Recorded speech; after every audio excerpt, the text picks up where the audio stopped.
Chapter 1. Finding the ancient trial grounds at the start. Meow. Two alluring moans echoed on the high platform. The originally pure and innocent girl dressed in a lowly outfit vanished, replaced by a girl with cat ears and a tail. She had long white hair, fair skin, and big watery eyes, her pink lips slightly parted, looking adorable. Paired with her pure lowly outfit, it was simply cute to the extreme. The surrounding male classmates shivered, many borrowing tissues and hurriedly leaving. In an instant, the scene was quite chaotic. Class 3-2, Liu Xiang, awakened level beast, white-eared mongoose, beast form. A deep voice followed. This is not a dream. This is a parallel world where everyone awakens. Awakeners are high and mighty, possessing the abilities of various fierce beasts, serving as the strongest force against the beasts outside the city, enjoying endless power and resources. Liu Xiang had been in this world for 3 hours, barely accepting reality after witnessing a classmate complete the awakening ceremony, adapting to this world. 100 years ago, the abyss invaded, and a large number of fierce beasts emerged, wreaking havoc on Blue Star, possessing terrifying powers capable of destruction and various unpredictable abilities. Humans struggled to resist. Ultimately, they could only build high walls, retreating to a corner, fighting for survival to combat the fierce beasts. Humans evolved multiple combat systems. Awakeners, ancient martial artists, modified humans, gene warriors, biochemical humans. The most powerful were the Awakeners.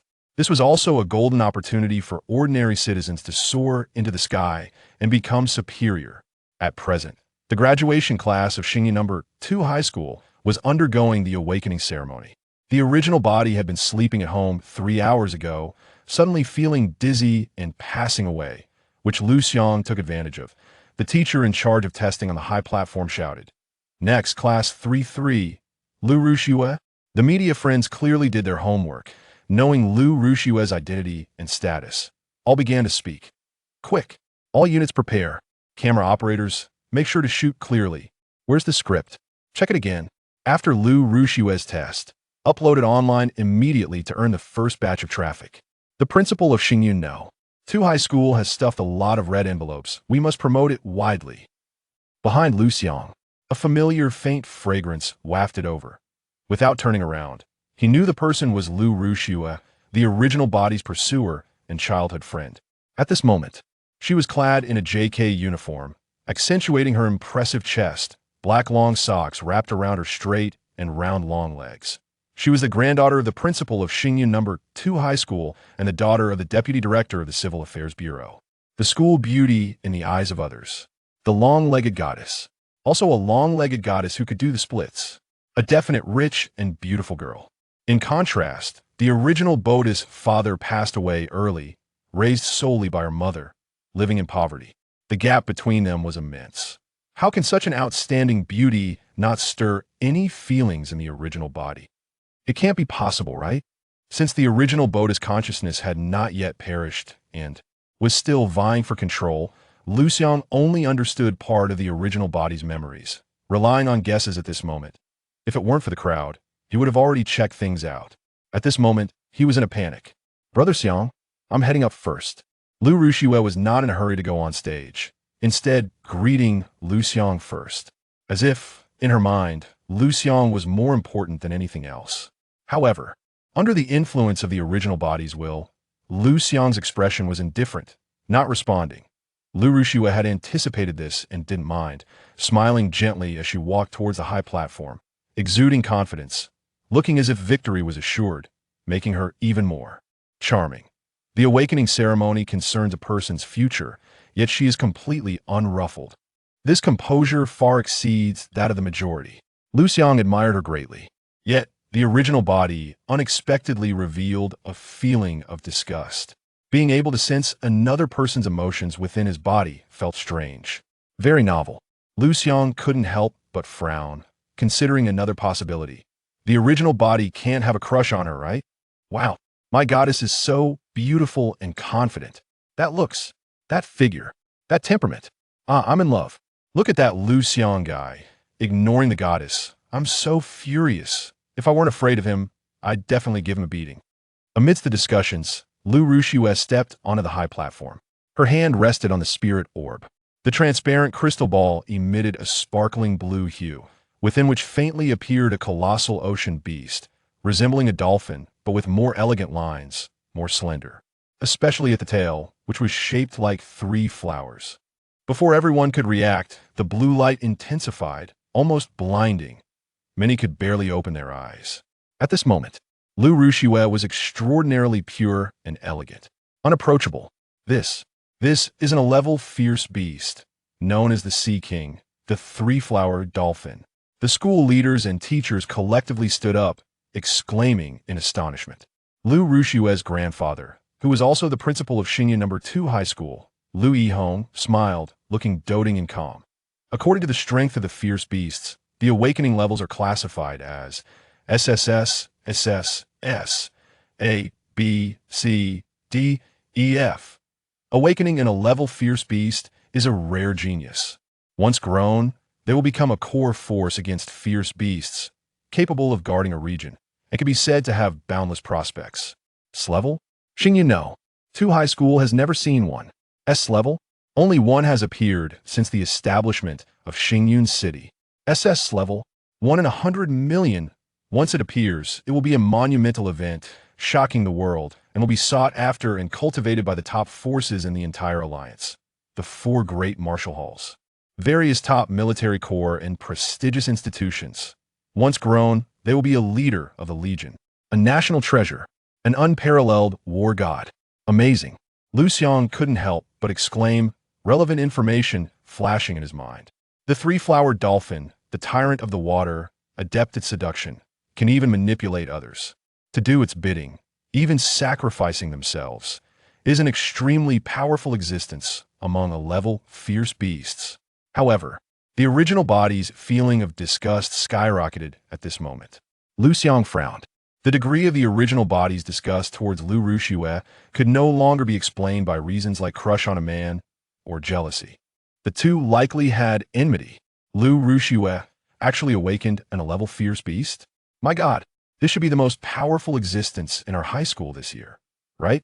I'm so envious. If I could awaken a fierce beast, I'd be grateful an 11 fierce beast. I can't even imagine. Liu Xiang really deserves to die. I want to beat him up even more. The parents and classmates in attendance were extremely excited, all speaking up. Not far away, Liu Xiang's parents and younger brother were also exceptionally thrilled. Liu Xiang's father, Liu Xiang, rubbed his hands excitedly and said, "My daughter can earn money now, it was worth raising her." Liu Xiang's mother, Wang Zilian, smiled and said, "Yes, yes, Xiao Xue is so impressive. We Liu family have hope to rise. My illness finally has hope for a cure." Surrounding them were voices of congratulations. The couple was beaming with joy. Then, Liu Xiang thought of something and said, "I just wonder what level of fierce beast Liu Dage's son Liu Xiang can awaken." "Humph." Wang Zilian snorted coldly and said, "Don't mention your deceased comrade. It's unlucky. And that Liu Xiang has always ignored Xiao Xu. I really don't know where his confidence comes from. Now, even if he wants to be with my daughter, I won't agree." Liu Xiang's gaze flickered, and he remained silent. Beside him, Liu Yiming, Liu Xiang's son, spoke up, "What if Liu Xiang awakens in Strength Beast?" Wang Zuilian immediately changed her tone, saying, "Then let's finalize their marriage during this summer before college." Mom, aren't you being too hasty?" "Hasty? You don't understand anything." Wang Zuilian said, "Your brother-in-law is a top genius who awakened in Strength Beast. If we don't hurry to establish a relationship and tie him down, be careful he gets snatched away by those female college students. The temptations in college are too many."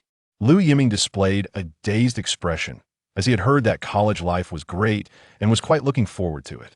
On the high platform, Liu Xiang, a group of school leaders stepped forward, generously praising her.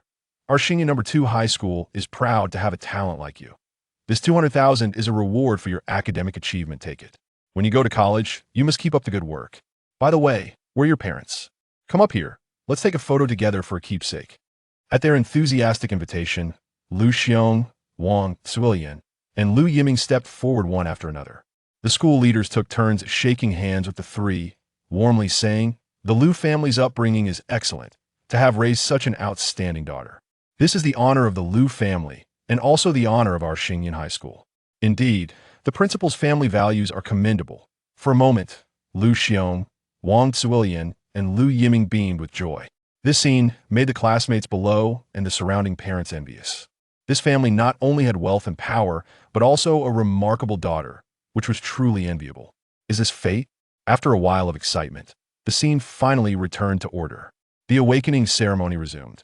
However, what Liu Xiang and the students of Class 3 didn't expect was that the teacher in charge of the testing on the high platform directly shouted, "Next, Liu Xiang." The next person shouldn't be Liu Xiang. Clearly, someone had changed the order of the tests. Humph. Relying on women to cut in line? What kind of person is that? On one hand, refusing the goddess's pursuit while enjoying the privileges gained through her help. How hypocritical. My God, how can there be such hypocritical people in the world? I hope such a person doesn't awaken. It would be best if he never succeeds in life. The classmates nearby, even his desk mate, were coldly mocking him, keeping their distance. Liu Ruxue, her family, and Liu Xiang's mother, who had just arrived from work in plain but clean clothes, all looked over. Media friends also perked up, as this was the boy Liu Ruxue had pursued for over a decade. Many were curious about what charm he possessed. At this moment, all eyes were on Liu Xiang. He felt quite uncomfortable. After all, in his previous life, he had always been a nobody, and even after graduation, most of his classmates didn't recognize him. Of course, the key issue was that the sudden advance in testing left him no time to fully control this body. Would there be any accidents? Xiangge, you can do it. Liu Ruxue waved her fist cheerfully, cute and affectionate. Liu Xiang placed his hand on the spirit orb with a blank expression. The next second, the crystal ball remained still. Liu Xiang frowned. After waiting for several seconds, it was still motionless. Liu Ruxue and her family's expressions instantly turned cold. After waiting a few more seconds, there was still no movement. Everyone realized something was off. Many wore mocking and teasing expressions, and some couldn't hold back their laughter. The entire venue fell silent. The atmosphere was quite strange. Only Liu Yihong and Liu Ruxue remained calm. Great. Liu Xiang didn't awaken. Haha. With such a character, he still has the face to reject Liu Ruxue? Who gave him such confidence? Is it his charm? Too satisfying. Allow me to laugh for 30 seconds. Now it's good Liu Ruxue awakens in a rank beast, while Liu Xiang is just an ordinary person who hasn't awakened. Point one is in the sky, and the other is on the ground. They aren't on the same path at all. It can't happen. Haha. Around them, a lot of discussions erupted. Wang Zuilian laughed out loud, her face filled with disdain as she said, "Husband, are you still going to let Xiaoxue pursue Liu Xiang?" Sigh. Since ancient times, marriage has always required matching families. Even if they forcefully get together, they won't be happy in the end. Liu Xiang glanced at Liu Xiang's mother sitting nearby and shook his head helplessly, speaking. Wang Zuilian nodded, saying, "Liu Xiang has rejected my daughter. So many times I thought he had some great ability, but it turns out it's just this. In the future, he might be lucky to sit in an office as a wage slave, or even just be a farmer at the bottom of society, with no hope of rising." She deliberately raised her voice to ensure Liu Xiang's mother could hear.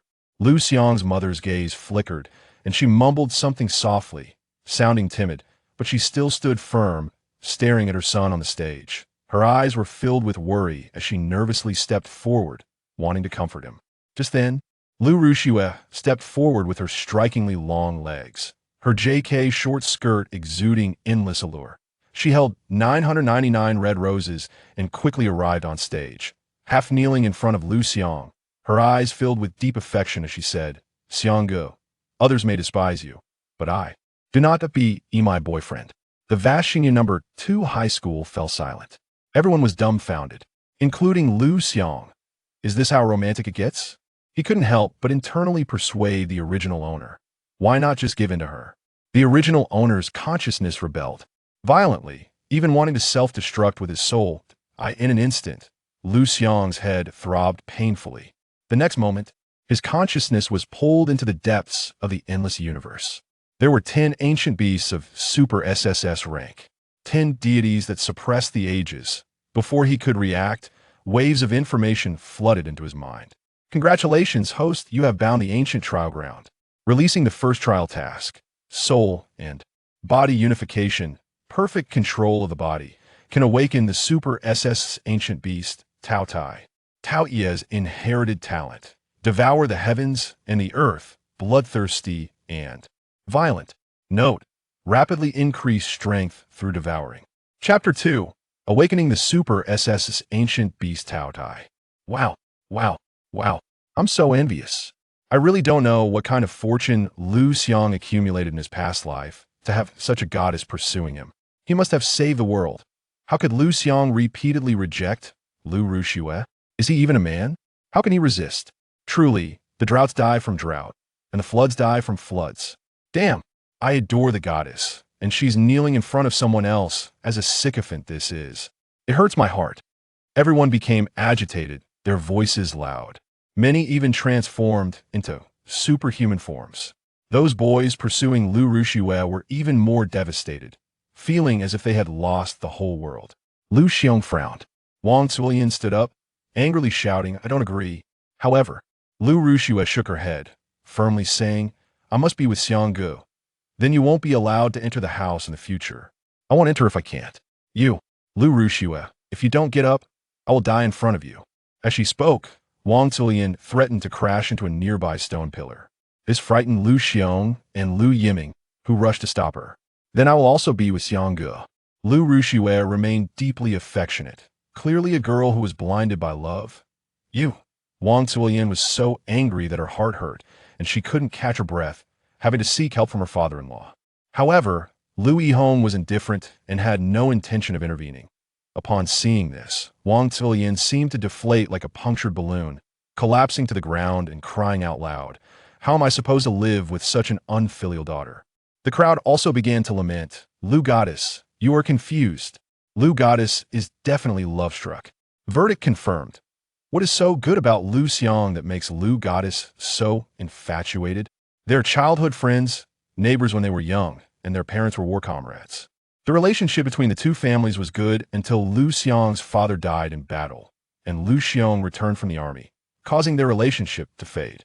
Liu Ruxue probably liked Liu Xiang since she was very young. I also want a beautiful female neighbor. Liu Schoolbell is so beautiful, comes from such a good family, and even awakened in a level talent, yet she remains devoted to Liu Xiang, this good for nothing. Truly infatuated. With such a large commotion, everyone felt Liu Ruxue's deep feelings. However, seeing Liu Xiang still unmoved and motionless, they became angry again. This guy is still pretending. An ordinary person like me. Why should he pretend? That's Liu Goddess. Kneeling to confess, even at the cost of falling out with her family, just to be with you. And you're still pretending here? Just for your vanity? Damn it, this person is really disgusting. However, Liu Xiang had no idea about everything outside and was still battling against the consciousness of the original body in his mind. At this moment, his head was splitting with pain, feeling as if his soul was about to shatter, and he didn't even have time to study his golden finger. Stop! Stop! Stop! Please stop. I don't know your experiences. How could I possibly hate Liu Ruxue like you? Just the current situation, anyone would like Liu Ruxue, right? Liu Xiang roared in. His heart. Finally, the resistance of the original body weakened. Liu Xiang breathed a sigh of relief. Thinking of the requirements of the first trial task, he continued, you are already dead. Your consciousness should have perished long ago. But you are still unwilling to leave, which prevents me from receiving all your memories that I cannot empathize with your experiences. Rest in peace. You can go in peace. I will live on with your obsession and will never violate your will. The resistance of the original body weakened further. I will give you a perfect life and ensure your family lives well. Your mother is my mother. Liu Xiang continued to persuade. Your wife is my wife. Oh no, I mean the woman you like, I will love her for you. The resistance of the original body became intense. Don't get excited. Don't get excited. Slip of the tongue. Slip of the tongue. What I mean is, with me around, you can rest assured that I will work like a horse for you, living a boring life from 9 to 9, helping you earn a living, helping you survive in this moment of anxiety in the world, helping you take care of our mother in her old age, helping you carry on the Liu family line. Liu Xiang quickly corrected himself. The resistance of the original body weakened again. Even if I lack some of your memories, I still understand one thing. The reason why you have such a poor reputation at school is entirely due to Liu Ruxue. Also, Liu Ruxue was so confident before her awakening. Yet Liu Xiang seemed very calm when he saw his beloved granddaughter awaken in a level fierce beast, which is very strange. I suspect, with Liu Xiang's power, it wouldn't be difficult to use the spirit pearl early to help his granddaughter start the awakening ceremony. It could even be said to be very easy. So I feel that Liu Ruxue and Liu Xiang have already held the awakening ceremony. Both of them know the fact that Liu Ruxue awakened in a level fierce beast.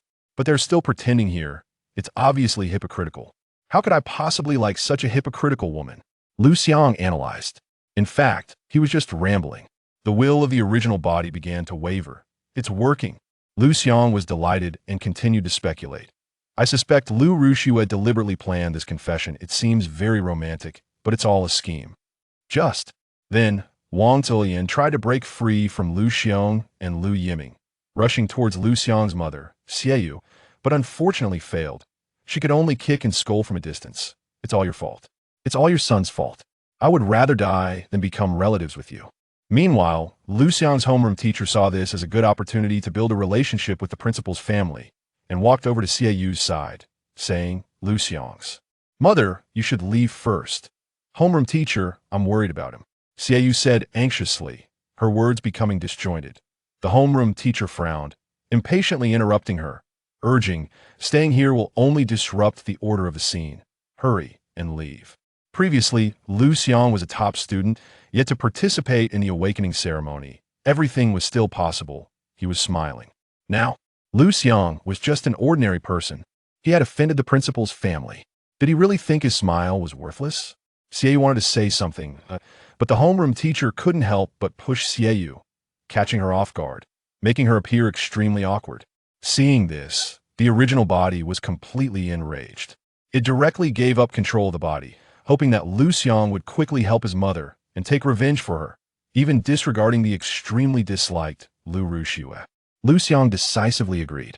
In the next moment, perfectly controlling the body, spirit, and soul united, first trial task completed. Awaken the super SS level ancient fierce beast Tao Dai, beast form before Liu Xiang could react. His consciousness felt a familiar pulling force, quickly arriving at the deepest part of the universe. There, the divine shackles on Tao Tai shattered, and the terrifying ferocity of bloodthirst, brutality, and violence spread out, causing fierce beasts within billions of light years to prostrate on the ground, trembling, not daring to lift their heads. Among them were several SS-level fierce beasts awakened by the battle gods of the Blue Star. But, in front of Tao Dai, they were just a bunch of small shrimp, not daring to breathe. Tao Dai suddenly inhaled. Hundreds of millions of stars, millions of fierce beasts, thousands of star systems, all vanished into its mouth, swallowing stars and devouring moons. The ferocity was limitless. This is the legendary Tao Tai, an ancient fierce beast. It suddenly turned its head to look at Liu Xiang, as if peering through the endless starry sky, locking eyes with him. Even at such a great distance, Liu Xiang's heart trembled. But he soon realized he was the master. Kneel! Liu Xiang shouted in his heart, unafraid. Tao Tai unwillingly prostrated at Liu Xiang's feet. Immediately after, a stream of information flooded into his mind. Congratulations to the host for obtaining the ancient fierce beast Tao Ye's inherited talent. Devour the heavens and earth. Bloodthirsty rampage. Devour the heavens and earth. Devour all things. Closing the mouth can transform into chaotic energy, enhancing one's own strength and healing injuries. Bloodthirsty rampage. After entering a rampage state, the body receives comprehensive enhancement, including but not limited to strength, speed, reaction, defense, and healing. Abilities, easily defeating enemies of higher levels, and growing stronger with each fight, with no upper limit. Until the enemy dies, this talent will put you in an extremely weak state after use, requiring the consumption of large amounts of food to recover. What a powerful talent. And I got two at once. One for infinite devouring evolution, one for being invincible in close combat. Liu Xiang's heart shook wildly, ecstatic. In his previous life, he was just an oppressed, ordinary person. But in this life, he wanted to become extraordinary, to live freely, not to be constrained. Then he must master power. Powerful power. Complete the first trial task. Issue the second trial task. Break through to become a martial artist, and you will obtain Tao Ye's inherited skill, indestructible blood flame, master of all spirits. Chapter 3. Liu Xiang awakens? What kind of ferocious beast is this? For the sake of distinguishing strength, all members of the combat system are uniformly classified as quasi-warrior, warrior, extraordinary warrior, battle general, battle king, half-step battle god, and battle god. As for those above the battle god, they are referred to as sequences, each with its own unique number, which can be inherited for generations and cannot be revoked unless a serious crime like treason is committed. They possess the power to destroy nations and are the true trump cards of a country, even more important than strategic weapons. At present, Liu Xiang is just an ordinary person who has not practiced martial arts. Wanting to become a warrior is not so easy. Fortunately, he possesses the talent of the gluttonous beast, which allows him to grow stronger by devouring. He just needs to think about what to eat next. Just then, Xie was pushed to the ground, twisted her ankle, and let out a scream. The sound pulled Liu Xiang's thoughts back. Seeing the scene, his eyes instantly ignited with a blazing fire, and the image of his mother working hard from dawn to dusk appeared in his mind, tirelessly and selflessly, with her hair already turning gray. Without saying a word, he didn't even look at Liu Xiang, who had been kneeling in front of him for a long time, and directly rushed over, slapping the class teacher in the face. He knocked her down to the ground. "I want to see who dares to bully my mom," Liu Xiang shouted. The next moment, everyone was stunned. Is this guy crazy? That's the class teacher, the most petty person. It is said that the class teacher of class 3 has a lot of power behind him, and Liu Xiang actually dared to hit him. Things have escalated. Liu Xiang really thinks too highly of himself. Once Goddess Liu stops pursuing him, he is just an ordinary person who can't awaken. Nothing at all. There's a good show to watch. Haha. I suddenly don't care about whether I can awaken anymore. That's because your hope of awakening was never great to begin with. You shut up. The surrounding classmates mocked while watching the fun. Liu Xiang shook his head, looking like someone who had been through this. This kid is too immature, actually daring to hit someone, and it's the class teacher, and in public no less. After this slap, will the class teacher's face go? This matter cannot end well. A commoner with no connections and no money will definitely be retaliated against. Wang Zuolian was also startled by Liu Xiang's slap, but after hearing Liu Xiang's analysis, she immediately said with schadenfreude, "Deserved it." Keep an eye on Xiao Xue. Don't let her do something stupid and stand up for Liu Xiang. Liu Xiang frowned. His daughter was already blinded by love. Would she really listen? Seeing Liu Xue come down from the stage, he was just about to persuade her. Liu Xue casually threw the roses on the ground and sat down on a chair beside her, her long jade legs crossed and stacked, dazzlingly white in the sunlight. Her gaze was cold and shadowy as she said coldly, "Don't worry, Mom. I want to be that foolish." Gave up? Liu Xiang raised an eyebrow and said, "That's right." Wang Zuolian excitedly grabbed her daughter's hand and said, "A brainless poor guy isn't worth your love for him at all. Fortunately, it's not too late now. Daughter, you deserve a better man." Liu Xue looked at Liu Xiang with a hint of resentment in her eyes. "When others mocked and looked down on you, I was the one who didn't despise you and confess to you in front of everyone. And what happened? You treated me like air, trampled on my dignity. Since you were so heartless then, don't blame me for being ruthless. All of this is self-inflicted. You brought this on yourself." Liu Xue's heart was in despair. She looked at Liu Yihong and said word by word, her voice not loud but clear, filled with resentment. "What Liu Xue cannot have, I will destroy. Leave it to Grandpa." Liu Yihong's expression darkened as he directly turned his gaze to Liu Xiang and said, "Liu Xiang, right? Assaulting the instructional director, according to school rules, you are being expelled. Do you have any objections?" Liu Xiang smiled. This foolish principal, if he knew that he had awakened the super SSS level beast, the gluttonous, would he regret this decision? "Thank you," he directly agreed. Attending such a snobbish school only made him feel disgusted. He couldn't wait to leave immediately. Liu Yihong was taken aback, clearly not expecting Liu Xiang to agree so readily. He then thought that the other party was just being impulsive, and a sneer appeared in his heart. Young people are easily impulsive. Moreover, he is just an ordinary young man, destined to be useless for his entire life. But why did he say thank you? Forget it. It doesn't matter. just a salted fish. Even if he turns over, he is still just a salted fish. The crisis was resolved. Liu Xiang felt relieved and fainted. The awakening ceremony had taken a huge toll on him, and after forcibly exerting himself, he had barely held on until now. He could finally no longer withstand it. Xiaoyu, heartbroken, carried Liu Xiang on her back and quietly left. Seeing this, Liu Yihong was too lazy to pay attention to this mother and son pair. Waving his hand to signal Liu Xiang's class teacher to go calm down, he quickly took out his phone and entered a group chat. The members were all principals from various high schools in Xingyun City. He decisively tagged everyone. Haven't you all been wanting to poach Liu Xiang from our school? He hasn't awakened. The spirit pearl used to test Liu Xiang's talent had been tampered with, intending to suppress Liu Xiang and lay the groundwork for his granddaughter's confession later. Just imagine if Liu Xiang couldn't awaken and felt lost, mocked by everyone.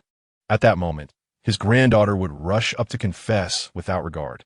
Any man would be moved to tears. Agree to be together, right? Unexpectedly, Liu Xiang didn't play by the rules. This led to his granddaughter turning love into hatred. He wanted to completely ruin Liu Xiang. Thus, he first expelled Liu Xiang, leaving him without a student status. In that case, Liu Xiang would not be able to participate in the upcoming college entrance examination projects. Unable to get into university. At best, he would waste a year of youth. At worst, his future would be cut off. Right now, telling the principals that Liu Xiang couldn't awaken was to cut off any possibility of Liu Xiang joining other schools, ensuring that no other school would process his student status. Perfect. In the group, Principal of New City High School 1. Is this true? Principal of New City High School 2. Haha, you habitual liar. 9 out of 10 of your words are false. Do you think we would believe you? Where's the evidence? Liu Yihong was not at all flustered and sent the video of Liu Xiang participating in the awakening ceremony to the group. Principal of Xingyun City High School 1. It's actually true.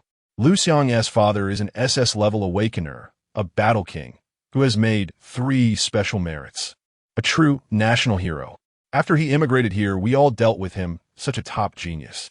The chances of his child becoming an awakener are also very high, and it's very likely he will awaken an S-level beast, or even an SS-level beast. Unexpectedly, he failed. Principal of Xingyun City High School 3.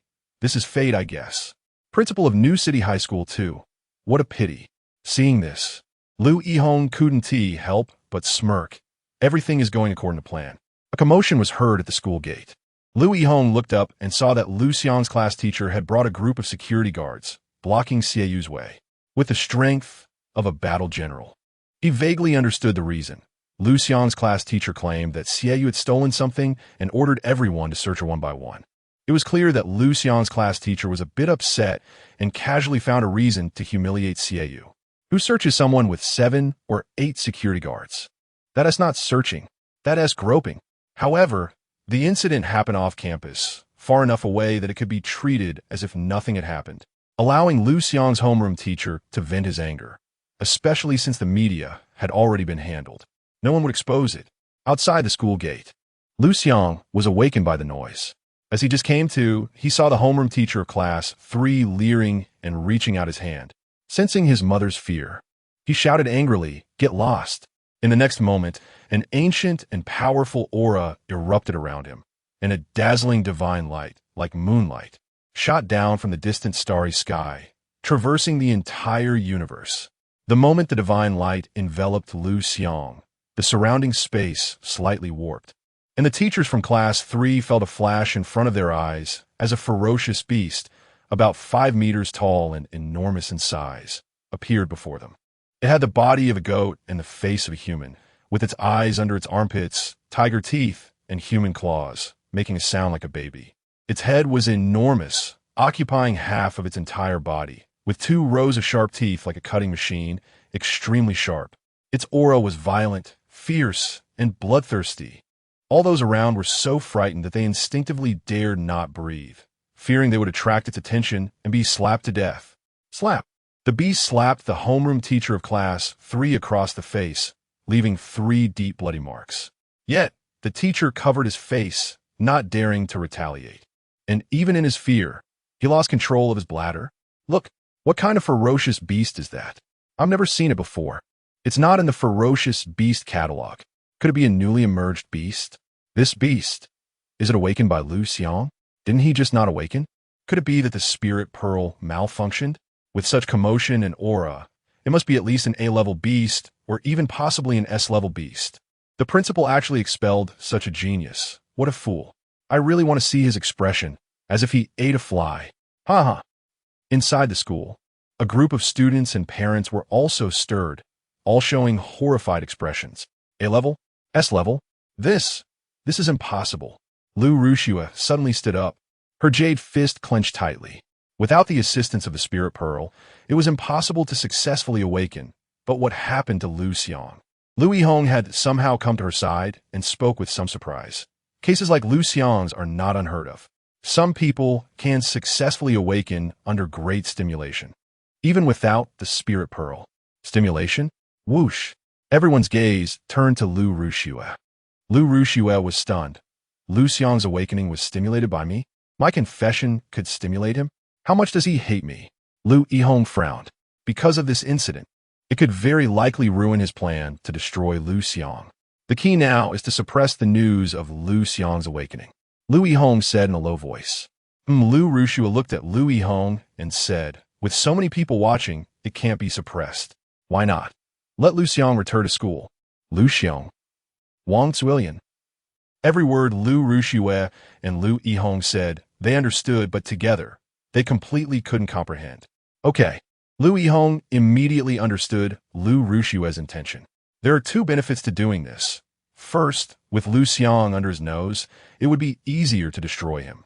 Second, if Liu Xiang only awakened an A-level beast, this year's Xingyu No. 2 high school would still have at least 2 A-level awakened geniuses. And next year, they could fight for more educational resources from the Education Bureau. If Liu Xiang miraculously awakened an S-level beast, then the educational resources next year would be unimaginable. He could definitely leverage it. Fame, money, status, everything. So, Liu Xiang must be kept. Liu Yihong reacted quickly, immediately putting on a smiling face and striding over. Student Liu, it's a misunderstanding. It's all a misunderstanding. His attitude made a complete turnaround, becoming kind again. Misunderstanding? Liu Xiang returned to human form. When he expelled me just now, how resolute he was, as if he were kicking a stray dog. Now, this attitude. Does he want me to return to school? I'm not that cheap. Just then, a loud sound of breaking air echoed, and the sky darkened as large ferocious beasts flew in. Chapter 4. The Spirit Orb Explosion. The 5 principals compete. Huge flying beasts cast shadows over the entire Xingyu No. 2 high school. In an instant, the sky turned dark. 4-winged dragon eagle. A-ranked beast, known as the aerial bomber. Unicorn golden pung. A-ranked beast, known as the aerial supply station. Black feathered eagle. A-ranked beast, known as the aerial scout. How did so many powerful beings arrive at once? Judging by their size, the weakest among them must be at the general rank, right? Everyone gasped. The next moment, these 3 A-ranked beasts transformed into human forms and leaped down from dozens of meters in the air, landing steadily. 2 more individuals rushed in like a whirlwind. The 5 of them surrounded Liu Xiang.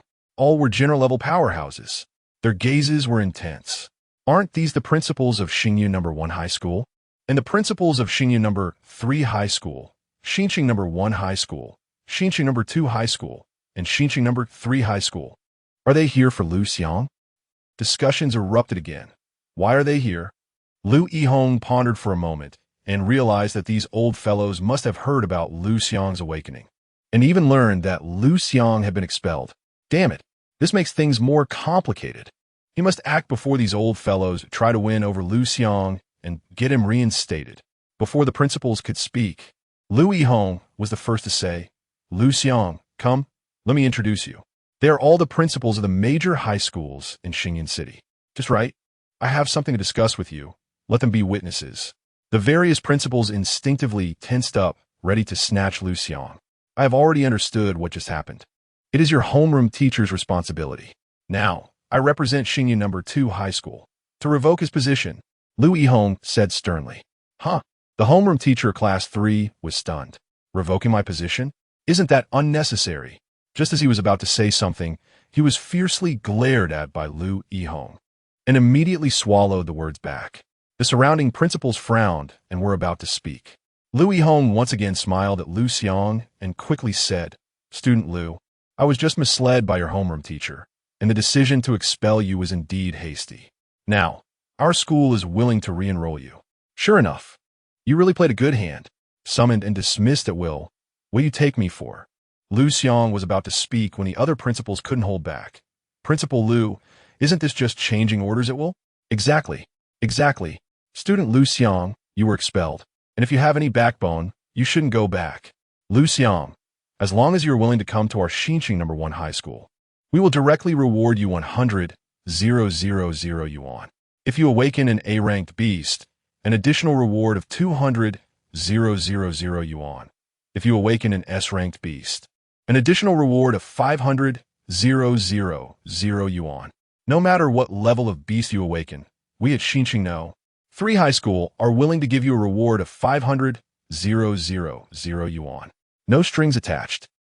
In an instant, these principals were all smiling and trying to win over Liu Xiang. However, the process was too intense, and they were shouting red in the face. You are all leaders of your schools. Arguing like this here, what kind of order is that? Liu Xiang was anxious and hurriedly said. Unfortunately, no one paid attention to him. Liu Xiang felt a bit awkward and could only look at Liu Xiang, saying, "Student Liu, I believe you have a special feeling for your alma mater. You will make the right choice." Playing the emotional card? What good is that? Alma mater? Liu Xiang calmly shook his head and countered. Is the alma mater bullying us mother and son like this? Principal, homeroom teacher, classmates, Liu Rushue. Everything here has only brought me pain. Since I have left, I will never go back in my life. You. Liu Yihong's face changed, still wanting to persuade and remedy. Liu Xiang, don't joke with your future. How about this? As long as you are willing to return to school, Xinyan No. 2 High School can give you 200,000 yuan as a reward. How about that? Liu Xiang clearly and firmly said, I, Liu Xiang, will never return to Xinyan No. 2 High School, even if I die. Liu Yihong's face looked as if his mother had died, extremely ugly. This Liu Xiang is really giving face and not wanting it. I have made such a concession and even offered you a reward of 200,000 yuan. And you are still not satisfied? You are really greedy. Without Xinyan No. 2 High School, where would Liu Xiang be today? A definite ingrate. Everyone, you can see it too. He doesn't even recognize his alma mater. Such a student is simply an arrogant ingrate, morally corrupt. If you want to win him over, think carefully. Liu Yihong looked at the other principals and spoke. He was still trying to destroy Liu Xiang, venting for his granddaughter. However, what he didn't expect was that the principal of Xinqing No. 2 High School directly refused to give him face, retorting, Principal Liu, you hurt his feelings and still stand on a moral high ground to criticize him? How shameless are you? Other principals also spoke up. Principal Liu, you want to win him over with 200,000? We haven't offered more than that. Not to mention your school was at fault first. For the sake of his mother, willing to tear faces with the powerful, a student like Liu Xiang is truly a filial child. A child who would risk his life for his own mother. How about his character be poor? We at Xinqing No. 1 High School are willing to offer 800,000 to win over Liu Xiang. Why bother with him? Who doesn't know what kind of person Liu Yihong is? Liu Xiang, didn't you just break up? Come to our Xinqing No. 2 High School. We have many girls, and even more beautiful girls. Hearing this, Liu Yihong was so angry he could explode. These colleagues actually didn't give him face, especially the principal of Xinqing No. 2 High School, his arch-rival, made him lose face in public. So infuriating. Fine, since you all want him, then we at Xinqing No. 2 High School will withdraw from the competition. A student who forgets his benefactor, even if he awakens an S-ranked beast genius, we at Xinqing No. 2 High School will not want him. The situation had escalated to this point, and he could only find another way to ruin Liu Xiang, and for now, save some face for himself. However, the other school principals completely ignored Liu Yihong. The college entrance examination is divided into academic and martial arts. The academic track only requires cultural subjects, which are the least popular, and the future prospects are limited. To know All the officers and high-ranking officials in the entire Blue Star 9 provinces and 18 domains are from the martial arts track. Students from the academic track can only work as secretaries. The martial arts track is divided into cultural subjects and practical combat, each worth 100 points, with a weight of 30 and 70 respectively.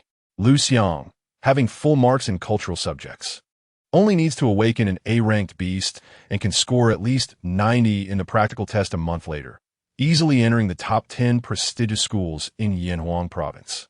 A student from a prestigious school is extremely valuable. If he can awaken an S-ranked beast, he might even get into the 2 top world-class universities in the country. For the school, it not only helps secure more educational resources for the next year, but also brings honor to the school, making it easier to attract excellent talents, thus forming a virtuous cycle. Oh, right, this counts as the achievements of the school leaders. It helps them get promoted. So, these principals didn't care about Liu Yihong's words at all and continued to fight for Liu Xiang with all their might. Seeing this, Liu Yihong's face turned green with anger, and he said, "What if the beast that Liu Xiang awakens is just one that looks impressive but is actually of low rank? Let's see how you all end up. When the time comes, you'll be the ones crying." Our school can conduct another free test for Liu Xiang. He also wants to see what level the awakened beast is. Ideally, it would be a low-level one. That way, he could save some face.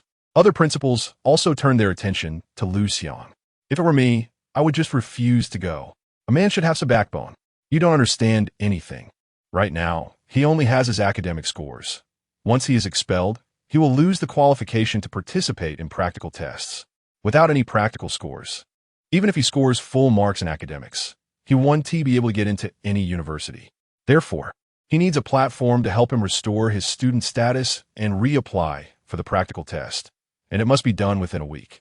These schools have such qualifications, making them a good choice. This is also why, after the awakening ceremony, many students are poached by other schools. Now, Liu Xiang needs to showcase his value to be recruited, so the second awakening test is very necessary. The classmates began to discuss again. Hopefully, it's an F level. C level is fine too. As long as it's not A level or above, I'd be willing to let my husband be impotent for life. Watching Liu Xiang walk toward the awakening platform for the second time, Liu Rushue cursed in her heart. Her expression was tense, lacking the previous confidence and composure. Don't worry, Xiaoxue.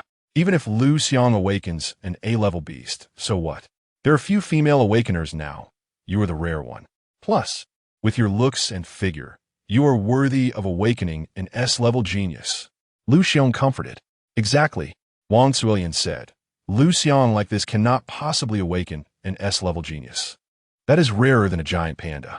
Liu Yiming, Mom, there are many giant pandas now. Wang Suilian, shut up. Under the watchful eyes of everyone, Liu Xiang's hand once again pressed on the spirit pearl. Buzz. The transparent crystal ball shone brightly. Inside, an image of Tao Tai appeared, but before everyone could see its appearance clearly, the light emitted by the spirit pearl had already made it impossible for everyone to open their eyes. Roar! Tao Tai let out a furious roar. The fierce, bloodthirsty, and brutal aura also radiated out. This caused a large Xingyu number 2 high school to fall silent, and everyone felt a sense of dread. Immediately after bang, the spirit pearl exploded. At that moment, everyone was stunned. The low-level spirit pearl has a maximum limit of measuring S-level beasts. The fact that it exploded indicates, what? It means the beast awakened by Liu Xiang exceeds S-level. In the entire Xingyun city, only one person named Han Yanjun, a top genius, awakened an SS-level beast, and it has only been 10 years since then, and he has already joined the Xingyun Legion. He has become a warlord-level powerhouse. A genius of this level is beyond the management of these schools and must be reported. It will be personally received by city-level leaders. Chapter 5. The Unnoticed Liu Rushue. Lai Yihong became a lemon essence. It's happening. It's happening. Our Xingyun No. 2 High School is going to turn upside down. Wait, Liu Xiang is no longer a student of Xingyun number 2 High School. TSK. I wonder what the principal is feeling right now. Haha, I can only say, serves you right. Who just said Liu Xiang was useless? Weren't you all praising Liu Rushue and belittling Liu Xiang? Why is no one speaking now? Where is Liu Rushue? who can capture her expression and stream it live. I want to watch the whole show. This is the second awakened SS level beast in Xingyun City, a prodigy. This could go down in history. The entire Xingyun know. 2 High School was in an uproar. Everyone knew what it meant to awaken an SS level beast. Many people couldn't even feel jealousy because the gap was too vast. At this moment, they all turned into spectators, just wanting to see the joke of the principal of Xingyun number 2 High School and Liu Xiang. Impossible. It must be a malfunction of the spirit bead. Ahem. Wang Zuilian's eyes widened, unable to believe what she was seeing, even coughing excitedly. After living half a life, she had never encountered such a situation. What an eye-opener. I had long seen that Liu Xiang was not simple, and he was also loyal. A rare match. Xiaoxue, your dad supports you in pursuing him. Liu Xiang encouraged Liu Xiang. Liu Xiang felt incredibly frustrated, almost spitting blood. Wang Zuilian opened her mouth, wanting to say something sarcastic about Liu Xiang, but she knew all too well what SS-level talent meant, so she could only reluctantly ask, Xiaoxue, aren't there many people pursuing you? Is there not one who has awakened an SS-level beast? Do you think SS-level beasts are cabbages?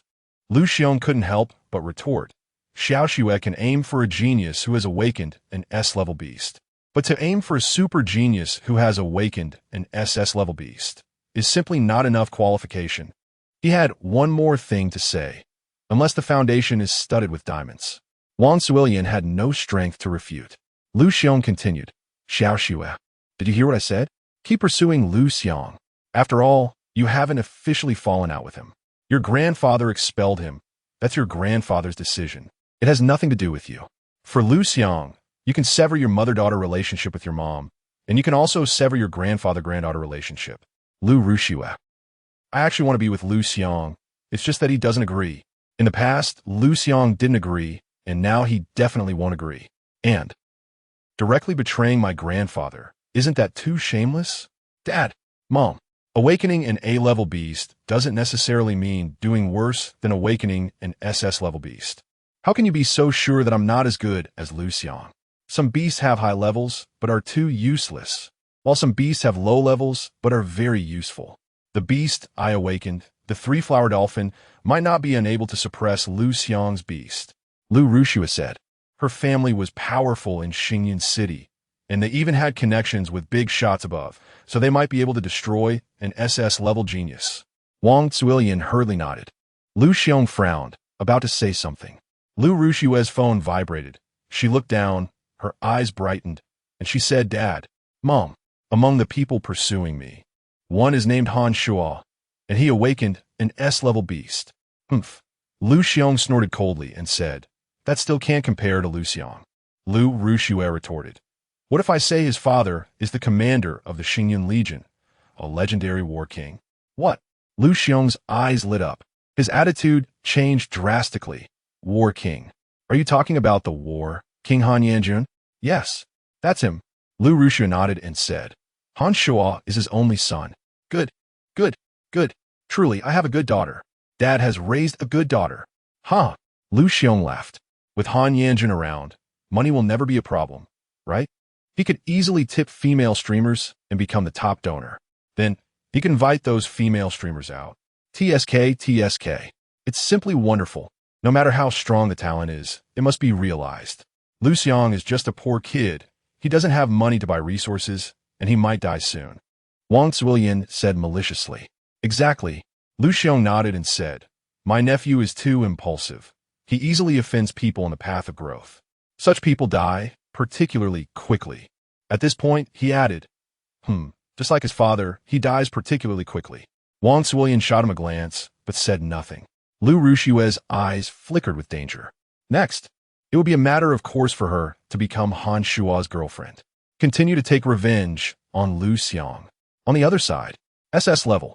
Lai Yihong's expression at this moment was as uncomfortable as if he had eaten something unpleasant. The principal of Xinqing No. 2 High School was the first to react. Seeing Lai Yihong's change of expression, he showed a look of delight and countered. No, it should be said, at least it's SS level. It could possibly be SSS level. In the entire Blue Star, there are very few awakened SS level beasts, and the weakest among them are half-step war gods. And even 3 of them are about to receive their own serial numbers. If Liu Xiang really awakened a beast of this level, then it's simply unimaginable. Liu Xiang curled his lips and said, "What are you thinking? Why don't you say it's super SSS level?" The principal of Xinqing 2 High School directly shook his head and said, "How is that possible? What a joke.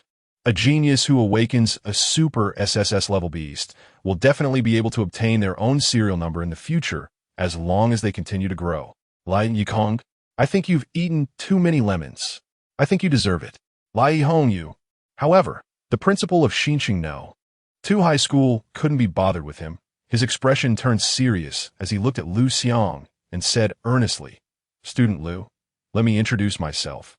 My name is Shi Jun, and I am the principal of Xinqing 2 High School. If you are willing to come to our school, all benefits will be according to the highest specifications, and I will give you an additional 1 million. This is my maximum authority. Please consider it." At this moment, he completely regarded Liu Xiang as an equal, a person of the same level. Liu Xiang felt the respect from the other party and nodded slightly. Other principals also spoke up, expressing their utmost sincerity. Liu Xiang's face became even uglier. He felt like the biggest clown today, and with Liu Xiang receiving so much attention, it would be even harder to destroy him in the future. What a joke, he said sourly. A super S-level genius needs to be personally received by city leaders. Maybe the city leaders could directly help solve all problems. Aren't you all wasting your efforts now? Shi Jun and the others frowned, hoping that the city leaders would leave them a bit of soup to drink. Chapter 6. Liu Xiang, you're the light of Nebula. Liu Xiang humbly apologizes. Nebula City, a certain courtyard. What are you saying? Our Nebula City has produced an SS-level genius this year? Good, good, good. Vice Mayor Zhao Zhiming hurriedly put down his tea and excitedly instructed, "Let's go take a look. Is everything ready?" Secretary Su quickly said, "Mayor, you can rest assured I will handle it. Although it has been 10 years since Nebula City last had an SS-level genius. Every year we hold meetings to discuss this matter and make the necessary preparations. For example, advanced psychic orbs for testing talent, banners, TV reporters on standby." Zhao Zhiming nodded. Secretary Su took the opportunity to say, "Mayor, this is an SS-level genius that appeared during your term, and you are in charge of this work. So the credit is all yours, right? You can definitely move up, and you must take me along then." Zhao Zhiming's expression turned serious. Reminding, "You've been with me for a long time, you should know the rules. Until the transfer order is issued, anything can happen, so don't speak carelessly." Secretary Su quickly nodded. "Yes, yes, yes." Zhao Zhiming's expression softened, saying, "Don't worry, I'm quite nostalgic." Secretary Su immediately smiled brightly, her peach blossom eyes shimmering with emotion. In just 20 minutes, Mayor Zhao arrived at Nebula No. 2 High School, where Liu Xiang and Principal Shi Jun quickly welcomed him. Secretary Su Yishchiv. Immediately, the band behind them began to beat drums and gongs, creating a festive atmosphere. A large number of TV reporters began live reporting. Our reporter is on the scene. This year, Nebula City is holding an important awakening ceremony. Liu Xiang from Nebula No. 2 High School has successfully awakened an Ultra S-level fierce beast, and Mayor Zhao has personally come to congratulate.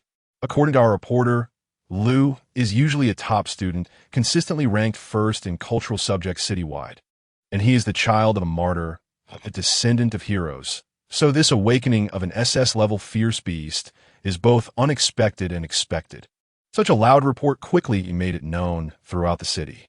In a short time, Liu Xiang's popularity skyrocketed. At this moment, Zhao Zhiming finally asked, "Which one is Liu Xiang?"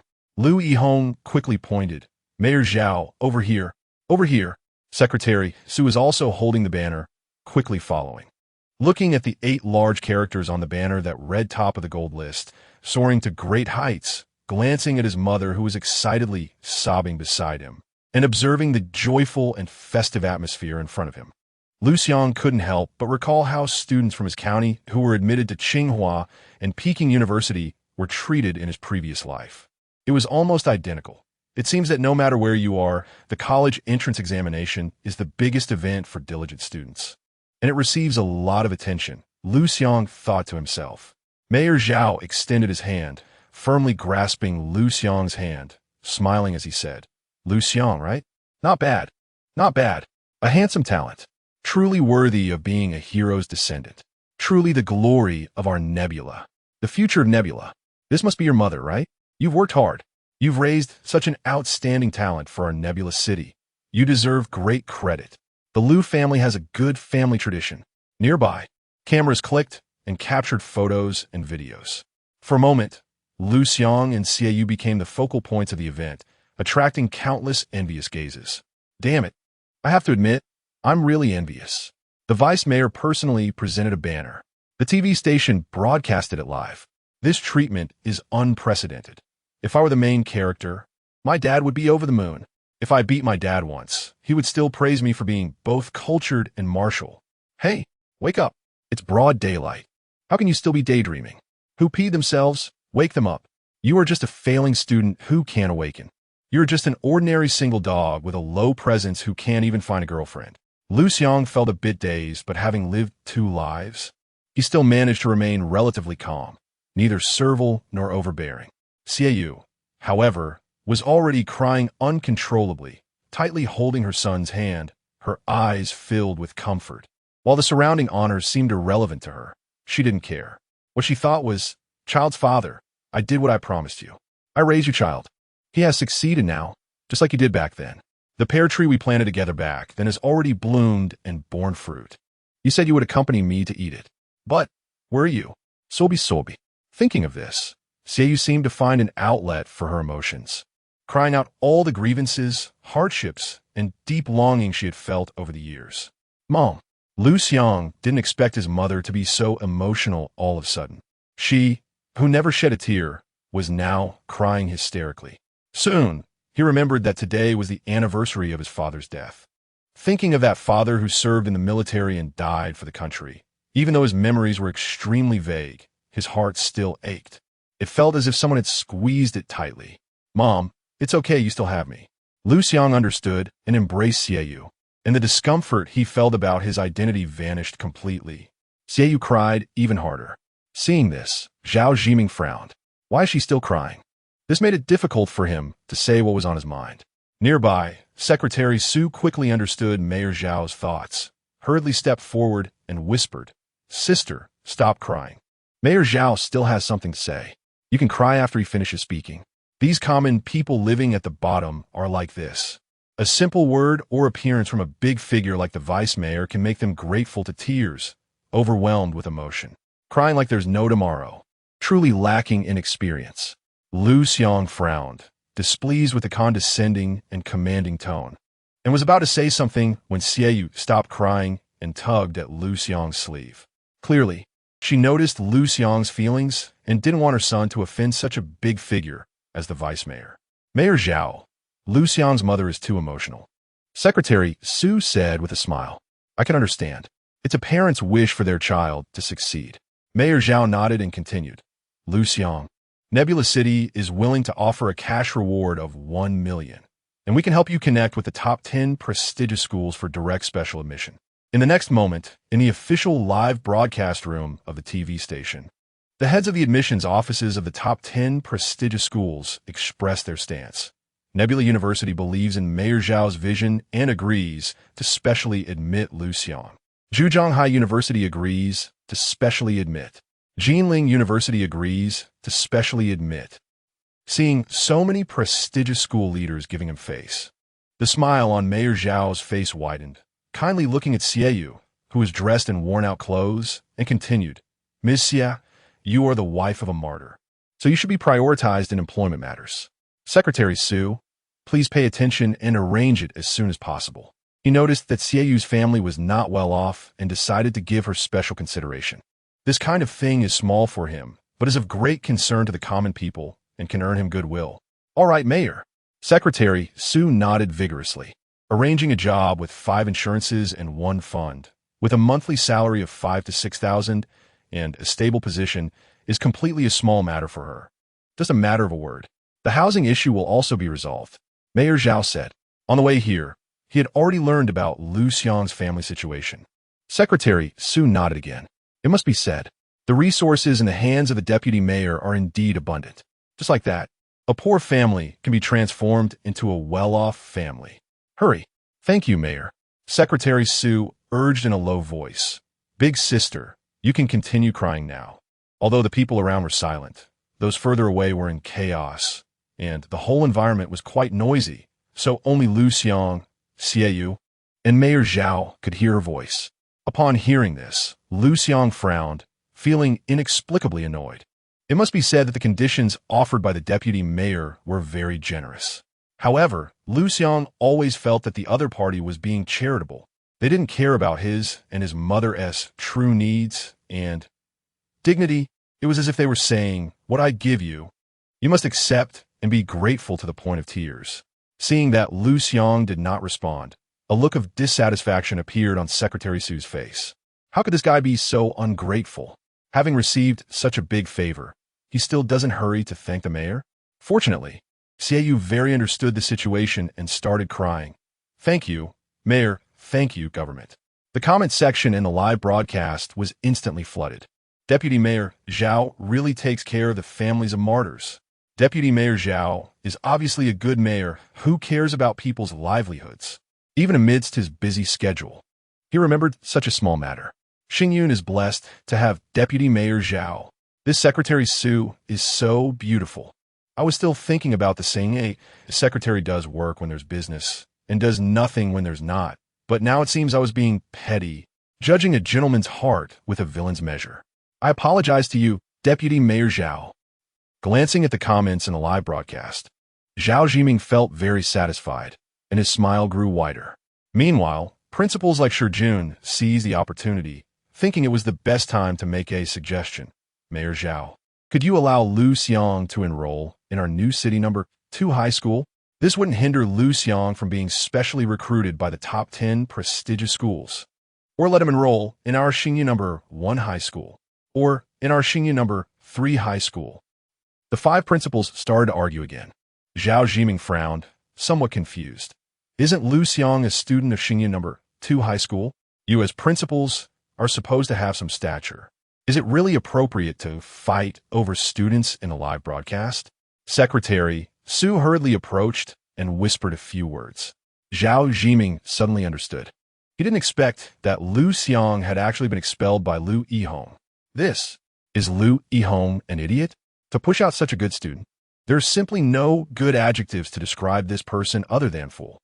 He glanced at Liu Yihong.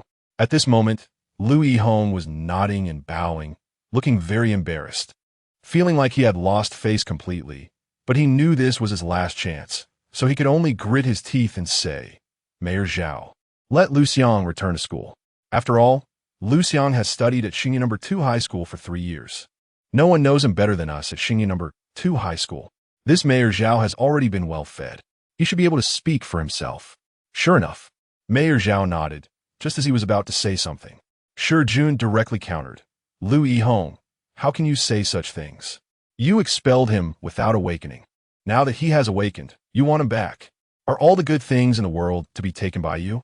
I think you're dreaming of marrying Shishir with your ugly eyes, only dreaming of good things. You. Liu Yihong was so angry that he trembled all over. Realizing he was in the wrong, he could only look at Mayor Zhao for help. Unexpectedly, Mayor Zhao showed no reaction this time. Obviously, he valued his own reputation. Shijun had already made the situation clear. How could he jump out at this time and damage his own positive image? Damn you! Seeing this, Liu Yihong was so angry that he cursed inwardly, and could only secretly extend a finger. Mayor Zhao remained unmoved. Liu Yihong almost spat blood and had to extend 2 fingers. Harmony is precious. Everyone should value harmony. Finally, Mayor Zhao spoke, mediating. Student Liu, although I don't know what happened, I believe there must be some misunderstanding. You still have feelings for your alma mater, right? How about this?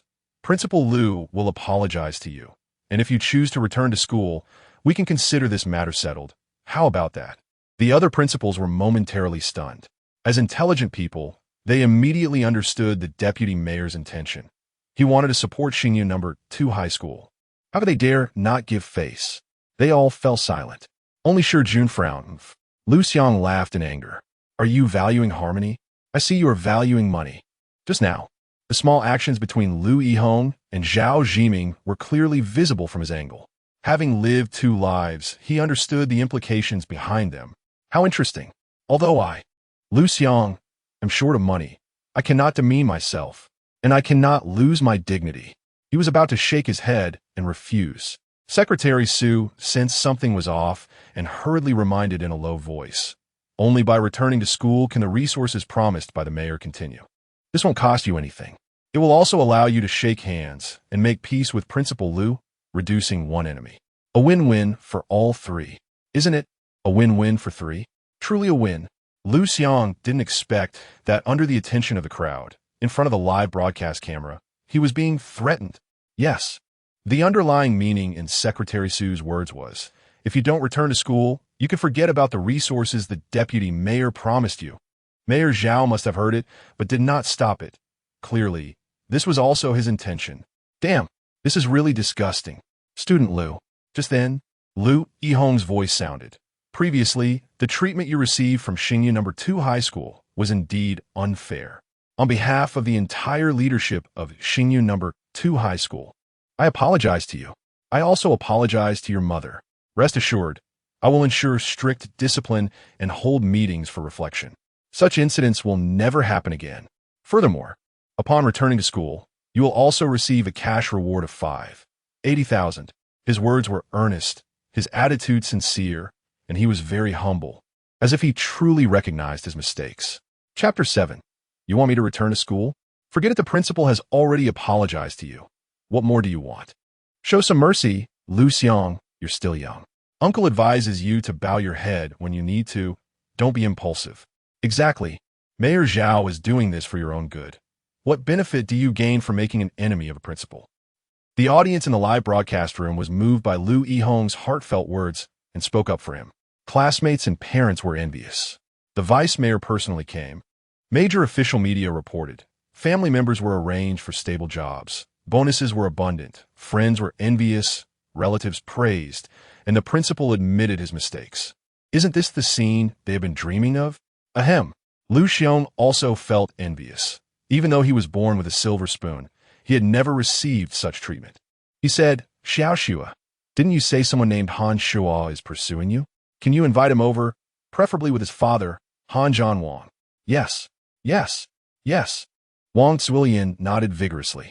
If she could talk to Han Zhan Wang, it would be a lifetime of glory, something to boast about in front of her friends and relatives. Being received by the vice mayor is nothing. We have a legion commander and a war king to receive us. Liu Yiming was also full of expectation. For a student his age, a legion commander and a war king had a strong allure. If he could meet either of them later on, he would have priority in reading extracurricular books in class, priority in using his phone, and even priority in choosing a partner. That's why he was so excited at that moment. I'll give it a try. Liu Ruxue took out her phone.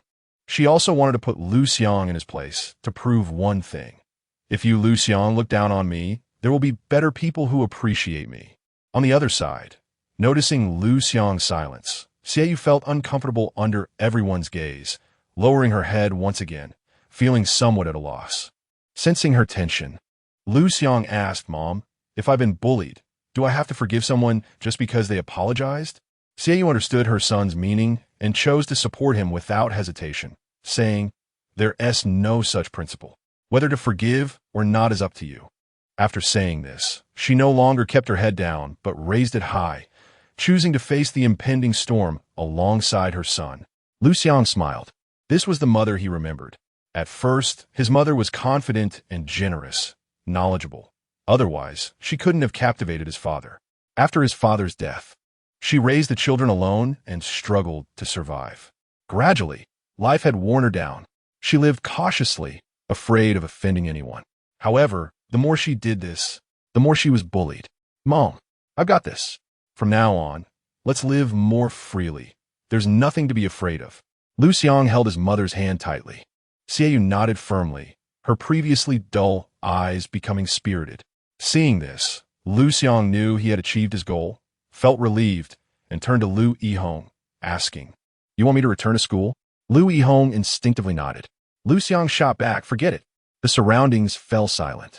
Everyone's eyes widened, mainly because no one expected Liu Xiang would dare to say such a thing in front of so many people and in front of thousands of viewers in the official live broadcast room.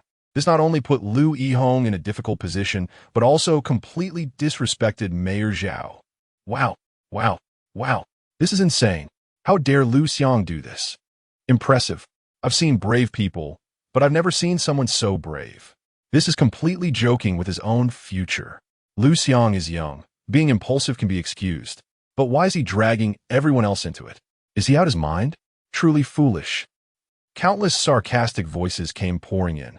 Other principals stepped back, distancing themselves from the mother and son. They shook their heads and said, "Overly proud can easily break. Talent is good, but it takes time to realize it. This Liu Xiang is likely to fall midway. Yes, he should be developing cautiously in the early stages. Once he becomes strong later, he can do whatever he wants." Xingyang withdraw. Xinqing withdraw. In an instant, 4 out of the 5 major high schools in Xingyun City withdrew. Only Shijun remained silent. In the live broadcast room, we at Zhehai University do not need such a student. Xingyun University refuses to enroll Liu Xiang. Jinling University permanently refuses to enroll Liu Xiang. The heads of admissions from the top 10 universities also expressed their positions. Liu Rushua looked at Liu Xiang as if she were looking at a fool, saying, "I can't believe I pursued such a brainless guy for over a decade." She was ecstatic, having offended the mayor. Liu Xiang would find it even harder to make it in Xingyun City. Even with an SS-level talent, it wouldn't work. Wang Zuilian crossed her arms, watching the drama unfold, saying, "What a bunch of fools." Thankfully, he didn't agree to Xiao Xue's pursuit. If he had a family relationship with him, it would be disastrous. Losing money is a small matter. It could even lead to a broken family. Liu Yiming chimed in, "His dad is probably a fool too. Otherwise, how come everyone else is alive, but he died on the battlefield? The seed he bore is also a fool. Even his wife is a fool."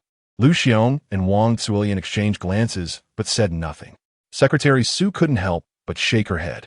She had seen many ungrateful young people, but she had never seen a young person as ungrateful as Liu Xiang. One eye-opener. Offending Principal Liu, offending the vice mayor, and not getting any rewards. What benefit is there other than venting one's emotions? He is truly a young person ruled by emotions. Useless. What a waste of talent. Liu Yihong was first enraged to the point of trembling, but upon seeing that other schools did not want Liu Xiang, he suddenly felt delighted and said, "Thank you, Mayor Zhao, for mediating, but such an uncultured student, we at Xingyun No. 2 High School will not accept. Even if you want to return to school, Liu Yihong will not agree." This stance made it seem as though it was Liu Xiang who was begging to return to school, not Liu Yihong. Mayor Zhao also looked disappointed, saying, "Since Principal Liu is unwilling, then it indeed cannot be forced. All right, let's end today's matter here. Everyone disperse." The media friends were ecstatic, especially those from self-media, looking at Liu Xiang as if he were a treasure. Liu Xiang's words were explosive, extremely newsworthy. They even thought of titles. Shocking. A high school classmate fiercely rebuts the principal and the mayor. Thousands watch. A senior student publicly curses the principal of his alma mater. Is this the evil result of exam-oriented education? Is it really good to become an exam machine that only knows studying? Shouldn't we improve the quality of middle school students? In an instant, they rushed forward, ready to interview Liu Xiang. At that moment, Liu Xiang calmly pushed through the crowd and approached Secretary Su. "Want to apologize? Realize your mistake? It's too late. Those resources will still be given to you, but when they will reach your hands is uncertain. Just wait slowly." Secretary Su shook her head, her expression indifferent. Turning to leave, "Step aside, don't delay my getting off work." Liu Xiang silently pressed his hand on the high-level spiritual pearl in Secretary Su's hand. Chapter 8. SSS Level Talent. Who dares to suppress me? Advanced Spirit Orb. Specially tests SS level and SSS level talents, capable of perfectly presenting the images of fierce beasts. At this moment, Liu Xiang's actions were rather sudden. By the time Secretary Su reacted, a brilliant light burst forth, blinding her. Roar! The Tao'Dai reappeared in the crystal ball.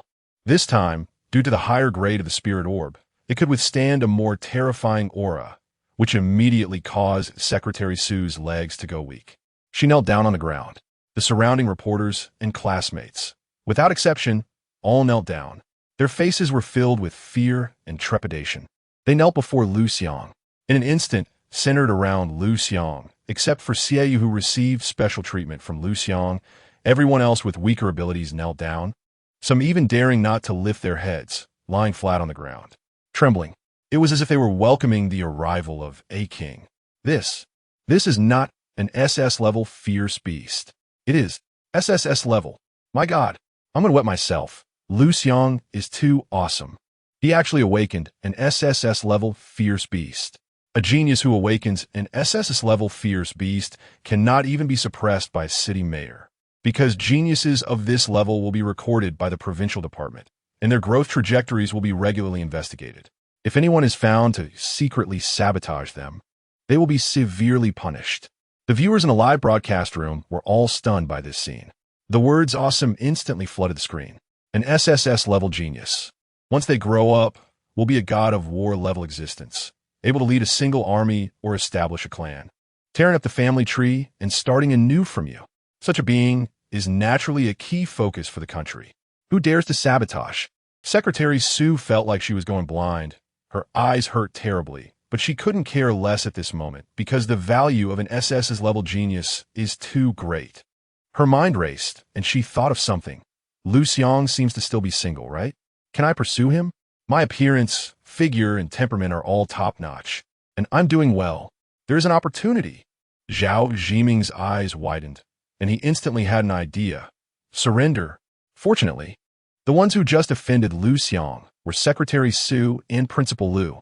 Liu Yihong was completely dumbfounded, feeling as if he had eaten a fly. Not only could he not suppress Liu Xiang, but he had also lost an SSS-level genius.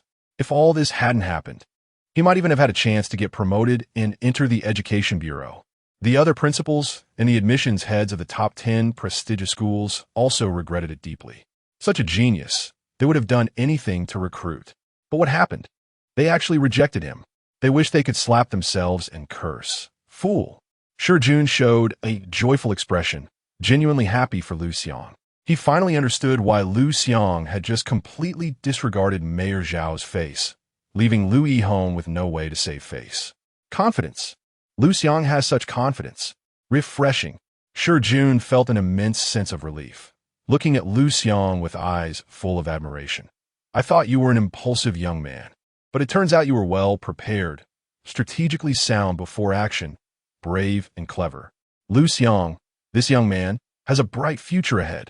In the distance, Liu Rushue's legs went weak, and she trembled as she sat down in her chair, almost kneeling down as well. At this moment, she looked at Liu Xiang with a face full of horror. She felt that this young man was somewhat unfamiliar. For the first time, she felt that this young man was somewhat out of her control. Liu Xiang and Wang Zuolian exchanged glances, and neither spoke any harsh words, because they all clearly understood what an SSS-level talent meant. In the end, it was Liu Yiming who spoke. Sister, you really have good taste. The man you once pursued is so outstanding, having awakened an SSS-level fierce beast. I have to say, this perspective is well found. Liu Rushue. Liu Xiang. It's not that he is excellent. It's that Xiao Xue is impressive. Wang Zuolian snorted coldly and said, if it weren't for Xiao Xue's strong stimulation, could he have transformed from a worthless person who couldn't awaken into an SSS-level genius? Liu Rushue.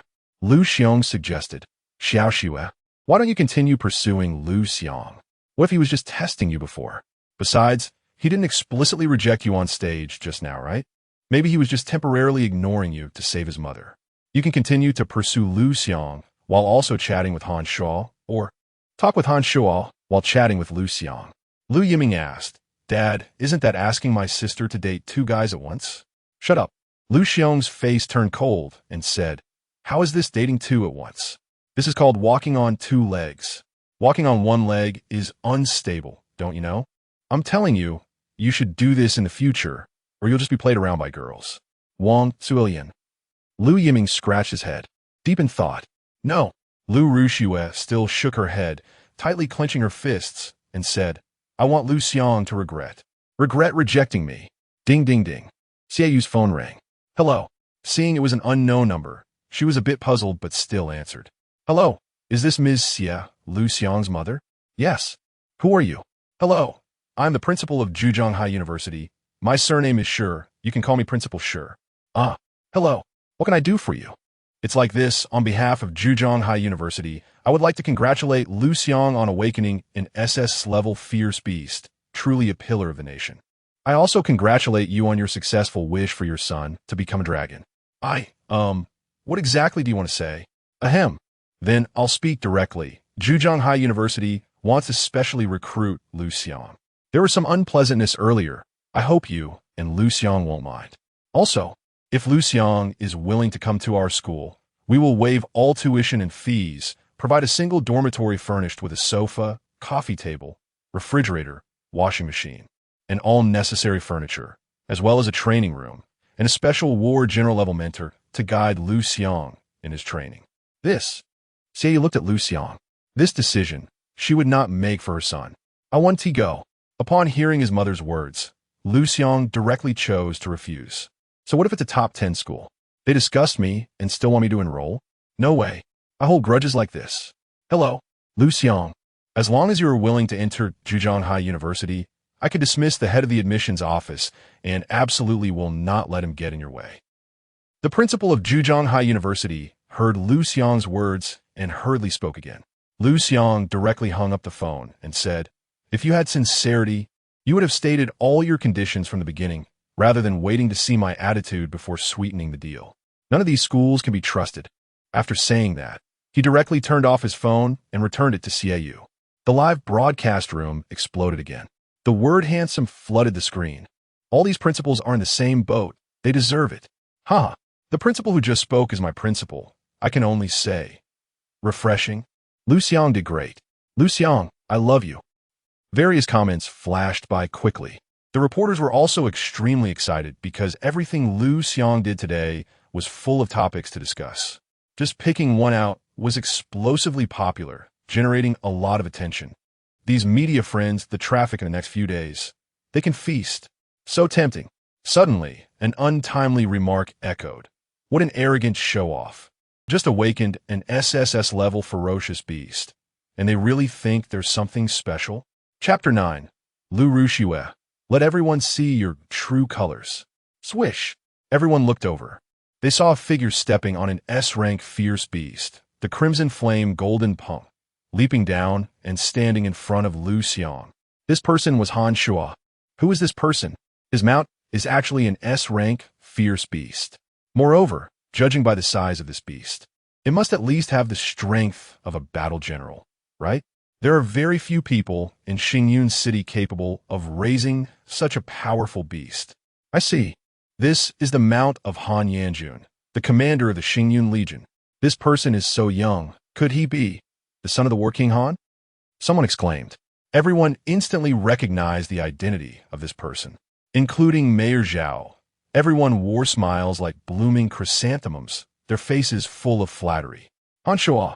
Liu Xiang recognized him at a glance.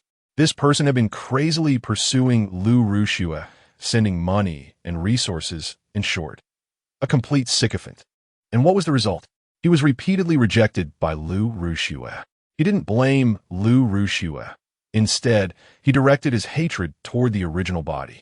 He targeted the original body in every possible way, torturing him endlessly, making the original body miserable. Therefore, it was hard for the original body not to remember Han Shuo. Unexpectedly, a poor kid also had the chance to leap through the Dragon Gate and awaken an SSS rank fierce beast. Han Shuo said sourly. He had only awakened an S rank fierce beast. Although it was quite good, it was still somewhat lacking in front of Liu Xiang. No, it was incomparable. Just like his father, who awakened an SSS rank fierce beast, was doing pretty well, and had even become the commander of the Xingyun Legion. But what about the genius who awakened an SSS rank fierce beast? At the very least, he could enter the Central. If he didn't go to the battlefield and train slowly, he could easily become a battle king, or even a half-step battle god. If resources were abundant, he would definitely become a battle god. This is the gap. So, he was very jealous. Liu Xiang, let us fight. Let me test your abilities. How about it? Han Shuo decided to challenge Liu Xiang. Just right. Mayor Zhao is here to serve as a witness. In this world, if both parties have grievances, they can hold a martial arts competition to decide the outcome. Even life and death, provided they find a credible witness. An S-rank little bug dares to challenge me? Liu Xiang shook his head directly, about to refuse. On the side, Mayor Zhao decisively nodded, fearing Liu Xiang would refuse, and said with a smile, "Sure, the best genius in Xingyun City sparring will definitely be a great sight." At that moment, he chose to take a side, on Han Shua's side. One was an SSS-rank genius who had yet to grow up. The other was already holding a legion, stationed in Xingyun City, the true #1 person in Xingyun City. Who to choose? It wasn't difficult.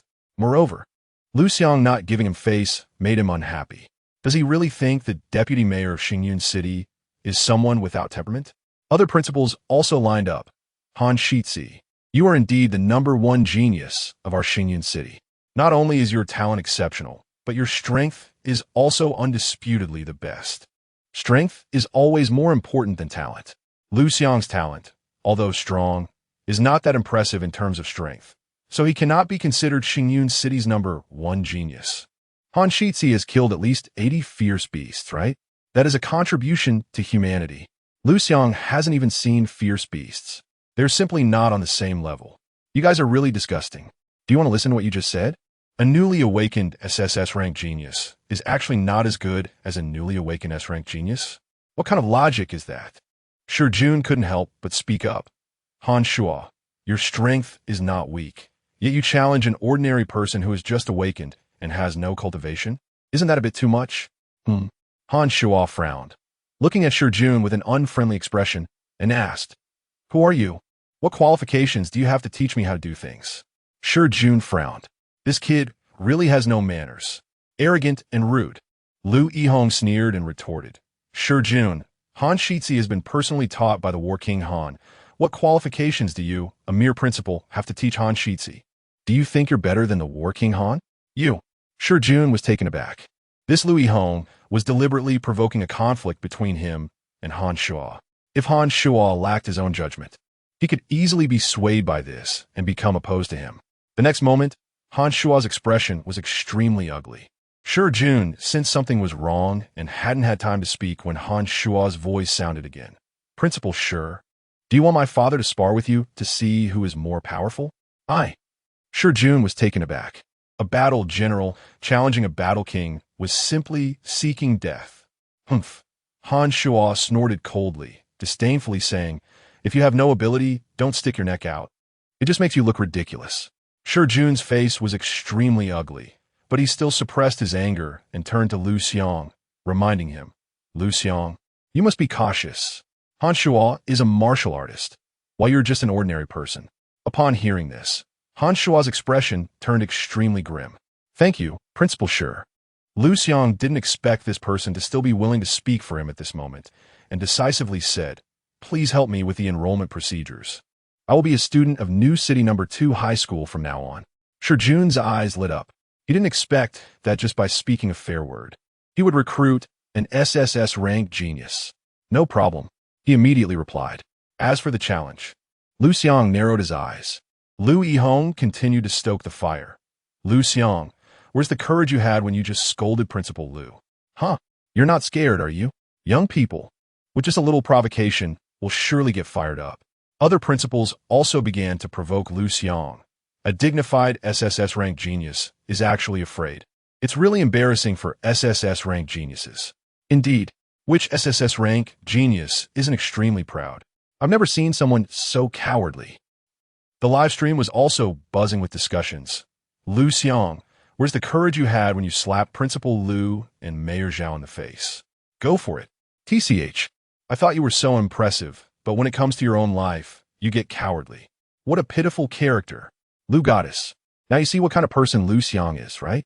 He isn't worth your pursuit. Liu Xiang, are you even a man? If you have the ability, accept Han Shuo's challenge." Liu Ruxue also spoke up. She wanted Liu Xiang to be humiliated, to be tortured. This shows how much she hated Liu Xiang. Upon hearing this, Liu Xiang glanced at Liu Ruxue.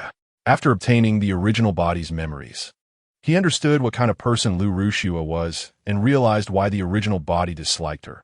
Even he felt somewhat disgusted by Liu Ruxue. Right now, Liu Ruxue saying this had a clear purpose. He understood it all too well.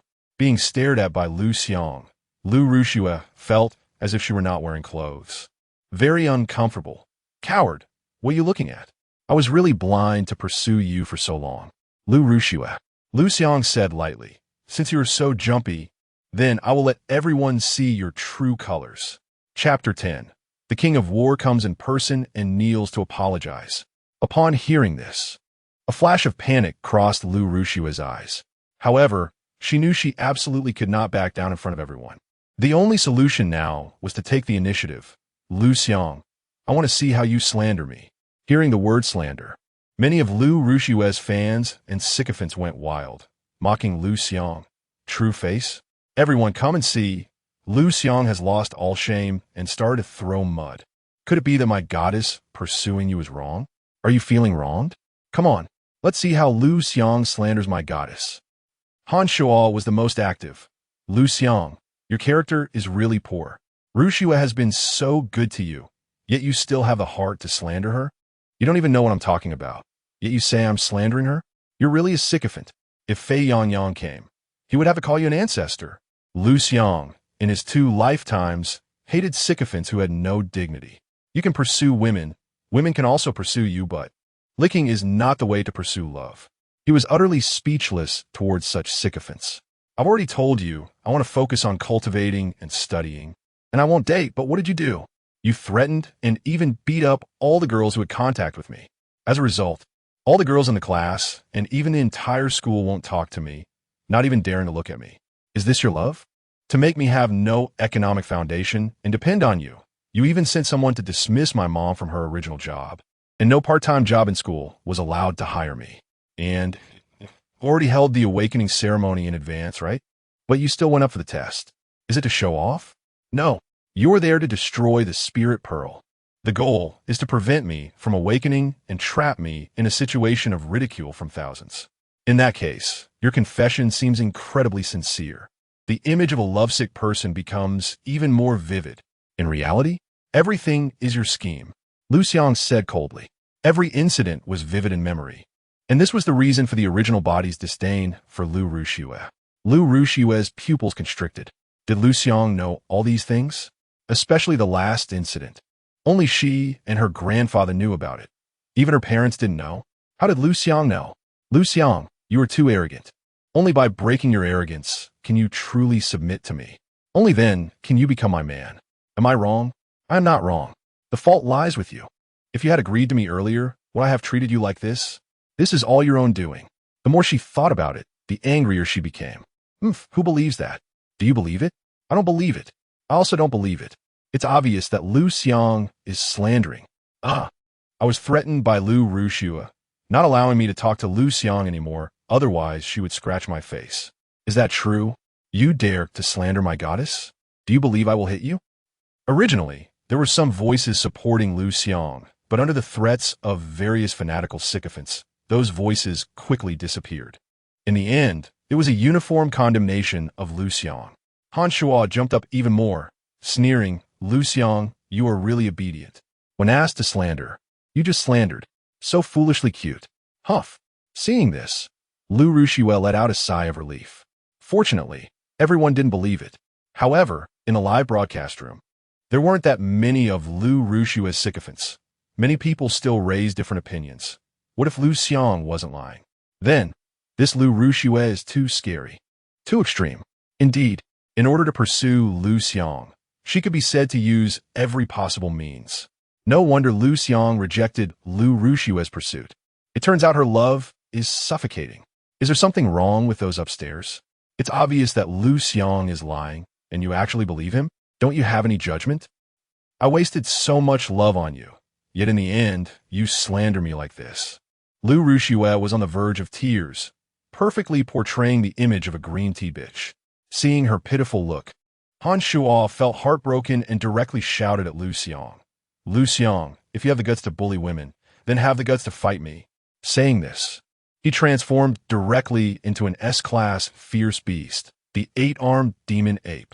It was clear that his awakened fierce beast was also in beast form. Roar. He let out a furious roar. Black energy surged around him as his arms, as thick as a person's thighs, swung, exuding an imposing aura, and a terrifying might spread out. Many people looked startled, but if it were before, everyone would definitely be shocked. But today, after being scared by Liu Xiang's awakened fierce beast several times, their reactions were only slightly surprised. He didn't react much. They even felt. It was nothing special. Dare to challenge me? You're not worthy. Liu Xiang coldly glanced at the furious 8-armed demon ape, feeling it was just noisy. The 8-armed demon ape, a fierce beast extremely skilled in combat, was known as a berserker, incredibly fierce, and fought recklessly. Even SS-class fierce beasts found it troublesome.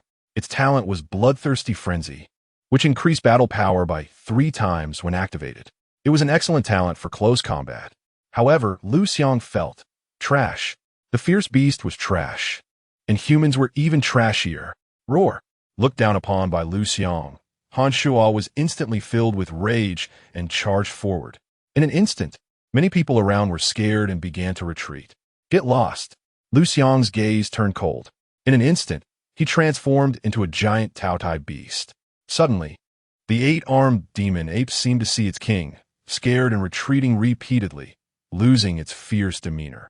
It only trembled, with a face full of obedience, like a pet. Just as Liu Xiang was about to make a move, with a bang, the 8-armed demon ape fell to the ground, unconscious. That's right, it was scared unconscious.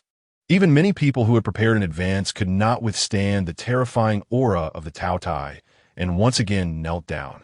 This time, including Liu Ruxue. The viewers in the live broadcast room erupted again. Is this it? The son of the king of war? A martial artist? Isn't that impressive?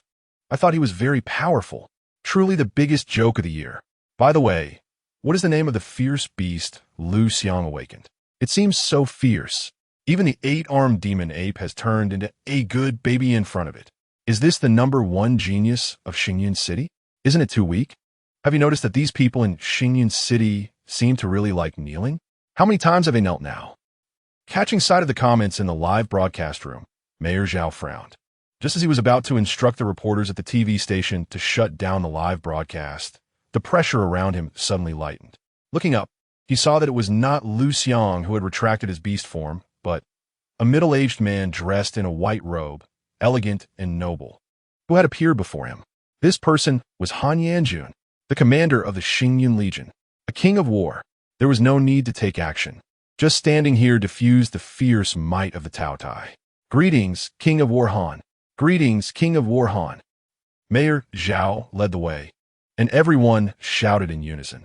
It was neat and powerful. The live broadcast room was once again flooded with comments. So small, bring in an older one? King of War Han? What imposing presence. Liu Xiang is in trouble now. He has offended the King of War, even with an SSS level talent. He will probably be crushed under the Five-Finger Mountain, unable to move. Upstairs, no matter how sarcastic you are, the War King strongholds are the backbone of the country. Not to mention that Han Yanjun is the commander of the Nebula Legion. Those who have reached this position have all made contributions to the country and deserve respect. Exactly. Where's the moderator? Silence the people upstairs. Bah, I pay taxes too and contribute to the country, yet I don't see anyone respecting me. Liu Xiang has unknowingly gained a following, actively engaging in a keyboard war with another group of viewers. Seeing this, Shijun's eyes flashed, and he quietly took out his phone. Han Yanjun, who was observant and attentive, naturally noticed the comments in the live stream, and a shadow crossed his eyes. With so many people watching, even with his power, he couldn't be too forceful. He could only suppress his anger and calmly said, "Apologize to Xiao Shuo on your knees, and this matter will be considered over."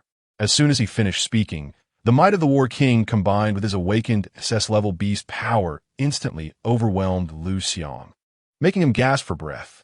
Bang, bang, bang. A series of kneeling sounds rang out. Mayor Zhao and others all bowed their heads, looking respectful. In the vast space, only Liu Xiang, who had reverted from beast form back to human form, stood tall. He stared fiercely at Han Yanjun and said word by word, "I refuse." Chapter 11. So what if he asked the War King? I want to indulge him. Are you crazy? Is Liu Xiang out of his mind? How dare he directly refuse the War King of Han? That's the War King of Han. He is the most powerful in the entire nebula. A figure of great renown throughout Yanhuang Prefecture. Liu Xiang didn't give him any face at all? Awesome. As expected of Liu Xiang, no matter who you are. If you make me unhappy, I'll confront you. This War King of Han is really amusing. His own son insisted on challenging Liu Xiang, only to be scared into unconsciousness by Liu Xiang. And now he wants Liu Xiang to apologize? What kind of nonsense is that? The crowd buzzed with discussion. I knew you were brave, but I didn't expect you to be this brave. That's the War King of Han. Do you really not know how to write the word death? Secretary Su suddenly felt that Liu Xiang was not a good match for him. The principals of various schools also felt that not admitting Liu Xiang was a very wise choice.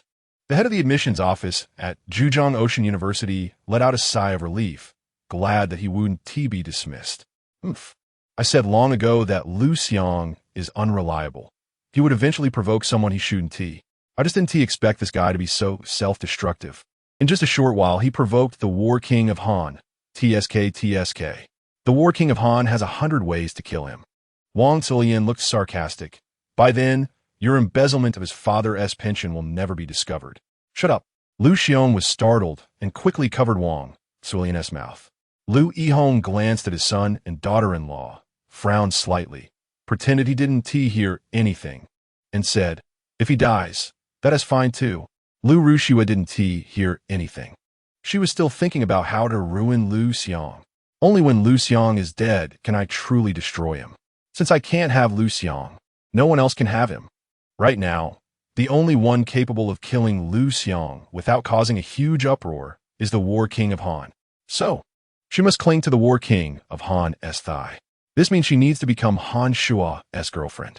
So, she threw herself beside Han Shua, looking worried, and exclaimed, "Shua bro, are you okay? Wake up." Han Yanjun glanced at Liu Rushua, withdrew his imposing demeanor, and moved to Han Shua's side, showing a worried expression, as if caring about his son's safety. In reality, he had already seen that his son was only scared unconscious, and there was no serious problem. The reason he withdrew his power was because he couldn't subdue Liu Xiang, make Liu Xiang kneel. Both sides were at a stalemate, which embarrassed him. So he took the excuse of caring for his son's safety to withdraw his power, to avoid the outside world knowing about his incompetence. Instantly, the pressure on everyone lightened. Mayor Zhao was the first to flatter.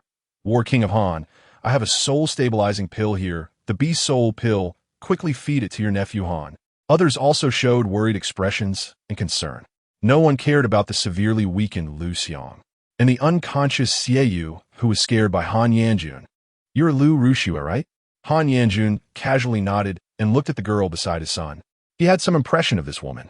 His subordinates had reported that his son had fallen for a lovesick girl. Glancing at the small gap between Liu Rushua's legs, she should still be a virgin. This is good. He would allow his son to marry a woman who had been played with by others. Thinking of this girl's methods of pursuing Liu Xiang, his assessment was, this is a very scheming woman. Han Yanjun was not afraid of the other party being scheming. On the contrary, he hoped his daughter-in-law would be more calculating because his son was too straightforward and lacked brains. Such a character wouldn't be able to hold onto the family fortune he had built. He needed a virtuous helper. He was confident he could train Liu Rushua to be his son's virtuous helper. In other words, at this moment, he had already recognized Liu Rushua's identity as future daughter-in-law. Liu Rushua had met the War King of Han. She quickly got up, her expression showing both reverence and admiration, along with a hint of obedience, perfectly managing her demeanor. Han Yanjun nodded and said, "Still pursuing Liu Xiang?" "No, I was blind before. I've already cut ties with him." Liu Rushua shook her head without hesitation, expressing her stance and distancing herself from her relationship with Liu Xiang. Han Yanjun continued, "I have one recommendation quota for special enrollment at Nebula University every year. And this year it's yours." Liu Rushua was overjoyed. Others also showed envious expressions. Nebula University, one of the top 10 prestigious universities in Yanhuan Prefecture, has strong faculty, and most importantly, it's right at the doorstep. It's a university that many Nebula people dream of. The key is that now, Liu Xiang doesn't even need to take the most difficult practical test. She is directly specially enrolled, which is just too amazing, right? Thank you, War King of Han. Liu Xiang was extremely excited, her voice trembling slightly. You have to know, her cultural course scores were terrible, only scoring a few points. And she was so timid that she was scared to death. Her practical scores would definitely not be good, and there might even be a risk to her life. Let alone getting into the top 10 prestigious universities. Even getting into an ordinary undergraduate institution would be very difficult. Liu Xiang, and Wang Suilian were even more excited, not only because Liu Xiang got into Nebula University, but also because the War King of Han was willing to give Liu Xiang the recommendation quota, which indicated what? It showed that he recognized Liu Xiang's identity as future daughter-in-law. Their family held great power in Nebula City, but compared to the War King of Han, they were nothing. If they became in-laws with the War King of Han, then their family would at least be considered something. They would be able to walk sideways in Nebula City. Also, come to report to the Nebula Corps reserved tomorrow. After graduating from Nebula University, you can report directly. Han Yanjun continued. As soon as these words came out, there was an uproar. It is well known that after graduating from university, one has to face employment issues. Even if awakeners are not short on jobs, they still need to choose carefully, and the Nebula Corps is undoubtedly an excellent choice. High salary, with a system, stable, a secure job, close to home, more vacations, low mortality rate. This is a coveted job for countless people. This is equivalent to knowing you have a good job before even starting university. Is there anything better than this? In a live broadcast room, countless students who graduated and became unemployed, and many middle-aged people who were unemployed shed tears of envy. Many S-level gifted geniuses might not even be able to enjoy this treatment, right? My God, this Liu Xiang is just too lucky. Having a good appearance is an advantage. I'm going to rooftop, friends in a live broadcast room. See you in the next life. Damn it, I'm so envious. Feeling the countless envious gazes, Liu Xiang's vanity was greatly satisfied. She first thanked the War King of Han, stating that she would definitely study hard and train diligently. Not to let him down, then glanced at Liu Xiang, who was helping his mother up. From a high position, it was a completely condescending attitude. So what if you have SSS level talent? You still have to graduate and find a job. You're just a commoner crawling at the bottom. No matter how good your talent is, you can only be trampled under my feet. Begging and whining. Working hard your whole life might only allow you to reach my starting point. This is power. Liu Xiang had a face full of sarcasm. Moreover, how could she remain stagnant? By the time Liu Xiang caught up, she had already climbed to a height that made Liu Xiang look up at her with the help of Han Yanjun. Moreover, as Liu Xiang chased after her footsteps, dangers were everywhere. Who knows when he might be finished? You disdain power, thinking you can rely on yourself to make it, but in reality, you're just dreaming. That's just a lie woven by the upper class for the lower class. No matter how excellent you are, in the end, aren't you still going to work for us? Strive for us. Leaving this tree, I realized I have an entire forest. There are countless men outside. Many better than you. I was really foolish before. After putting down Liu Xiang, Liu Xiang felt incredibly relaxed, her smile charming and captivating.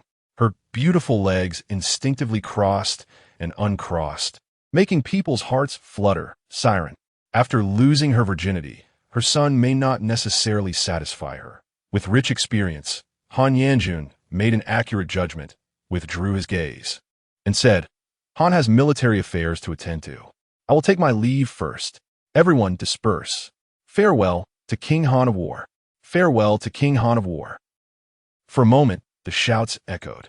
The emotional value peaked. Throughout the process, no one paid attention to Liu Xiang. Oh wait, Liu Xiang did pay attention to Liu Xiang. He waved his hand in disdain and said, Liu classmate, Xingyi No. 2 High School does not welcome you. Hurry and leave. Or don't blame me for throwing you out. No one spoke for him. At that moment, Liu Xiang was like a poison gold. No one dared to touch him. Looking at Liu Xiang's figure, someone in the crowd remarked, He is so pitiful, like a wild dog kicked out of home by me. Suddenly, the whole world brightened up by 3 points. With a bang, the high-level spiritual orb exploded. Chapter 12. Half-Step Battle God.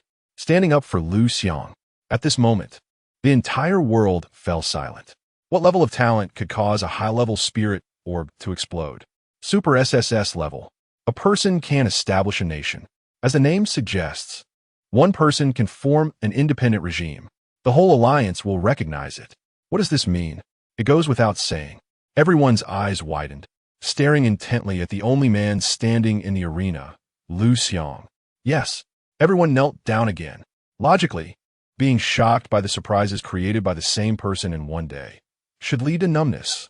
However, everyone present, without exception, was petrified, their inner shock beyond measure. Han Yanjun, who was about to leave, suddenly stopped at this moment, staring at Liu Xiang with flickering eyes. He, the Legion commander, a powerful battle king, could suppress SSS-level monstrous geniuses. But could he suppress a super SSS-level peerless talent? No. A genius at this level, once their talent is revealed, will be recorded by the central authority, monitored throughout the process. Once something goes wrong, there will definitely be a thorough investigation. Who dares to target them? Not to mention the Legion commander or battle king. Even a half-step battle god would not dare to target them. What did you just say? Liu Xiang coldly glanced at Liu Yihong beside him and asked back. Liu Yihong was momentarily taken aback, a look of fear appearing on his face. He was not pretending, because the ferocity brought by the super SS-level fierce beast, Tao Tai, instilled a fear from the depths of his soul. It was uncontrollable. Even if he was a battle king, even if the spirit orb exploded, the ferocity of Tao Tai was no longer present.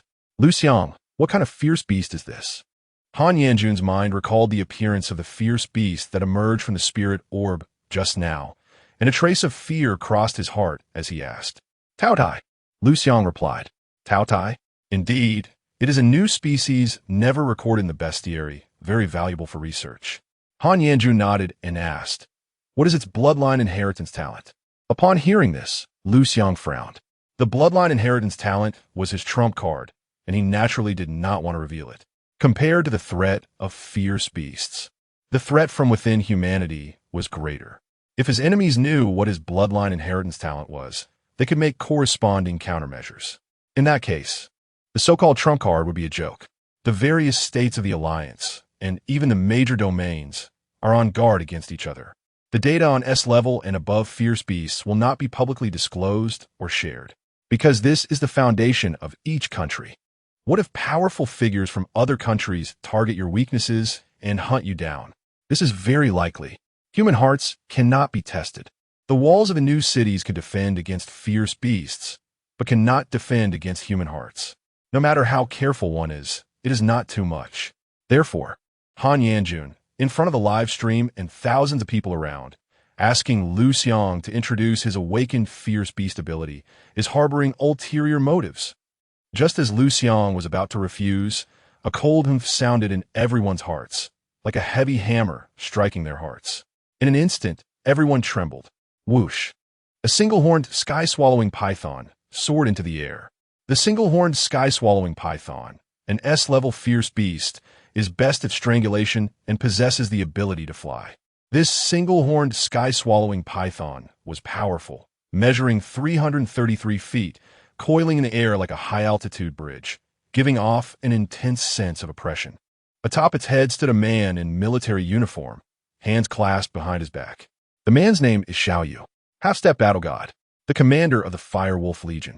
He is about the same age as Han Yanjun, but looks older, covered in scars, the most obvious being a gruesome scar connecting his neck and face, left by the claws of a fierce beast. At that time, the fierce beast almost slashed through Xiaoyu's cheek and neck. It's battle god Xiao. My heavens! How did he come back from the front lines? Who? How have I never heard of him? It's normal that you haven't heard of him. Let me explain slowly. The Fire Wolf Legion, one of the 4 major legions of Yanhuang State, is very different from local legions like the Nebula Legion. It has been fighting on the front lines for years. The death rate is extremely high. It cannot be compared to the Retirement Legion like the Nebula Legion. The reason you haven't heard of it is that the four major legions have always been low-key, and the tasks they execute are the most confidential and dangerous, not suitable for exposure. Moreover, all those who can serve as commanders of the four major legions are half-step battle gods. After this introduction, everyone instantly respected Xiao Yu, especially that gruesome scar. People no longer found it ugly. Instead, they thought, it was very cool. What do you think? Is battle god Xiao back from the front lines for Liu Xiang? Awakening a super SSS level fierce beast is indeed a big deal. If battle god Xiao is nearby, it wouldn't be surprising for him to make a special trip. No wonder a super genius awakening a super SSS level fierce beast has even stirred a half-step battle god. The presence here is impressive. Everyone had a deeper understanding of Liu Xiang's importance. Everyone on the scene closed their mouths. In fact, only high-ranking officials like Mayor Zhao and Han Yanjun had the qualifications to converse with Xiao Yu. Others didn't even have the right to step forward and greet him. However, before the two could speak, Xiao Yu looked to Han Yanjun and said, Han Yanjun, since you want others to introduce, why not start by introducing your Scarlet Flame, Fire Ape? How about that? Han Yanjun's face darkened as he replied, Xiao Yu, as the commander of the Fire Wolf Legion, why aren't you fighting on the front lines? Did you come here to escape from battle? Do you think I'm a coward like you? Xiao Yu directly retorted. You. Han Yanjun's face darkened further. Back then, he and Xiao Yu were both S-level geniuses from the same batch, often clashing over resources and honors, leading to a lot of unpleasantness. After graduation, he was afraid of death, unwilling to fight on the battlefield, and returned to the stable rear, becoming a member of the Nebula Legion. Relying on family resources and his own talent, he eventually stepped into the realm of Battle King and became a Legion commander. Meanwhile, Xiao Yu fought on the front lines for 20 years, achieving outstanding merits. His cultivation even surpassed many SSS-level geniuses. Now, upon meeting again, their statuses and strengths are worlds apart. Now that Xiao Yu has touched on a sore spot, he naturally felt very displeased. As for the movements of the Fire Wolf Legion, Han Yanjun was not qualified to inquire. But Xiao Yu was indifferent to Han Yanjun's expression, even too lazy to look at him again, and instead turned to Liu Xiang with a smile and said, You are Liu Xiang, right? A person who is not afraid of power. You are quite to my liking. I hope you could go to the front lines to fight in the future, not like a certain Legion commander who is a turtle hiding its head. Han Yanjun was about to explode with anger. This guy was subtly insulting him. Chapter 13. One person presses down on a city Xiao Yu. Don't go too far, Han Yanjun said through clenched teeth, coldly. Although Xiao Yu's strength was greater than his own, both were Legion commanders, and their status was comparable. Moreover, this was his territory, so he was not afraid at all. I went too far? What can you do about it? Xiao Yu crossed his arms and leaned against the already fallen, coiled, uniquely horned sky-devouring python, and said, You can bite me. You. Han Yanjun was momentarily at a loss. He glanced at the uniquely horned, sky-devouring python that was spitting its tongue at him, feeling a surge of fear. Xiao Yu, feeling bored, said, You are still the same, with no real ability, only good at talking. Thinking back, your choice back then was quite right. Going to the front lines would mean death, so it's better to hide in Nebula City, enjoying life while playing with power. How comfortable. Upon hearing this, Han Yanjun suddenly felt the gazes of those around him looking at him strangely. This made him very uncomfortable, and he retorted, Xiao Yu, what do you know? 20 years ago, around Nebula City, ferocious beasts roamed freely, and the internal situation was fraught with crises. Staying here is no easier than being on the front lines. Besides, I'm a homebody. What's wrong with choosing to return to Nebula City? Xiao Yu was not buying it at all and shot back. Flowery excuses. Only you know what you really think. I don't believe a single word from someone who talks nonsense. You. Han Yanjun was so angry that he felt like he was about to explode.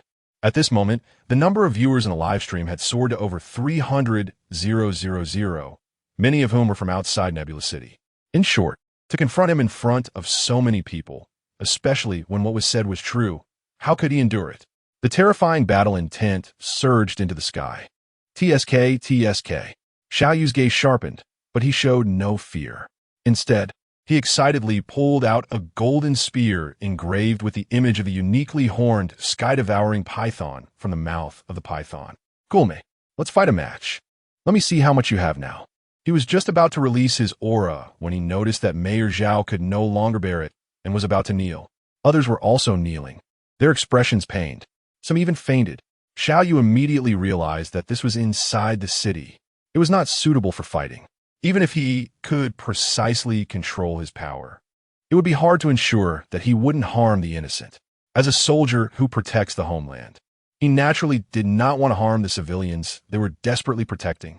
So, just as he was about to suggest changing the battlefield, Han Yanjun restrained his aura and said lightly, "Xiao Yu, this is not your battlefield. Please control your emotions, or you will harm the innocent civilians. If you do not control your actions, I will take you to a military court." Playing the victim, are we?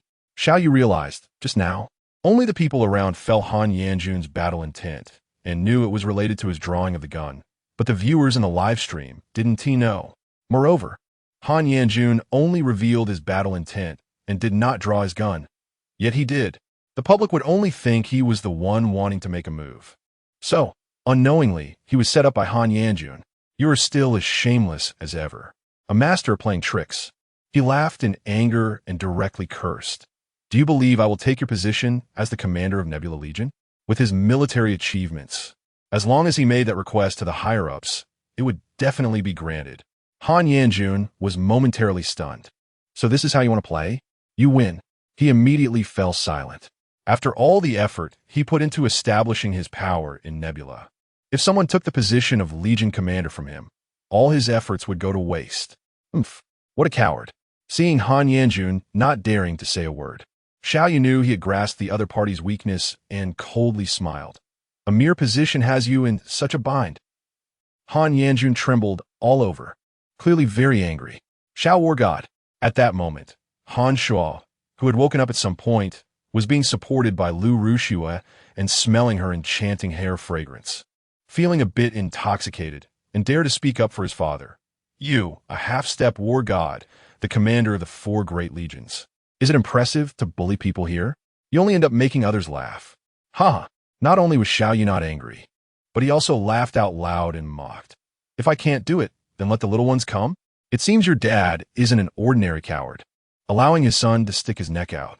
You, Han Shuo had never suffered such humiliation, but he could only endure it, and said, Xiao War God, is it worth it to stick up for a stranger? Upon hearing this, Xiao Yu's expression suddenly darkened. Instantly, Han Shuo felt as if he had fallen into an ice cave, scared to the point of turning pale. Mainly because he didn't understand why. I didn't say anything, right? Why is he suddenly angry? Xiao Yu coldly shouted. I'll bully people? When you were bullying Liu Xiang just now, why didn't you think so? At that time, didn't you father and son feel very impressive? As the guardian of Nebula City, how could you bully the citizens of Nebula City like this? And you? He swept his gaze towards Mayor Zhao and the others, saying discontentedly, a bunch of sycophants. Always thinking about your own little interests, thinking about how to climb up, thinking about how to show off, not caring at all about the real feelings and needs of the common people. You won't even seek justice for them. The citizens allowed you to reach this position, and this is how you repay them?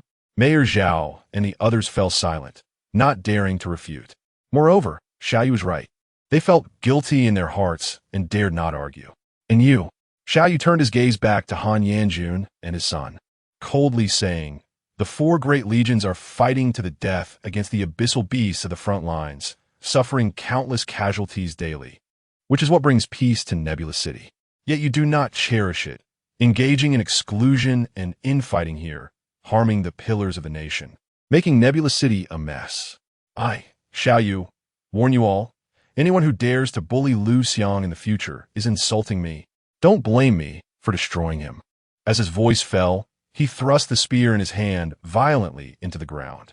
The spear trembled, emitting a terrifying sound wave that pierced everyone's eardrums. The overwhelming pressure made everyone's hearts tremble. With Xiao Yu personally standing for him, Liu Xiang was no longer an ordinary person without a background. Who would dare to provoke him? Liu Xiang, Do you want to become my closed-door disciple? Xiao Yu asked. Follow me in the future, and I will protect you. Everyone's eyes widened in shock. A disciple of the war god. What an incredible opportunity. What immense fortune. Standing up for him and taking him as a closed-door disciple is two different concepts. This kind of treatment is rare in the world. Chapter 14. Liu Xiang is the prize catch, and I'm the rotten fish? On the side, Liu Shui's family showed expressions of envy and even jealousy. Compared to the war god, the war king is nothing. Didn't you see Han Yanjun not daring to utter a single word in front of Xiao Yu? No, no, no. Liu Shui was so angry that her back teeth itched, trembling with rage. At this point, she had no way to suppress or even destroy Liu Xiang. This was absolutely not the outcome she wanted to see. How could this happen? She was about to go crazy. Liu Xiang furrowed his brows and said, This Liu Xiang is truly lucky. A person like him can actually gain the favor of the war god. Why doesn't our family have such good fortune? It's really unfair. Exactly. Wang Tilian chimed in. The shameless scoundrel who slandered our little Shui can still have such luck. Is God blind? If it weren't for our little Shui stimulating him, how could he possibly awaken?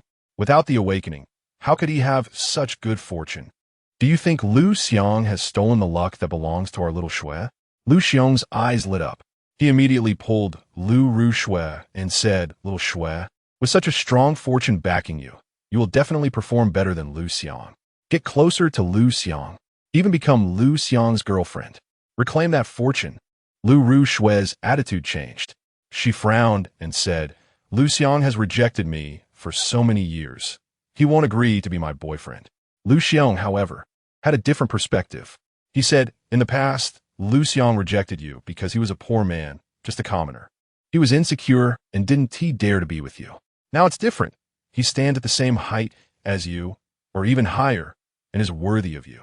He is no longer insecure and can interact with you normally. So, he is more likely to agree. Does that mean I was too good before? Liu Shui pondered, nodding slightly. Liu Yiming reminded, what about Han Shuo?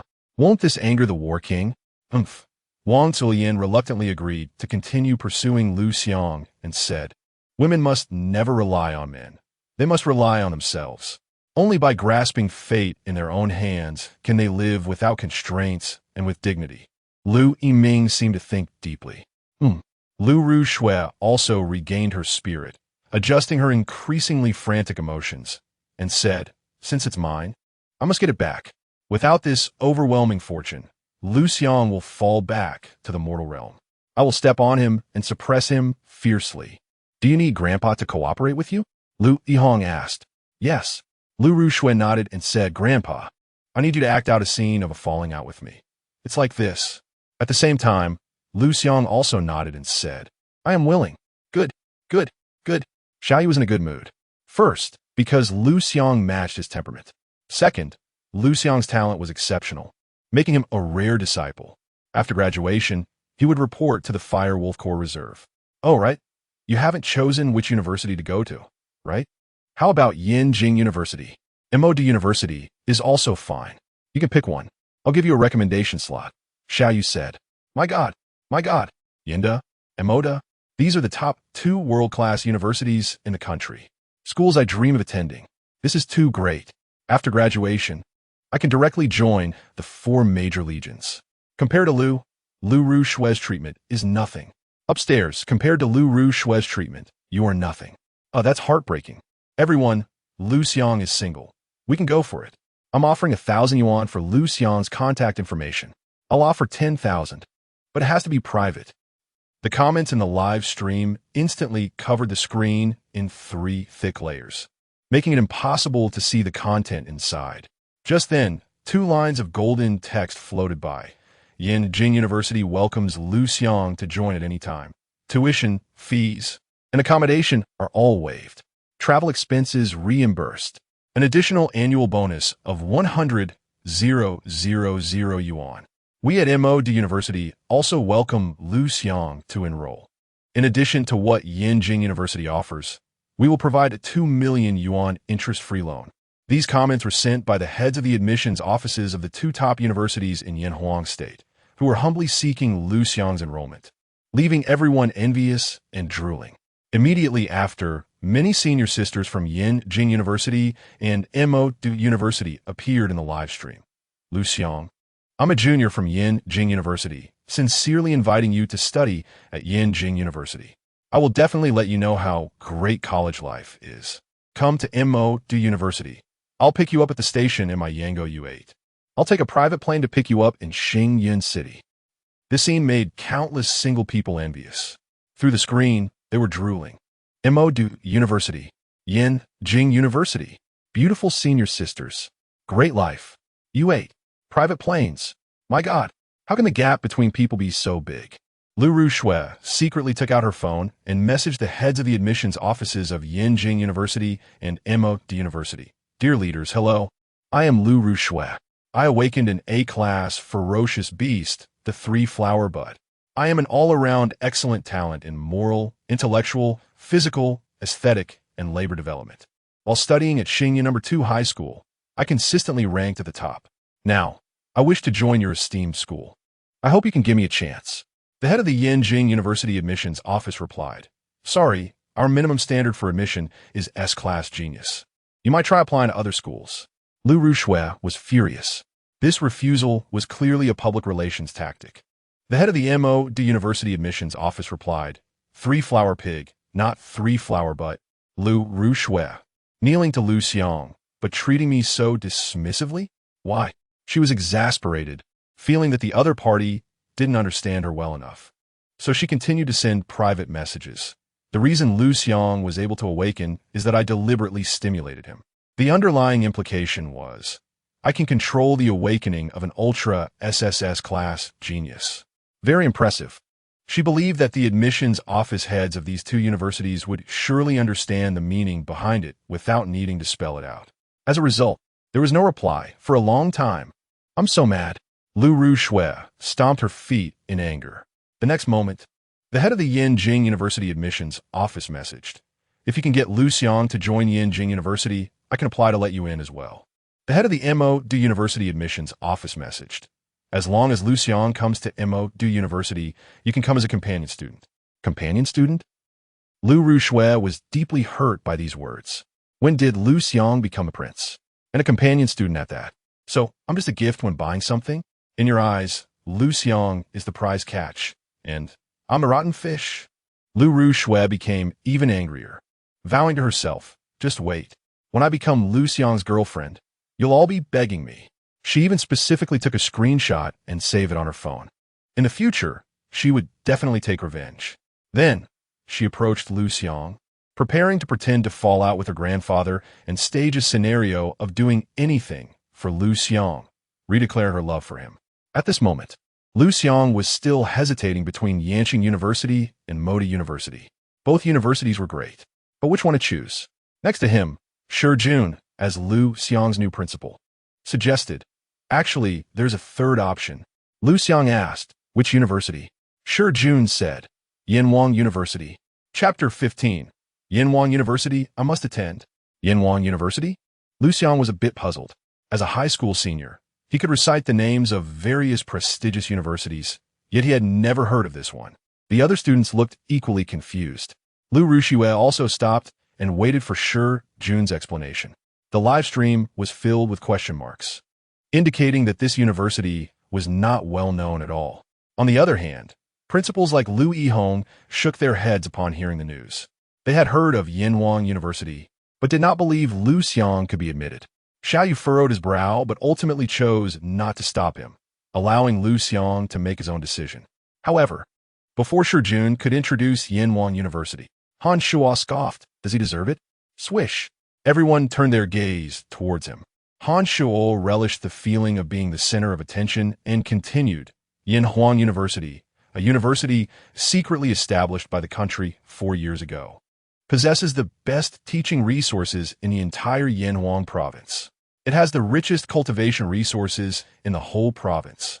Each year, it only enrolls 100 students. The admission requirements are extremely strict. Condition 1. Possess SS level talent or above, or become a warrior. Condition 2. Must have a good family background and excellent character. Condition 3. Students must be invited by the Yanhuang University admissions office to participate in the entrance practical test held by Yanhuang University, with selections made based on merit. As for who will be invited, it will naturally be the most outstanding geniuses with proven achievements. It is said that last year's lowest practical test score was 94 points.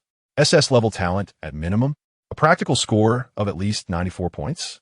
Everyone was taken aback. For the students of Xingyun Second High School, none of these conditions could be met, especially the practical score.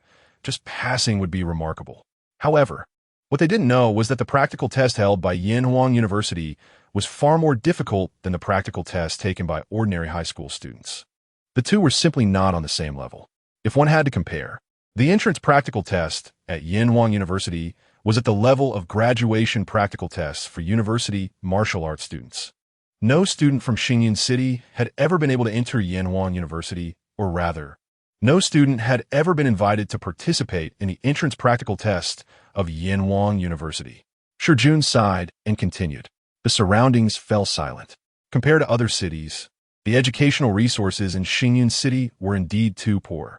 Han Shuo spoke up. Those who want to participate in the Yanhuang University entrance practical test have already begun preparing since the start of their senior year, or even since their first year. Like me. At this point, he couldn't help but puff out his chest and said proudly, Liu Xiang, you are just an ordinary high school student with a subpar physique. You could fall over with just a gust of wind, and you dare to participate in the Yanhuang University entrance practical test? Aren't you afraid of dying there? Oh, right, I almost forgot to mention. The death rate for the Yanhuang University entrance practical test is as high as 20. That means 1 in 5 students will die. Of course, they wouldn't invite someone like Liu Xiang, who is weak. After all, he is considered a pillar of the nation. It would be quite a loss if he died during the entrance practical test. Moreover, you have no achievements at all. This information completely reshaped many people's perceptions. It turned out that there were even more outstanding institutions in this world. Not only were they unqualified to attend, they weren't even qualified to apply. And they didn't even know about it. In that moment, they realized just how ordinary they were. Liu Xiang squinted his eyes. He paid no attention to Han Shua's ridicule. All he could think about was, I want to join Yanhuang University. But how can I obtain the invitation? Liu Xiang, you are already very excellent. But one must know how to recognize oneself. Han Shua said, what good is your talent? How can you compare with us geniuses who have been preparing from the very beginning? Upon saying this, he felt much more balanced and continued. Once I enter Yanhuang University, even if your talent is better, even if you enter top-tier universities like Modi University and Yinjing University, I can still surpass you. A step behind means falling behind in every step. Do you understand? He had worked hard for 3 years to get into Yanhuang University. He had been preparing since the beginning of his first year.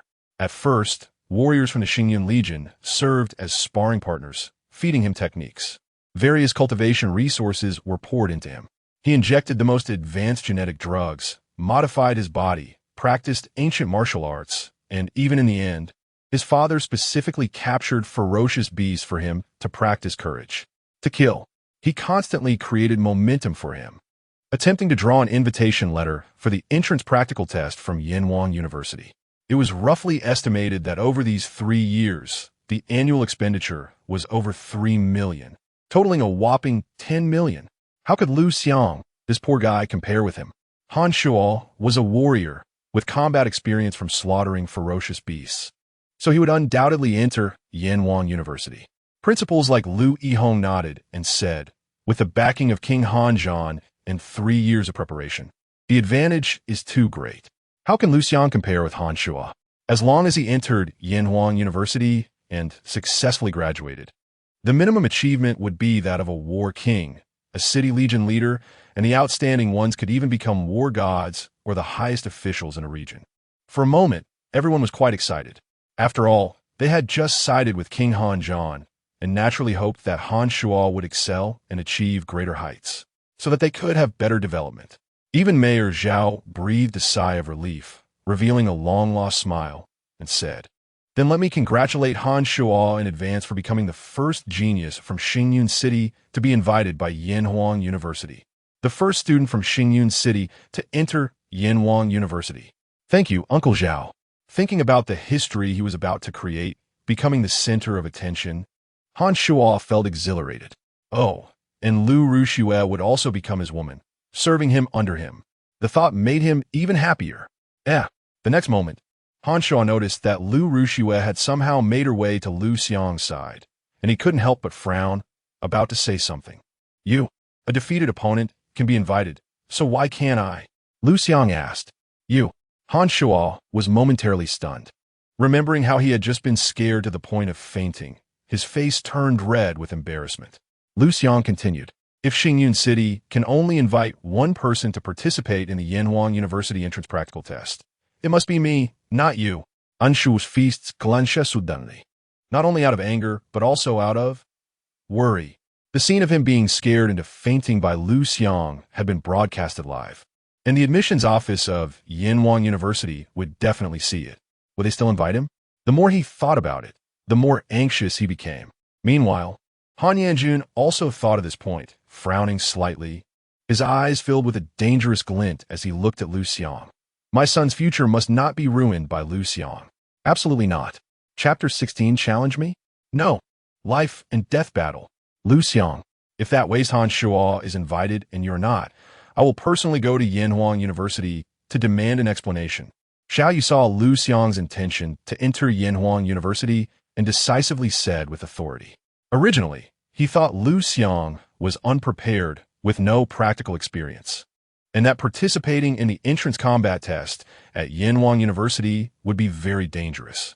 There was even a possibility of falling. So, he didn't mention University, thinking to let Liu Xiang develop steadily. In the end, his achievements wouldn't beat any less. But Liu Xiang wasn't that kind of person. As his master, he must support him, fully support him. Upon hearing this, Han Shuo became even more anxious, not even caring about the term waste. Instinctively looking at his father, Liu Xiang, who was skilled at reading emotions, noticed the change in Han Shuo's expression and immediately understood what was going on. Feeling disdain for Han Shuo in her heart, she wanted to confess to Liu Xiang now. No rush, because she knew that someone as proud as Han Yanjun would never easily let his son lose the chance to enter University. He wouldn't let his 3 years of investment go to waste. After Han Yanjun made his move, she could decide based on the situation. Xiao Yu, being a half-step battle god and the commander of the Firewolf Legion, with a prominent reputation, would cause trouble if he made a scene, and the University admissions office would have a headache. More importantly, Han Shuo was indeed scared to the point of fainting under everyone's watch, which could be considered a defeat by Liu Xiang, right? Mayor Zhao and Liu Yihong and others also looked eagerly at Han Yanjun, waiting for him to break the deadlock. At this moment, Han Yanjun furrowed his brows even tighter and secretly transmitted to Han Shuo. Xiao Shuo challenged Liu Xiang again. Defeat him with an overwhelming attitude. Han Shuo's pupils shrank, immediately realizing that this was the best way to break the deadlock. The key was that he could also vent his anger. While everyone's attention is on me, hold that beast essence pill I gave you in your mouth and take it during the battle. Let people misunderstand that you broke through in battle. Han Yanjun continued to transmit. To ensure everything went smoothly, he had to make full preparations. Han Shuo furrowed his brows. Is this necessary? I am Han Shuo. In Xingyun City, I am invincible. As long as I take it seriously, Liu Xiang will definitely be suppressed by me. An Yanjun's Gaza Sharpanat. Han Shuo shivered in fear and hurriedly complied, then shouted angrily, Liu Xiang, do you really think that just because you scared me with a sneak attack, you have defeated me? The ferocity of a super SSS level ferocious beast is suddenly unleashed. Who wouldn't be confused? If you have the ability, fight me again. Everyone immediately understood Han Shuo's plan. In an instant, they looked at Liu Xiang with various expressions. Han Yanjun and his son, along with Mayor Zhao and others, hoped Liu Xiang would accept. Liu Xiang and Liu Yihong's family also hoped Liu Xiang would accept. If Liu Xiang were killed, then they would be more at ease. Xiao Yu hoped Liu Xiang would refuse. Shi Jun even advised, Liu Xiang, don't agree to him.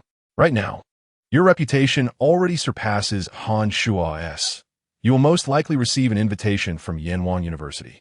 There is still a month until the entrance combat test at Yenhuang University, and I will do my best to help you improve your strength and combat ability at that time. Your chances of passing the entrance combat test will be very high. In the live broadcast room, some viewers were also eager to see the excitement. Liu Xiang, don't be cowardly. Are you a man? If you're a man, then fight. This Han Shuo is so disgusting. If I were Liu Xiang, I would definitely slap his face hard. Liu Xiang, you scared him once. You can scare him again. Go. Of course. There were also Liu Xiang's loyal fans. Upstairs, stop trying to provoke my husband. Husband, absolutely don't agree to Han Shuo. This is a trap he set. Exactly. Han Shuo has no choice but to fight you. But you can completely refuse. This Han Shuo is truly disgusting. He has no skills, but a lot of tricks. Liu Xiang looked at Shi Jun and said, Principal Shi, if I refuse, my reputation will definitely be overshadowed by Han Shuo. Besides, Yenhuang University.His invitation looks at the record, not the reputation. Also, Han Shuo is not my opponent. Maybe you can ask Xiao Yu to help him get an invitation from Yenhuang University. But I want to rely on myself. Defeating Han Shuo head-on will get me the invitation from Yenhuang University.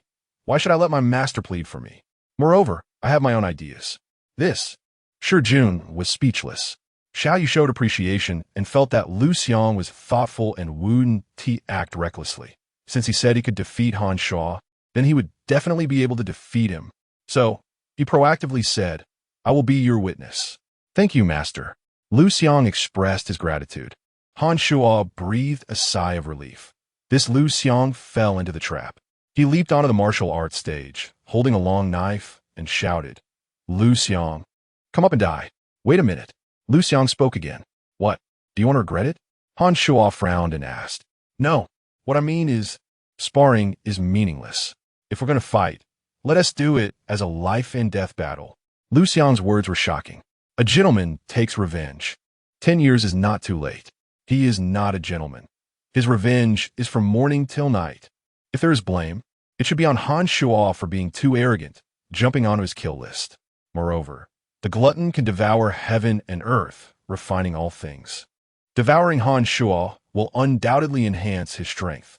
And to pass the entrance combat test at Yenhuang University, he must quickly enhance his strength. Wow. Is this Liu Xiang crazy? Not only did he foolishly agree to Han Shuo's challenge, but he also dared to engage in a life-and-death battle? Is he seeking death? Oh my God, with such great talent, why is he not developing steadily and is so brave? He really isn't afraid of death. What a waste of his talent. Sigh, what a waste. If you don't want it, give it to me. So impulsive, I'm unfollowing. Better to unfollow early. So I want to be sad when you die. Everyone was not optimistic. Liu Ruxue also looked at Liu Xiang with a full expression, feeling relieved in her heart. Luckily, she didn't rush to pursue Liu Xiang again. Otherwise, not only would she not have gained a better Liu Xiang, but she would have also offended Han Shuo. A double loss. Now it's different. If Han Shuo wins, there is no need to say more. That is also the most likely outcome. Even if there's a 1 in 10,000 chance that Liu Xiang wins, then it's no big deal to pursue Liu Xiang again. Anyway, she wouldn't suffer any loss. In short, she stood on solid ground. Thus, Liu Ruxue crossed her arms, accentuating her chest, adopting a posture of watching the show. Chapter 17, Since you want to die, I'll help you. On the training platform of Xingyu No. 2 High School, there has been a stage built since its establishment, which has witnessed countless battles but has never seen a life-and-death fight. Clearly, life-and-death battles are not easily initiated by anyone, because there is only one rule. If one party dies, the battle ends. Liu Xiang, should I say you are brave, or should I say you are foolish? Knowing that I am a martial artist who has killed many fierce beasts, you still dare to challenge me. TSK. Han Shuo shook his head, looking at Liu Xiang, who was climbing onto the training platform step by step, and said with a smile, Since you're seeking death, I will grant it to you. He was very happy because he could legally kill his love rival, killing this annoying thing. You know, why didn't I think of having a life-and-death fight with you earlier? If Ruxue has chased you for so long, shouldn't you thank me? If you die, Ruxue would have been my girlfriend long ago. It was clear that Han Shuo was in a good mood. Liu Xiang nodded. Han Shuo was puzzled. not expecting Liu Xiang to cooperate so well. To express my gratitude, I will personally twist your neck. Don't worry. My technique is quick. You won't feel any pain. Liu Xiang said calmly. Han Shua's expression darkened, and he said, seeking death. Roar. As soon as he finished speaking, he had already transformed, and the 8-armed demon ape over 3 meters tall roared skyward, exuding a murderous intent. Roar. Liu Xiang didn't waste words and directly transformed into a Taotai. In front of the Taotai, the 8-armed demon ape was dwarfed by 2 heads, looking like a child, with its originally terrifying momentum completely suppressed. Around them, many ordinary people or newly awakened low-level beast awakeners who had experience and preparation kept their distance to prevent fainting or kneel down. It has begun. Finally, it's about to start. I want to see how Liu Xiang, that fool, gets tortured. Do you think it will be a miracle? Perhaps. The fierce beast Taotai, awakened by Liu Xiang, has an amazing inherited talent. No matter how amazing the talent is, can it allow an ordinary person to defeat a martial artist? Don't you know how strong a martial artist is? They can easily lift hundreds of pounds like a motorcycle. An ordinary person can barely lift a bicycle. How can this be fought? My husband is going to die. I'm going to be a widow. Boo-hoo. Upstairs, I like widows the most. Leave a contact info, okay? In a live broadcast room, the chaos of demons was evident, but it was clear that everyone did not have high hopes for Liu Xiang. Xiaoyu and Han Yanjun were also watching the show. Even having the opportunity to chat with Xiaoyu. Since we have nothing to do, shall we play some bets? Oh, sure. Xiaoyu's eyes flashed, and he agreed without hesitation. He wasn't foolish. He knew that Han Yanjun dared to bet with him, which meant he had absolute confidence in Han Shua. But he also had absolute confidence in Liu Xiang. Let us make a small bet. 1 million new currency. Han Yanjun raised a finger. No money. Xiaoyu shook his head directly. Han Yanjun clearly didn't believe it. The commander of the 4 major legions is out of money. Xiaoyu said, all my money has been given to the families of brothers who died in battle. Now I don't even have $1,000 on me. Han Yanjun still didn't believe it. Officials who isn't greedy. If you're not greedy, how can you get promoted? Even if you have merit, you can't get promoted without money. If you don't want to bet, just say so. Stop showing off here. Han Yanjun shook his head and said, when you and I talk, others can't hear. What is the point of showing off? Not everyone in this world is like you, willing to be a disgusting worm. Xiaoyu was too lazy to talk more and directly thrust the golden spear into the ground, saying, if I lose, the thunder dragon belongs to you. Upon hearing this, Han Yanjun's pupils constricted, revealing a look of ecstasy. This golden spear was forged by the best blacksmith in Yanhua Prefecture after Xiaoyu risked his life to kill an injured 9 Heavens Thunder Dragon and extracted its dragon bones. Taking 49 days to create. Worth 100 million? A billion? No. Priceless. Are you sure? Han Yanjun's voice trembled slightly. He remembered that there was a high-ranking leader who really liked this Thunder Dragon spear of Han Yanjun. If he could present it to that person then, his position could rise a bit. Enter the provincial department. Look at you. Xiaoyu mocked disdainfully. A single spear makes you unable to control your emotions? I keep my word. Let us use it to bet. But if you lose, you owe me 100 million. Isn't that too much? Han Yanjun didn't hesitate at all and said directly, bet. 100 million is not too much for him. Over the years, although he spent a lot of money on gifts and training Han Shua, he greedily wanted more. Then, worried that Xiaoyu would go back on his word, he directly asked Mayor Zhao to write a gambling agreement by hand. The two signed and sealed it. The bet is on. For a moment, both of their moods were good. At this moment, the training platform trembled violently as Liu Xiang and Han Shua had already started fighting. Seeing the 8-armed demon ape roaring desperately, trying to suppress the fear in its heart, Liu Xiang seized the opportunity and charged forward with a quick attack. The moves were sharp and innovative. Is this ancient martial arts? Xiaoyu and Han Yanjun immediately noticed something was off, their eyes flashing with surprise. They originally thought Liu Xiang was just an ordinary high school student who only knew how to study and had no opportunity to practice martial arts, let alone come into contact with ancient martial arts. But what happened?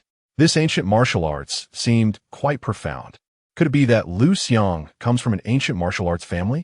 It is said that those ancient martial arts families place great importance on the inheritance of family studies and never teach ancient martial arts to outsiders. It's possible. Isn't Liu Xiang's father a soldier?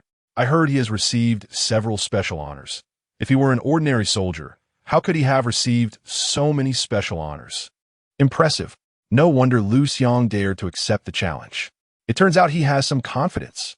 All those flashy moves are no use. In the face of absolute strength, everything is pointless. The number of people in the live broadcast room had reached 800,000, and the comments were as dense as snowflakes in the sky, countless and uncountable. On the platform, the ancient martial arts that Liu Xiang was displaying was precisely Baji Quan. In his previous life, many ancient martial arts families uploaded their family studies online, available for a fee to learn with extremely detailed tutorials.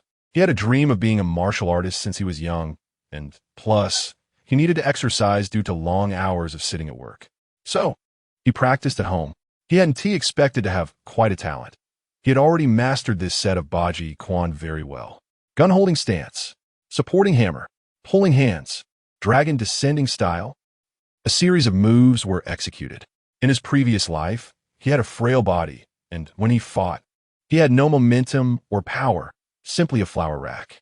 But in this life, he transformed into a Tao Tai, and each move was incredibly powerful, causing Han Shuo, who was already fearful and had not yet adjusted, to retreat step by step without any means of defense. No ability to resist. Bloodthirsty frenzy. Liu Xiang decisively unleashed his inherited talent, ready to take advantage of his illness to end his life. Directly finishing the battle, Chapter 18 Liu Xiang becomes stronger. Han Shuo becomes a human punching bag. Han Shuo has also learned some military techniques. However, his talent is poor, his comprehension is extremely lacking, and his understanding of the techniques is quite superficial. At this moment, he has a natural fear of Tao Tai and is thrown into chaos by Liu Xiang's series of unfamiliar moves, forgetting his own techniques in an instant. All he knows is to cover his head and flee, looking utterly miserable and completely at a disadvantage. As a result, Liu Xiang decisively unleashes bloodthirsty fury, gaining a comprehensive boost.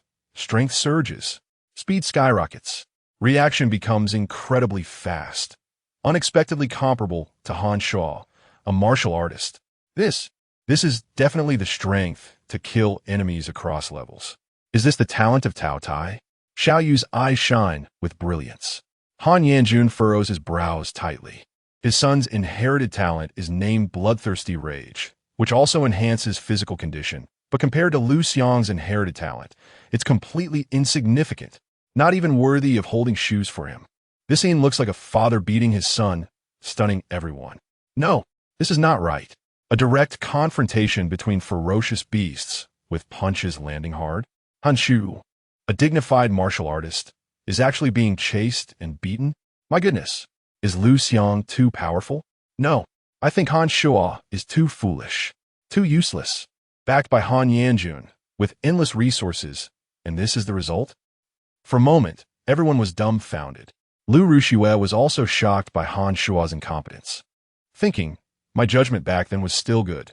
Choosing to follow Liu Xiang and not agreeing to Han Shuo's pursuit was the right choice.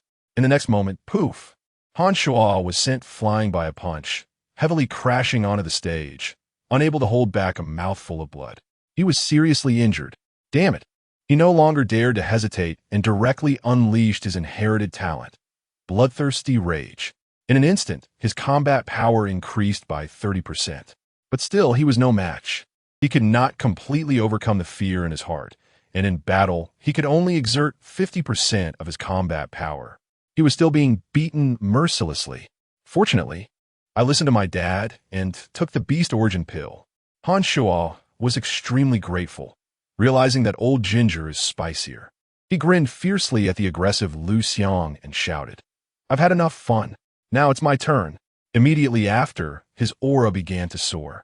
The Beast Origin pill, a type of pill that can temporarily enhance combat power, made from the blood essence of ferocious beasts, sells for 1 million each. Outside the arena, others exclaimed, Han Shuo broke through? Awesome. No wonder he dares to call himself a #1 genius of Xingyan City. He can actually break through in battle. This is going to be exciting. This way of fighting is interesting. Just now, Han Shuo was getting beaten without any suspense. Husband, be careful. Didn't you say you don't support Liu Xiang anymore? Why are you calling him husband again? I'll become a fan again. Is that a problem? Can I switch from hating to loving? Incredible. Leave a contact number. Han Yanjun. Xiaoyu narrowed his eyes, sensing something was off, and coldly asked. Han Shuo took the beast origin pill. Didn't he? Han Yanjun snorted coldly, refusing to admit it. Xiaoyu, you are a half-step war god. How can you slander someone? If you can't win, just surrender directly. I can have my son spare your disciple's life. Using such lowly tactics will only make me look down on you. A killing intent flickered in Xiaoyu's eyes as he said coldly. After the battle, I will personally send your son to the hospital for a checkup. Your son better not have taken the beast origin pill. Otherwise, don't blame me for being rude. Han Yanjun shrugged, showing no fear. In Xingyan City, no matter which hospital, he has his people. Who dares to disrespect him? Did Han Shuo take the beast origin pill? Yes, he did. But if he says he didn't take it, then he didn't take it. At this moment, on the martial arts stage, the situation finally reversed. Han Shuo, with the help of the beast origin pill, had his strength increased by a full 50%. He finally suppressed Liu Xiang, gaining the upper hand. Bang! The two fists collided. Liu Xiang staggered back several steps before stabilizing himself, each step leaving deep footprints on the martial arts stage. In contrast, Han Shuo only took half a step back. Liu Xiang, considering that we once pursued the same woman, I can give you a chance. Kneel down and beg for mercy, and I'll let you go. Han Shuo said. To take pride in worshipping a woman's stinky feet, you truly make one feel disgusted, Liu Xiang replied. Although he was at a disadvantage, he wasn't worried at all, because, first, Han Shuo's sudden surge in strength was still unadapted, unable to exert his full power, meaning he couldn't end the battle. Second, Han Shuo's bloodthirsty rage couldn't be sustained for long. Once the time was up, he would inevitably fall into a weak state, and that would be Liu Xiang's opportunity. Right now, he just needed to drag it out. Third, Tao Tai grows stronger the more it fights. The current combat power is not his limit. Stubborn guy, after I kill you, let's see if your mouth is the hardest. Han Shuo snorted coldly and launched another frenzied attack. Although he was somewhat foolish, he wasn't stupid. He knew his talent had a time limit, and he had to end the fight quickly. However, as they fought, he noticed something was off. Why was Liu Xiang getting stronger and stronger? The more he fought, the more ferocious he became. Even though he got familiar with his own strength and overcame the fear from deep within his soul, he still couldn't end the battle. And as time passed, he was gradually losing his advantage. Just 2 minutes had passed. Bang! The two fists collided. This time, Han Shuo retreated 3.5 steps, while Liu Xiang only retreated 3 steps. From then on, the situation reversed again. At this moment, everyone was dumbfounded. Han Shuo panicked, because his inherited talent's duration was coming to an end. Once more, Liu Xiang, filled with fighting spirit, roared and charged again. You, looking up at Tao Ye's blood-red eyes. Han Shuo felt as though he was falling into an endless sea of blood, and his fear amplified infinitely. He was afraid again. He began to shrink back. His combat power dropped again. He completely lost the initiative and the possibility of victory. Poof! In the subsequent battle, he became weaker and weaker, his injuries worsening, blood gushing from his mouth as if it were free, continuously spitting out. At a certain moment, Liu Xiang grabbed his leg, swung his body, and slammed him heavily onto the martial arts stage. Bang! Bang! Once, twice. The martial arts stage trembled violently, like a drum, causing everyone's hearts to tremble along with it. Outside the ring, Han Yanjun's face was extremely grim. He could not accept the impending result. His son dead. Another billion lost. But at this moment, Xiaoyu unleashed a fierce aura, locking onto him, and warned, Han Yanjun, if you dare to interfere, don't blame me for killing you. You. Han Yanjun looked as if he had lost his mind. Suddenly, the martial arts stage appeared with dense cracks. Shi Jun said with a smile that was not quite a smile. Principal Liu, your martial arts stage seems to have cut corners. Liu Yihong. Thinking of the several million he embezzled, he nervously licked his dry lips, trembling and not daring to speak. Fortunately, at this moment, an unexpected change occurred, and everyone's attention was focused on the martial arts stage, leaving no time to pursue his responsibility. Even Xiao Yu's expression changed, disregarding the rules and rushing toward the martial arts stage. Chapter 19.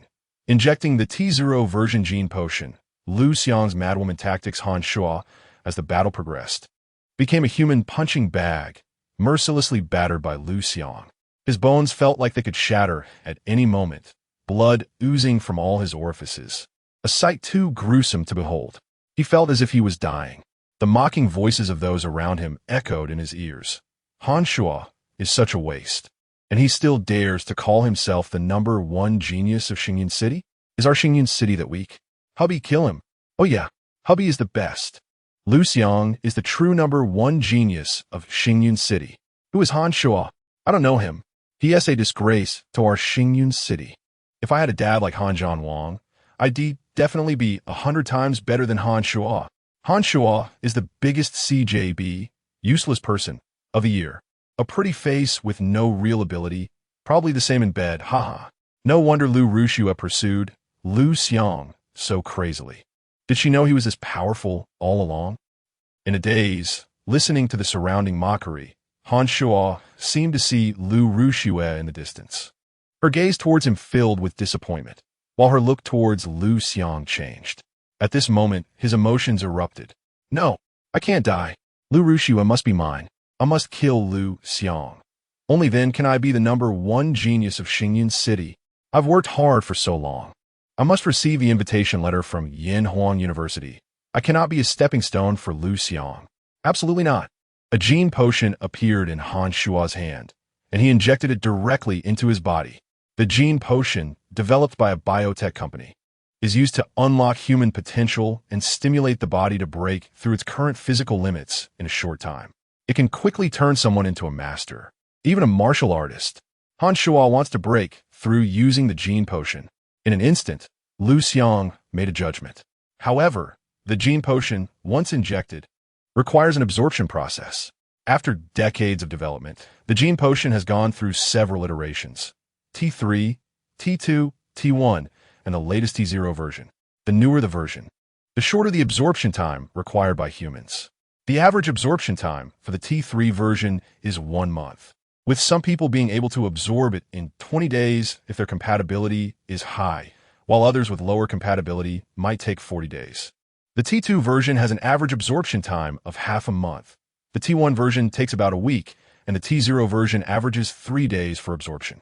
Right now, even if Han Shuo injected the T0 version gene potion and his physique was highly compatible, he would still need at least a day to absorb it, right? Moreover, the newly developed T0 version has a high mortality rate, has not been market tested, and is still an experimental product. If Han Shuo dares to inject it, he is playing with his life. Han Shuo injected the T0 version gene potion, I know it. He's crazy. Does he not fear death? Even if he uses this method to defeat Liu Xiang, Yanhuan University won't recruit him. Not necessarily, right? The gene potion, while having side effects, is recognized by the Alliance, and major forces worldwide will not reject gene martial artists. They will just look down on them. The live stream exploded in comments. Han Shuo, you dare to cheat publicly. Xiao Yu noticed this and acted decisively, but he was blocked by a red flame tang knife. Xiao Zhanshan, the rules of the competition stage state that outsiders cannot interfere. You know that, right? Han Yanjun reminded. As for my son's cheating, that's nonsense. Another rule of the competition stage is that any means can be used once on stage. You wouldn't know that either, would you? The killing intent within Xiao Yu surged, but he had no choice because Han Yanjun was stating facts. Your son recklessly used an experimental T0 version gene potion. He could die. Han Yanjun shrugged and smiled. That's his choice. I have no right to interfere. He is already an adult, and I should let go. When Xiao Yu wanted to say something else, bang! On the competition stage, Liu Xiang was knocked flying, spitting out a mouthful of blood. Clearly, the speed at which the Taotai's combat power was increasing could not keep up with the T0 version gene potion's transformation speed. If this continued, Liu Xiang would surely lose. Liu Xiang run. Shi Yun shouts it. In the live stream, Liu Xiang's fans were also worried. Unfortunately, Liu Xiang shook her head. She had to admit that the Taotia beast that Liu Xiang awakened was indeed excellent. It was just a pity that it was following the wrong master. If it had followed her, it wouldn't he have this fate? Yes, she felt pity for the Taotai, not for Liu Xiang. Suddenly, at this moment on the competition stage, Liu Xiang did something that everyone least expected. The Taotai let out a furious roar and used a move called Iron Mountain Lean, knocking the 8-armed magic ape away, and then directly pounced on it, biting down on the 8-armed magic ape's neck. Bloody, brutal. Everyone gaped, their minds racing with one thought. Does this work? If you can't fight, just bite? Is this how kids fight? Liu Xiang is truly hilarious. He had been using ancient martial arts techniques just now. I thought he was an ancient martial arts master, but in the end, he came up with this. What's the difference between this and watching a street fight? Liu Xiang is going to lose. I didn't expect he still couldn't create a miracle. That woman who was just worried about becoming a widow and then started fawning over him again? Now, she should quickly unfollow him to avoid becoming a widow. The live stream became lively again. Liu Xiang couldn't help but laugh in disbelief. Liu Xiang mocked. I thought he was a genius. Turns out he is a comedian. Wang Zilian curled her lips and said, I could do that too. Huh. Xiao Yu and Han Yanjun were also stunned by such a primitive fighting style. Then, Han Yanjun chuckled and said, no trump cards? It seems the situation is set.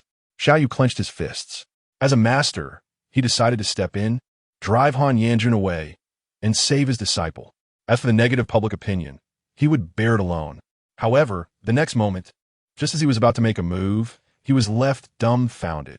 Chapter 20 Breakthrough. Becoming a martial artist. The ancient evil god Qiyu. The struggle of the 8-armed demon ape grew weaker. In just a few seconds, it stopped moving, transform into human form. Is it dead? Xiao Yu couldn't believe it. Just one bite, and it could kill a ferocious beast? Was the mouth of the Taotai poisonous? What did you say? Han Yanjun, who wasn't paying attention, continued to mock Xiao Yu. Liu Xiang is dead. Ha! Xiao God of War, please accept my condolences. You just took on a disciple, and now you're turning around to arrange a funeral for him.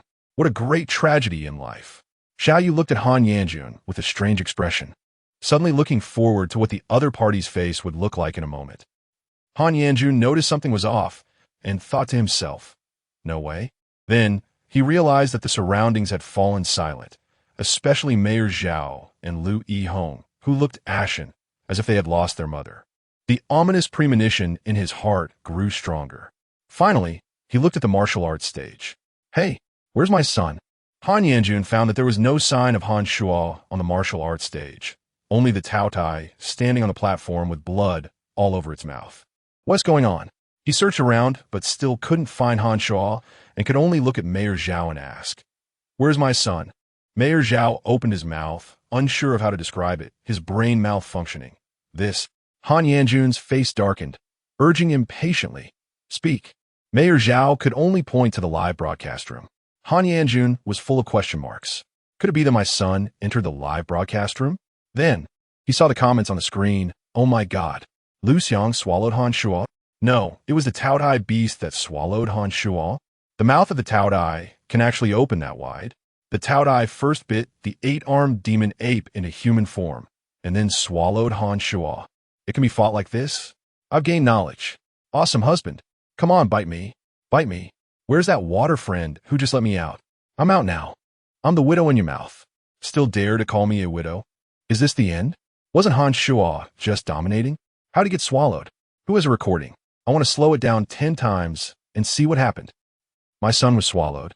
Han Yanjun couldn't accept it for a moment and asked, Liu Xiang, is this your inherited talent? From his observations, Liu Xiang's inherited talent was similar to Han Shuo's bloodthirsty rage. But what was the situation just now? A ferocious beast can only have one inherited talent, right? Liu Xiang has two. Impossible. Absolutely impossible.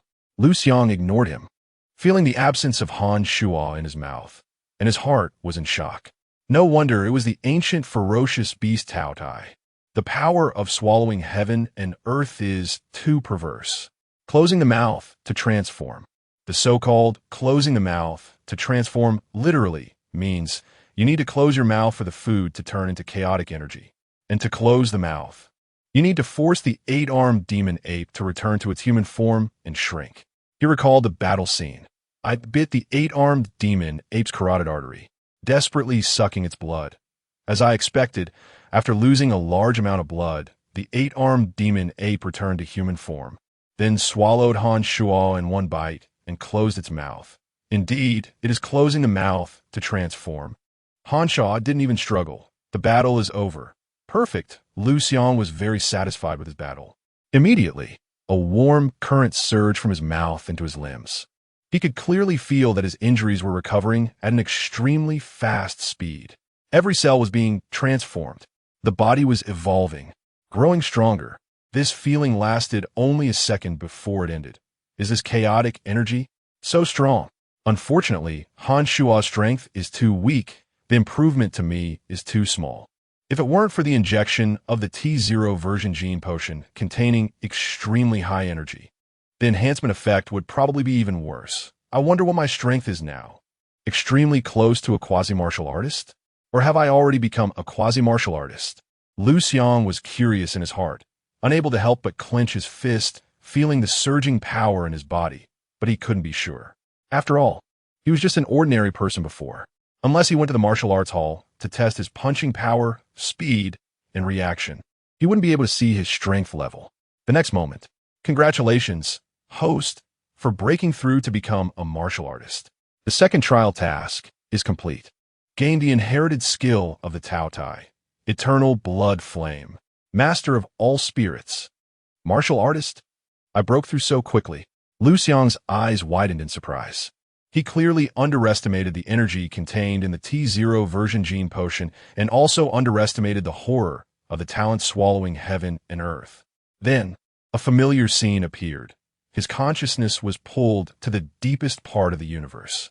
There, the Tao Tai, having regained its freedom, was greedily devouring the sun, moon, and stars, while countless powerful, ferocious beasts around were hunting for food, offering to the Tao Tai, as if paying tribute to their king. Noticing Liu Xiang's arrival, the arrogance and madness on the Tao Ye's face diminished, revealing an expression of surprise, and then it reluctantly knelt down. The surrounding ferocious beasts also showed astonishment and all knelt down. Worship of all spirits. Liu Xiang couldn't help but smile and said, "Let me see your inherited skills, eternal blood flame and master of all spirits." The Tao Tai could only unwillingly perform. It slapped its paw on the head of a beast that looked like a dragon and a cow, with a massive body. The skull shattered, brain matter splattered. Just as Liu Xiang was puzzled, the blood flowing from this dragon cow-like beast suddenly ignited with black flames. The black flames could not be extinguished no matter what. In the blink of an eye, the entire beast's corpse was burned to ashes, dispersing in the universe, without a trace. The surrounding ferocious beasts trembled in fear, and many weaker beasts, only at the level of a war god, fainted on the spot from fright. Is this the eternal blood flame? Liu Xiang was extremely delighted. Before he could digest what he had just seen, the Tao Tai let out a furious roar. Instantly, all the surrounding ferocious beasts turned into a blank state, blankly stood up and roared at the sky. Uniformly, the sound shook billions of star systems. Then, a stream of information flowed into Liu Xiang's mind. Congratulations, host, for obtaining the inherited skill of the ancient ferocious beast Tao Tai, eternal blood flame, master of all spirits. Eternal blood flame incinerates all things, using blood as fuel. Unless the blood is burned out, it is eternally indestructible.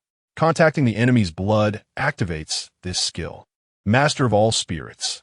The roar has the effect of intimidating the hearts and minds of all spirits, controlling all spirits. What a powerful skill. One is a close combat killing weapon, and the other is for controlling enemies from a distance. Liu Xiang was overjoyed. In a contest between experts, even a momentary lapse in concentration can determine victory or defeat, let alone controlling the opponent. The inherited talent combined with the inherited skills is simply a war machine, a killing machine, an invincible existence. No wonder the Tao Tai could become an ancient ferocious beast, shaking the ancient and modern, completing the second trial task, issuing the third trial task, Breakthrough to become a level 4 martial artist to awaken the ancient ferocious god Qiyu. Qiyu's inherited talent. Copper skin, iron bones. Divine power unmatched. Note 1. Human form. Note 2. Mount Taoda. Chapter 21. The gift from the big shots. Mom, your steamed buns are still the best. Qiyu. Liu Xiang's pupils constricted. Legend has it that Qiyu from ancient mythology, even after his defeat, still intimidated the 3 realms of heaven, earth, and humanity. His body was chopped into several pieces, sealed in various places of the 3 realms, and guarded by the gods. This shows how powerful this fierce god is. I didn't expect it to awaken. Wait, Qiyu's mount is actually Tao Tai.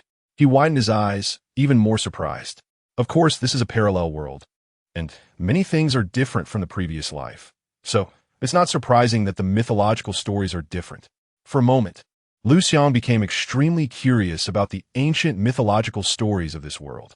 He wanted to know how Qiyu subdued Tao Tai back in the day. He wanted to know if Qiyu was really defeated and dismembered by the Flame Emperor. He increasingly wanted to awaken the ancient fierce god Qiyu. Subsequently, Liu Xiang decisively exited to prevent the excessive side effects of the bloodthirsty frenzy talent from lasting too long, returning to his human form. Then, a strong wave of weakness struck him, making him want to fall asleep immediately, while a deep sense of hunger hit him. He longed to have a hearty meal. His body swayed, almost losing his balance, and was supported by an arm. Turning his head, he saw it was his mother, Xiaoyu. Xiao Xiang, are you okay? Do you need to go to the hospital? Xiaoyu's eyes were already red from crying, asking worriedly. She had watched the entire battle, her heart in her throat, fearing that if anything went wrong, the person who died would be her son. If that were the case, how would she explain it to her deceased husband? I'm fine. I'm just a little hungry. Liu Xiang forced himself to stand, pretending to be relaxed, and smiled. Say, Mom, don't worry. Xiaoyu quickly rummaged through her tattered bag. Hungry? Others were taken aback. Hungry right after fighting? Ah, how adorable. I love it. Liu Xiang, hang in there. My family runs a bakery, producing gingerbread. I'll send you a truckload of bread as a free gift. Upstairs, you're really good at advertising. My family has Yonghui Supermarket. I'll send snacks to Liu Xiang. What do you want? Nuts? Chocolate? Want some cola? The live stream screen was completely flooded with comment from fans expressing their love for Liu. Sure Jun reacted quickly and was the first to speak. Liu Xiang, I happen to have 100-year-old ginseng here. You can fill your stomach. Everyone. 100-year-old ginseng worth hundreds of thousands, just to fill his stomach? My God, do you have a mine at home? Other principals also realized this was a great opportunity to build a good relationship with Liu Xiang and began to present gifts. The principal of Xingyu No. One high school was the first to speak. Student Liu, I have a spirit beast pill here, made from the essence of a B-level fierce beast. Mayor Zhao spoke up. Student Liu, I have a T1 version of a gene potion here. Do you want to drink it like a beverage? The president of Zhejiang High University had arrived at the scene, smiling as he approached, saying, Student Liu, this is my mount, an A-level fierce beast, not worth mentioning. Just a little snack? Xiaoyu was in an extremely good mood. After all, his disciple not only survived, but also won a great victory. And he made an extra billion. He immediately took out a pill. Xiao Xiang, this beast pill, you can chew it like a candy. This is a welcome gift from your master. This scene made everyone envious. A spirit beast pill worth $1 million. Just given away like that? A T1 version gene potion worth $1 million each, treated like a drink? Give me 100 of those. Your mount has served you so long, and you just give it away as food? Moreover, it's an A-level fierce beast. Just a little snack? You must be joking. Even a gap between teeth isn't that big. The beast pill, said to be made from 100 fierce beasts, contains extremely rich energy, and its specific value depends on the level of those 100 fierce beasts.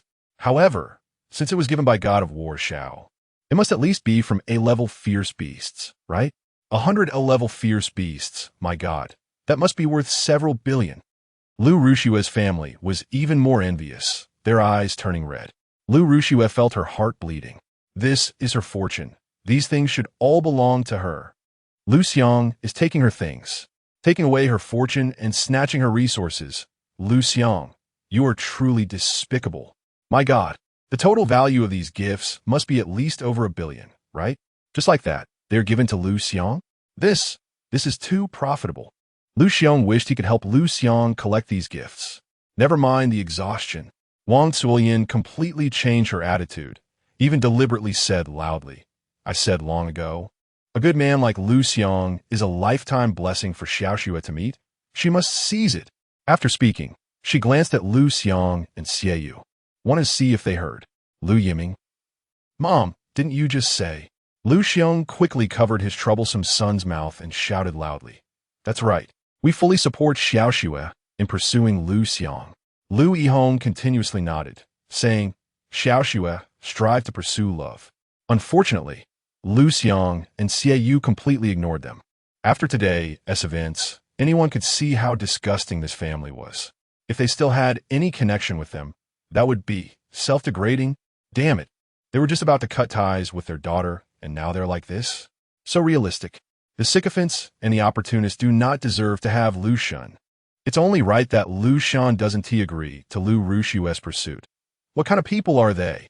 I suspect this family is just after Liu Xiang's resources. This disgusting family. Many people directly mock them. Liu Xiang and Wang Zuolian's faces turned red, wanting to refute, but there were too many people scolding them.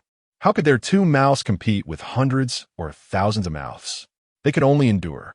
They continued with their strategy, urging their daughter, Xiaoxue, bravely pursue the man you like. Xiaoxue, your parents didn't know any better before and obstructed you from pursuing Liu Xiang. Don't mind. Xiaoxue, Grandpa was wrong just now. He shouldn't have expelled Liu Xiang, nor should he have supported Han Shuo. It's Grandpa's mistake. I hope it won't affect your feelings with Liu Xiang. Liu Rushue cooperatively showed a happy expression, saying, Thank you, Dad and Mom. Thank you, Grandpa." The students of Xingyu No. 2 High School instantly started to curse, especially the students of Class 3 of senior year. "Liu Rushue, you are so shameless, pretending to be noble and pure in front of others, but behind their backs, threatening us not to approach Liu Shan. That's right. I was beaten up just because I went to school with Liu Shan. What is this? I live in the same neighborhood as Liu Shan and was forced to move.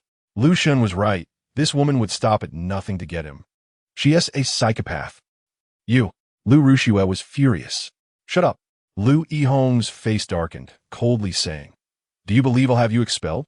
The surroundings fell silent. Clearly, they couldn't afford to offend the principal's family. However, Secretary Su was not afraid of the principal's family, and she wouldn't let Liu Rushue be with Liu Xiang because she also wanted to pursue Liu Xiang. That was her man. So, she also retorted, "Liu Rushue, put away your disgusting face. We all know what you are. Stop pretending. I see through you at a glance. What does it have to do with you?" Liu Rushue glanced at Secretary Su's wrist tattoo and frowned, retorting, "Rune warrior? You can tell right away that it's not something good. What qualifications do you have to judge me?" Secretary Su shot back, "You're just a green tea BTCH. Liu Rushue countered, "You're the green tea. Your whole family is green tea." The two women became increasingly fierce in their exchange. There were no swear words, but each sentence struck deep, stirring up anger. At this moment, Liu Xiang was famished, his hunger making him anxious, and he had no energy to pay attention to the verbal battle between Liu Rushue and Secretary Su. He didn't even look at the gifts sent by the important figures. He was only focused on his mother's cloth bag. Xieyu looked at all the good things and felt inferior, putting the steamed bun she had just taken out from the worn cloth bag back in. Liu Xiang, quick on the uptake, grabbed the bun and started eating it eagerly, not forgetting to praise delicious. "Mom, this is the bun you steamed, right? It's that familiar taste. So good. My mom's cooking is just the best." Xieyu felt touched. In that moment, her eyes filled with tears. At that instant, she suddenly felt that her son had grown up. Chapter 22. Sending Han Yanjun to the military court. While Liu Xiang was eating steamed buns, the prominent figures around him remained patiently quiet, not in a hurry and not urging him. At this moment, their time no longer seemed valuable.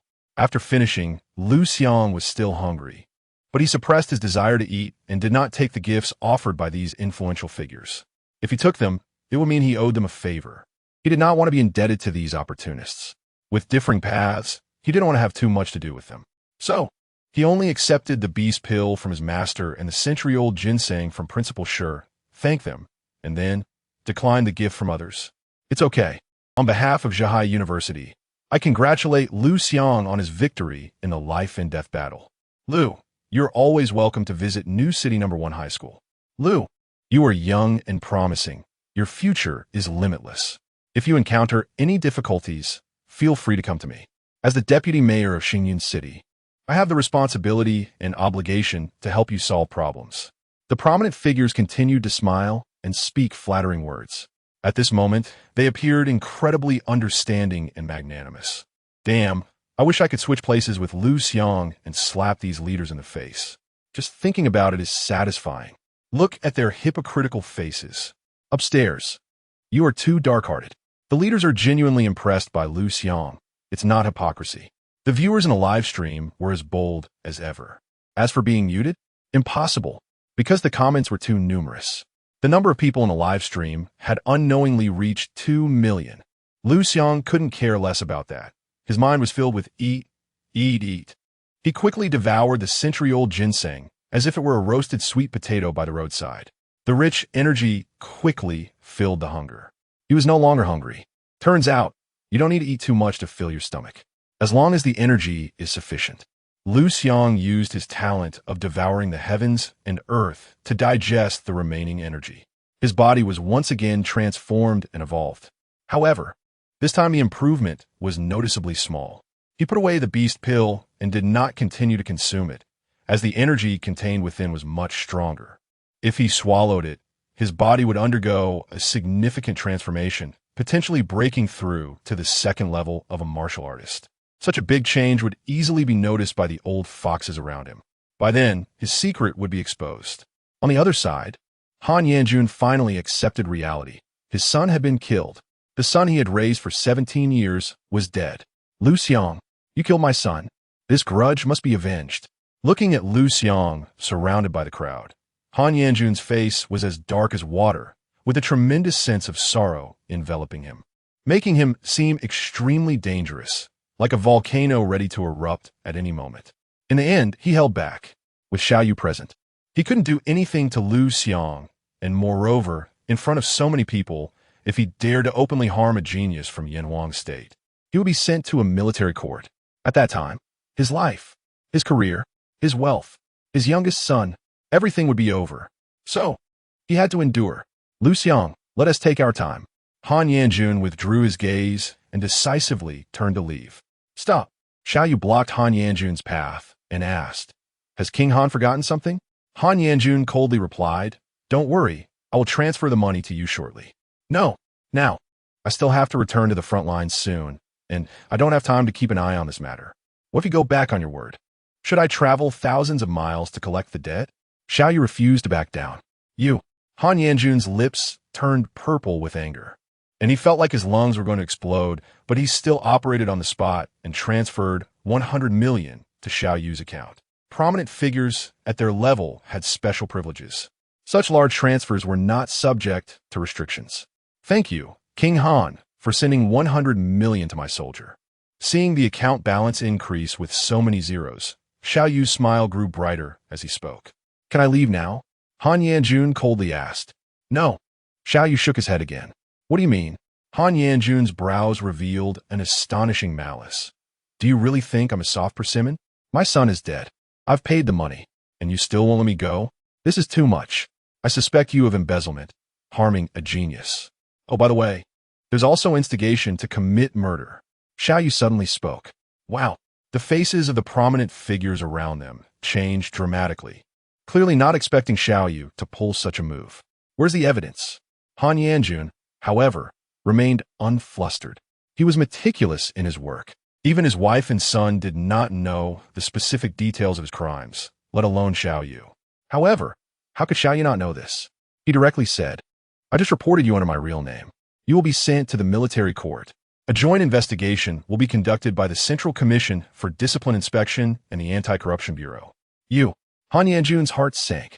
Could it be that the other side really had evidence? That shouldn't be possible. Soon, the law enforcement officials from the highest military court of Yanhuang State arrived fully armed and publicly handcuffed Han Yanjun, escorting him away. Xiaoyu, I will sue you for defamation. Although Han Yanjun was a bit flustered, he managed to appear calm and even threatened Xiao Yu before leaving. Xiao Yu's gaze flickered. He knew Han Yanjun was meticulous and had a complex web of power to cover for him, so this report wouldn't likely bring him down. However, he was not afraid of Han Yanjun suing him for defamation. Moreover, his goal was never to bring down the other side. Instead, to make sure Han Yanjun had no time to deal with Liu Xiang. With Han Yanjun's petty character, he will definitely find ways to deal with Liu Xiang. A dignified warlord has many ways to target an ordinary person. Although the country places great importance on super SSS level geniuses, Han Yanjun will surely find a way to kill Liu Xiang without leaving a trace. And I have been fighting on the front line for many years, often carrying out special missions and cutting off contact with the outside world, leaving me no time to care for Liu Xiang's safety. So, I can only resort to this tactic. Xiao Yu hoped. The longer it dragged on, the better. At the very least, he wanted to wait for Liu Xiang to enter Yenhuang University. Ideally, he wanted Liu Xiang to graduate from Yenhuang University and grow into a warlord powerhouse. It must be said, Xiao Yu's intentions were good. Liu Xiang sensed Xiao Yu's thoughts and felt moved. He solemnly clasped his fists and bowed to Xiao Yu. Master's great kindness, I will never forget. You brat, you're still being polite with me. Xiao Yu smiled and said, if you really want to thank me, then work hard to become strong. Fight alongside your master on the battlefield. Liu Xiang nodded earnestly. What if a warlord powerhouse were involved? They had often been thrown into prison over the years. Han Yanjun looked suspicious. He would probably be in trouble, using taxpayers' resources to become a warlord. And this is how he repaid the taxpayers? Han Yanjun truly deserved to die. How satisfying. Liu Xiang's life was simply a template for a satisfying story.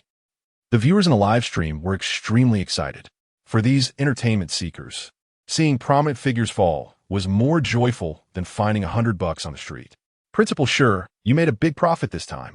The principal of New City, no. One high school was envious. Other principals also nodded, showering him with praise and flattery. They were unaware of the relationship between Xiao Zhanshan and Shi Jun. They only knew that Shi Jun had recruited top talents like Liu Xiang, which was equivalent to befriending a big shot like Xiao Zhanshan. The future achievements were limitless. Now is a good time to curry favor. It's just luck. Shi Jun humbly waved his hand. Upon hearing this, the high school principals felt secretly annoyed. Originally, they also had hopes of recruiting Liu Xiang, but what was the result? Sigh. A sigh expressed everything unspoken. However, thinking about how Liu Yihong not only lost a top talent, but also offended the other party, the school's spirit communication orb was wasted. The martial arts platform was also destroyed. Their mood suddenly improved a lot. After sensing the gazes of the principals, Liu Yihong immediately understood what they were thinking, and his mood plummeted to the extreme. He could only pin his hopes on Liu Ruxue. Hopefully, his granddaughter could win over Liu Xiang, and when that time comes, he would still be the winner. Liu Xiang, Wang Zuolian, and Liu Yiming also turned their gazes toward Liu Ruxue. She bore the hopes of the whole family. However, at that moment, she was so furious with Secretary Su that she was jumping up and down. You, Su, just wait. When I become Liu Xiang's girlfriend, I will definitely tear your mouth apart. Chapter 23. The Martyr's Compensation? You have some nerve. Secretary Su, the mayor's personal secretary, is truly impressive. She can curse without using any foul language, and not a single one of her 100 insults is repeated. The key is that she can hit on Liu Ruxue's sore spots, easily gaining the upper hand. Liu Ruxue can only retreat in defeat. At this moment, Liu Ruxue walks towards Liu Xiang, adjusting her emotions along the way. Soon, her eyes are filled with tender affection as she gazes at Liu Xiang and says, Brother Xiang, your identity and status are now equal to mine. You don't need to feel inferior or think you don't deserve to be with me. Be brave and be my boyfriend. What do you say? Are you really joking? Where do you get the face to say such things? Liu Xiang finds this woman quite interesting and coldly responds, You tormented me for 3 years, and you still want to torment me? You don't think you could deceive others and still deceive me, do you? Hypocritical woman. It's you who is unworthy of being my girlfriend, not me. Liu Ruxue knows that deceiving others at this point is useless. If she wants to be Liu Xiang's girlfriend, she must convince him, so she finally stops pretending. Didn't I do all of this to get you? I love you. I don't want to be anyone else's girlfriend other than you. What about you? How have you treated me? I've given you everything, and what about you? If it weren't for you, how could I have become like this? The more she speaks, the more agitated and wronged she becomes, eventually crying. I don't even recognize myself now, and you just throw me aside like garbage? You have such a cruel heart. So, in the end, it's still my fault? Fuck. This woman is really infuriating. Liu Xiang is utterly speechless, stunned by Liu Rushua's logic. Little does he know, while speaking, Liu Rushua quietly uses her inherited talent from San Huatan, charm, attempting to control Liu Xiang. Liu Rushua actually admitted it? Did she really go to any lengths to pursue Liu Xiang? What means did she use? This woman is truly a strange one. How does she have the face to say such things? So you chase me, and I should just agree to you? If I don't agree, it's my fault? According to her logic, wouldn't those who worship her be lucky? As long as I worship hard enough, the goddess will be with me. That would be too great. Female worshippers are even more outrageous than male worshippers. If Liu Xiang agrees to her, I'm the first to unfollow. No, I'll turn from a fan to a hater. Upstairs, you've already turned from a hater to a fan once, and now you want to turn again? Where did you go for cosmetic procedures? Introduce me some. The viewers in the live stream unanimously condemned the little fairy. Students from Xingyu No. 2 High School, especially the girls from Class 3 of senior year, finally had the chance to vent. I've said it before, this Liu Rushua is simply a pervert. That's right, Liu Xiang has good grades. I just want to ask him a question, and Liu Rushua slapped me, even threatening me that if I dare to tell anyone, she would scar my face. Boo-hoo, Liu Goddess? Huffed. Even though I'm ugly, I'm kind-hearted and beautiful inside, while she's good-looking but ugly inside. Extremely ugly. For a moment, the worshippers of Liu Rushua quieted down, and many even turned against her, cursing. I was really blind to waste so much paper for her. You want to control me? Liu Xiang, having lived 2 lifetimes, has an incredibly strong will. After a moment of distraction, he quickly realizes, and his expression darkens as he directly curses Liu Rushua. Have you ever seen rotten fruit? You are one. Disgusting enough to make people not want to get close. So please get lost. You. Liu Rushua gritted her teeth, tightly holding onto Liu Xiang's arm, her long white legs rubbing against him, her pretty face filled with guilt as she sincerely apologized. Liu Xiang, I'm sorry. It's all my fault. Please forgive me this once. Wrapped in her soft embrace, the heavy yet sweet feeling is enough to make most men take off right there. However, Liu Xiang pushes her away. Due to his body undergoing another transformation, he is a bit unaccustomed to the strength and accidentally pushes Liu Rushua to the ground. Liu Rushua's expression instantly darkens, and with a face full of resentment, she says, Liu Xiang, do you really want to force me? Haven't you been forcing me to be with you all along? Good. Very good. Liu Xiang, even if we perish together, I will make you and your mother suffer. Hearing this, Liu Xiang's eyes grow cold. Liu Rushua feels as if she has fallen into an ice pit, trembling in fear. At this moment, she's actually scared. Then I will make your family suffer first, one by one. Liu Xiang says slowly and firmly. With you? Can you do it? Without the god of war Shao, you are nothing. Liu Rushua still tries to sound tough. Liu Xiang doesn't waste words, grabbing the microphone and announcing to the live stream. I, Liu Xiang, formally report. Liu Rushua's father, Liu Xiang, embezzled my father's one-time compensation. 333,000. Liu Xiang not only secretly misappropriated the compensation, but also lied to him, saying the finances were tight and the compensation was suspended, making him wait. This wait lasted for over 10 years. You have to know, the original owner's father was a comrade who fought alongside Liu Xiang. He is simply worse than a beast. It is precisely because of Liu Xiang's greed that the original owner had no money to buy resources and improve his strength, and could only bury himself in study to improve his academic performance. When the original owner accidentally learned about the whole matter, he acted very rationally and did not cause a scene because he had no evidence. Liu Xiang had great power in Xingyan City, and if things escalated, not only would he not receive the compensation, but he and his mother would also be in danger. So, the original owner has been enduring, waiting for an opportunity to expose this matter and attract the attention of powerful figures. The awakening ceremony is a great opportunity. Unfortunately, He died inexplicably. Now it is up to me to complete it. Liu Xiang feels that now is the best time. I guess the embezzlement of public funds, after all. Those who can rise to this position are basically not clean, but embezzling the martyr's compensation is just too much. That is the martyr's compensation. A martyr? Are you even human? As a hacker, I've already found out one thing. Liu Xiang is the top supporter of several female streamers, with a cumulative reward amount reaching 10 million. How does a deputy director have this much spare money? Using martyr's compensation to reward female streamers? Damn it. Investigate. Strictly investigate this matter. Involving martyrs, everyone is outraged. Whether in a live stream or among the students, parents, and even many leaders of Xingyun know. To high school, the sentiment is the same. Martyrs died for the country, fought bravely. In the end, even the compensation to protect their family has been embezzled. This has chilled the hearts of all soldiers. It has enraged all the common people. They must be severely punished. Execution is not too much. Xiao Yu's face darkens, and he shouts angrily, "You dare to touch even the martyr's compensation. Liu Xiang, you really have some nerve." Thinking of the soldiers who bravely moved forward, disregarding death, thinking of the compensation that he put all his savings into being embezzled. His fists suddenly clenched tightly.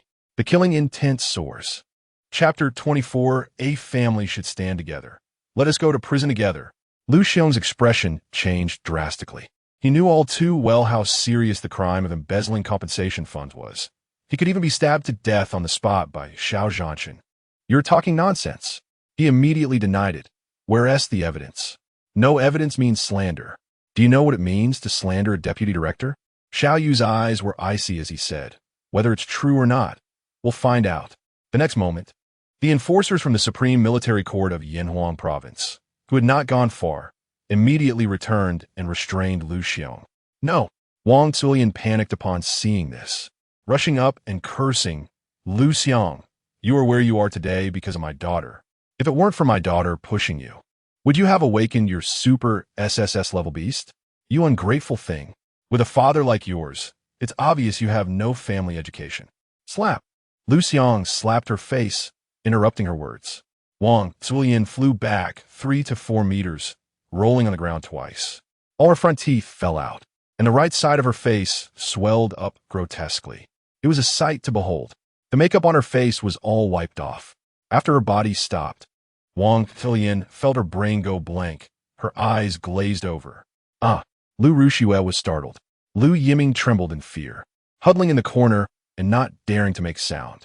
Liu Xiang coldly stared at Wang Zulian and said, "If you dare to curse my dad again, I'll slap you to death."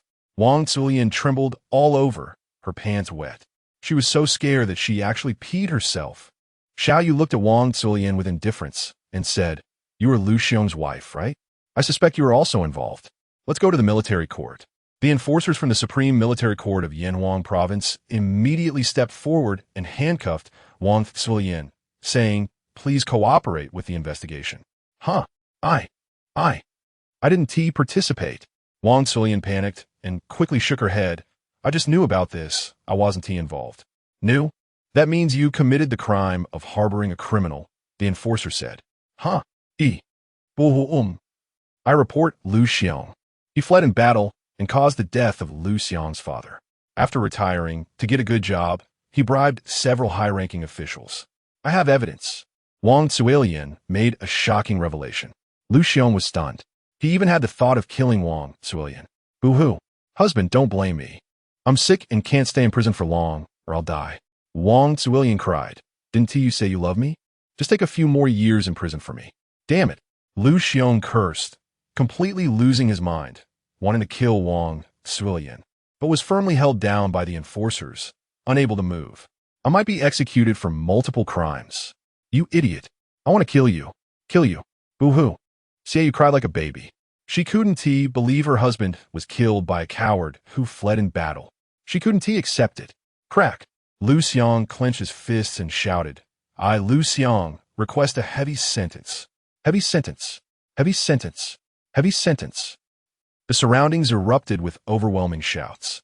In a live broadcast room, the words heavy sentence instantly flooded the screen. The people's sentiment was clear. Liu Xiang trembled in fear. We have received public opinion.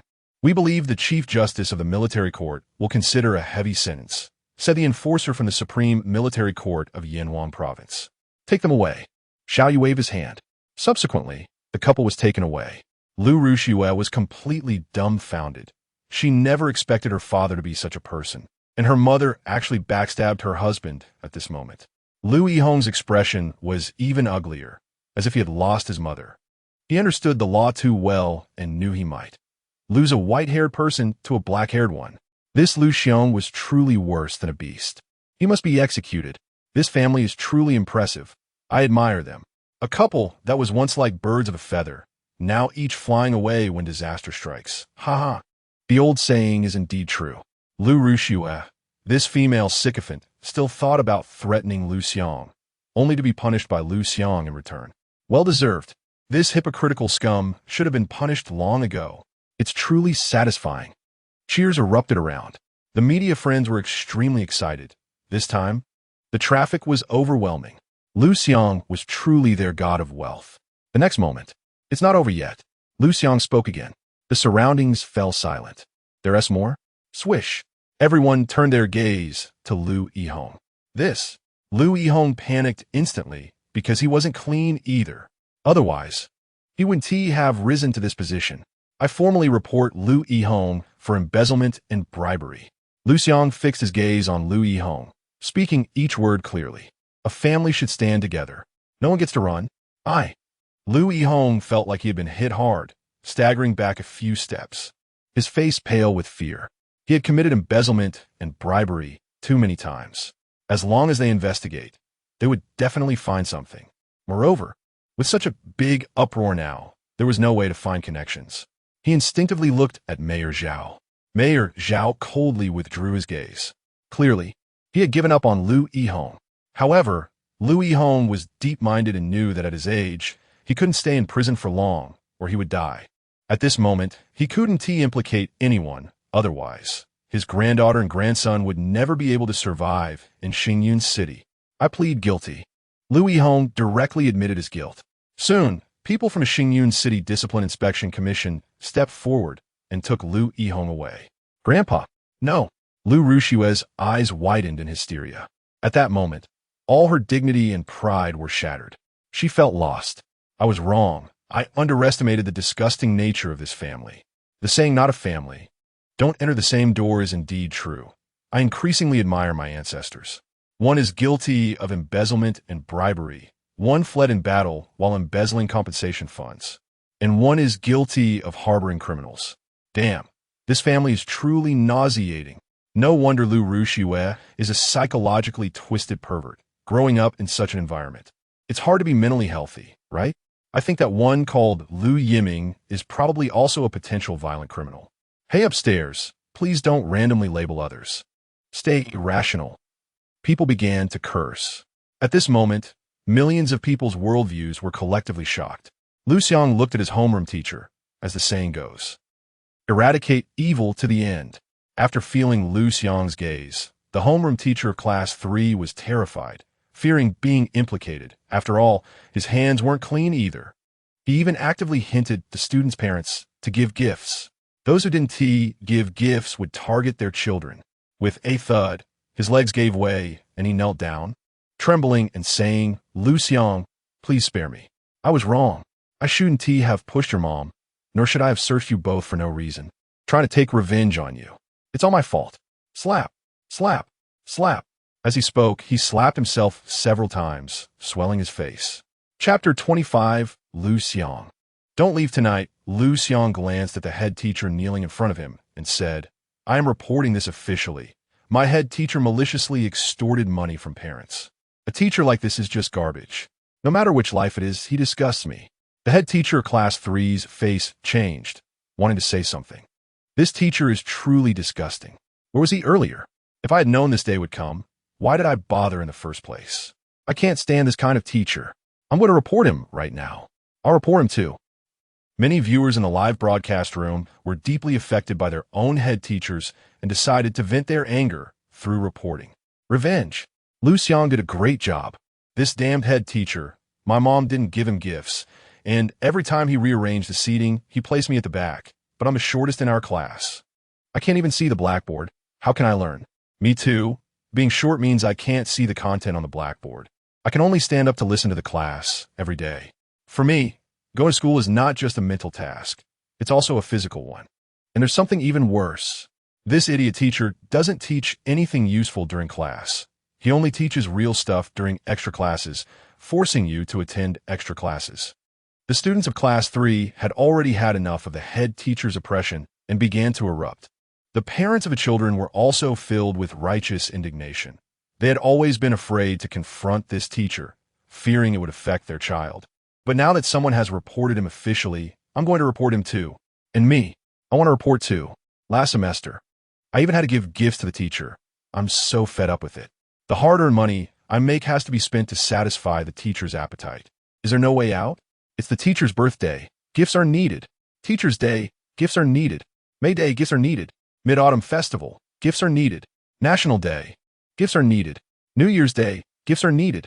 Spring Festival, gifts are needed. Each time 1,000, almost 10,000 a year. And I only earn over 30,000 a year. For a moment, the head teacher of Class 3 became the target of everyone's criticism. He was utterly desperate. He slumped to the ground. His position, his job, his reputation, all gone. Soon, the discipline inspection staff arrived efficiently and took him away. No one felt any sympathy for such a person. Everyone was saying he deserved it. Liu Xiang, I hope that when we meet again, you're already a student of University. After secretly transmitting a sound to Liu Xiang, Xiao Yu leaped up, rising 100 zhong and standing on the already soaring unicorn, swallowing sky python's head. What a stylish move. I will not let master down. Liu Xiang's expression became serious as he said earnestly. Xiao Yu nodded in satisfaction. Then, the unicorn swallowing sky python floated away. At that moment, Shi Jun heard Xiao Yu's secret transmission. Old Shi, please take care of my disciple. Consider it a favor owed to you by Xiao. His eyes flickered as he murmured, Xiao War God is being polite, since Liu Xiang is a student who graduated from Xinqing No. 2 High School. He is my student Shi Jun. I should take care of him. Moreover, such a pillar of the nation, I will never allow outsiders to harm him. Being able to call Xiao Yu back from the front lines is enough to prove his extraordinary nature. With him around, no one in Xingyan City would dare to openly harm Liu Xiang. Not far away, Liu Xiang, Liu Yiming was completely enraged, his eyes filled with fury. He hated Liu Xiang to the core. Liu Rushua felt as if her heart had turned to ashes. On the contrary, Liu Xiang was in a good mood. He didn't even look at Liu Rushua and her brother, supporting his mother and leaving directly. For a moment, many of Liu Xiang's classmates became enthusiastic, actively inviting him to dinner, to hang out, and even relatives who hadn't contacted him much suddenly called to say they wanted to get together. He refused them all. There were too many things to deal with. How could he have time to gather with these people? Liu Xiang originally thought that the cases of Liu Xiang, Wang Sulian, and Liu Yihong would take several days to investigate, but he didn't expect the military court to be highly efficient. By the next morning, there was news. Liu Xiang had fled during the defense battle at Height 323, leading to the Beast Tide breaking through Height 323, resulting in the deaths of soldiers from the Snow Leopard Corps, including Liu Xiang's father.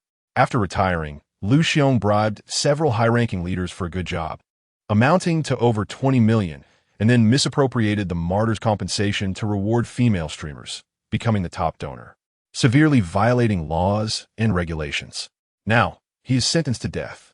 Wang Zulian, for harboring criminals, has her sentence reduced due to her contribution in reporting. Now, she is sentenced to 2 years in prison. Liu Yihong, for abusing power, forming cliques for personal gain, embezzling a total of over 140 million yuan in educational fund from the school, openly destroying the spirit beads, and undermining the fairness of the awakening ceremony, has a severely adverse impact. Now, he is sentenced to life imprisonment. As for the compensation owed to Liu Xiang by the Liu family, a total of 33,227,000 has been recovered. The remaining amount, after multiple negotiations, resulted in all Liu family's properties, as well as all furniture and appliances, being used to repay the debt. Settled on the same day. Awesome. Liu Xiang waved his fist. Because the Liu family had received legal punishment. Because the Liu family's property, valued at over 3 million, actually was settled at a price of 106,000 to himself. This is too awesome. A net profit of 2 million. In the afternoon, Xingyun City, the real estate bureau, Liu Xiang and Liu Rushua were at the window handling the transfer procedures, watching their own property deed being taken back. While Liu Xiang held a new property deed in his hand, Liu Rushua felt as if she were dreaming. After coming back to her senses, she looked at Liu Xiang with a pleading expression and asked, "Liu Xiang, is there really no chance for us anymore? When the tree falls, the monkeys scatter. When the wall falls, everyone pushes. Now she has no power left. How dare she suppress or ruin Liu Xiang?" She even feared that Liu Xiang would ruin her. Liu Xiang replied, "Before dark today, please leave my home. Otherwise, don't blame me for being rough." Liu Rushua didn't expect Liu Xiang to be so heartless. Her heart sank. Beside her, Liu Yiming was so angry that he clenched his fists tightly, wanting to erupt, but was stopped by Liu Rushua. "Yiming, you go out first." Liu Rushua hurriedly said, "I have something to say to Liu Xiang." Liu Yiming wanted to say something. "Sister, he is too much."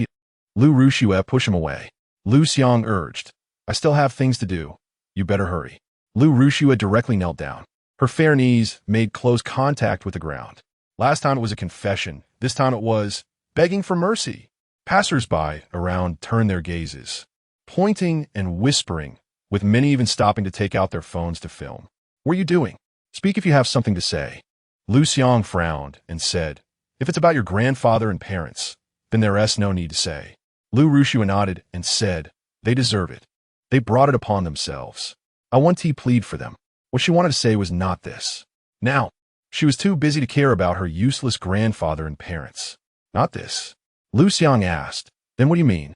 Liu Rushua raised her snow-white neck, the scenery on her chest faintly visible, and sincerely said, "I want to invite you to my house for a meal. I'll serve you." Liu Xiang decisively shook his head. "No need. Moreover, that's my home, not yours." Liu Rushua's eyes dimmed, unable to help but ask, "Do you really have to be this heartless?" "Heartless? What your family has done is 100 times more heartless than me. How can you have the face to say that to me?" Liu Xiang coldly retorted, "Is there anything else? If not, I'm leaving." As he said this, he lifted his foot, preparing to leave. Liu Rushua, however, gritted her teeth and stepped forward to hug Liu Xiang's waist, her small hand subtly moving down to touch where it shouldn't. At the same time, she whispered, "Come to my house tonight. After dinner, you don't leave." Chapter 26 Harvest Summary. Get your dirty hands off me. Liu Xiang grabbed Liu Rushua's hand and flung it away, saying with disgust, "Even if I buy a piece of meat at the market, I wouldn't sleep with you. At the market, you can choose lamb, beef, or pork. And you? Just a lump of rotten meat. I only feel nauseous." Liu Rushua felt humiliated. Her dignity shattered into pieces. Her proud head hung low. "Liu Xiang, I've already admitted my mistake. What more do you want?" She challenged him, putting the facts aside. "Don't you have any fault at all?" A few seconds later, she suddenly lifted her head, wanting to argue further, but Liu Xiang had already left, standing by the door. "You." Liu Rushua opened her mouth, looking despondent. At that moment, she felt as if her life had turned gray, completely hopeless. Is this how her life would be forever? The light in her eyes faded away. Outside the property bureau, Liu Xiang summarized his gains over the past 2 days. First, 1 beast pill. Second, a cash reward of 1 million from the Xingyun city government, 1 million from New City No. 2 High School, and a compensation of 227,000, totaling 427,000 yuan. Third, he obtained a house in the city center worth over 3 million. Fourth, he broke through in strength and officially became a martial artist. Fifth, he became a disciple of war god Xiao. Sixth, he ensured that Liu Rushua's family received their deserved punishment. I must say, the harvest is plentiful. He ignored the furious Liu Yiming and walked straight to his mother, who was waiting at the door, handing her the property deed and saying, "Mom, we have a home now. Foolish child, wherever you are is home." Seiyu said this, but she was still very happy inside. After all, having their own house meant they would have a place to settle down and wouldn't have to rent anymore, no longer drifting around. The older one gets, the less they like a life without a fixed home. Liu Xiang's phone rang. An unknown number. He answered and immediately hung up. Recently, he had been overwhelmed by too many relatives, friends, and brothers, and he was getting fed up. Then a message came from the other side. Liu Xiang, I am Secretary Su. The mayor has arranged a job for your mother with a salary of 10,000, including 5 insurances and 1 fund, working 3 days on and 4 days off. She can start tomorrow. Liu Xiang was taken aback. Is there really such a good job in this world? Why didn't I know about this in my 2 lifetimes? He decisively replied, no need. My mom doesn't want to work. Secretary Su, if she doesn't want to work, that's fine. I can find someone to help you clock in. Liu Xiang. In the past, he worked himself to the bone for 3,000 to 4,000 a month without any benefits, and he was always working overtime. Now, doing nothing, not even needing to clock in, he could make 10,000 a month plus benefits. The difference was too great. However, he still didn't respond. Instead, he put away his phone and looked at Xiaoyu, asking, Mom, didn't you always want to open a supermarket? I'll help you open one. Xiaoyu quickly shook her head, saying, no need, my current job is quite good. Liu Xiang countered, you work from 6 in the morning to 9 at night. No meals or housing provided, no benefits, and only 3,000 a month. Is that really good? Xiaoyu. Liu Xiang continued questioning. Everyone at the company treats you with disdain, showing you no respect. Are you really comfortable working there? Xiaoyu. Liu Xiang shook his head, saying, Mom, even if you want to continue, I won't allow it. Although we don't have much money right now. Over 4 million is more than enough to open a small supermarket. Xiaoyu felt a deep sense of comfort, but still shook her head, saying, in a month, you'll have to take the entrance practical test at Yenwang University. You need to buy resources to improve your strength quickly. I heard the gene potion is very effective. Why not buy one? Liu Xiang shook his head. Gene potions have side effects and could even be fatal. It's better to avoid injecting them if possible. He explained, the side effects of gene potions are numerous. For example, they can cause the body to become lethargic. Once used, it's almost impossible to break through one's limits through training or ancient martial arts, as you'll have to keep injecting higher versions of the gene potion to stimulate your body's potential. The limit is determined by the version of the gene potion. For example, adverse reactions. Those who use gene potions will experience varying degrees of adverse reactions, with severe cases even leading to sudden death. Especially for the latest gene potions that have not been market validated, the mortality rate is extremely high. For example, dependency. Gene potions need to be injected periodically. Otherwise, there will be rapid degradation of strength. For example, cost. Even the T3 version of a gene potion costs 10,000 each. It's hard for ordinary people to afford. Of course, the advantages of gene potions are also obvious.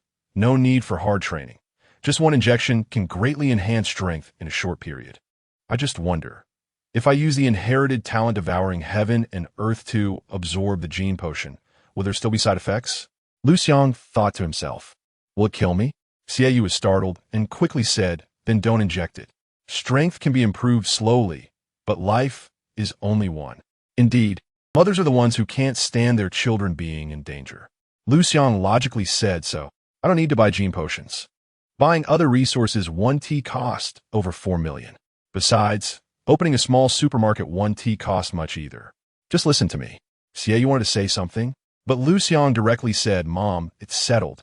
New city number 2 high school. Principal's office. The money has already been transferred to Liu Xiang's account.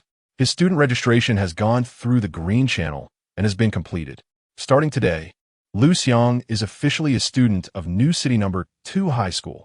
It is said that the entrance practical test at Yenwang University requires students to hunt fierce beasts on the battlefield, with a high risk factor and difficulty in achieving high scores. To be safe, we must help Liu Xiang become a quasi-martial artist before that. Jun murmured to himself. But suddenly, a strange voice came from outside the door. Who? Jun frowned, realizing he had forgotten to close his office door. Lao, do you still remember me? The door pushed open, revealing a girl around 20 years old, with delicate features, a round face that bore a hint of coldness, a beauty mark at the corner of her left eye, and long black hair cascading like a waterfall over her shoulders. Her skin was as white as snow, and she was captivating. Dressed in military attire, she still could not hide her perfectly proportioned figure, exuding a decisive and slightly aloof temperament. Xiao, you, what are you doing here? Shi Jun stood up abruptly, filled with joy as he welcomed her, clearly excited. The visitor was named Gu Saihe, from the Gu family, one of the 8 prominent families in Yanjing. She is the granddaughter of the Gu family head and one of the most outstanding talents in Yanjing. Lao, didn't you say you were coming to Xingyun City to enjoy your old age? Why do you look so much older? Gu Saihe frowned slightly, a hint of concern flashing in her eyes.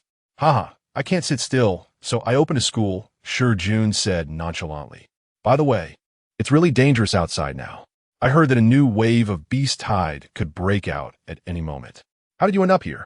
Although Xingyun City is a rare area, every time a beast tide breaks out, many ferocious beasts manage to breach the layers of defense. The danger level of walking in the wild has significantly increased. One reason is to see you. The other is, Gu Saihe did not hide it and said straightforwardly, Liu Xiang. Chapter 27. My beautiful instructor is actually my Liu Xiang? What does that mean? Shi Jun asked in confusion. He didn't believe that Liu Xiang, who lived at the bottom of society, would have any connection with Gu Saihe, who lived at the top. Could it be that they were betrothed since childhood? That's just too klitsch, right? I want to be his instructor, Gu Saihe said. I will give him a month of intensive training. Shi Jun was even more puzzled. Lao, don't worry, Gu Saihe continued. I will do my best to cultivate him and help him enter Yanwan University to become my junior. I won't charge any fees. And besides, it's nearly impossible for a quasi-martial artist to enter Yanwan University. One must become a martial artist to have a 90% chance. Lao is confident he can help an ordinary person become a martial artist in a month. Junior? Shi Jun was taken aback for a moment, then quickly realized. With Gu Saihe's talent and background, getting into Yanwan University was a sure thing. Gu Saihe did not rush him, just quietly waited. She was one of the first students when Yanwan University was founded, and by rights, she should have just graduated. However, before her senior year started, she chose to take a year off to join the army.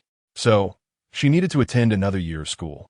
Because of this, she was not only Liu Xiang Sr., but would also start school with him. I need to know why. Shi Jun fixed a scrutinizing gaze on Gu Saihe and asked. Gu Saihe hesitated slightly, but then explained, Uncle Xiao was unwilling to take me as a disciple, but he took Liu Xiang. I want to see what makes this young man stronger than me. During her service in the military, after 1 month of enlistment, she was the best performer among all the new recruits, leading by a significant margin, even surpassing many veterans.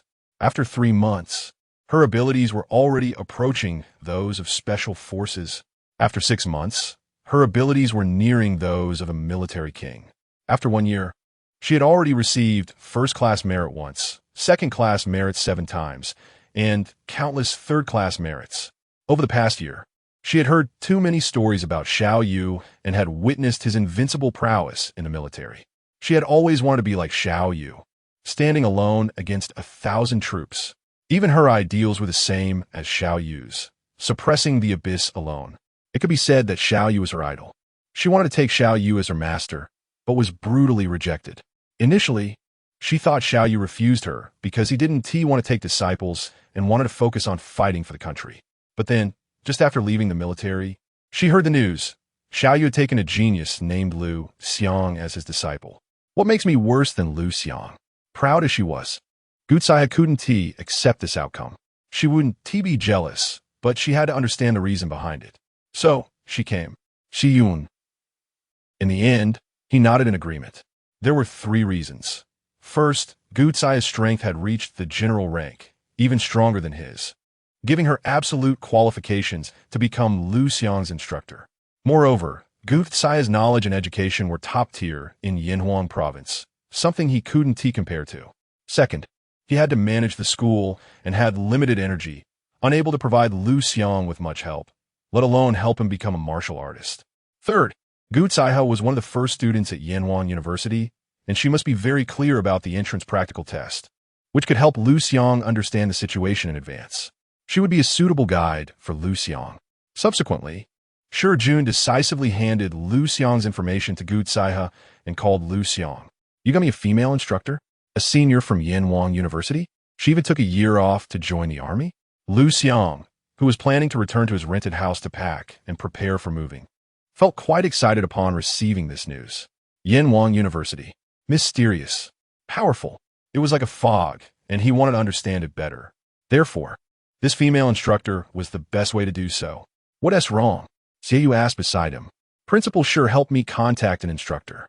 She'll be coming over to meet me soon to discuss the training plan, Liu Xiang explained. That can't be neglected. Xiaoyu specifically went to a high-end fruit shop at the entrance of the community to buy fruits, where the fruits looked good, tasted good, and of course, the prices were also very beautiful.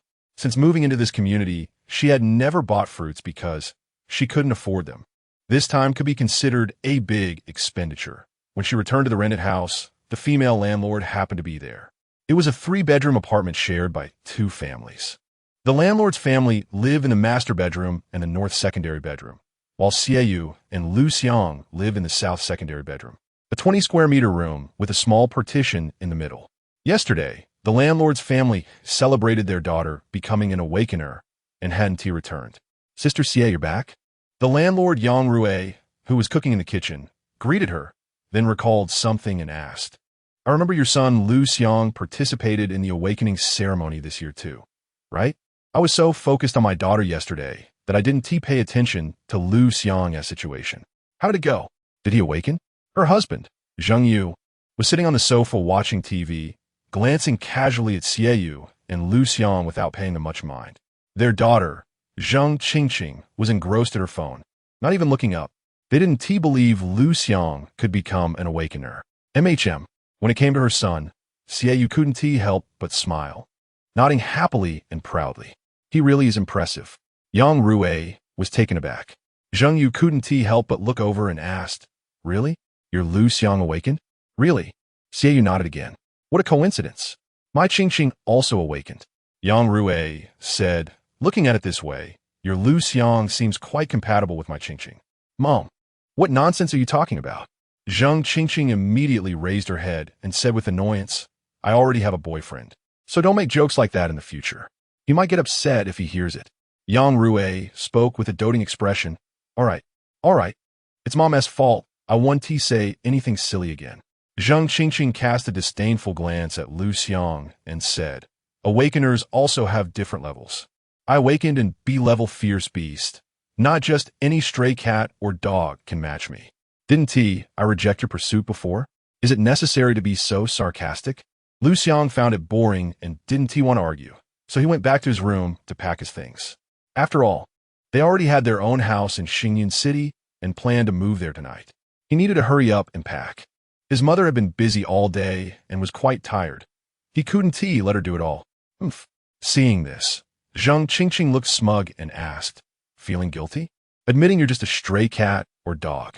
Admitting you don't match up to me? Yang Rui frowned and said, Xiao Qing, how can you talk like that? Zheng Qingqing tilted her head indifferently and continued to play on her phone. Oh dear. Zheng Yu looked at his daughter with a doting expression and then retorted. She is still just a child. Why are you arguing with her?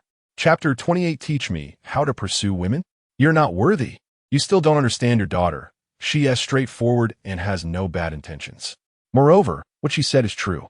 When looking for a partner, it's important to match social status. Otherwise, it's a torment for both parties and their families. Zheng Yu stated reasonably. Yang Rui frowned but didn't refute. Instead, she asked, Qingqing, is your boyfriend an awakened one? He must be, Zheng Qingqing said, increasingly proud. He awakened an A-level beast and is a key training target for our Xingyun High School. He is very likely to be admitted to a prestigious university. Yang Rui was somewhat surprised and nodded, saying an A-level beast indeed has the chance to get into a prestigious university, striving to join the military and fight on the front lines for the country and its people. You women really have long hair and short knowledge. It's so dangerous to go to the front lines. You never know when you might die, just like Xiaoyu's husband. What's so good about that? Zheng Yu retorted sarcastically. Xiaoyu frowned. Inside the house, Liu Xiang instinctively narrowed his eyes. Zheng Yu, what are you talking about? That is a martyr who died for the country. Without them, could you sit here watching TV peacefully? Do you believe the enforcers would throw you into the police station for half a month? Yang Rui couldn't help but raise her voice. She respected martyrs the most, and this was the main reason she agreed to let Xiaoyu and Liu Xiang rent the house. How could she allow her husband to slander them? TCH. Zhengyu curled his lip, looking disdainfully at Xiaoyu, and asked, I want to know, what level of beast did Liu Xiang as a martyress child? Awaken to receive so many privileges from the state? Xiaoyu didn't want to talk much with someone who disrespected her husband and replied perfunctorily, it's pretty average. After saying that, she prepared to go back inside. Average? What level is that? F level? E level? Zhengyu pressed aggressively. Why are there still people who like to be slapped in the face like this? Xiaoyu was quite speechless and could only say, super SSS level. Swish. The landlord's family of 3 all turned their gazes over. Then, puffed. Zhengyu laughed out loud and said, Xiaoyu, I didn't expect you to be quite humorous. Dad. Zheng Qingqing looked as if she saw through Xiaoyu's thoughts and said, she thinks you insulted her husband. So she deliberately put me down to make you lose face.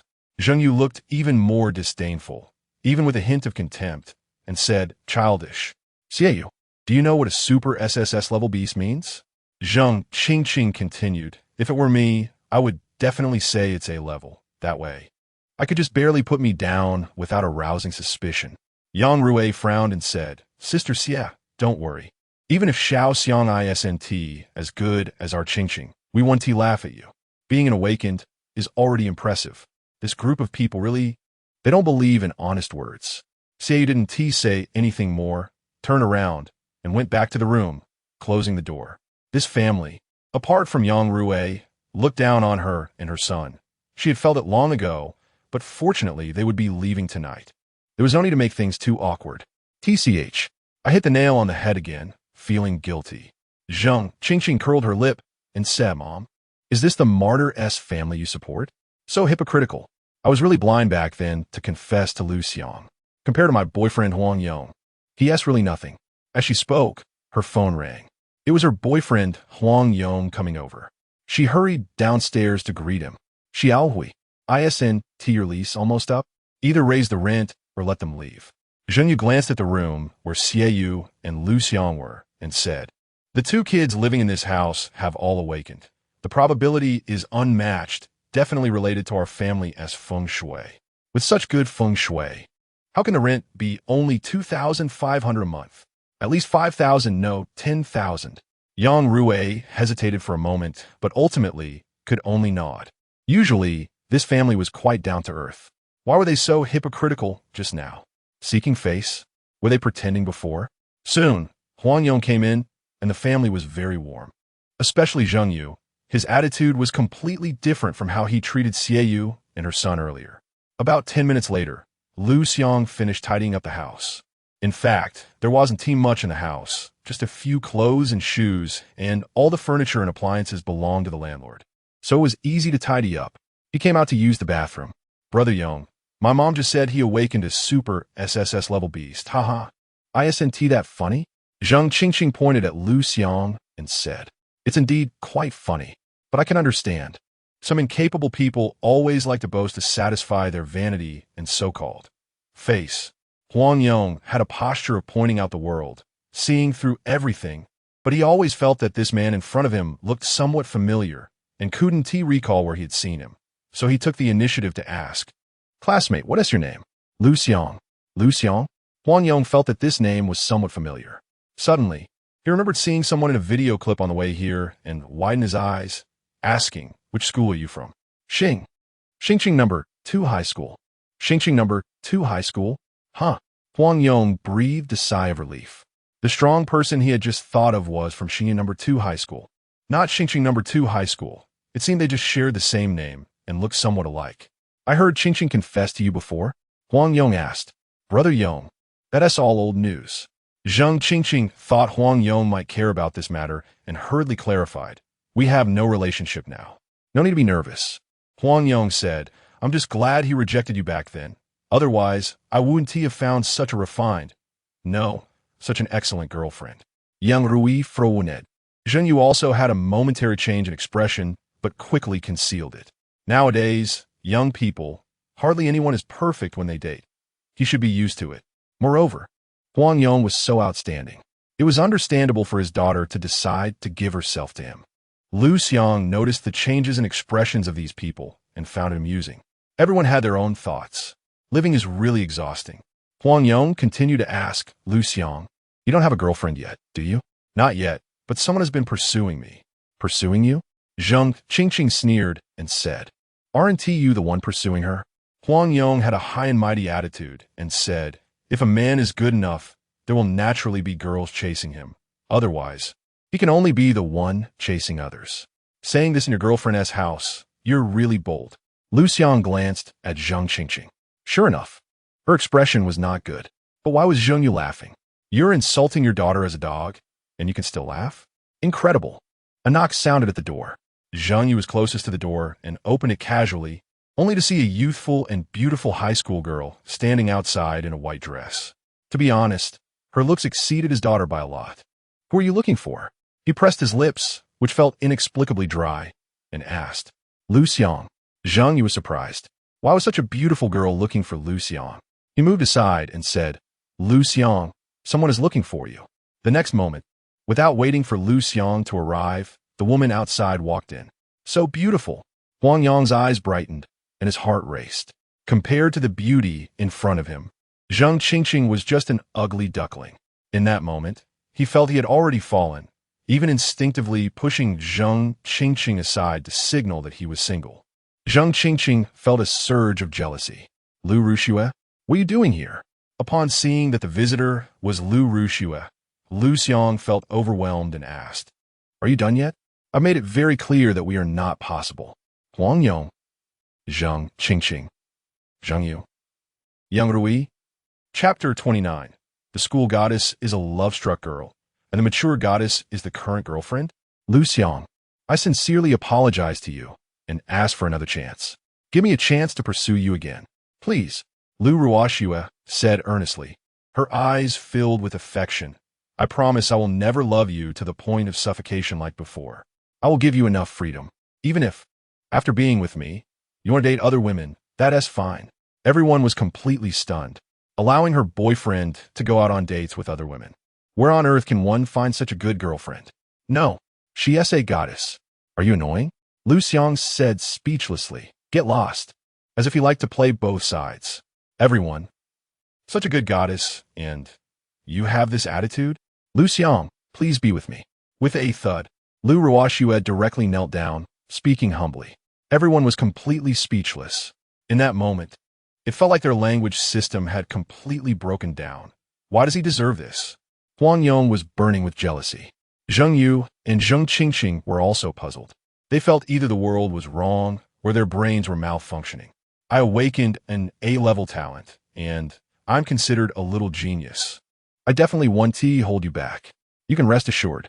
Liu Ruoxue continued. Everyone. They were utterly dumbfounded. An A-level talent. A genius as excellent as Huang Yong, and so beautiful, actually begging Liu Xiang for forgiveness? Did they hear wrong? She is Liu Ruoxue from Xingyuan. To high school. Huang Yong suddenly thought of something and widened his eyes. Liu Ruoxue, the school goddess of Xingyuan number 2 high school. He had heard about her and had always wanted to pursue her, but never had the chance. Right now, it seemed like a pretty good opportunity. As for Zheng Qingqing, he was just playing around. There was no way he would end up with a woman whose talent and background were inferior to his. After getting into a prestigious university, he would break up directly. In a single status, he would welcome the senior sister he was about to meet. If you don't leave, I will call the police. Liu Xiang said disgustedly. I'll say you're sexually harassing me. Everyone. Liu Ruoxue cried, turning into a tearful person. Seeing this, Huang Yong's heart shattered, cursing Liu Xiang for being inhuman, making such a beautiful girl cry. If it were him, he would want to hold Liu Ruoxue in his hands for fear she would melt. Liu Xiang directly took out his phone, ready to dial 110. Why can't you give me a chance? Didn't I apologize? I have recognized my mistake. Liu Ruoxue cried even more fiercely. Seeing this, everyone even felt that Liu Xiang was somewhat cold-blooded. Because I already have a girlfriend. Liu Xiang casually replied. Impossible. You're lying to me, right? Unless you tell me who she is? A sweet female voice rang out from the entrance, like a voice from a radio station. It was incredibly pleasant. Swish. Everyone turned their heads and saw a mature woman. with big waves in her hair. Her cheeks were so exquisite that no flaws could be found. And she was dressed in OL attire, with a curvy figure that could rival any beautified female celebrity on TV. The key point was, this woman, who was no less than Liu Xiang, was actually Liu Xiang's current girlfriend? Zheng Yu's eyes widened even more because he had once attended a meeting with a leader and had seen this woman, who seemed to be the secretary of Mayor Zhao. Liu Xiang was actually the boyfriend of the mayor's secretary. I just treated Liu Xiang that way. He wanted to make things difficult for me. Will he? Zheng Yu panicked instantly. I was just educating Liu Xiang on how not to be dumped by girls. Huang Yong felt like his worldview shattered, feeling like a clown. For a moment, his face turned red, as if it had been slapped. Zheng Qingqing was also completely dumbfounded. The school goddess was crazily pursuing him. The mature goddess was the current girlfriend. What? Does Liu Xiang have that makes him deserving of this? Although he was quite handsome and did well in academics. Isn't talent and background the most important thing in this world? Did my worldview go wrong? She couldn't help but shake her head, thinking, there's no water in here. Secretarisu? What are you doing here? Looking at another woman who appeared, Liu Xiang frowned and asked, what are you making a fuss about here? Brother Xiang, I just missed you. Secretary Su actively approached Liu Xiang, hugging his shoulders, rubbing against him, the intense and rich scent of her perfume making one dizzy. But Liu Xiang was impatient and wanted to pull his arm out. At that moment, you all. Liu Xiang was furious. Yesterday, she had a fierce argument with Secretary Su, losing miserably and hating this woman. She never expected Liu Xiang to be involved with her. Good, very good. Liu Xiang's eyes were filled with resentment. You two dogmen and women wait for me. I will make you regret it. After saying that, she stood up and left. Exceptionally resolute. Seeing this, Huang Yong's eyes flickered, and he also stood up to excuse himself. I have something urgent at home, so I'll leave first. After speaking, without waiting for the Zheng family to respond, he quickly left. By the time Zheng Qingqing regained her senses, Huang Yong had already disappeared, and she hurriedly got up to chase after him. Inside the room, can I let go now? Liu Xiang didn't care about Liu Xiang's threat and wouldn't care about her feelings either. After she left, he began to speak while pulling his arm out. Because it was too quick, Secretary Su's chest was deformed. Even one of her buttons burst open. A glimpse of white skin and a deep valley was faintly visible. Zheng Yu's eyes widened. Liu Xiang, I'm not trying to help you get rid of that annoying person. Secretary expelled. Thank you. I don't need it. Liu Xiang said. Secretary Su. Liu Xiang, isn't what you said a bit inappropriate? Hearing Liu Xiang speak to Secretary Su like this, Zheng Yu felt a chill run down his spine and couldn't help but remind him. You're being taken advantage of in broad daylight, and you wouldn't be in a good mood. Liu Xiang said. Huh? How are you taken advantage of? Zheng Yu was taken aback. She hugging my arm. Doesn't that count? Liu Xiang asked. Zheng Yu. Liu Xiang continued. Also, I have no relationship with her. She even claims to be my girlfriend. Isn't that taking advantage of me? Zheng Yu felt numb. If you have nothing else to do. Liu Xiang looked back at Secretary Su and said, you can go now. There is something. Liu Xiang. The mayor asked me to tell you that Auntie's position has always been reserved for you and can be taken up any time. Also, the mayor asked me to ask if you need any help. Just let us know. We will certainly do our best to fulfill it. Secretary Su spoke. Liu Xiang shook his head and said, I don't need any help. You can leave now. Saying this, he directly walked toward the restroom. Leader, sit here. This is my home. Whether you leave or not is up to me, not him. Zheng Yu hurriedly smiled and said. Secretary Su completely ignored him. She had to secure Liu Xiang quickly, otherwise, more and more outstanding women would approach Liu Xiang, and then she would completely lose her chance. Liu Xiang, my friend bought 2 tickets, but something came up and she can't go, so she gave them to me. Do you want to go watch it? She took out the prepared movie tickets and said, No, I'm not going. Liu Xiang decisively refused, even feeling a bit annoyed. All right then, no need to see you off. Chapter 30. Why are beautiful women all Liu Xiang's? Why? A woman is most easily won over during a breakup. This is Huang Yong's experience. So when Liu Xiang left, he decisively chased after her. Beauty, wait a moment. You're Liu Xiang, right? Huang Yong tidied up his outfit a bit and said, Let me introduce myself. My name is Huang Yong, the top student of the rocket class at Xingyan No. 1 High School. Currently single. Of course, that's not important. What matters is, I've awakened an A-level fierce beast. At this point, he couldn't help but straighten his chest, filled with confidence. In the vast Xingyan city, there have been very few geniuses who have awakened an A-level fierce beast over the years, so it's no wonder he felt proud. However, are you done? Liu Xiang, having seen S-level geniuses and even super SSS-level geniuses, was completely indifferent to A-level geniuses. She merely shot a cold glance at Huang Yong and said, "Step aside. I want to go home."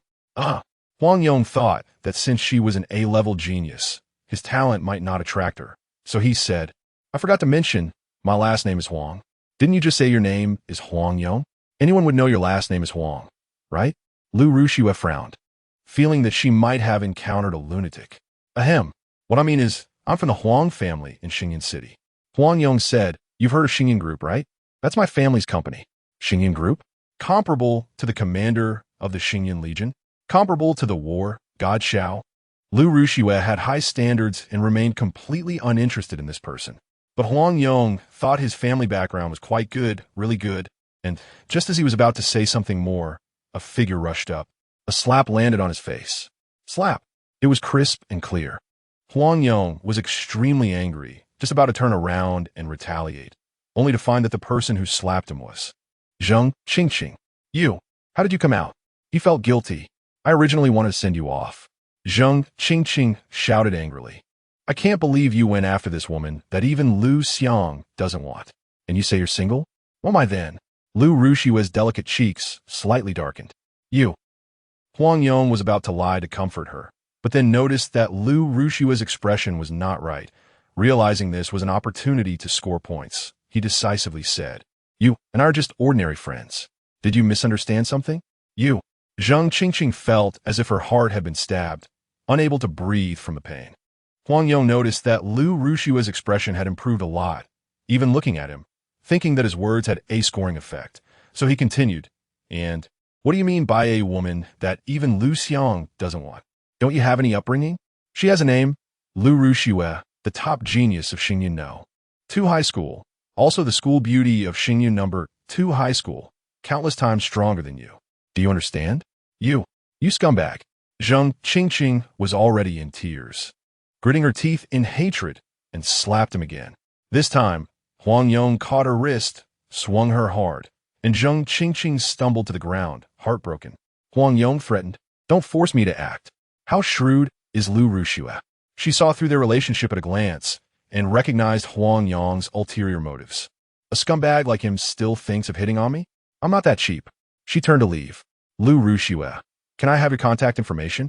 Huang Yong hurriedly stepped forward and said, "A genius as outstanding as me is not weaker than Liu Xiang, right? Following me is better than following him, right?" Liu Xiang was stunned.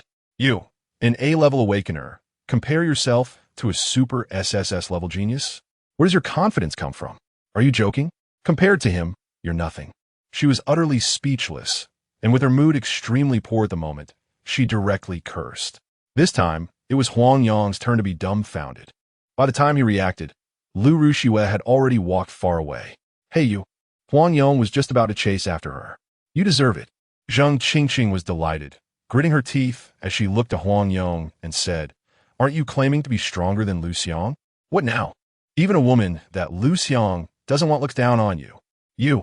Huang Yong frowned and said, "Liu Xiang is just a high school girl, easily swayed by love. When she reaches university, she'll understand. So-called love is nothing. Interests are everything." Zheng Qingqing asked sarcastically, "What about Liu Xiang's current girlfriend? She must have graduated from university by now, right?" Huang Yong was momentarily taken aback. She's obviously an old cow eating tender grass. Moreover, that kind of woman, at a glance, has no awakening and is enamored with awakeners who have their own aura. Do you believe that if she knew I was an A-level awakener, she would immediately abandon Liu Xiang and pursue me? Suddenly, you really have a big face. A cold voice came from behind. Huang Yong stiffened all over, slowly turning around to see Secretary Su, having just been kicked out and returned empty-handed. Secretary Su was already in a bad mood, and as soon as she stepped out of the unit door, she heard Huang Yang's words. She was instantly furious. What does this guy think of himself? I'm not someone who just anyone can look up to. Secretary Su directly released the aura of a transcendent warrior. Compared to Liu, you're just a nobody. Huang Yang's face changed, and he was so scared he slumped to the ground. Humph. Secretary Su disdainfully flashed away. As an ordinary person, she relied on her own efforts to successfully climb to her current position, obtaining a large number of gene medicines, raising her strength to the level of a transcendent warrior. Her standards were extremely high. A rich kid like Huang Yang was simply beneath her notice. TCH, Zheng Qingqing was even more pleased. Huang Yang felt extremely awkward, realizing that all his previous techniques for picking up girls were completely useless. And he could only force himself to say calmly, those two women were just accidents. As long as I changed to another woman, they would choose me. Not Liu Xiang. Hello. Just then, Gu Caihe walked over. Hello. Huang Yang's eyes brightened, and he couldn't help but raise an eyebrow at Zheng Qingqing, meaning, see, I'm still quite attractive to other women. He asked, is there anything you need help with? Gu Caihe asked, do you know Liu Xiang? I want to ask if he lives in this unit. Huang Yang's face instantly turned ugly. Haha. Zheng Qingqing covered her mouth and laughed uncontrollably. Huang Yang wished he could find a hole to burrow into. Hello, beauty. I'll show you the way. Zheng Qingqing couldn't be bothered to talk to this scumbag anymore and stood up to lead Gu Caihe. Thank you. Gu Caihe didn't even look at Huang Yang as she followed Zheng Qingqing and disappeared into the hallway. Why is this happening? Are all these beautiful women blind? Huang Yang completely doubted his life. Chapter 31. Asking me to rent a house? No way. The first encounter with the beautiful instructor, Secretary Su, a woman who flatters those in power and shifts her allegiance with the wind. No matter how beautiful she is, Liu Xiang would never take a step further with her. Just imagine having someone by your side who is constantly plotting against you, using you, and may betray you at any moment. What kind of experience is that? Zheng, you didn't know what Liu Xiang was thinking in his heart, transforming into a caring elder who said, Liu Xiang, you're still young and don't understand the goodness of your sister. You're just an ordinary awakener. It won't be hard to make a living and live a modest life in the future. However, getting close to someone like Secretary Su, a prominent figure by the mayor's side, would make everything easier for you. The future is limitless. The foundation is extraordinary warriors, and you might even become a general-level powerhouse. Rejecting her pursuit is really foolish. Yang Rui frowned. She hoped that Liu Xiang, as the child of a martyr, could have the same integrity as her father and not bow to society, but instead rely on himself to reach the pinnacle of life step by step. I don't need her help. I can become a general-level powerhouse just the same. Liu Xiang was incredibly determined. Yang Rui smiled, but then became worried. Although her husband's words were a bit too realistic, this is how society is. Young people often think highly of themselves, believing they can accomplish anything. And if they don't recognize reality in time, they might end up with a bloody nose in society. And by then, it will be too late to regret. Zheng Yu shook his head, feeling that Liu Xiang was still too young. Originally, he thought that if Liu Xiang could be with Secretary Su, he would consider renting the house to Liu Xiang and his mother for free, but now, don't even think about it. He was even worried that Secretary Su might harbor resentment and seek revenge on Liu Xiang. At that time, it might even affect him. So, he decisively said, the rent for the house should go up. How about $5,000 a month? If you can't afford it, then I can't rent it to you. Liu Xiang laughed. Before it was $1,500 a month, now it's $5,000 a month. You're not raising the price. You're trying to drive us away. Then we want to rent it. He said decisively. Suit yourself. Zheng Yu shrugged, sitting indifferently on the sofa, munching on sunflower seeds, legs propped up on the coffee table, shaking them as he watched TV, casually saying, thanks to the feng shui of my house, you became an awakener. Leave here, and who knows how bad it might get for you in the future. Does anyone still believe in metaphysics these days? True, this is a high martial world. Many supernatural events have occurred, and more people believe in metaphysics. Liu Xiang felt a sudden realization and found it amusing. Crack! The door opened. Zheng Qingqing came in with Gu Caihe, and she disdainfully said, Liu Xiang, you're actually two-timing. You're such a scumbag. Liu Xiang, I don't even have a girlfriend. Where am I to timing? Besides, I don't even know the woman behind you. Is this Liu Xiang's girlfriend? Zheng Yu immediately put his legs down, sat up straight, widened his eyes in disbelief. Compared to the woman in front of him, his own daughter, well, his daughter didn't even qualify to compare. Even Secretary Su and Liu Ruxue pale in comparison. It's like the difference between a firefly and a bright moon. How could such a stunning beauty be Liu Xiang's girlfriend? What right does he have? According to our Station S report, a top genius with super SSS level talent has appeared at New City Second High, named Liu Xiang. The news anchor introduced on the television. Immediately after, a live recording from the scene was played, featuring Liu Xiang's face. The room fell silent. Zheng Yu, Zheng Qingqing, Yang Rui, all three widened their eyes, staring at the TV, completely petrified. It turns out that Xie Yu wasn't lying. Her son really awakened a super SSS level beast. It turns out that Liu Xiang's rejection of Liu Ruxue's pursuit and Secretary Su's pursuit was backed by confidence. It turns out that the fool was actually them. Zheng Yu suddenly felt that this stunning beauty was a perfect match for Liu Xiang. Zheng Qingqing widened her eyes, and a sudden thought struck her. Can Liu Xiang juggle 3 relationships? Should she consider her? Did she misunderstand? Gu Zaihe didn't care. She stared intently at the main character in front of her and said, "Do you have time? Let's go out and talk." Senior Sister Gu? Liu Xiang realized that this woman was likely the free instructor mentioned by Principal Shi. "It's me." Gu Zaihe nodded. "Okay." Liu Xiang greeted his mother and left with Gu Zaihe. Inside the house, Zheng Yu immediately approached Xie Yu, his attitude extremely enthusiastic as he said, Sister Xie, do you still want to rent? We can rent it to you for free. You can stay as long as you want." "No." Xie Yu decisively shook her head. Although she didn't want to make things awkward, that didn't mean she couldn't see through Zheng Yu's character or guess the meaning behind his actions. She had to refuse. She couldn't let her son carry a debt of gratitude for a small benefit. She wanted to lighten the load for her son's future. "Zheng Yu." "Sister Xie, I'm sorry. I just spoke without thinking. Please don't take it to heart." He immediately apologized, his attitude growing more sincere. However, Xie Yu did not relent. She couldn't possibly relent.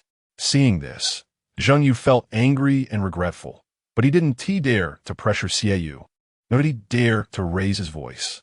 After all, a genius like Liu Xiang only interacted with people of the mayor's level.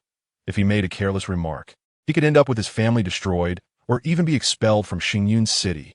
At this moment, he naturally had to keep a low profile. Outside the apartment building, Gu Zaihe was the first to speak, asking, "Are you a martial artist?" Liu Xiang nodded. Gu Zaihe frowned slightly, a bit disappointed as she asked, "Then how did you struggle so much when you fought that waste Han Shuo?" Someone like Han Shuo, an S-level genius, is just a waste in your eyes?" Liu Xiang said, "I hadn't broken through at that time, so." Gu Zaihe nodded and said, "Then you were really weak." She thought Liu Xiang was a quasi-martial artist about to break through and with the strength of an awakened super SSS level beast. He should easily be able to kill enemies 2 levels above him. Liu Xiang actually struggled so much.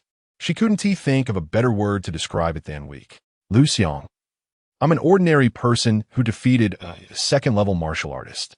And that's weak?" He couldn't help but ask, "Senior Sister Gu, what is your strength?" "General level." "Well, you do have the right to say I'm weak."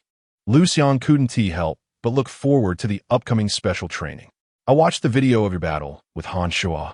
Gu Zaihe raised a finger as white as a scallion and said, "First, the beast you awakened is very strong, but you didn't manage to unleash its full fighting power. You held it back. Second, your ancient martial arts skills are okay, but your combat awareness is ridiculously poor. Third, your strength is too weak." "Liu Xiang, am I that useless? Then may I ask, what did God of War Shao see in me?" Gu Zaihe's brows furrowed tighter, also pondering the same question. What did God of War Shao see in Liu Xiang? "We just met, so there is no need to rush. There is still a month to spend together. There is plenty of time." Alone, she thought to herself. Chapter 32, the first communication with a beautiful instructor in response to your situation. I have developed a special training plan. Listen carefully if you have any objections. Feel free to speak up. If not, just follow this plan Xiang said decisively. So soon? Liu Xiang looked at Xiang's military uniform, feeling a bit bewildered, and nodded. Xiang continued. You need to sharpen your combat awareness, improve your strength, gain deep control over the power of the fierce beasts within you. Additionally, you need to choose a weapon. It will help you hunt fierce beasts more effectively. Hunt fierce beasts? That's right. I will accompany you outside the city to hunt fierce beasts. Only through real combat can you better improve yourself and achieve the effects of special training. Isn't this a bit too fast? Shouldn't we practice in the training room for a while first? You are an ultra SSS level genius.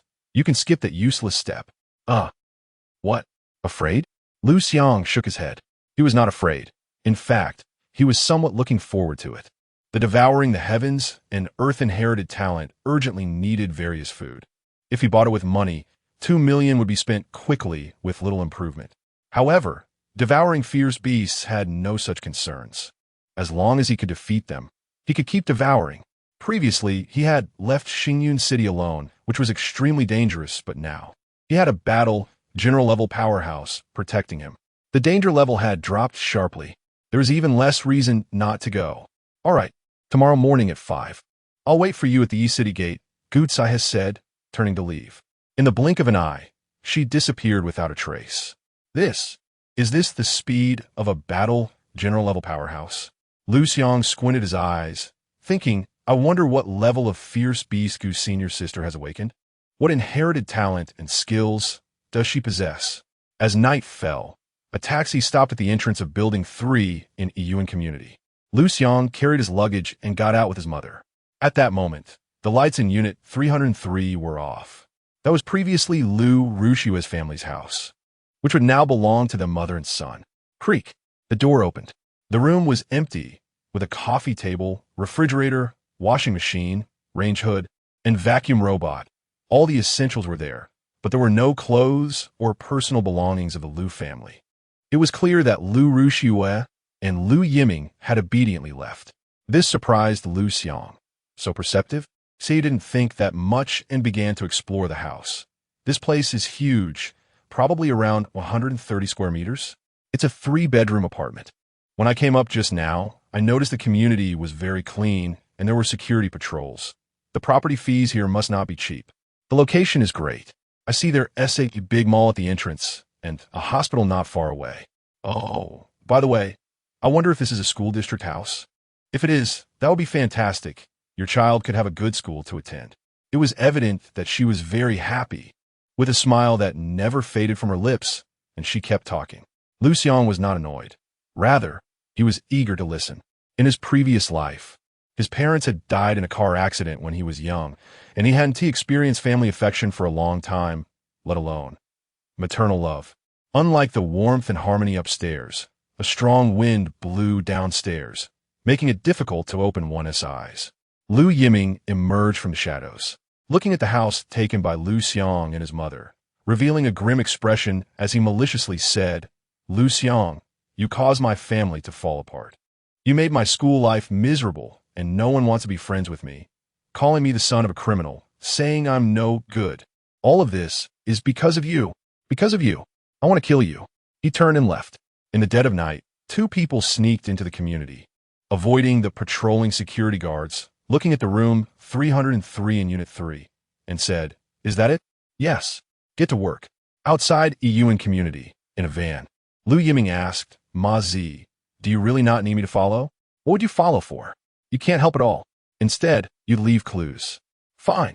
You must not get into trouble. Ma Zi, with a face full of scars, said, You still owe old 10 million. He is our money god. 10 million for a fire. It's worth it. As for whether Liu Yiming can pay it back, with an A-level genius sister who looks so good, earning 10 million is practically a sure thing. It's just a matter of time. Ma Zi, the fire has to start from inside the house. Don't worry.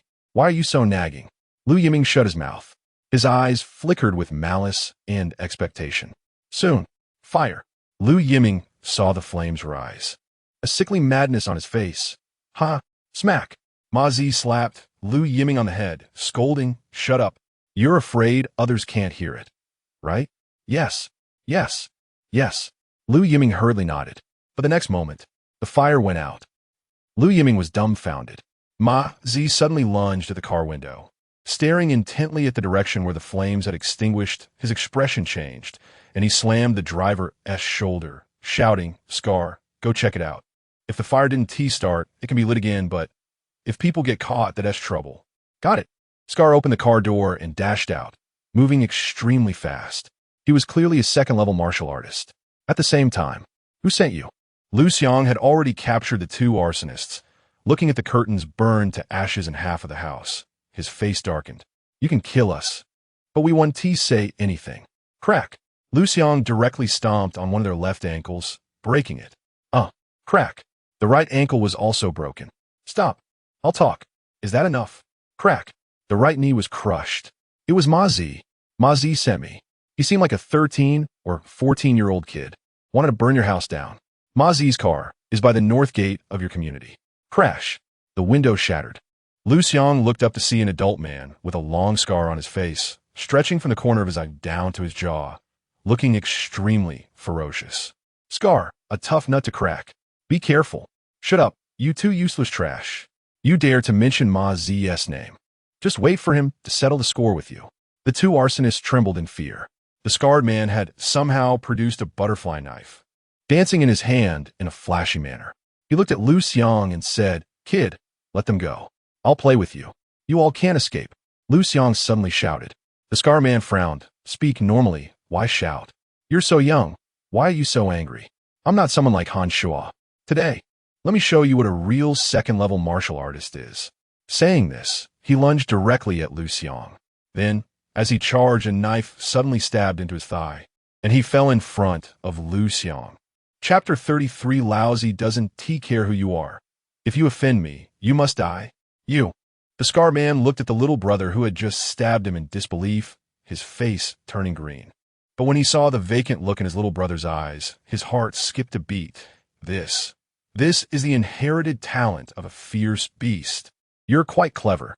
The knife in Liu Xiang's hand was pressed against the back of the scarred man's neck, his expression cold.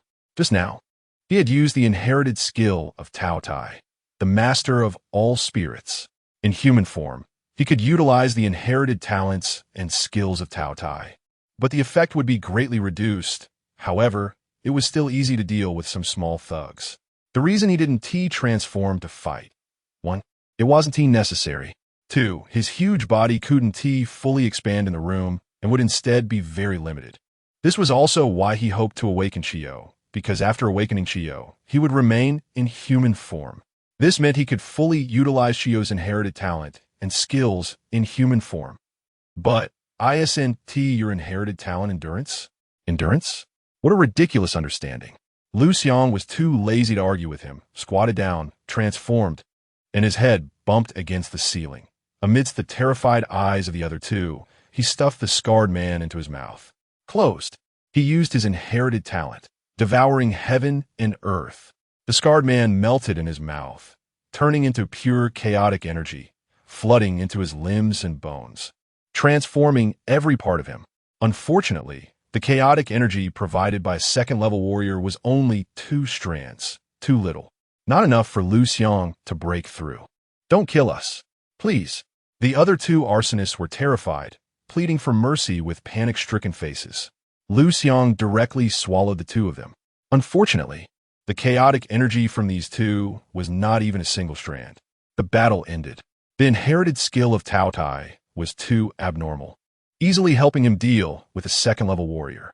If he transformed to fight, combined with the inherited talent, it might not be impossible to kill a third-level warrior. He was looking forward to it. Then, Liu Xiang transformed back into human form, instructed his worried mother in the living room. "Mom, don't move at home. The enforcers will be here soon." Then, without waiting for his mother to respond, he rushed out of the room, heading straight for the community's north gate. Unfortunately, when he arrived at the north gate, he only saw a van speeding away. Liu Xiang didn't chase after it.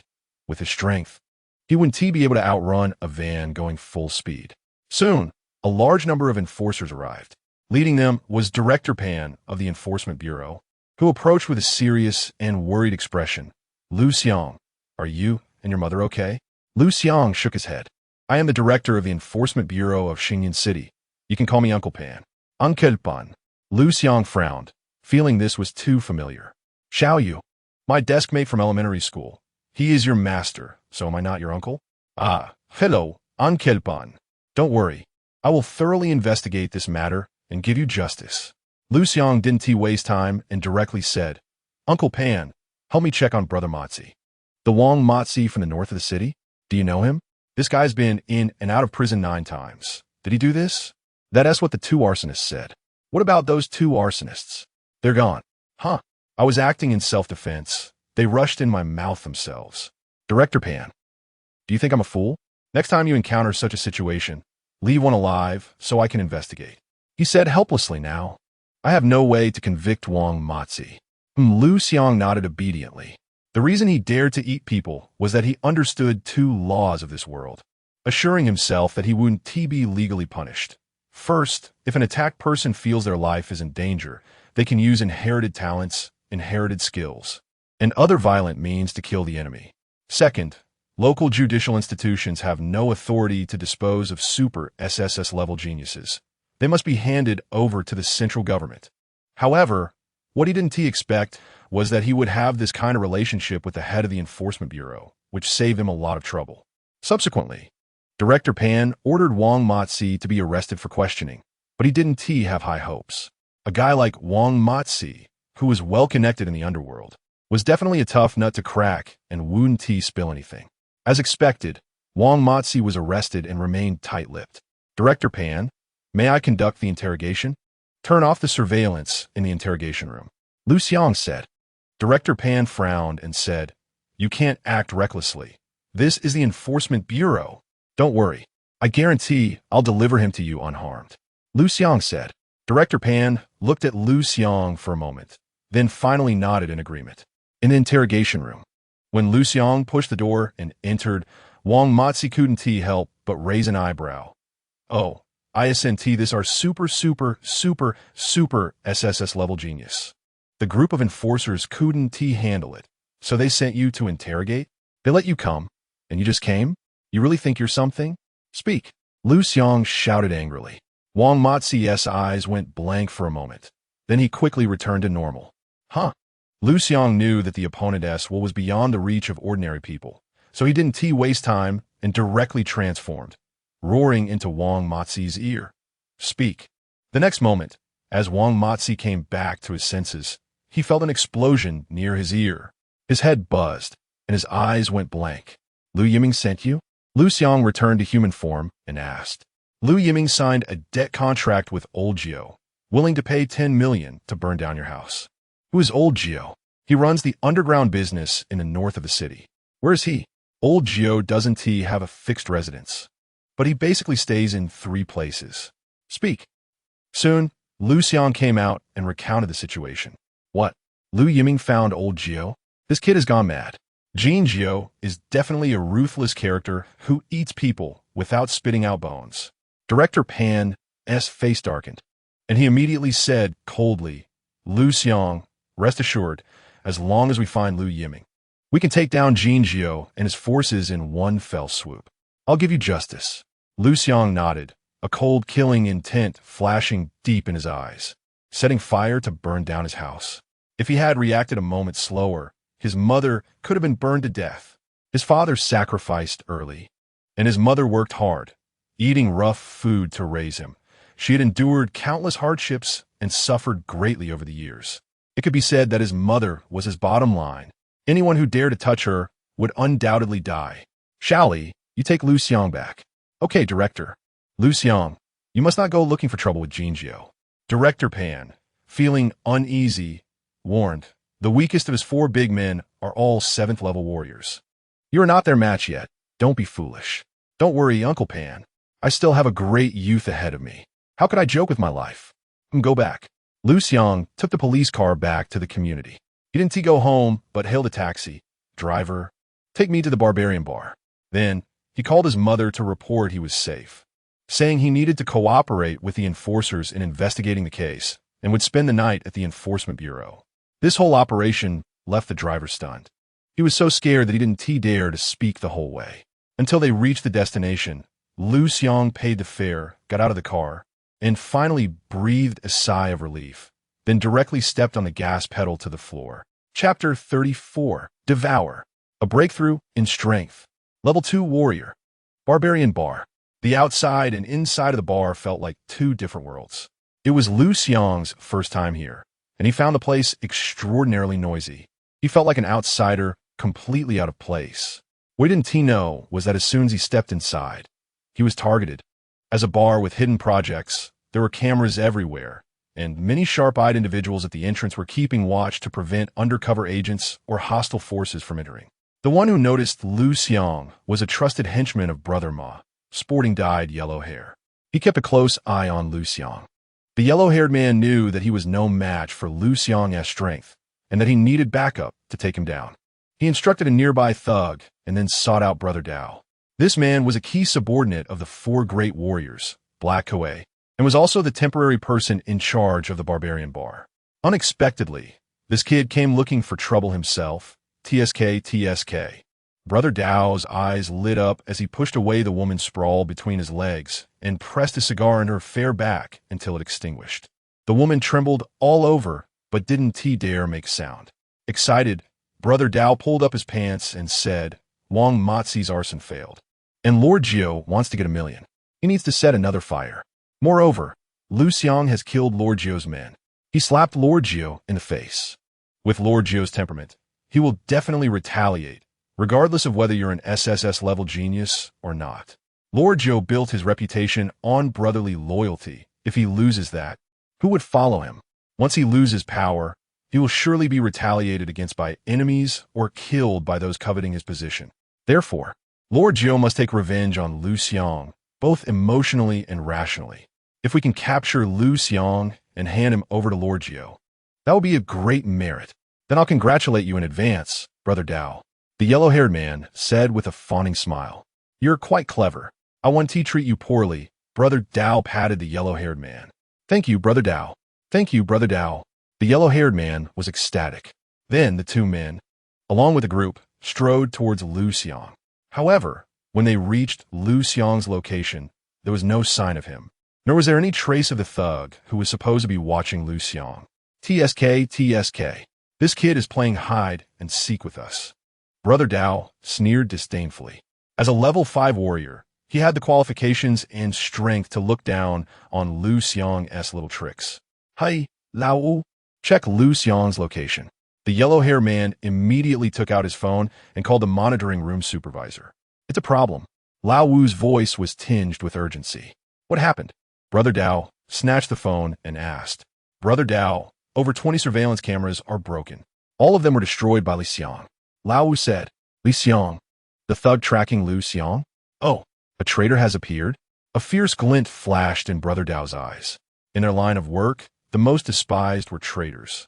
You take 3 people to watch the entrance. The others, find him. He instructed the yellow-haired man, and then quickly dispersed with his subordinates. At this moment, Liu Xiang was secretly watching this group. Seeing them split up, he immediately tapped Liu Xiang beside him and said, Go make some noise. Yes, Liu Xiang nodded blankly. And upon closer inspection, one could see his eyes were dull and lifeless. Clearly, he was under Liu Xiang's control. Then, without further ado, he pulled out a knife and charged at Brother Dao's 2 subordinates, stabbing them wildly. Everything happened too suddenly, coupled with Liu Xiang's reckless fearlessness. The 2 subordinates quickly fell without even a proper resistance. However, Liu Xiang continued to stab frantically. The scene was bloody and violent. Screams erupted. The bar was thrown into chaos. Brother Dao immediately rushed in with his men, but the confusion among the crowd delayed them considerably.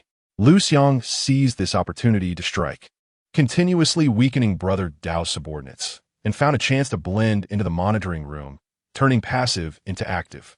At this moment, through the surveillance, he saw that Brother Dao's men had captured Liu Xiang, broken both of his arms, and were interrogating him about something.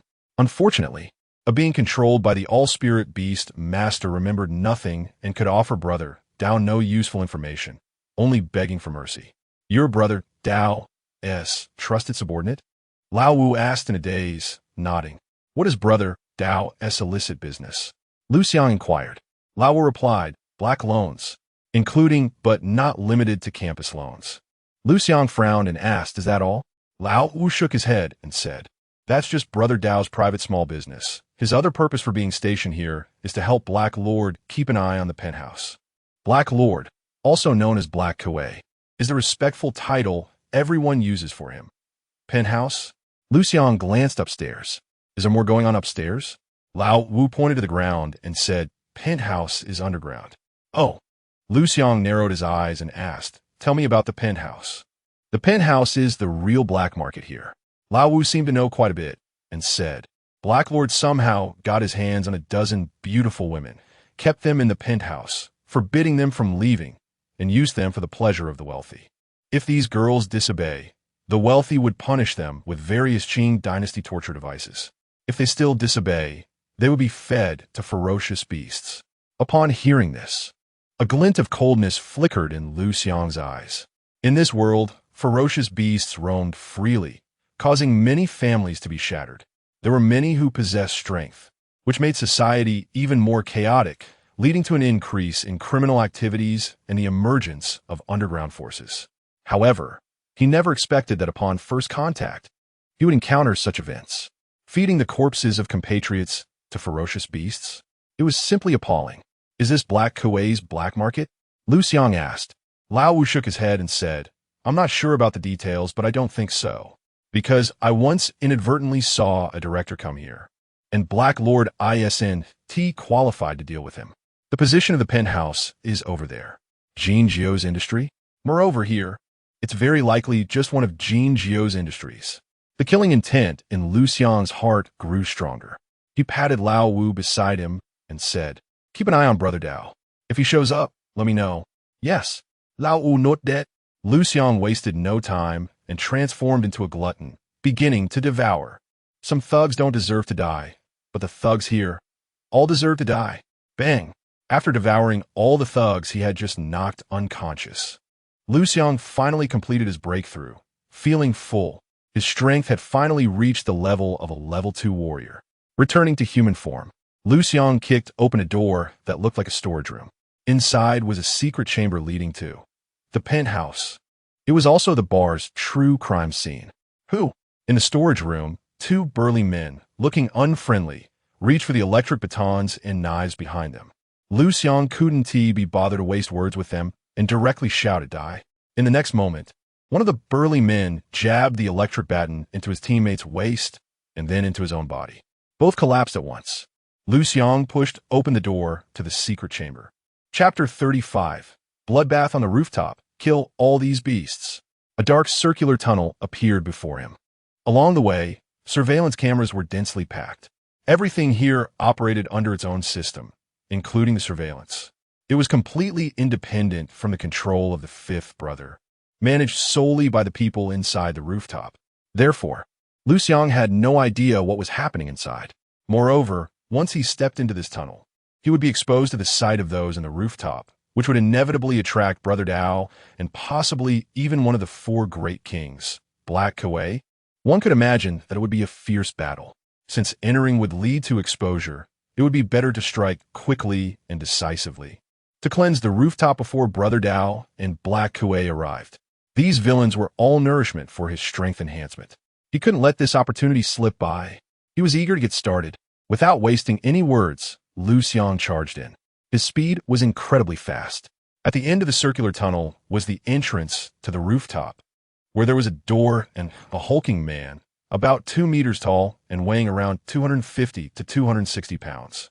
He alone almost blocked all the paths. "I haven't played with such a tender high schooler in a long time. Today you belong to me." The burly man licked his dry lips, his eyes revealing a fierce expression. In the cramped space, Liu Xiang couldn't transform into his beast form and could only rely on his own combat skills. Bloodthirsty and frenzied, he unleashed his inherited talent and immediately roared, 8 Extremes Fist. In the next moment, their fists collided. The burly man only swayed slightly before stabilizing himself, while Liu Xiang staggered back 3 steps before steadying himself, his expression grave. Third-level martial artist. At this moment, he felt as if his fist bones were about to crack. His wrists ached and throbbed painfully. "Hey, not bad." The burly man grinned widely, looking extremely ferocious. However, my strength is such that even some fourth-level martial artists wouldn't dare to take it head-on. You kid, took on my punches and surprisingly you're fine. All spirits Beastmaster. Liu Xiang didn't waste any more words and activated his inherited skill, charging forward again. The burly man's eyes went blank, a look of struggle appearing on his face. The next moment, a gust of wind for his fist surged forth. The burly man immediately reacted, seeing the fist coming his way, and sneered, "I forgot to tell you. My greatest strength is not my power, but defense." Bang! He actually took Liu Xiang's punch head-on with his face. Then, as if nothing had happened, he said, "Hey, now it's my turn." The burly man's large hand, like a fan, reached for Liu Xiang's neck, but suddenly, it stopped midair. He collapsed to the ground, limp. Liu Xiang, not feeling secure, zapped him several times with an electric baton until he foamed at the mouth before stopping. Stepping over the burly man's body, he opened the door in front of him. In the next moment, seductive music entered his ears, and pink light, along with the scent of chestnut flowers, filled the air, making one's blood race. What came into view was a massive pool, surrounded by rooms labeled torture chamber, role play, beast cage, and so on. In the pool, there were several scantily clad beauties, and even two completely naked beauties, flirting wantonly with the men beside them, completely shameless in their behavior. Another guest? Let me introduce myself. You can call me Sister Hong. It's your first time here, right? Do you need me to introduce you to a girl? Inside the door, near the entrance, there was a reception-like area where a very flirtatious woman in a bright red qipao warmly greeted him. Liu Xiang frowned. Before he could speak, 7 or 8 men in blue clothes came rushing in from all directions of the rooftop. It was evident that the people inside the rooftop had already realized that Liu Xiang was an intruder, not a guest. Roar! Liu Xiang didn't waste any time and transformed. Although the rooftop was underground, it was nearly 4 meters high. And even if it couldn't allow Tao Tai to fully unleash its power, it could still exert about 70 to 80% of its combat strength. This was already much stronger than Liu Xiang's human form. Help! A beast! A beast is coming. The sudden appearance of Tao Tai instantly scared Sister Hong unconscious, and the people in the pool scattered in fear, which also somewhat delayed the advance of the men in blue. Roar! Liu Xiang grabbed the foot of the burly man at the entrance and used him as a weapon, proactively launching an attack. Before the men in blue could encircle him, he rushed to one of the men in blue, roaring loudly, and the man immediately froze. At the same time, Liu Xiang swung the burly man down. With a crack, the head of the man in blue exploded. The burly man at the entrance was also jolted awake, flailing his arms in a struggle, but unfortunately, in front of Tao Tai, he was just a little person, a toy. Everything he did was futile. Whoosh! Liu Xiang continued to charge forward. He had to eliminate as many of the enemy's living forces as possible before the man in blue could form an encirclement, so he could gain enough advantage in the upcoming battle. For the next 2 minutes, the sounds of roaring, fighting, and screaming continued unabated. After killing 4 men in blue in succession, Liu Xiang decisively jumped into the pool. 2 men in blue attempted to fight in the water. However, due to the pool's depth of about 1.5 meters, their movements were severely hindered, and they were instead caught off guard by Tao Tai. All were killed. On the shore, the last 2 men in blue dared not enter the water. Tao Tai also didn't waste time. It climbed ashore and began to attack. The last 2 men in blue kept retreating, quickly reaching the entrance, turning to flee. This battle was beyond their capacity to handle. They had to call for reinforcements. When they reached the entrance of the dark room, they happened to run into Brother Dao and Huang Mao, who had come for support. "Damn Liu Xiang! I'm going to chop him up." Brother Dao roared furiously.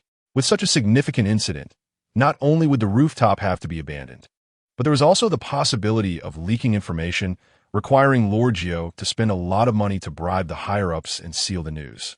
This was not even the most critical part. The most critical part was, in the future, who would still believe in the safety of the rooftop? Who would dare to come to the rooftop to have fun? This was Lord Jiao's method of binding the higher-ups. Without it, the losses would be immense. Lord Jiao would surely be furious. How would he deal with Brother Dao then? "Charge with me."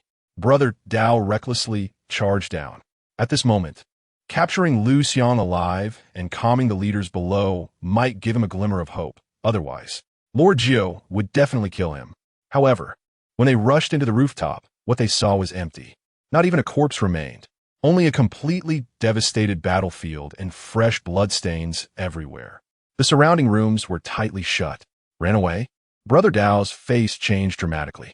Liu Xiang wouldn't know about another exit to the rooftop, would he? That was impossible. That place was for receiving important figures, besides Lord Jiu. Black Yi. And himself, no one else should know about it. He didn't escape. Search. Search every single room. Brother Dao's eyes were cold as ice as he issued the order. When we find him, I will skin him alive and pull out his tendons. Chapter 36, Taking the Beast Pill. Another breakthrough.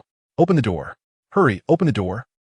Under the guidance of the yellow-haired man, Brother Dao's subordinates split into two groups, starting to bang on the doors room by room, and for those that wouldn't open, they resorted to violent door-breaking, not hesitating to offend the dignitaries hiding inside. Two subordinates remained guard at the entrance of the top floor. Only Brother Dao stood alone by the pool in the lobby, observing everything around him while contemplating one question. How strong is Liu Xiang really? He easily killed a third-level martial artist, and that was a martial artist trained in external skills. He casually killed 6 second-level martial artists. He must be at least a third-level martial artist, right? Coupled with his inherited talents and skills, he could indeed achieve such results. Brother Dao quickly made a judgment and felt reassured. He could handle it. The yellow-haired man, however, lacked this confidence. He was unusually cautious, never rushing to the front. After searching 5 or 6 rooms, he and some of the thugs arrived at a role-playing room. It was a classroom. A female teacher with long, voluptuous legs clad in black fishnet stockings and wearing a teacher's uniform, surrounded by decorations mimicking a high school classroom, along with 2 portly male students. The overall color scheme of black, white, and red was quite seductive, enhancing the overall appeal. Combined with the subtly visible lace lingerie, it emphasized the teacher's charm and mystery, also increasing the overall fashion sense, making it hard to look away. At this moment, the 3 people had no energy for flirting and were all huddled in a corner. Isn't that a leader from the Tobacco Bureau? Damn, this is quite the play. The yellow-haired man muttered under his breath and then started having people search every corner. Due to the classroom setup, there were many desks and chairs, and the podium area also needed a thorough check. However, after one inspection, they still found nothing. Let us go. The yellow-haired man turned to leave. Suddenly, the leader from the Tobacco Bureau stabbed one thug in the heart, acting swiftly, and then, taking advantage of the moment when everyone hadn't reacted, lunged at another thug. Watch out. Kill him. Kill him. Seeking death. The scene instantly descended into chaos. Brother Dao rushed in at the first moment, but by the time he entered, the leader from the Tobacco Bureau had already been subdued, with 3 thug corpses lying nearby, and another thug writhing on the ground, screaming in agony. Just like that, they lost 4 men. What's going on? Brother Dao frowned when he didn't see Liu Xiang. When he noticed the leader from the Tobacco Bureau's vacant eyes, he immediately thought of Liu Xiang, who had been tortured beyond recognition. Understand. Control over the mind. This is Liu Xiang's inherited skill. Brother Dao, being well-informed and having dealt with many awakened ones, quickly guessed the truth of the matter. In the next moment, he darted out.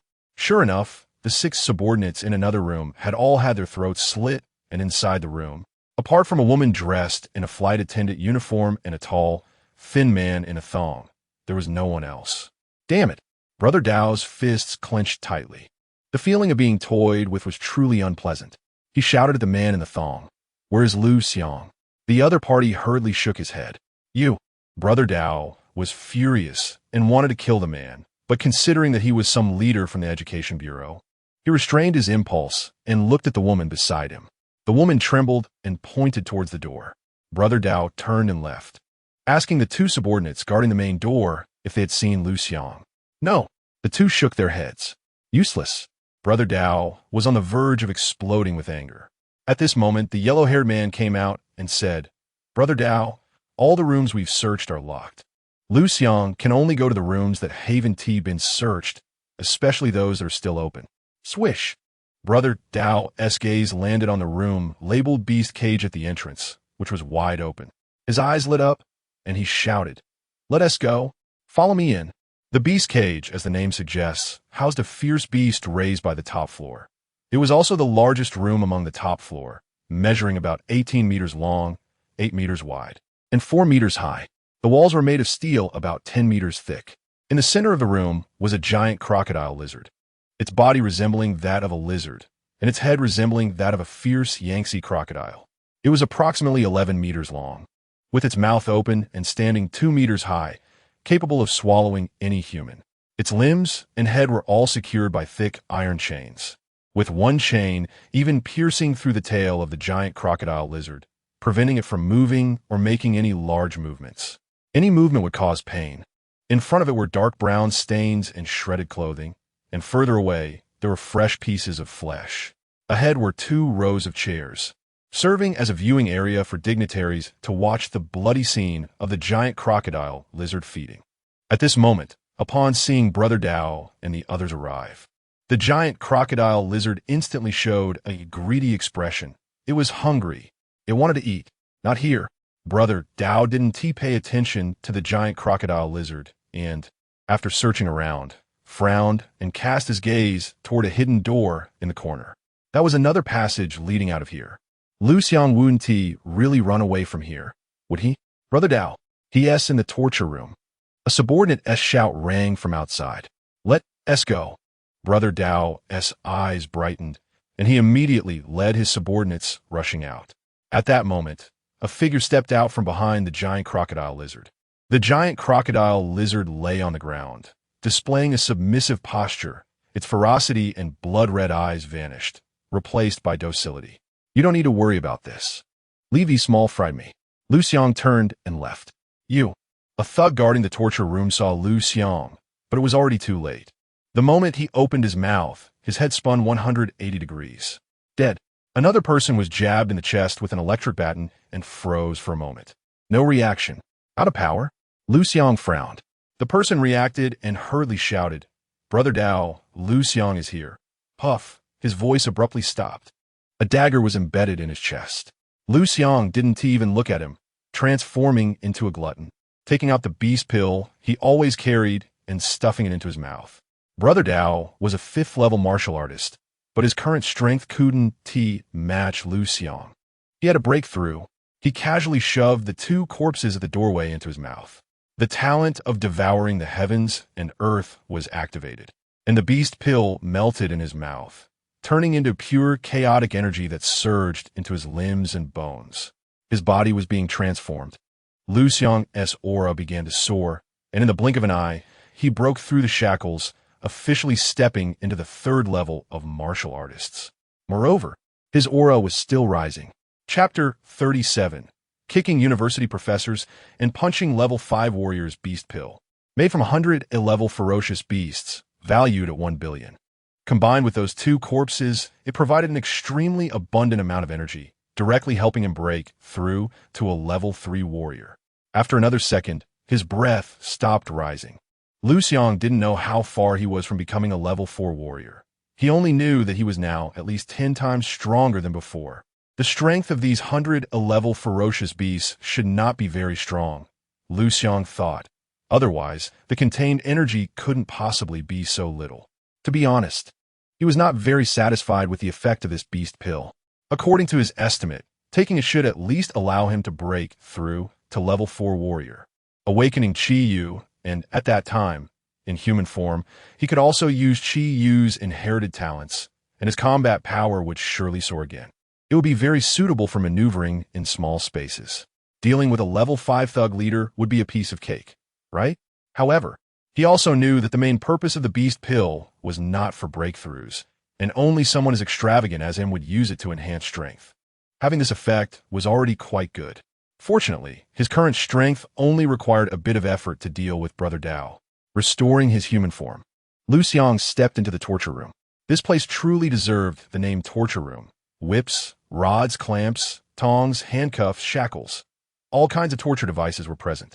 There was also a girl, her fingers clamped in tongs, with a face full of pain and fear, trembling and not daring to make a sound. Beside her was a refined-looking old man.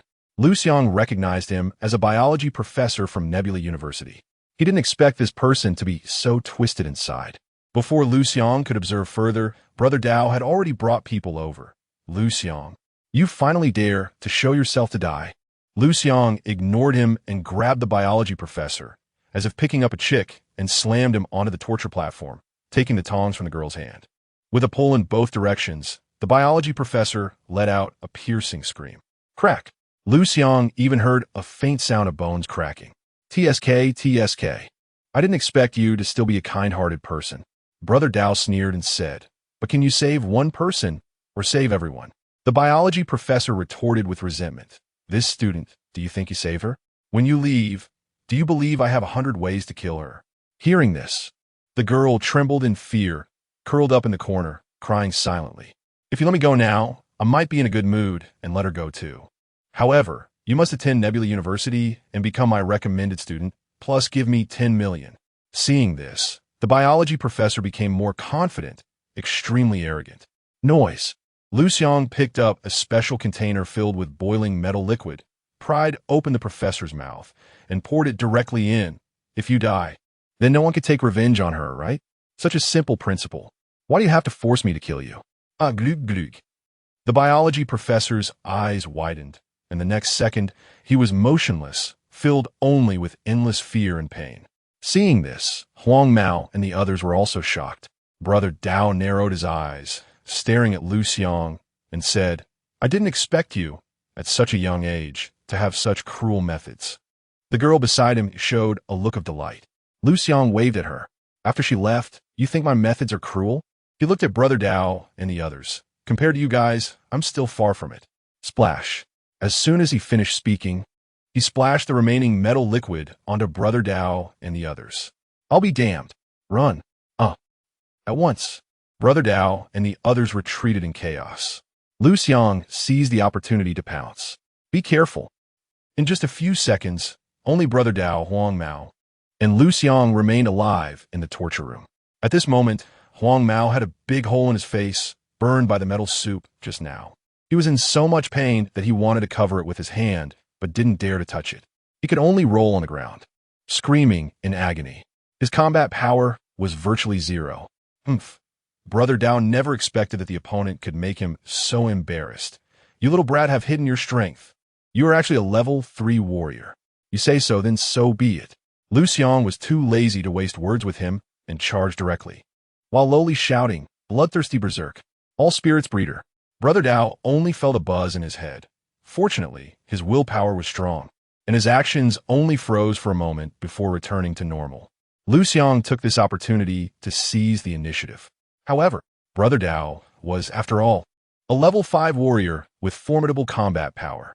In just a moment of engagement, Liu Xiang found himself at a disadvantage. If it weren't for his fear of the weapon in Liu Xiang's hand, just a big spoon made from a special container that held the metal liquid, which still had metal liquid on it, Brother Dao would have already secured his victory. Bang! At one moment, Brother Dao punched Liu Xiang back several steps.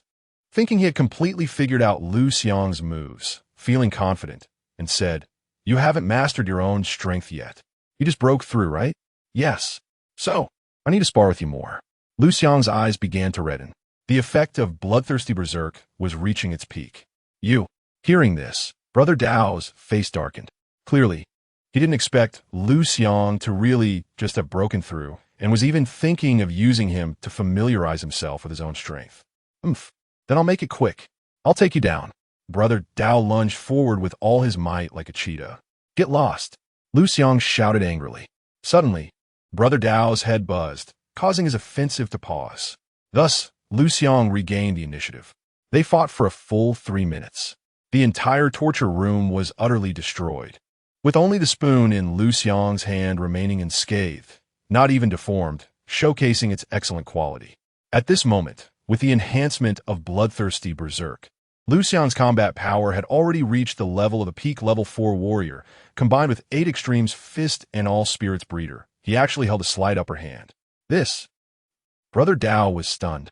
After another minute, Brother Dao was completely suppressed and had fallen into a state of defeat. More critically, when he punched Liu Xiang, it felt like nothing happened to Liu Xiang. His defense and recovery abilities were monstrous. In contrast, when Liu Xiang punched him, he felt unbearable pain, and his combat power decreased. Under this back and forth, a few more seconds passed. Bang! Brother Dao slammed heavily against the wall, spitting out a mouthful of blood. He felt as if his internal organs were all cracking. Just a slight movement made his body feel like it would fall apart. A level 5 warrior. Is this all? Liu Xiang strode over. He had completely familiarized himself with his own strength. This battle could come to an end. You. Looking at the vigorous Liu Xiang, Brother Dao was utterly despairing. Liu Xiang didn't waste words either, striking his fist against Brother Dao's heart. With a bang, it sounded like a watermelon falling from the 4th floor. Brother Dao's eyes widened, then quickly lost their color. Chapter 38. Is He Kuei strong? One word: to dominate. It was unclear how much time had passed. Suddenly, the sound of screeching brakes echoed as a sports car pulled up in front of the barbarian bar. A muscular figure pushed open the car door and sprang out, moving with the speed of a cheetah. Hey, Old Five, who had already lost control and escaped from the surveillance room, rushed over. Liu Xiang has come. He has killed many of our people, and he isn't left yet. The bar is already empty of customers. The newcomer was He Kuei, a mixed-race individual with a dark complexion that resembled his mother's skin tone. No one knew his real name. They only knew him by his nickname, He Kuei. The top floor has been discovered. He Kuei was only concerned about the assets that Jiu Yi had entrusted to him. He didn't care about anything else. Yes. Old Five nodded in fear. Slap. In an instant, He Kuei was furious, slapping Old Five and sending him flying 7 or 8 meters away, cursing, "Damn it, a bunch of useless trash. Once I capture Liu Xiang, I'll settle the score with you." After saying that, he ignored Old Five's fate and rushed directly into the bar. However, when he reached the top floor, he heard the roar of the giant crocodile green lizard and the sounds of intense fighting. He couldn't help but furrow his brows. Who was fighting the giant crocodile green lizard? He Kuei was puzzled. Liu Xiang had struggled to kill a Han Shuo just days ago. It was impossible for him to defeat a peak-level 6th-tier giant crocodile green lizard. And Brother Dao, a 5th-tier warrior, would also be no match for the giant crocodile green lizard. Could it be a powerful ally invited by Liu Xiang? His expression stiffened. This was the only explanation. Having understood this, his demeanor became much more cautious, and his steps slowed down significantly. He walked over the blood-soaked ground and passed through a room filled with corpses. His face grew increasingly grim. The losses this time were so great. Jiu Yi would definitely not let him off the hook, especially after seeing that his trusted aide, Brother Dao, had also been killed. Because now, he didn't even have anyone to take the blame for him. Finally, he arrived at the entrance of the beast cage. The scene before him caused He Kuei's face to change dramatically. What was he seeing? A massive and ferocious beast was fighting for its life against the giant crocodile green lizard. It was Tao Tai, the beast that Liu Xiang had awakened. But when did Liu Xiang become this strong? He was completely stunned. At this moment, Huang Mao, trembling and lying in the audience area, noticed his arrival and widened his eyes in shock. The fear on his face was replaced by ecstasy. He had been rendered immobile, with his limbs disabled, and could only shout loudly, "Hey Yi, save me, please save me." The battle suddenly stopped. Tao Tai and the giant crocodile green lizard turned their gazes toward He Kuei. "Damn it, shut up." He Kuei's face changed wildly, and he wished he could tear Huang Mao apart. He had originally wanted to observe the battle habits and techniques of Tao Tai from outside the door to prepare himself, but all of that was ruined by Huang Mao. Huang Mao, scared out of his wits, immediately fell silent. Then, He Kuei had no choice but to boldly step into the beast cage.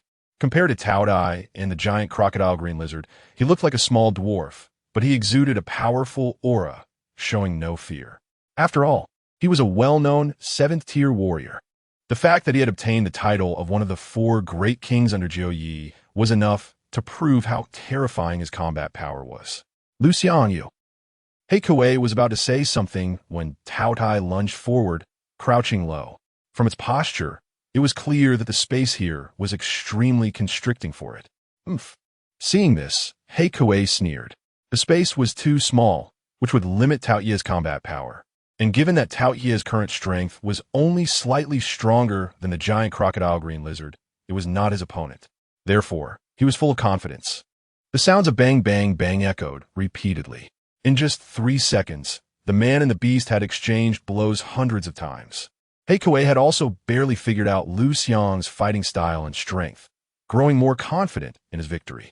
In his life, he had achieved many dazzling feats, killing enemies with 7th-tier warrior strength, surviving explosions from artillery shells, carving a bloody path out of an ambush of hundreds, and even bedding 10 women in a single night.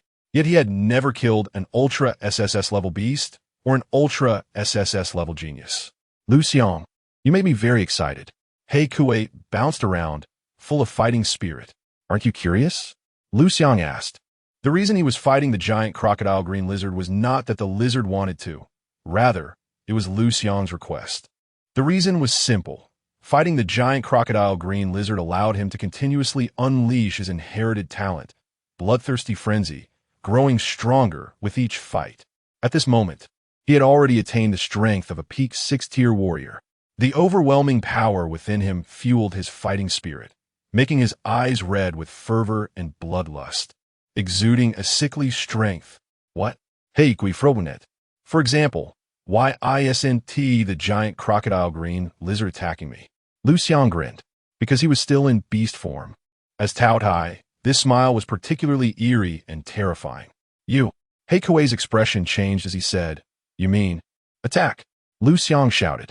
Both the giant crocodile green lizard and he moved simultaneously.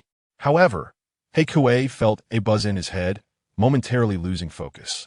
Although he quickly regained his senses, it was already too late. Boom! Kuei barely raised his arm to block Taoyia's punch, but he was struck by the giant crocodile green lizard's tail. He was sent flying backward, his insides churning. Blood spilled from the corner of his mouth. This blow from the giant crocodile green lizard had unleashed its inherited talent. Heavy strike, making it comparable to a peak blow from a 7th-tier warrior. No wonder Kuei was injured. Whoosh! Kuei took the opportunity to leave the beast cage, wanting to use the narrow doorway to prevent the giant crocodile green lizard from pursuing him or launching a combined attack. He succeeded. Liu Xiang transformed back into human form and chased out.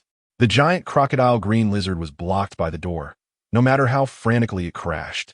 It couldn't get through, as the door had been designed with this limitation in mind from the beginning. You're too stupid. Kui grinnet. How do you know I didn't do it on purpose? Liu Xiang countered. Kuei's expression changed. In the next moment, Liu Xiang transformed back into beast form and charged again. The two sides clashed once more. Their fists collided. A 7th-tier warrior. You've broken through? Kuei's pupil shrank. Then he spoke. But it doesn't matter. I've killed 7th-tier beasts before. The two clashed violently again, exchanging blows. But as they fought, Kuei's expression grew increasingly grim. Liu Xiang could not be killed. He was getting stronger with every hit. Now, his strength had even reached the peak of the 7th tier. In contrast, Kuei's condition was worsening. Kuei was not a stubborn person, nor was he one to follow the rules. Otherwise, he wouldn't have survived until now. Seeing that continuing the fight would lead to his certain defeat, he drew out the revolver from his waist. Fire Eagle. This was a hand cannon that could penetrate 3 meters of steel plate at close range. It was a close-quarters weapon specifically designed to deal with beasts. Looking at the rushing Tao Dai, Kuei grinned savagely and pulled the trigger. Chapter 39 Side Effects. Eat 5 tons of food. Spent $80,000. So close. Liu Xiang was in the air again, completely unable to dodge. He showed a look of regret. He had thought about fighting with Kuei for a while longer. After all, under the influence of his inherited talent, he had become extremely bloodthirsty and wished to keep fighting. As a result, the opponent wanted to kill him directly. Then he could only take the initiative to end the battle. Undying blood flame. Liu Xiang shouted softly. The next moment, a flame appeared in Kuei's eyes. On fire? He wasn't on fire during the fight, just now. Before he could react, the searing pain of the flame spread throughout his body. No, it should be said that his entire body felt as if it were being roasted, as if he were in a furnace. In an instant, more than half of his internal organs were burned away. This pain was 10 times more intense than giving birth, and even with He Kuei's willpower, he couldn't help but scream in pain, his whole body trembling, and he couldn't steady the fire eagle, causing the gun to misfire. Bang! The gunshot rang out. A beautiful muzzle flash appeared. The ears of the Taodai were directly pierced through. Immediately after, it extended its claws and grabbed He Kuei's crown, exerting force. The sharp claws easily pierced in. Red and white matter seeped out. He Kuei trembled all over. The undying blood flame was still burning, and He Kuei's body was already burned away to more than half. Liu Xiang, adhering to the principle of not wasting, grabbed He Kuei and stuffed him into his mouth. Using his inherited talent to devour the heavens and the earth, it melted in his mouth. The undying blood flame extinguished. This was another way to extinguish the undying blood flame. Liu Xiang did not rush to return to human form, but ended the bloodthirsty frenzy. In the next moment, hunger surged. He staggered, almost fainting. Hungry. So hungry. At this moment, Liu Xiang looked like a beggar who hadn't eaten for 7 days and nights. His eyes blurred as he looked at the corpse lying on the ground, and he madly pounced over. Eating crazily. Even though He Kuei was a level 7 warrior, he still couldn't fill his bottomless pit of a stomach. After more than 10 seconds. No. The yellow-haired guy looked at the approaching Taodai giant beast, terrified, constantly begging for mercy. Don't kill me, don't kill me. The voice abruptly stopped. He was swallowed. Whimper. Beside him, the giant crocodile green lizard also let out a fearful cry. It crawled on the ground, desperately begging for mercy. Unfortunately, at this moment, the Taotai was a completely crazed beast driven by hunger. How could it care about so much? Puffed. The right claw pierced through the giant crocodile green lizard's head. The giant crocodile green lizard trembled all over, green blood seeping out, and the terrifying corrosive effect made the Taoye's claws emit a foul smell. But the Taotai seemed to feel nothing and raised its right claw. It devoured. In just a few seconds, Liu Xiang devoured the entire corpse of the giant crocodile green lizard. Finally, his rationality recovered a bit, but he was still hungry. There was no food left around. So he returned to human form and staggered out of the top floor. You, ghost. The fifth brother turned and ran. Stop. A large number of enforcers rushed out, pinning him down. Seeing this, Liu Xiang didn't want to face the enforcers and waste time because he was too hungry. He turned back into the top floor and left through another passage. At this moment, it was already past 4 in the morning. Some barbecue shops were still open. Liu Xiang casually rushed into one, scanned the code. Eat meat. Eat vegetables. Eat everything. Raw is fine.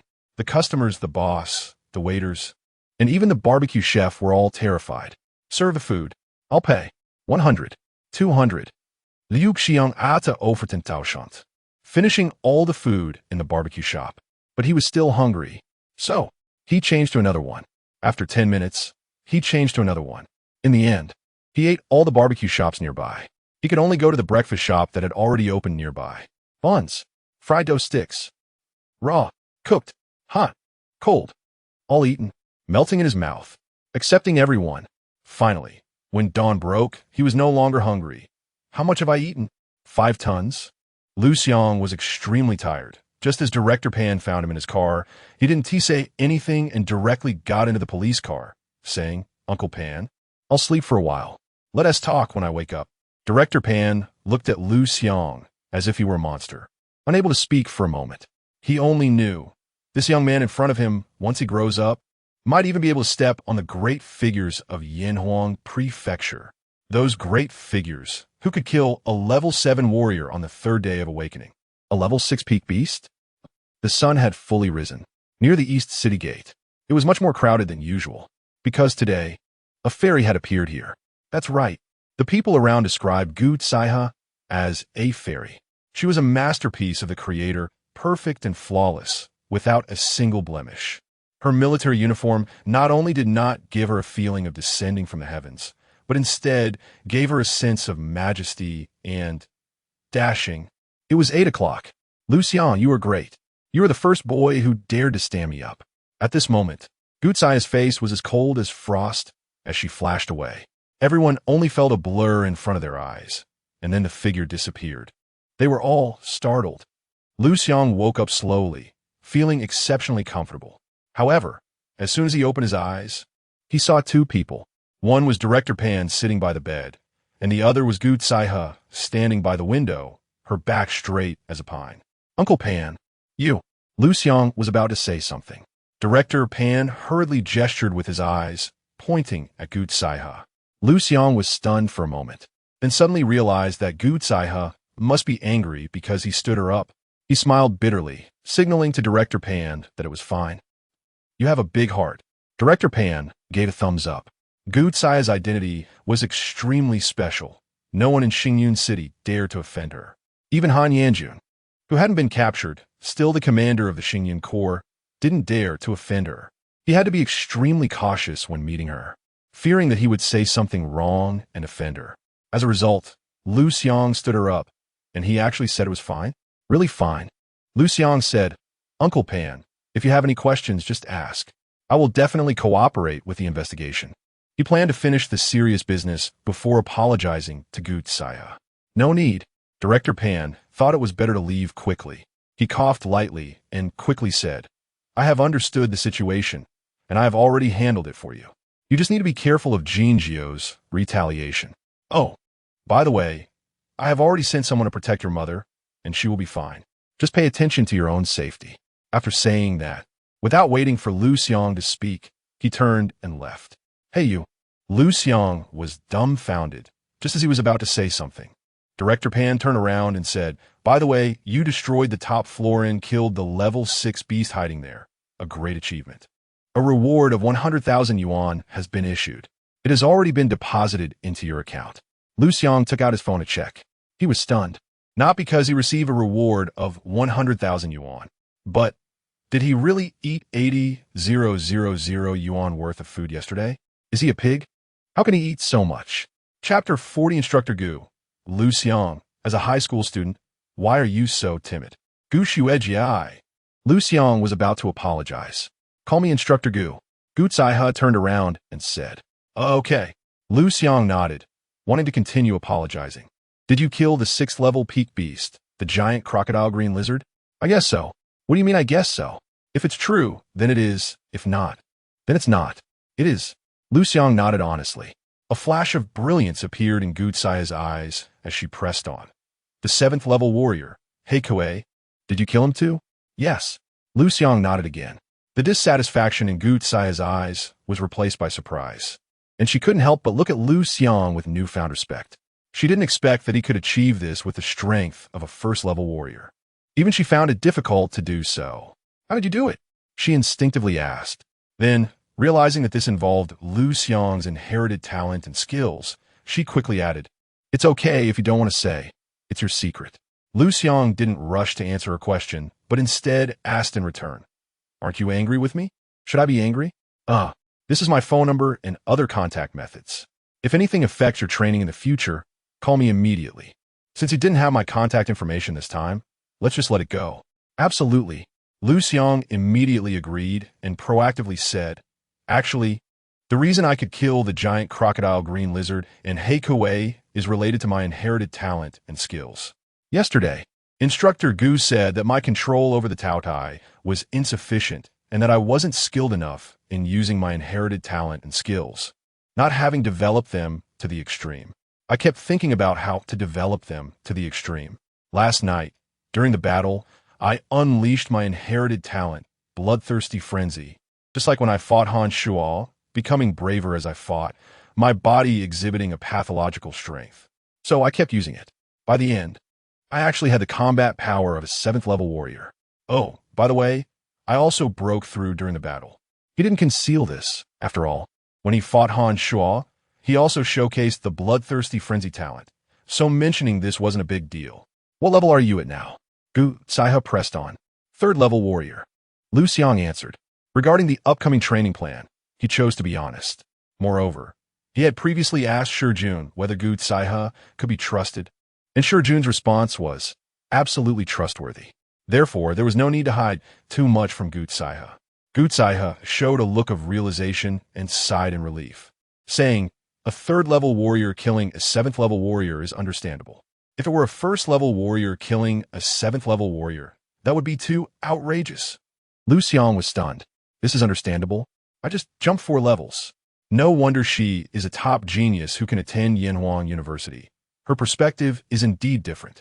It seems our training plan needs to change. Gu Zaihe thought.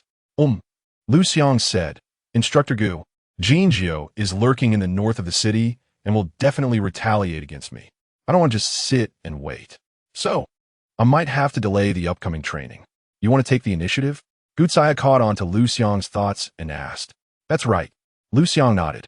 Jinjiu, unlike He Kuei, won't let you increase your combat power during the fight and perfectly unleash your bloodthirsty frenzy talent, Gu Zaihe reminded. Sitting and waiting is not my style. Liu Xiang insisted. All right then, Gu Zaihe said, I'll go with you. Huh? Liu Xiang was taken aback. Huh what? Gu Zaihe's gaze sharpened as she said, fighting against beasts and fighting against people each have their advantages and disadvantages. Since you've chosen to fight against people, I'll adjust the training plan accordingly. When you fight, I'll be beside you to guide your combat skills, cultivate your combat awareness, and hone your fighting will. However, I won't intervene to help you. Being strong means being willful. Jinjiu is the king of the underground forces in the north of the city, intimidating many experts. Even I don't have much confidence in killing him. Yet you treat this life and death battle as part of your training? Liu Xiang fell silent. He really wanted to know how Jinjiu would react upon learning this. It's settled then. The new training plan, the first goal, eliminate Jinjiu, Gu Zaihe said seriously, taking out her notebook and quickly writing, duration of 5 days. 5 days? Liu Xiang's eyes widened. What? A creature that only knows how to hide in the darkness. And you can't solve it in 5 days? Gu Zaihe frowned. Liu Xiang, what does your silence mean? Tell me if you can do it. Gu Zaihe asked sternly. Report, instructor. I can. Liu Xiang responded loudly. Good. Gu Zaihe nodded in satisfaction. Then Liu Xiang immediately got up, removed the foredrip, and began to seriously think about the upcoming plan. Seeing this, a glint of cunning flashed in Gu Zaihe's eyes. Jinjiu, an extraordinary warrior. His wings are fully developed. His power has already been established. This is also his territory. Eliminating him in 5 days will require Liu Xiang to exert all his effort, right? And she would personally follow him. At that time, Liu Xiang's secret would definitely be thoroughly revealed to her. I want to see what Uncle Xiao sees in you, Gu Zaihe thought to herself. Liu Xiang was unaware of Gu Zaihe's thoughts. He originally wanted to eliminate Jinjiu quickly, and now he just had a clear time limit. Soon, he had a plan. However, before implementing the plan, he needed to quickly increase his strength and break through to become a 4th-level warrior. Awaken Qiyu. Hey! Liu Xiang decisively took out his phone, dialed Shi Jun's number, and asked, Principal Shi, hello, has the resources I asked you to help me purchase arrived? Just arrived. Shi Jun said, I'll bring it to you right away. Soon, Shi Jun personally delivered the resources Liu Xiang had purchased. 300 years of spirit ginseng, worth 4 million. This is the friendship price given by the seller after Shi Jun pulled some strings. Liu Xiang transferred the money. Watching the balance in his bank account drop by a whole digit, and he couldn't help but feel heartbroken, saying, cultivation really costs money. What a pity. He had focused on fighting last night and didn't loot the treasures from the top floor. Otherwise, he could have recouped some losses. In the future, he must remember to loot the spoils after battles. 300 years of spirit ginseng has effects of strengthening and prolonging life. You don't need to prolong your life, do you? Gu Zaihe frowned and asked curiously, Are you that weak? Liu Xiang was about to explain. Gu Zaihe continued, Insufficient vitality greatly affects cultivation. You really need to supplement it. But isn't high school the age with the most vitality? Why are you so weak? Liu Xiang. Xiyun. Chapter 41. Unlocking Hidden Tasks. Reward upon completion. Copy. How to explain to a girl that I'm not weak. Liu Xiang didn't want to reveal that his other inherited talent was devouring heaven and earth. He could share some information with Gu Zaihe, but he couldn't reveal all his cards. One must always guard against others. For a moment, he was at a loss. Too embarrassed to speak, seeing Liu Xiang silent.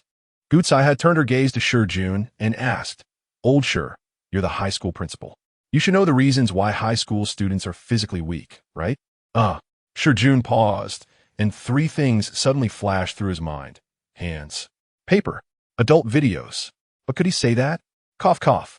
He cleared his throat and said, there are many situations. You should ask Liu Xiang himself for specifics.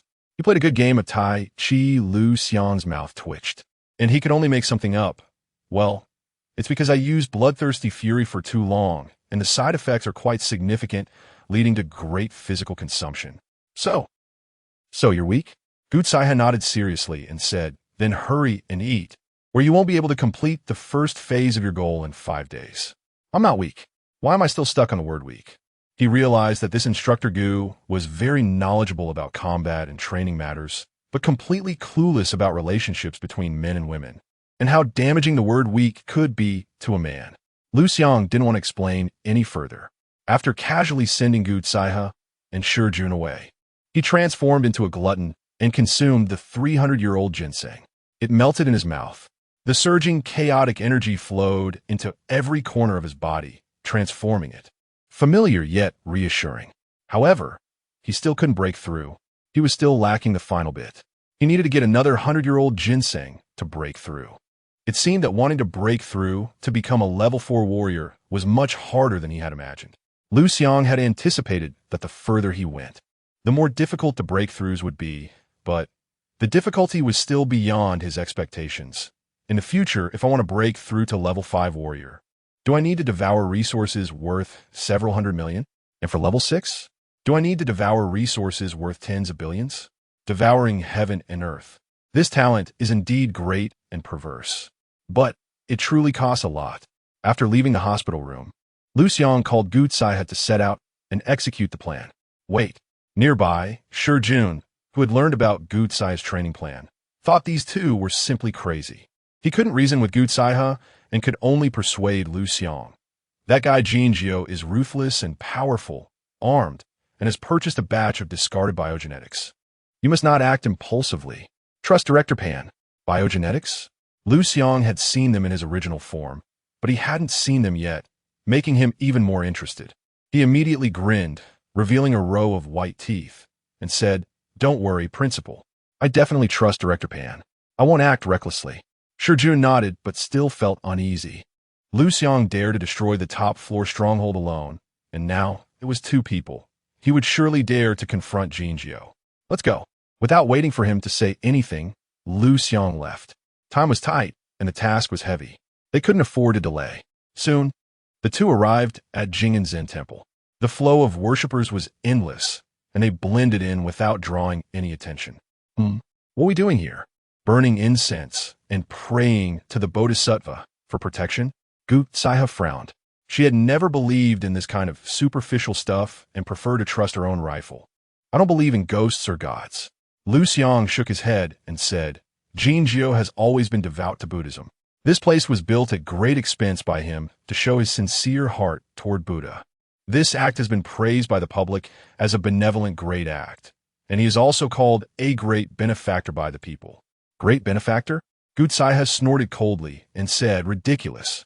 Liu Xiang nodded and said, officials who have been to the top floor should have spoken for the people, but are secretly doing despicable things. Scoundrels like Jinjiu should be doing wicked deeds, yet they desperately try to don the cloak of a good person. It's not only ridiculous, but also very ironic. So, what are you doing here? Gu Tsaiha continued to ask. Jinjiu spends most of his time here, Liu Xiang replied. What? Upon hearing this, Gu Tsaiha's eyelids twitched, and she looked at Liu Xiang in surprise, asking, are you sure we're going straight for the dragon's lair? What are you afraid of? Just charge in. Liu Xiang joked half seriously.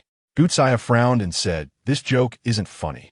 If you really do that, I will only think you're foolish. You really have no sense of humor. Liu Xiang helplessly said, the top floor was destroyed, and Jinjiu suffered huge losses. To avoid shaking his foundation, he must ensure that the other 3 industries won't have any problems. So he will definitely send his main forces to station near those 3 industries. Even Jinjiu himself will likely be there, waiting for the rabbit. Liu Xiang continued. Thus, this place will definitely be extremely empty. Upon hearing this, Gu Tsaiha's eyes flashed. She didn't expect that the other party actually understood tactical applications. This made her look at him with new respect. Cutting off wings, she nodded and said, weaken their forces and prestige, striving for a joint attack from opposing forces. That's a good idea. Perhaps Jinjiu will get flustered, make mistakes, and expose flaws, leading to his capture by the Enforcement Bureau. This woman is quite clever. Liu Xiang indeed thought so. But there was something he hadn't told Gu Zaihe. He wanted to clean up the spoils and take some of Jinjiu's resources from here. Complete the breakthrough. Awaken Qiyu. Afterward, Liu Xiang quietly left the line of worshippers at a place where no one was paying attention, avoiding the cameras along the way, and infiltrated the area. He was very familiar with this place because he often came here with his mother to worship and had lost count of how many times he had been here. Of course, this was limited to the outskirts. With his strength nearing level 4 warrior and his understanding of the terrain, Liu Xiang wasn't noticed by anyone along the way and easily arrived outside a tall courtyard wall. Inside was the inner courtyard of Jing'an Zen Temple. The defenses were strict. He turned his head and found that Gu Zaihe, who had been following him, had disappeared. Instructor Gu is really bold, leaving me to complete the training plan alone? Liu Xiang complained. Focus on your own business. Gu Zaihe's voice reached his ears. Liu Xiang's pupils constricted. If someone didn't know better, they would think they had seen a ghost. He hadn't seen her, but he heard her voice. Was this the power of a battle general-level expert? Just as he was pondering how to enter, a luxury car slowly drove up. It stopped at the side door of the inner courtyard. It's not uncommon for cars to enter a temple, but those who could drive in are either rich or noble.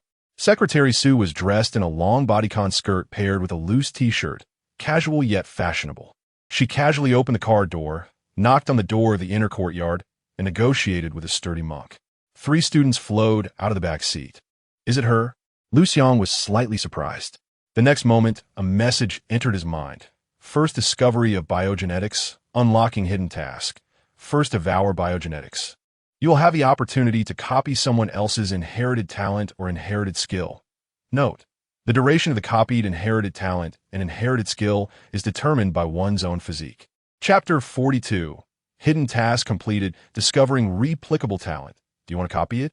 Behind Secretary Su, 3 students, 1 male and 2 females stood. The leader was a boy wearing gold-rimmed glasses. He adjusted his glasses and glanced at his cousin's well-shaped, rounded buttocks. Suddenly feeling dry in the mouth and fire in his belly, he licked his dry lips and turned to his 2 classmates, saying, Xiao Su, Xiao Yuan, don't worry. My cousin is a key figure next to the mayor, very powerful. She will definitely help you get into the inner courtyard and have the abbot personally bless you. That's great. Su Shua, you're amazing. Xiao Yuan said with a sweet smile, then frowned and complained. The awakening ceremony is starting tomorrow. I hope I can successfully awaken. Amitabha. May the Bodhisattva bless us. Said Xiaosu. Sai. Our awakening ceremony at Xinqing No. 2 High School is starting too late. We're the second to last among all high schools in Xingyun City.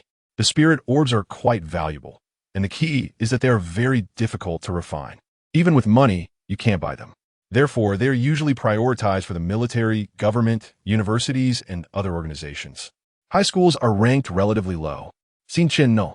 2 High School has only been established for a little over 10 years, with weak foundations, and Xingyun City is also ranked quite low in the entire Yanwan province. That's why we haven't been able to get the spirit orbs for a long time. We can only spend a lot of money to borrow spirit orbs from other schools. This means we have to wait until other schools finish their awakening ceremonies.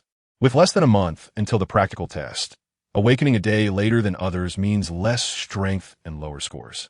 Xiao Yuan said, the school's resources are limited and will concentrate on those who awaken, fully cultivating them. Awakening a day later means getting resources later to enhance strength. Our Xinqing No. 2 High School has been in line for over a decade, and it still hasn't been our turn? When it was our turn, it was snatched by a high school from the neighboring city. Huh? Why? Sigh. Our school hasn't had any good students emerge in recent years. Xiao Yuan sighed and said, the Provincial Education Department will definitely prioritize schools that had good students last year for strategic resources like spirit orbs. This is also why Principal Shi is desperately trying to win over Liu Xiang. Hearing this, Xiao Su showed an admiring look and said, I heard that Liu Xiang not only awakened an ultra SSS level fierce beast, but is also very handsome. Seeing the girl he liked admiring another boy, Su Shua couldn't help but show a jealous expression, sarcastically saying, "Humph, you don't understand, do you? Liu Xiang coming to our school is only bad for us." "Not good." Xiao Su instinctively froneth. "Huh?" Xiao Yuan was taken aback and asked, "Why do you say that? Think about it. Our resources at Xinqingno, 2 high school, are already insufficient. The principal has given Liu Xiang a lot of resources to recruit him. So, don't our resources decrease?" Su Shua said seriously, "So, winning over Liu Xiang is not beneficial for us, but it's beneficial for future juniors." "Oh."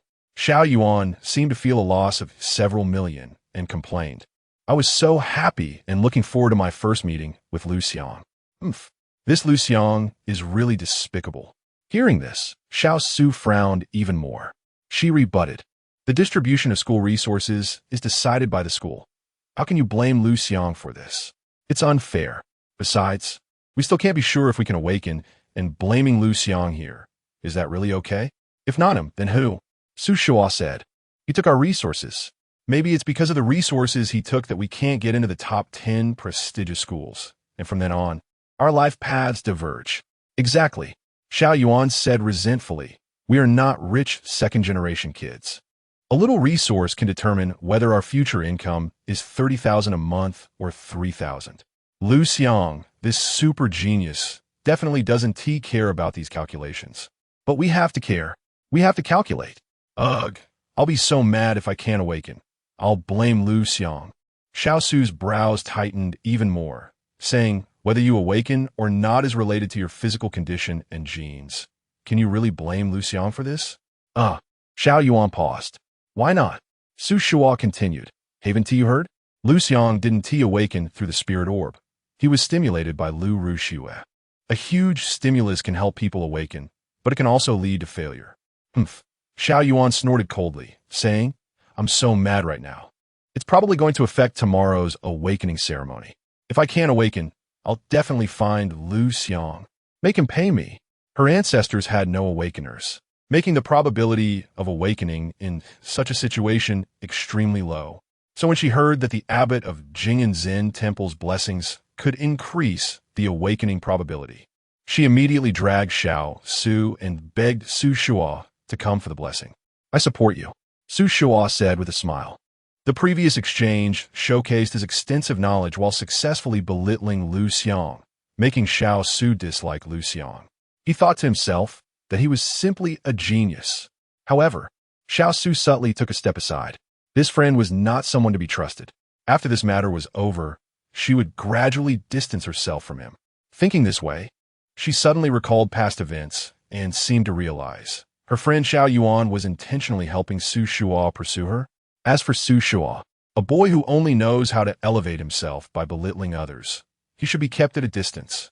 "Thank you, Master Jingyuan," Secretary Su greeted, then turned to hear her cousin bragging and even blaming Liu Xiang, and couldn't help but curse inwardly. What a fool with his head full of nonsense. "Let us go." She waved her hand, reminding, "After the blessing is over, we'll leave immediately." Last night, Liu Xiang caused too much of a stir. Even Jing'an Zen Temple is on high alert. Being allowed to enter is entirely due to my status as a key figure beside Mayor Zhao. As they entered the inner courtyard, Master Jingyuan was just about to close the door when a 100 yuan bill, bright red, flew in with the wind. It was exceptionally eye-catching.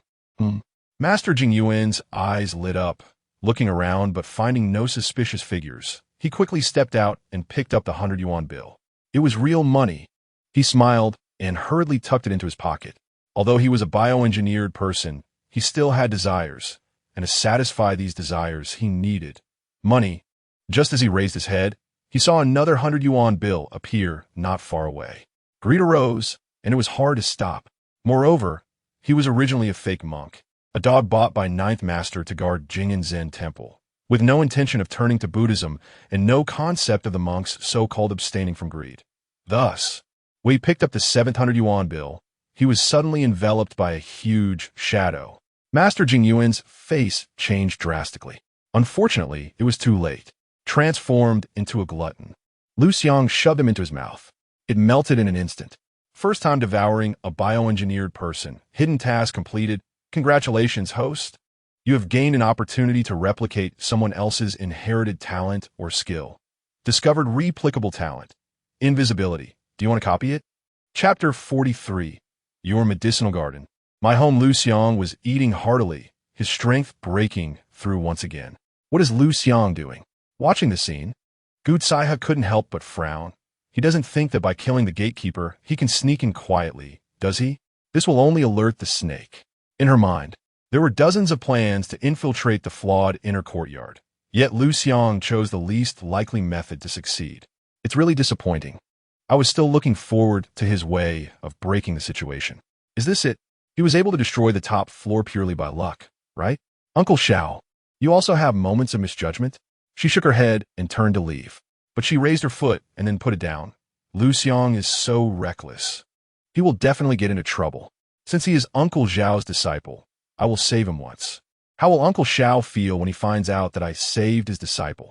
However, when she turned around again, there was no sign of Liu Xiang. Huh? Where did he go? Gutsaiha was confused. At this moment, the effect of the invisibility talent is so good. Liu Xiang had already returned to human form, striding boldly into the inner courtyard, standing right next to Secretary Su. The entire process went unnoticed by anyone.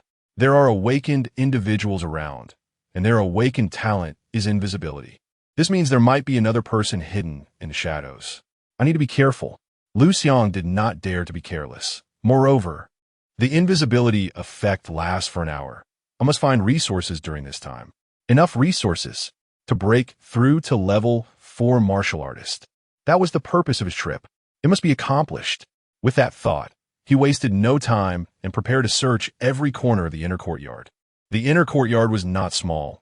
If luck was not on his side, it would probably take more than an hour to search through, so he had to hurry. Just then, an old monk walked over and said, "Benefactors, the abbot is dealing with important matters in the temple. Please wait here for a while." All right. Secretary Su clasped her hands together and nodded in response. You can tour the surroundings. The old monk reminded them before leaving. Just don't go there.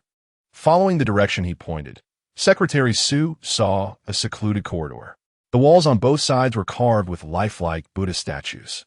Walking through it felt as if they were being blessed by countless Buddhas, creating a very ceremonial atmosphere.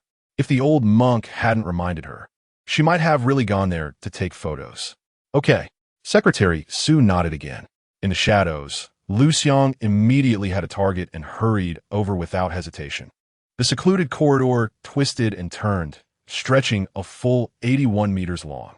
As he walked through, Liu Xiang discovered dozens of cameras. And lurking in the shadows were 3 bioengineered humans, all top-notch experts, making the place heavily guarded. This further confirmed to him that there were definitely secrets here. At the end of the corridor was a Buddha hall. Liu Xiang walked around the Buddha hall and found nothing unusual, so he left for the back door. As soon as he stepped outside, his eyes lit up. This was a medicinal garden, with a huge glass cover above to prevent birds and beasts from stealing. Inside were various medicinal materials, spiritual ginseng, and even rare and precious spiritual plants like the spiritual Buddha tree, which was laden with spiritual Buddha fruits. Each of these fruits was unique, resembling a Buddha in various forms, which was why they were named spiritual Buddha fruits. I hit the jackpot. Liu Xiang's eyes brightened. Spiritual Buddha fruits were not only tender and juicy, but also contained pure energy, and it was said to carry a hint of Buddhist nature, with each one worth over 100,000 yuan. The current spiritual Buddha tree was extremely tall, laden with fruits. Roughly estimating, there were at least over 1,000. This meant that just the spiritual Buddha fruits alone were worth over 100 million. Transform. Liu Xiang wasted no time and transformed into a gluttonous beast. His tall body allowed him to reach the highest spiritual Buddha fruits on the tree without having to climb. Furthermore, he remained in an invisible state in his beast form. Devour the heavens and eat the earth. Liu Xiang began to pick and eat the fruits. Huh. A stick-wielding monk noticed a branch on the spiritual Buddha tree swaying slightly and couldn't help but frown, saying, "It seems there's some movement in the tree." His companion, still smoking, casually replied, "It's probably the wind." The stick-wielding monk said, This place is basically completely sealed. Where would the wind come from? The smoking monk. Is there really movement? I didn't see anything. Did you see it wrong? Huh. The stick-wielding monk glanced again, and the branch stopped swaying, as if everything just now was an illusion. He muttered, "Did I see it wrong? All right, stop scaring yourself. The security here is tight, and there is no movement outside. The monitoring room and the entire security system haven't sounded any alarms. How could anything happen? Want one?" The smoking monk offered him a cigarette, saying, "No wonder humans like to smoke. It really feels good." The stick-wielding monk frowned and shook his head, saying, "Smoking is prohibited here. If old 9 finds out you're smoking, you won't be able to walk away." The smoking monk shrugged and replied, "Do you think I'm stupid? Old 9 isn't even here. I've already checked." Oh, hearing this, the stick-wielding monk's eyes lit up, and he immediately took out his phone, opened a game, and the sound effect rang out. "Foolish dog, be bold, retreat. Remember everything." He casually remarked, "Smoking isn't as fun as playing games. This is the spiritual food of humanity." This game has a mobile version? Right, but unfortunately, it's only version 5.0. I just reached the level where the 9 Heavens Thunder Dragon is. Haha. The smoking monk didn't like playing games, but that didn't stop him from enjoying a smoke. Isn't it even better to smoke while playing a game? It seems that might actually be the case. The stick-wielding monk thought for a moment and also started to smoke. The two of them let loose. These two bioengineered humans really know how to enjoy. Liu Xiang continued to devour the spiritual Buddha fruits. If he had been discovered just now, he would have acted directly. But now, since he hadn't been found, he was too lazy to act, to avoid causing a commotion. Soon, the 11th spiritual Buddha fruit was in his stomach. Buzz. Liu Xiang aura expérience ta slide tremor. He was about to break through. The movement was small, but the smoking monk and the stick-wielding monk, both at level 6 martial artist strength, still sensed it and looked up. Yet, there was nothing unusual around. Was it another illusion? The stick-wielding monk stood up, gripping his long staff, ready for battle. Once was an illusion. Twice was still an illusion. He didn't believe it. The smoking monk was about to say something. Suddenly, the stick-wielding monk vanished without a struggle. Huh. The smoking monk's face changed drastically. No matter how foolish he was, he knew something was wrong. Unfortunately, it was too late. Thud. His skull was pierced by sharp claws, and a large amount of milky liquid flowed down his forehead. At the same time, Liu Xiang, who had just finished devouring the stick-wielding monk, finally felt a violent tremor in his aura, and it began to rise sharply. Chapter 44. Awaken Chi-Yu. Summon the avatar of Tao Tai. Level 4 warrior. Liu Xiang has finally broken through.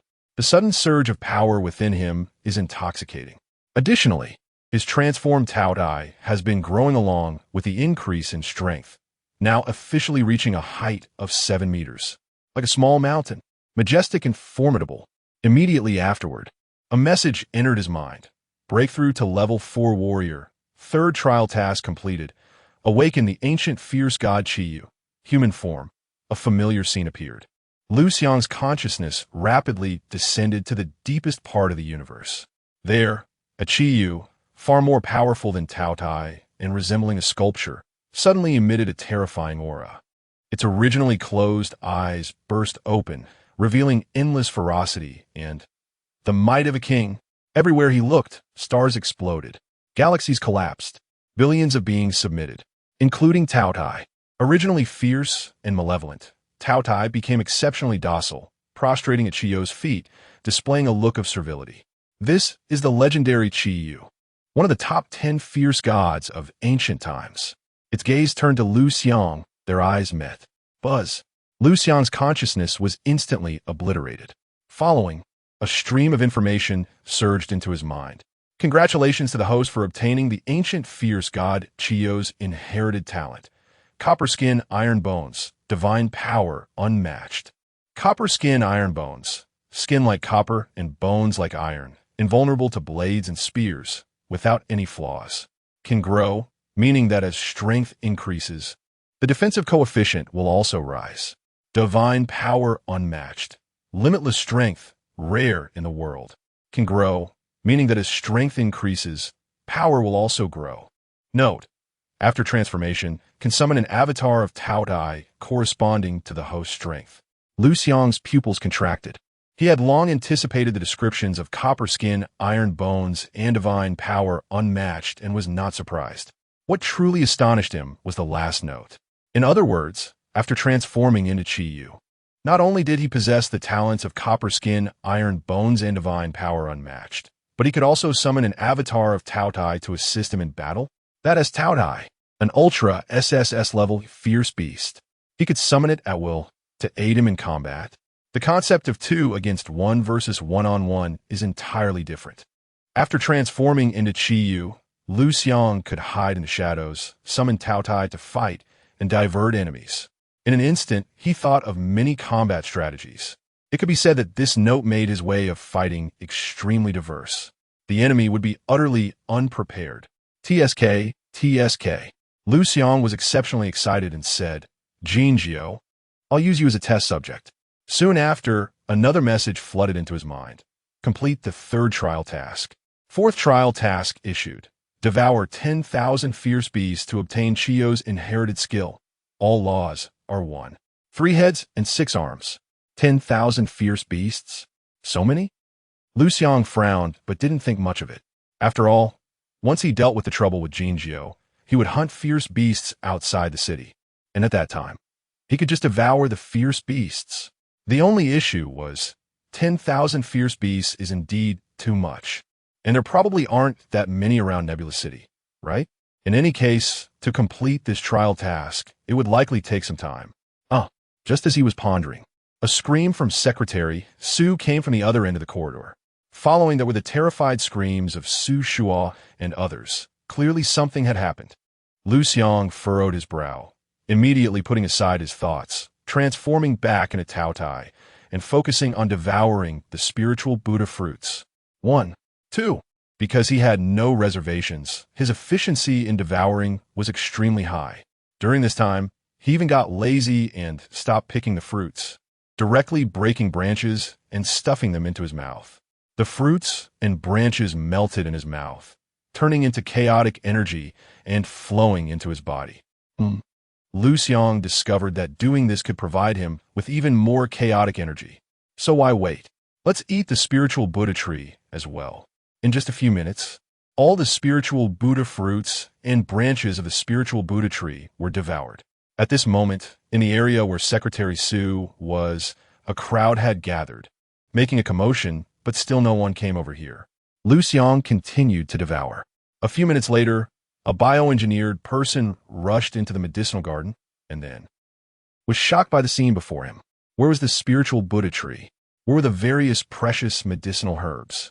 In sight, there was only a large pit and dozens of small pits. Where was the spiritual Buddha tree? The medicinal herbs? He was dumbfounded. In the next moment, he disappeared as well.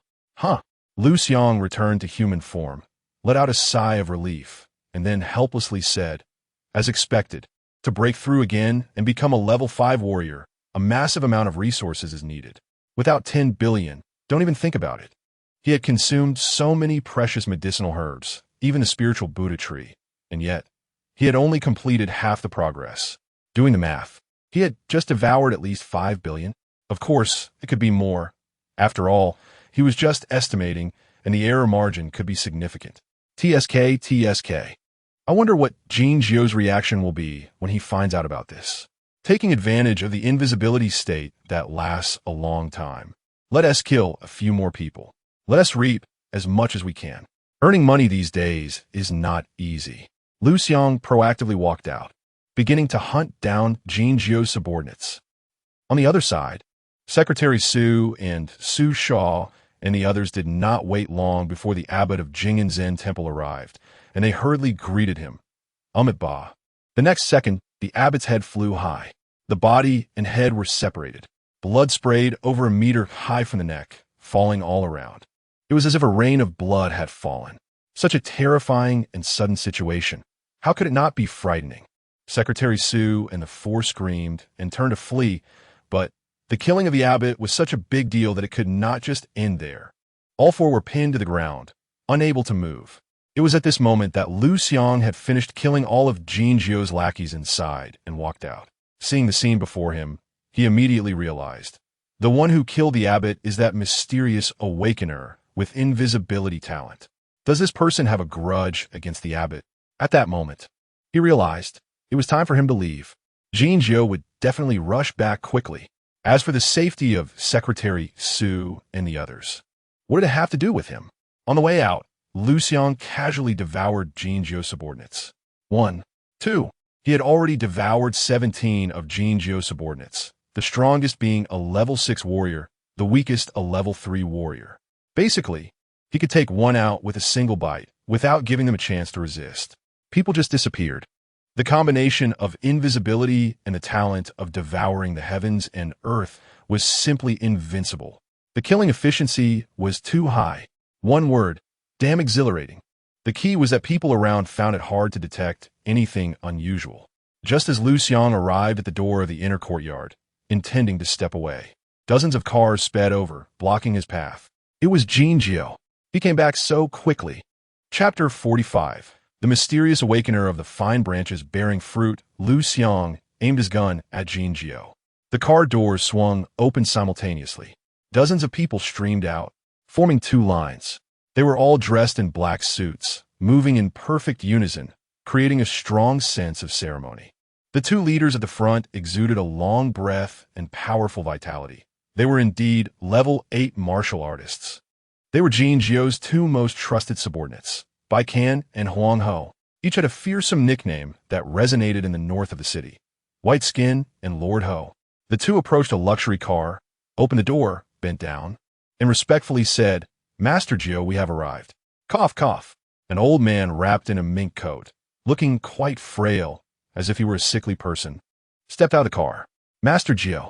Everyone shouted in unison, their momentum formidable. However, it was not impressive for more than 3 seconds. Suddenly, a grenade with the pin pulled was thrown from the side. "Be careful." Baiken reacted quickly, transforming into a giant white python, coiling around Jin Jiao, effectively putting a layer of white skin armor on him. Boom! The explosion occurred. The sudden attack startled Jin Jiao and the others, but it also made Liu Xiang's heart tighten. However, a single grenade could not possibly kill Jin Jiao, even without Bai Can's intervention. Jin Jiao could easily withstand the destructive power of the grenade.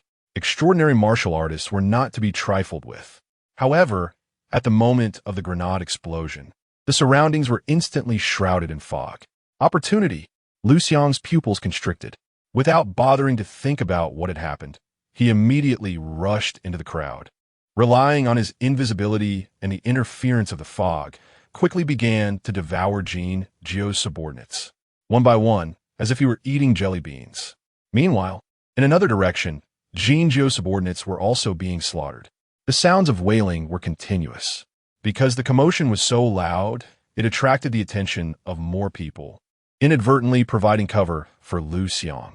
Jin Jiao's subordinates were not pushovers, especially Lord Ho, who was a top-tier expert emerging from a sea of corpses and blood. With an extremely keen sense of danger, he simply closed his eyes, listened for sounds to determine positions, and, at a certain moment, suddenly struck. A punch hit an enemy who was in an invisible state. A muffled groan sounded. A young woman dressed in tight leather appeared, flying out and crashing into two of Jin Jiao's subordinates before rolling on the ground for 2 more turns. Puffed. A mouthful of blood was spat out. The woman was heavily injured. She had white hair and a doll-like face with eyes as big as black grapes. And her prominent chest was as noticeable as 2 winter melons. Liu Xiang took just a glance, and 2 phrases flashed in his mind. Fine branches bearing fruit. Youthful face with ample bosom. In the next second, just as Lord Ho was about to pursue, the woman vanished again. This time, she did not attack again. No one knew whether she had left or not. Lord Ho dared not stray too far from Jin Jiao and could only turn back to escort Jin Jiao back to the inner courtyard with Bai Can. However, when they arrived at the inner courtyard, they found that only half of the subordinates who had followed them were there. The numbers didn't add up. Lord Ho frowned and said, "Master Jiao, there is still an attacker hidden in the shadows." Everyone's expressions tightened. The giant python, Bai Can, lifted Master Jiao up. Standing high, Jin Jiao scanned the surroundings and frowned, saying, "The bodies are also missing. It was Liu Xiang who devoured them. My bioengineered people were also killed by him." He has a special device on him. The death of each bioengineered person will trigger an alert. When Liu Xiang devoured the first bioengineered person, he rushed over with people. That's why he was able to appear here so quickly. Upon hearing this, Liu Xiang's pupils constricted. This Jin Jiao is indeed clever. Has he guessed my identity? Liu Xiang? He has made his move? In the shadows, Gu Saiha frowned. She had not seen Liu Xiang's trace from beginning to end. How did he make his move? Could it be he also has the ability to become invisible? In an instant, Gu Saiha thought of a possibility. Liu Xiang's inherited skill is invisibility. It is indeed a very powerful skill. She had to admit that the ability to become invisible was quite perverse, but with modern technology so developed, many places have advanced equipment like thermal imaging devices. Simply being invisible would still reveal traces. Therefore, if Liu Xiang only had this ability, she still felt it was insufficient. Still not as good as herself. He must have abilities that he himself does not know about. Wait a bit longer. Observe for a while. Be more patient. Only by understanding deeply can one judge whether Liu Xiang is excellent. Gu Saiha felt that her choice was not wrong because so far, Liu Xiang had revealed more and more abilities in front of her, which made her understand him better. Liu Xiang, we can be considered to have met without fighting. If this continues, we will only end up hurting each other. Jin Jiao said, how about this? Let us turn hostility into friendship and become friends? Ha! I believe you. A ghost. Liu Xiang was not a 3-year-old child. How could he possibly believe the words of a black power boss? Jin Jiao raised a finger and said, you still need to prepare for the practical test next month, right? Without money, there are no resources. Relying on the rewards from the Law Enforcement Bureau is not enough to even fill your teeth. How about this? 1 billion. You and I shake hands and make peace. You have Xiao Zhan behind you. Unless absolutely necessary, I do not wish to tear our faces apart, as it does not benefit me. However, if you force me into a corner, I will not only kill you, but also go after your mother. A rabbit will bite when cornered, let alone me. Upon hearing this, Liu Xiang's gaze turned cold. Killing intent surged. He took out a gun from his pocket. The Fire Eagle, the weapon of He Kuei. Now it was in his hands. Since he was not good at shooting, Liu Xiang needed to get a little closer. Just a little closer. At that moment, Master Jiao, the medicine garden has been ransacked. Even the spirit Buddha tree has been uprooted and is missing. A subordinate reported. Jin Jiao's expression instantly darkened. The medicinal materials in the medicine garden, as well as the spirit Buddha fruits that had just matured and were ready for sale, involved a business worth hundreds of millions, and just like that, they were destroyed, especially the spirit Buddha tree, which he had spent 2 billion to transplant, was supposed to be his cash cow. It was gone just like that. A total loss of over 2 billion. His family fortune was almost depleted. However, he still did not break down. He paused for a moment, quickly adjusted his emotions, and said, Liu Xiang, I still say the same thing. As long as you are willing to become my friend, Jin Jiao, I can let the past go. Whatever you want, just tell me, and I will do my utmost to satisfy you. In the next second, the gun barrel was pressed against Jin Jiao's forehead, and Liu Xiang's voice rang out. I want her head on a platter. Will you give it? Chapter 46. The villain dies from talking too much. Haven't you heard this wise saying? The sudden turn of events caused Jin Jiao's subordinates to change their expressions and quickly aim their guns and weapons at Liu Xiang. Although Liu Xiang did not reveal his location, his holding of the gun allowed them to deduce where he was. It's him. Secretary Su's pupils constricted. She recognized the voice all too well. There was no doubt it was Liu Xiang. She immediately showed a worried expression. It absolutely cannot go wrong. Xiao Su was also filled with anxiety, praying quietly. Her joy at about to see Liu Xiang was dampened. On the contrary, Su Shua and Xiao Yuan showed delight, exchanging glances and seeing something in each other's eyes. Liu Xiang, you better die here. This Liu Xiang is truly a fool. Susua whispered, even if you kill Grandpa Jiao, his subordinates won't let you go. With so many guns aimed at you, how can you escape? Relying on your invisibility? Ridiculous. Upon hearing this, Secretary Su and Xiao Su frowned. Although Su Shua's words were harsh, the fact remained. Liu Xiang must have a backup plan, Xiao Su said. Clenching her fist, Su Shua frowned, not expecting Xiao Su to speak up for Liu Xiang. He wanted to rebut, but realized that would only make Xiao Su dislike him more. So, he nodded and said, yes, he should have a backup plan. In his view, Liu Xiang was already a dead man. Since he was dead, helping Liu Xiang with words to gain Xiao Su's favor wasn't a bad idea. Xiao Su was somewhat surprised by Su Shua's attitude, but she didn't have time to delve into it, staring intently at Liu Xiang's possible position. Xiao Yuan, lacking Su Shua's brains, continued to speak. He has no backup plan. He's a brainless idiot. Does he really think someone as ruthless as Grandpa Jiao would follow the rules like Hanzhan Wang? Xiao Su retorted, even without a backup plan, Liu Xiang holds Jin Jiao's life in his hands. How would Jin Jiao's subordinates dare to act recklessly? He can completely use Jin Jiao's life to threaten his subordinates to escape from here. Unable to argue against Xiao Su, Xiao Yuan could only scoff and pout. In the shadows, Gu Caihe also frowned tightly. With invisibility, bloodthirsty rage, and the advantage of firearms, she would never engage in close combat with Jin Jiao. That would be pure folly, using her weaknesses to counter his strengths. At this moment, she wished she could personally step in and help Liu Xiang deal with Jin Jiao. After accumulating such a significant advantage, to waste it away like this was simply, utterly foolish. Liu Xiang, you've finally shown yourself. Jin Jiao raised his hand, signaling his subordinates to calm down. Liu Xiang did not directly fire, but instead aimed the gun at his own forehead, clearly not wanting to shoot him, but seeking more benefits. In any case, everything is negotiable. Have I shown myself? Liu Xiang retorted. Jin Jiao looked at the blue sky above and couldn't help but twitch his mouth, not responding and continuing to control the situation at his own pace. He pointed his head and said, my head isn't something just anyone can take. Liu Xiang, my patience has its limits. Now put down your gun, and we can talk. I can even give you an additional beast pill otherwise. Bang! Liu Xiang pulled the trigger directly. This bastard talks too much. Haven't you heard the saying that villains die from talking too much? A commotion erupted. Everyone thought Liu Xiang wouldn't dare to shoot, because shooting would mean mutual destruction, but Liu Xiang actually pulled the trigger? Is he throwing his life away? How reckless! But where is he? Liu Xiang's pupils constricted. There was no sign of Jin Jiao in front of him.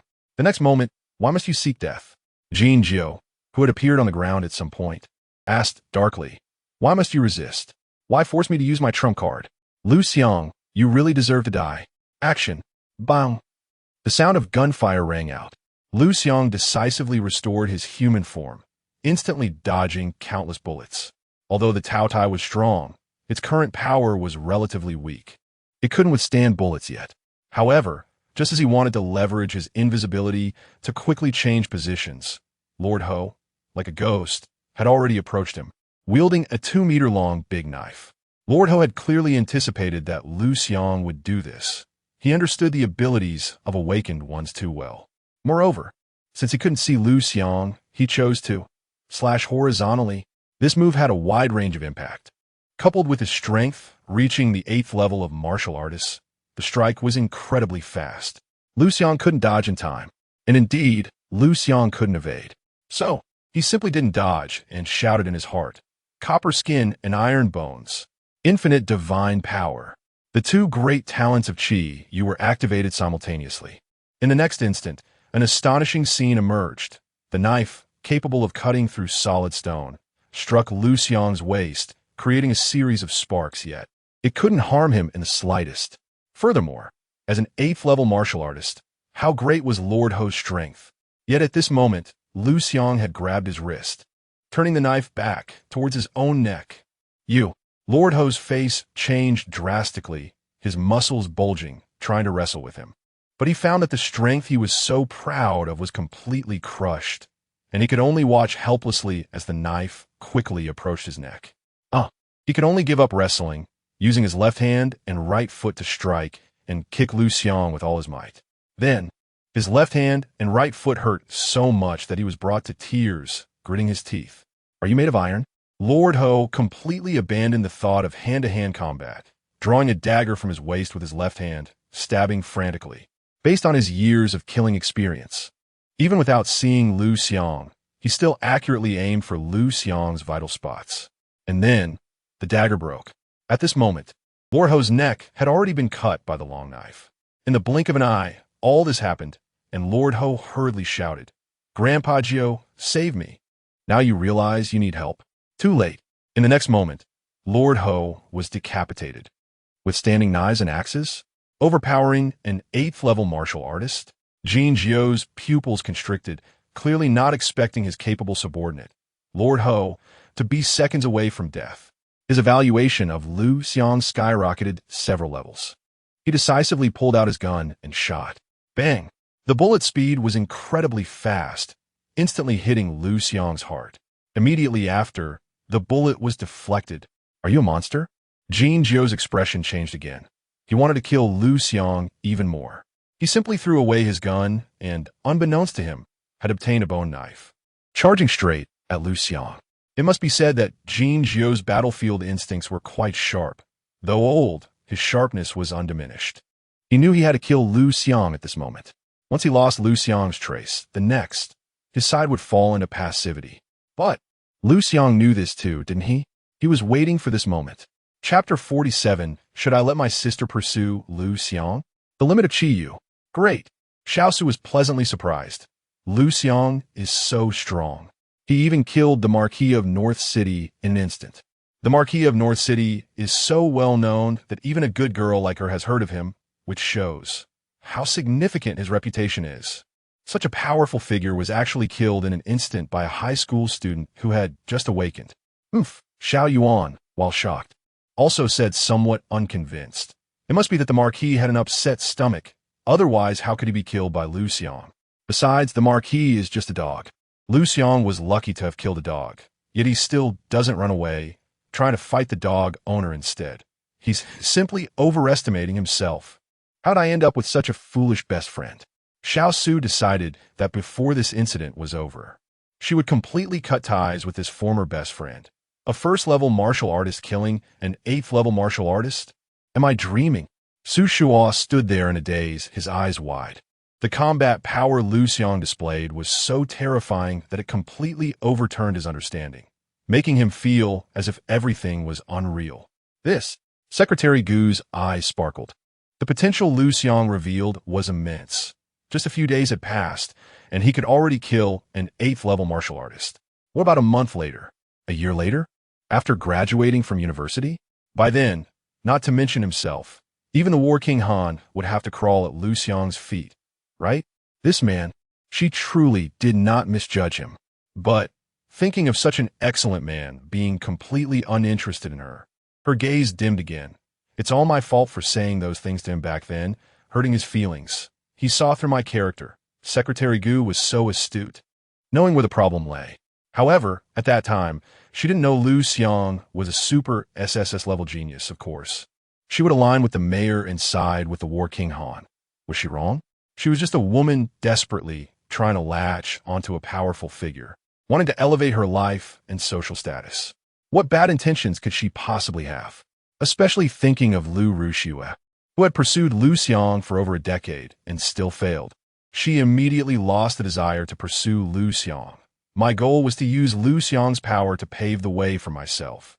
Since I can't pursue Liu Xiang, then I'll settle for second best. Secretary Gu quickly came up with 3 plans in her mind. First, pursue Liu Xiang's brothers or well-connected relatives. Second, let her sister pursue Liu Xiang. This possibility is too small because her sister is a complete stranger to Liu Xiang and is just an ordinary person without awakening. Third, Liu Xiang's mother is single, right? Her father happens to be single too. Maybe she could set them up? Liu Xiang, in human form, could actually kill an 8th-level martial artist. Just now, he actually withstood the full force of an 8th-level martial artist attack with his body. How? How did he do that? Gu Zaihe came from a prestigious family and had trained in the best military corps for a year. What kind of geniuses hadn't she seen? What kind of extraordinary talents hadn't she encountered? It wouldn't be an exaggeration to say she was well-informed, but she still couldn't explain the situation before her, couldn't see through Liu Xiang. Her evaluation of Liu Xiang rose several levels again, and Gu Zaihe became even more interested in Liu Xiang. You truly hide many secrets. I hope you can continue to surprise me. Standing at the pinnacle of her peers for too long, she had already felt loneliness. Now seeing a genius who might challenge her rise, her eyes were filled with anticipation. And at this moment, here it comes. Liu Xiang. who had been eagerly waiting to engage in close combat with Jin Jiao, saw Jin Jiao charging over and was overjoyed, charging forward without hesitation.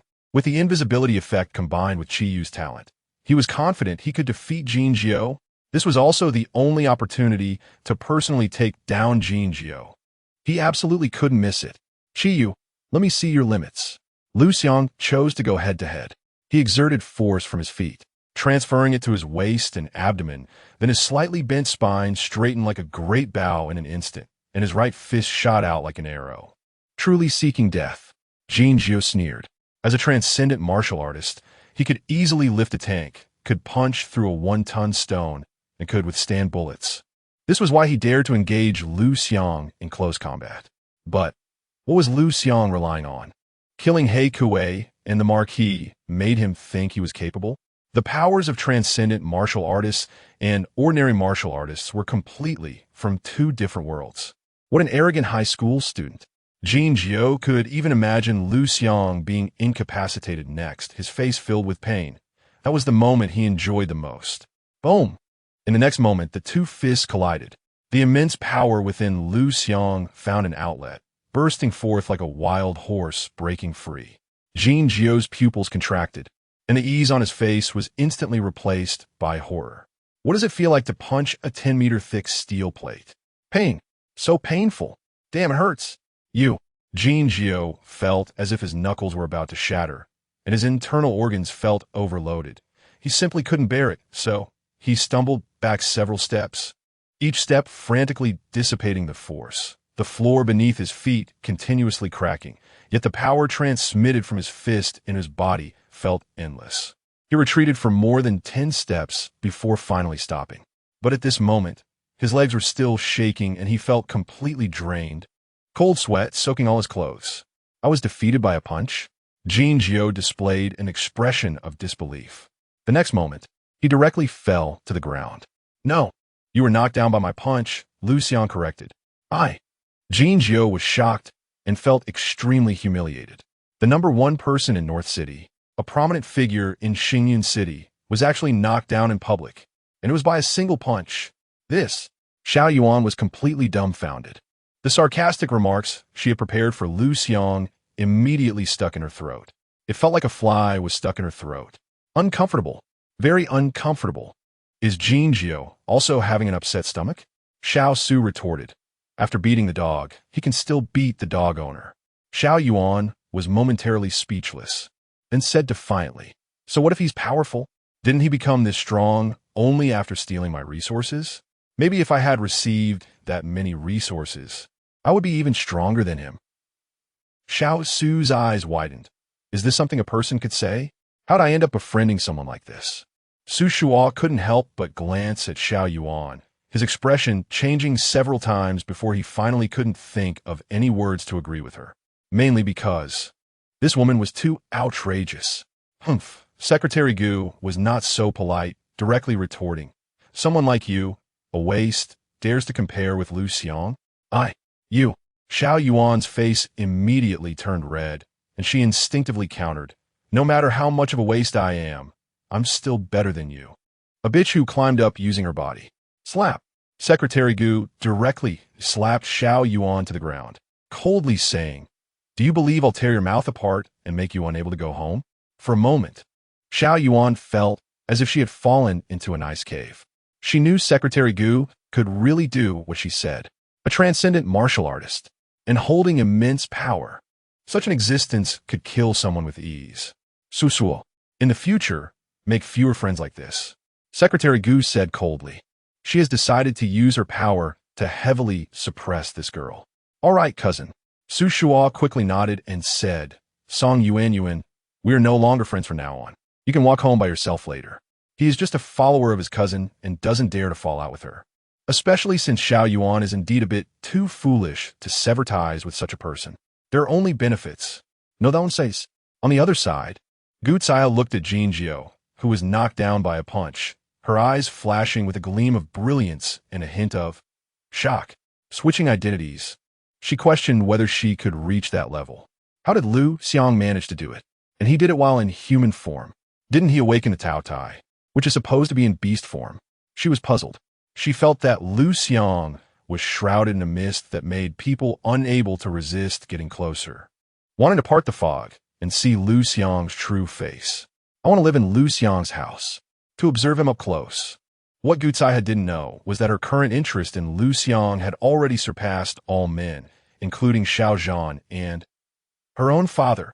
I thought extraordinary warriors were incredibly strong. Is this it? Liu Xiang was quite disappointed.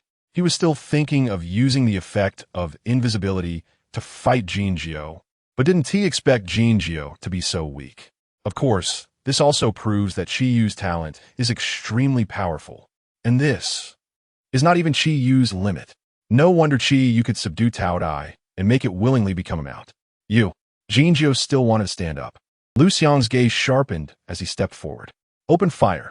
The pale-faced man's expression changed drastically, shouting out loud. Da-da-da. Gunfire erupted. Bullets quickly wove into a net, spreading out. The sound of metal clashing rang out, and Liu Xiang, facing the hail of bullets, stepped closer to Jinjiu, placing his foot on Jinjiu's head, slowly pressing him down to the ground. Unable to move. Is this still a human? The gunfire stopped, and Pai and the others were completely intimidated by Liu Xiang's imposing aura. Chapter 48. Shape-shifting. Killing Jinjiu. Where is Liu Yiming? Liu Xiang coldly shouted, unleashing the skill all things domesticated of the Tao Tai. Unfortunately, Jinjiu was completely unaffected. Let me go, and I will tell you. At that moment, he couldn't care less about his shattered dignity and pride. He just wanted to survive. Otherwise, you will never find out Liu Yiming's whereabouts. Speak. Liu Xiang had no interest in bargaining with him and applied more force. He didn't transform into Tao Dai to use all things domesticated again, because Jinjiu's displayed willpower was too astonishing. With his current mastery of all things domesticated, even transforming into Tao Dai would not allow him to control Jinjiu. Crack. Jinjiu felt cracks forming in his skull. The audible sound of bones breaking filled him with immense fear. But he also knew, once he spoke, he would definitely die. Therefore, he overcame his fear and continued to negotiate with Liu Xiang.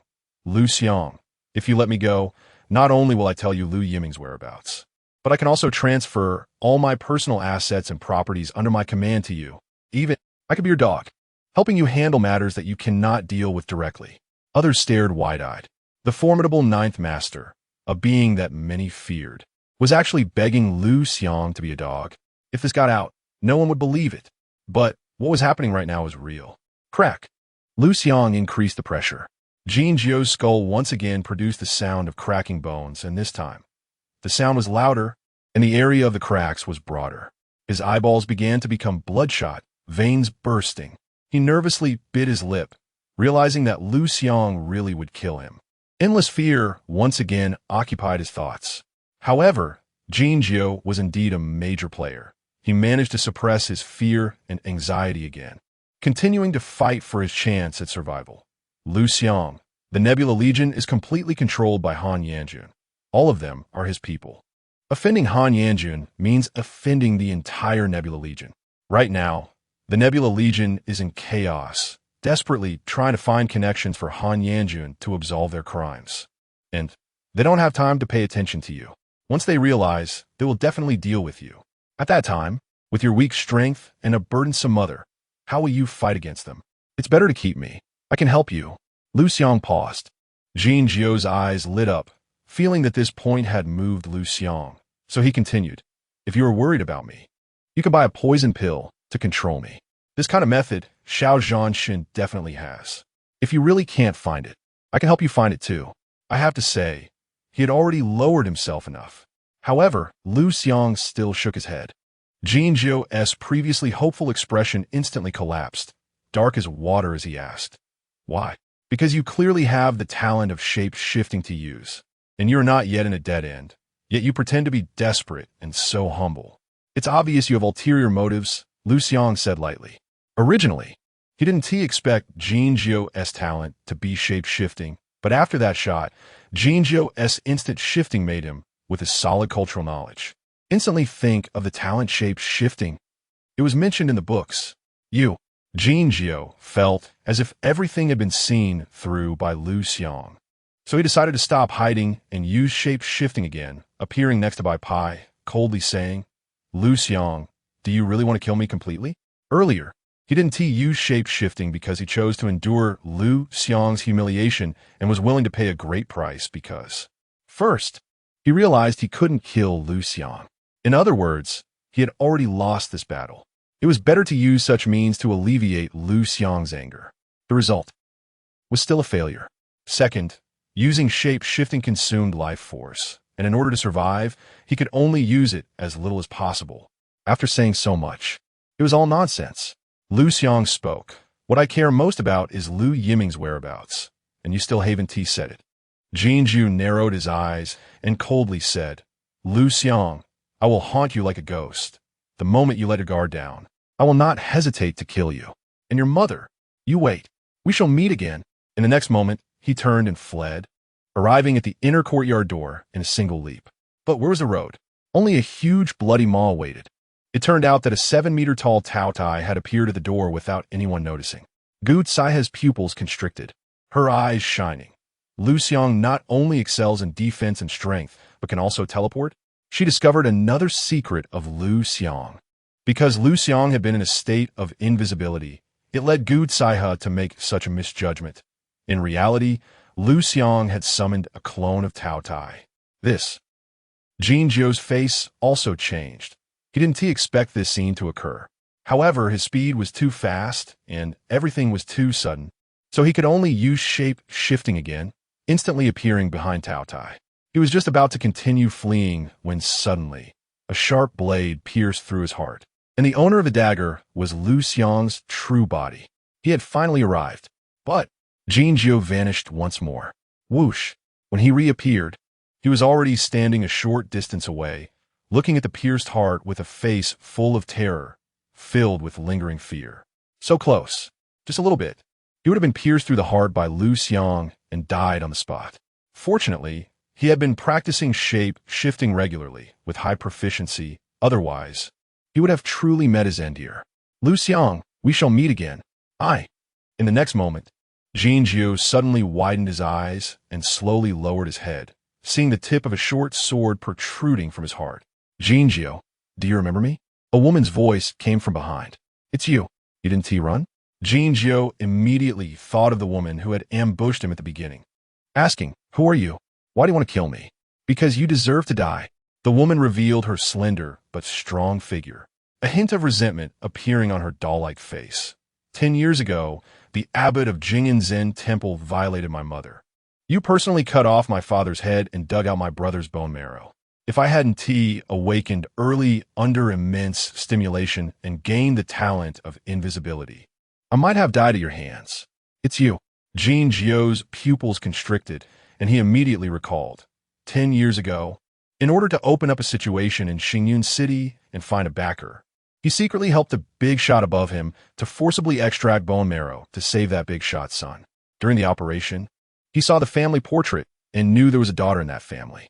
However, he thought the daughter wasn't home at that time, so he didn't pay it any mind. As long as the law enforcement bureau couldn't trace the killer back to him, that girl wouldn't cause him trouble. Moreover, in the days that followed, he would also send people to hunt for that girl, to eradicate the roots. Unexpectedly, that girl seemed to have evaporated from the world, and Jin Jiu thought she had died in the belly of a fierce beast. But what happened? Karma cycles. Retribution is unavoidable. He died at the hands of the other party. Do you remember? Very good. You could die knowing why. The woman suddenly twisted her wrist. Wait. Liu Xiang hurriedly spoke up.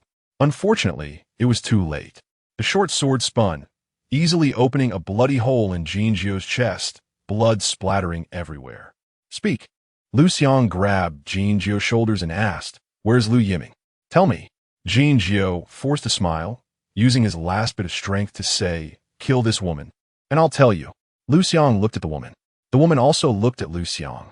For a moment, their eyes met. Chapter 49. Compared to Gu Tsaiha, I'm not only big, but also big. You might as well die.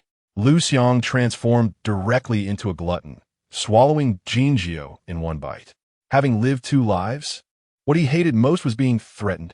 Liu Yiming, a living person. He didn't believe he couldn't find him. Thank you. The woman didn't expect Liu Xiang to kill Jin Jiao so decisively. After a moment of silence, she said, "You're being polite. This time we managed to kill Jin Jiao together, and you could even say, your contribution is greater than mine." Liu Xiang was not modest at all, because if it weren't for the woman's appearance, he wouldn't have been able to replicate the invisibility talent, and naturally, he wouldn't have smoothly broken through to become a level 4 martial artist and awaken Chiyu. It would have been impossible to kill Jin Jiao without exposing any of his means. As a super SSS level genius, Liu Xiang's biggest headache now was to expose as few trump cards as possible during fights. After all, he couldn't kill everyone present every time he fought. This time, because of the invisibility talent, outsiders couldn't see his movements at all and could only guess. Even the well-informed Gu Saiha would find it hard to guess his true trump card. "Hello, Song Weiwei." The woman extended her fair hand to introduce herself. "Hello." Liu Xiang shook her hand without being pretentious. "You are Liu Xiang?" Song Weiwei looked at Liu Xiang in surprise. Having avenged her major grievance, she seemed less aggressive and more lively and peaceful. "You know me?" Liu Xiang was quite surprised. "You're now a celebrity in Xingyan City. It's hard not to know you," Song Weiwei said. She hadn't delved deeply into Liu Xiang, but had heard about the incident at Xingyan No. 2 High School, so she had some impression of him. Liu Xiang nodded. On the day of his awakening, due to the significant events and the sequence of reversals, the official live broadcast had millions of viewers, many of whom were from Xingyan City. He was indeed a celebrity in Xingyan City. Moreover, as time passed, his fame would only grow. "Try to run. Stop." At this moment, Secretary Su's voice rang out. Liu Xiang turned to see that Bai Pai was trying to escape and was pinned to the ground by Secretary Su. He wasn't surprised by this. After all, this woman was a genuine, extraordinary martial artist, on par with Jin Jiao, and Bai Pai was no match for her. "Speak. Where is Liu Yiming?" Secretary Su asked sternly. "I." Bai Pai wanted to struggle, but glanced at Liu Xiang approaching and was startled, hurriedly saying, "He's with Brother Bao." "Brother Bao?" Liu Xiang frowned. "I've killed Jin Jiao, and now there's a Brother Bao? How many more are there?" "Liu Xiang, I know this Brother Bao." Secretary Su clearly knew quite a bit, saying, "He is the local tyrant in the southern area of the city. 10 years ago, he showed extraordinary martial artist strength." "Another underground force?" Liu Xiang instinctively felt disgusted. Song Weiwei spoke up. "Brother Bao is a good person." Everyone's gaze turned to her. Liu Xiang didn't believe it and asked, "How can a good person thrive in underground forces?" Brother Bao's grandfather was a tough character in the underground world, building an underground kingdom in Xingyan City, Song Weiwei explained. Brother Bao's father is a highly educated person who realized that this constant fighting and killing isn't a solution. So he cleaned up his businesses and established the Chao Group. After that, father and son worked together to manage the Chao Group well, leading the underground forces in Xingyan City out of the cycle of violence. Throughout, Brother Bao didn't participate, focusing on his studies at Peking University. However, good times didn't last long. Greed always breeds slaughter. Just as Brother Bao graduated from university and began to enter the family business, his father and grandfather were murdered, leaving the company leaderless. Brother Bao was forced to become the chairman and spent 2 years restructuring the group. The Iron Head from the west and Taoist Xianqing from the east were all veterans who left the Chao Group. Over the years, only the underground world under Brother Bao's jurisdiction remained peaceful, and he no longer participated in any criminal activities. Song Weiwei continued, "I can vouch for him." "What do you base your testimony on?" Liu Xiang asked. "Because I joined him 10 years ago," Song Weiwei said. "I see. You are the not-so-visible adopted sister of Chao Bao." Secretary Su's eyes lit up as she recognized her identity. "Yes, that's me." Song Weiwei didn't hide it, saying so. "I can testify that my adoptive brother absolutely hasn't committed any crimes. If he had really committed a crime, the underground world of Xingyan City would have long been under Brother Bao's control." Secretary Su nodded. She had reviewed past materials and was very clear about the files of these big shots in Xingyan City, and she believed what Song Weiwei said. 10 years ago, Chao Bao was already an extraordinary martial artist. Nowadays, he must be a battle general, right? Liu Xiang asked in confusion. "Haven't you thought about revenge? Haven't you thought about expansion?" "I know about this." Secretary Su said, "Chao Bao is not on good terms with Han Yanjun and has been suppressed by him for years. It's good enough to maintain his territory, and he can't expand at all. Liu Xiang understood. Xiao Bao even opened an orphanage. Xiao Su mustered her courage and said excitedly, "Oh, how do you know this, classmate?" Liu Xiang asked. I came from the orphanage," Xiao Su said boldly. She didn't feel inferior about this. Just a bit. Nervous. A little embarrassed. "Sorry. It's okay. It's okay. I've come to terms with it over the years." Liu Xiang nodded and then turned his gaze back to Song Weiwei, saying, "Miss Xiao Wei, please lead the way. I need to find Liu Yiming." "Okay."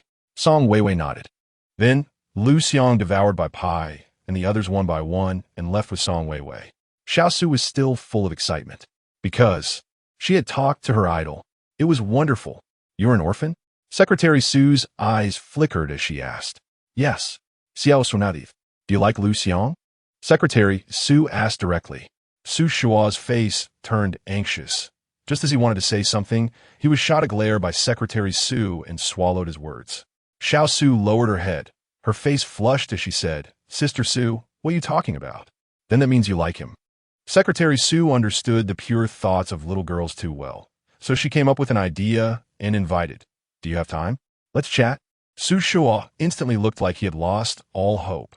On the road, Gu Tsaihe took the initiative to appear. "Liu Xiang, you've completed the first phase goal I set for you in one day. Very impressive. Moreover, your combat awareness this time is quite good." She said, "However, this battle was entirely won through your overwhelming strength. Your combat skills and will still haven't improved. So, for the upcoming training plan, I require you to suppress your strength." Liu Xiang nodded in agreement. Meanwhile, Song Weiwei finally reacted and couldn't help but ask, "Liu Xiang, is this your instructor?" "Yes." Liu Xiang nodded. Song Weiwei looked at Gu Tsaihe and found that her appearance paled in comparison, lacking any highlights. Even her proud figure was slightly inferior to Gu Tsaihe's.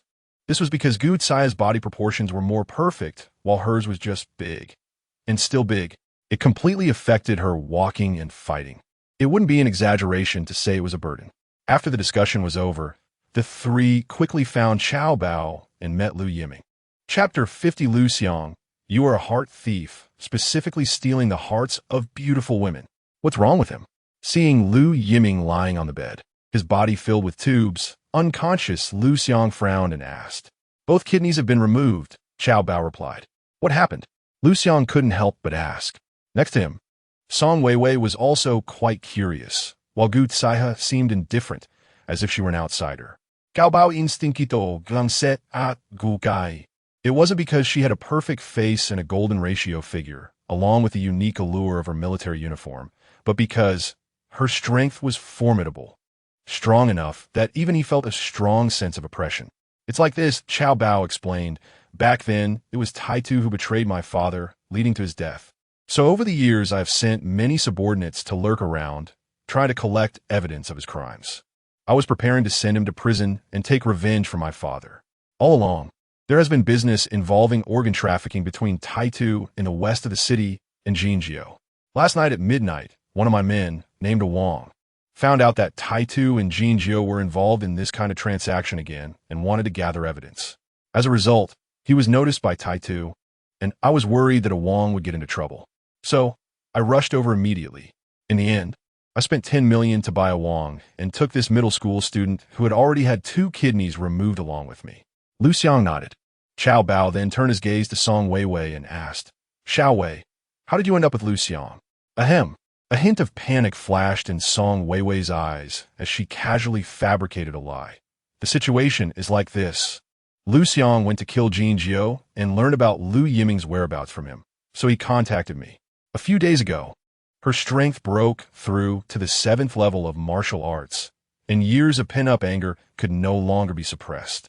That day was also the anniversary of her parents' and younger brother's death, so she decided to seek revenge on Jinjiu. She also knew that her adoptive brother would definitely oppose it, so she didn't tell him about her plan. If her adoptive brother found out that she acted on her own, he would definitely be unhappy. Therefore, she desperately tried to cover it up. Do you know him? Xiao Bao asked with a half-smile. Song Weiwei became anxious and nervous. A few days ago, wasn't he participating in the awakening ceremony? Wasn't there a live stream at that time? Yes, I watched the live stream. I fell in love with Liu Xiang at first sight and wanted to pursue him. So, I got to know him. Liu Xiang. Gutsaya. Gao Bao. Ahem. Song Weiwei also realized that her reason was somewhat far-fetched, but she still desperately tried to make up for it, asking in return, "What's wrong? Can't I fall in love with you at first sight? That rich beauty named Lu Rushua has been pursuing you for over a decade, right? Your instructor next to you is also so beautiful. You are a heart thief, specifically stealing the hearts of beautiful women." After saying that, she wildly gestured at Liu Xiang. Am I really a heart thief? This reason sounds ridiculous. Would Xiao Bao believe it? Are you kidding me? Liu Xiang could only rack his brain for a new reason. Lu, is what Xiao Wei said true? Xiao Bao's expression had already darkened as he spoke. No. Liu Xiang shook his head. Huh? You? Song Weiwei's bright eyes widened in disbelief, not expecting Liu Xiang to betray her at this moment. We were chatting quite happily all the way here, right? I thought you were a good person. Why are you so unhelpful at a critical moment? It's like this. Liu Xiang continued. Xiao Wei learned that I destroyed the penthouse and had a feud with Jin Jiao, so she wanted to join forces with me to eliminate Jin Jiao. But when she found me, I had already killed Jin Jiao. Afterward, she learned that I was looking for you and took the initiative to guide me. The real lie is 3 parts truth and 7 parts falsehood. Song Weiwei's expression changed several times, as if she were changing faces. She felt like she almost couldn't catch her breath and stared resentfully at Liu Xiang, then nervously looked at Xiao Bao. In her heart, she silently prayed, "Brother, you must believe me. What Liu Xiang said is all true. It's all true." Really, she was brainwashing herself, a typical case of burying her head in the sand. I see. Xiao Bao's gaze flickered, and he finally spoke. I have not allowed her to take revenge all these years. Let her calm down. She most likely won't listen. Hearing that you killed He Kuei and fell out with Jin Jiao, she is indeed likely to seek you out to join forces. Saying this, he looked at Song Weiwei and said, Xiao Wei, now that the great revenge has been avenged, you must not be so impulsive in the future. Do you understand? Okay, brother. Song Weiwei hurriedly nodded, obediently. In reality, she secretly made an okay gesture to Liu Xiang behind her back. Liu Xiang. Gutsaya's eyes flickered. She knew that Xiao Bao must have noticed Liu Xiang was lying to help Song Weiwei cover up, and that's why he didn't expose the lie. It was likely to give Liu Xiang a face, or he didn't want to publicly blame Song Weiwei and wanted to save her face. All right, Xiao Wei, you stay with Liu Xiang and this Officer Gu. I still have some matters to attend to. I'll leave first. Xiao Bao took his leave. Jin Jiao was killed, and the cake under his command was eager to be divided. He must seize this opportunity to expand quickly. How do you plan to deal with Liu Yiming? Song Weiwei asked. My mother was almost consumed by the fire. What do you think I should do with him? Liu Xiang's eyes turned cold. The surrounding temperature suddenly dropped several degrees. Obviously, having killed over 100 people, he already possessed a chilling aura. Liu Xiang, it's you. You came to kill me. Perhaps sensing the approach of death, Liu Yiming woke up, and his consciousness was incredibly clear, but he couldn't move, feeling very weak. Liu Xiang did not respond, only coldly stared at him. Jin Jiao's subordinates were just a bunch of useless people. They couldn't even set a fire properly. And they bragged to me about guaranteeing the completion of a task. I spit. Liu Yiming glared at Liu Xiang with a face full of resentment, hysterically shouting, Liu Xiang, that was my family's house. I wanted to burn it, so I burned it. You and your mother robbed me of my home. I want to burn you both to death. Burn you all to death. You harmed my whole family and ruined my life. I want you to pay with your blood. Godi. He was extremely agitated, even unable to resist charging at Liu Xiang. In an instant, he broke the tubes on his body. Blood flowed from his wounds. One must admit, he was very brave. Unfortunately, without 2 kidneys, it was a miracle that he was alive. It was entirely Xiao Bao spending a fortune to extend his life. How could he possibly harm Liu Xiang at this moment? With a bang, he fell from the bed to the ground, landing in a heap. You're really funny. Song Weiwei couldn't take it anymore and retorted. Your family harmed Liu Xiang's father, harmed the entire regiment, and even embezzled Liu Xiang's father's pension money. And in the end, you blame Liu Xiang for the evil? How is that reasonable? With the things your family did, you deserve to be imprisoned. You deserve to be shot. That is called just deserts. I really don't understand where your anger comes from. Shut up. Liu Yiming shouted. You don't understand. You haven't experienced the loss of your parents. You don't understand my pain. Ridiculous. Song Weiwei gave a cold laugh and said, my parents and younger brother were killed by Jin Jiao 10 years ago. For the past 10 years, I've been terrified of being found by Jin Jiao's people, living a life worse than that of a rat hiding in a dark corner. Your parents are at least still alive. Do you have any idea of my pain? Liu Yiming fell silent, staring blankly at the baby-faced beauty in front of him. Had he really done something wrong? Was his behavior really that foolish? At that moment, he lost his goal and his faith. Endless remorse surged in his heart. Woo-woo, Liu Yiming cried loudly. However, after a long time away from the instruments, his internal organs began to fail, and with a significant loss of blood, his physical strength and vitality were rapidly depleting. So his cries grew quieter and quieter. Liu Xiang did not feel pity for the other person, because those who are pitiful must also have something to be hated. He would never show mercy to his enemies.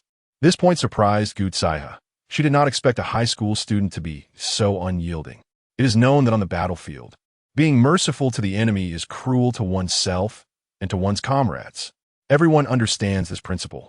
However, when faced with similar situations, few can make the right decision. Xiaoming. At that moment, a familiar figure rushed in from outside, collapsing beside Liu Yiming, frantically shouting, someone, say my brother. This girl was none other than Liu Rushue. Liu Xiang, I beg you, spare my brother. He is still young and doesn't he understand. I apologize on his behalf. Please spare him. Spare him. She directly knelt on the ground, crying and begging for mercy. Clearly, she believed that Liu Yiming had become this way entirely because of Liu Xiang. Chapter 51, Liu Yiming. Dead. You come to apologize without even understanding the situation. You really are as stupid as ever. Liu Xiang said coldly. You don't really think Liu Yiming ended up like this because of Liu Xiang, do you? Do you have any brains? Song Weiwei couldn't help but retort. Liu Rushue was taken aback for a moment and instinctively asked, if it wasn't him, who else could it be? It was Jin Jiao. It was Taitu. Liu Yiming, on the verge of death, spoke weakly. I found Jin Jiao's people and signed a contract. Wanted to ask them to set fire to kill Liu Xiang and Liu Xiang's mother, but they failed and ended up being slaughtered by Liu Xiang's men. I wanted to tear up the contract and find someone else to cooperate with. Unexpectedly, Jin Jiao sold me directly to Taitu, and then Taitu took both of my kidneys. Cough. As he spoke, blood started to flow from the corner of his mouth again. Seeing her brother in a state where he could die at any moment, Liu Rushue hurriedly said, no matter who harmed my brother, Liu Xiang, I beg you to save him. Saying this, she desperately inserted the tubes from the machines into her brother's body. It was clear that she was completely panicked.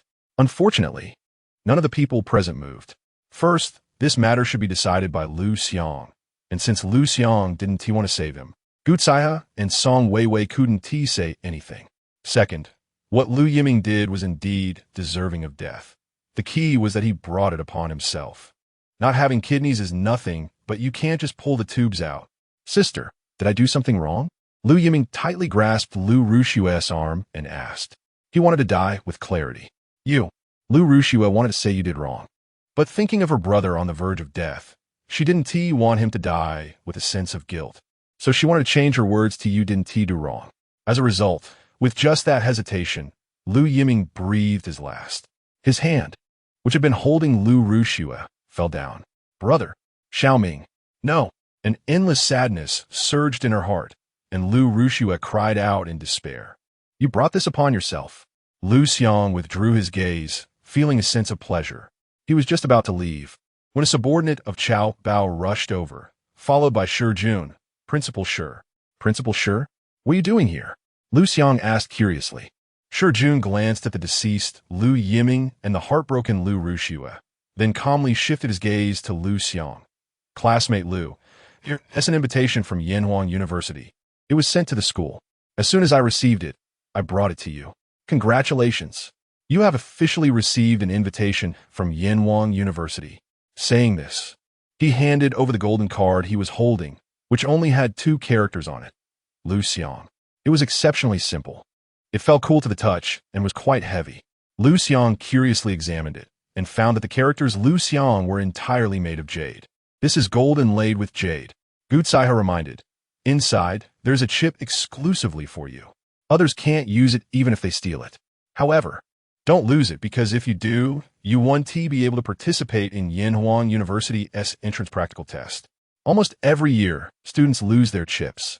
If you can't even protect your own chip, such people are not worthy of entering University. So the university has zero tolerance for such students.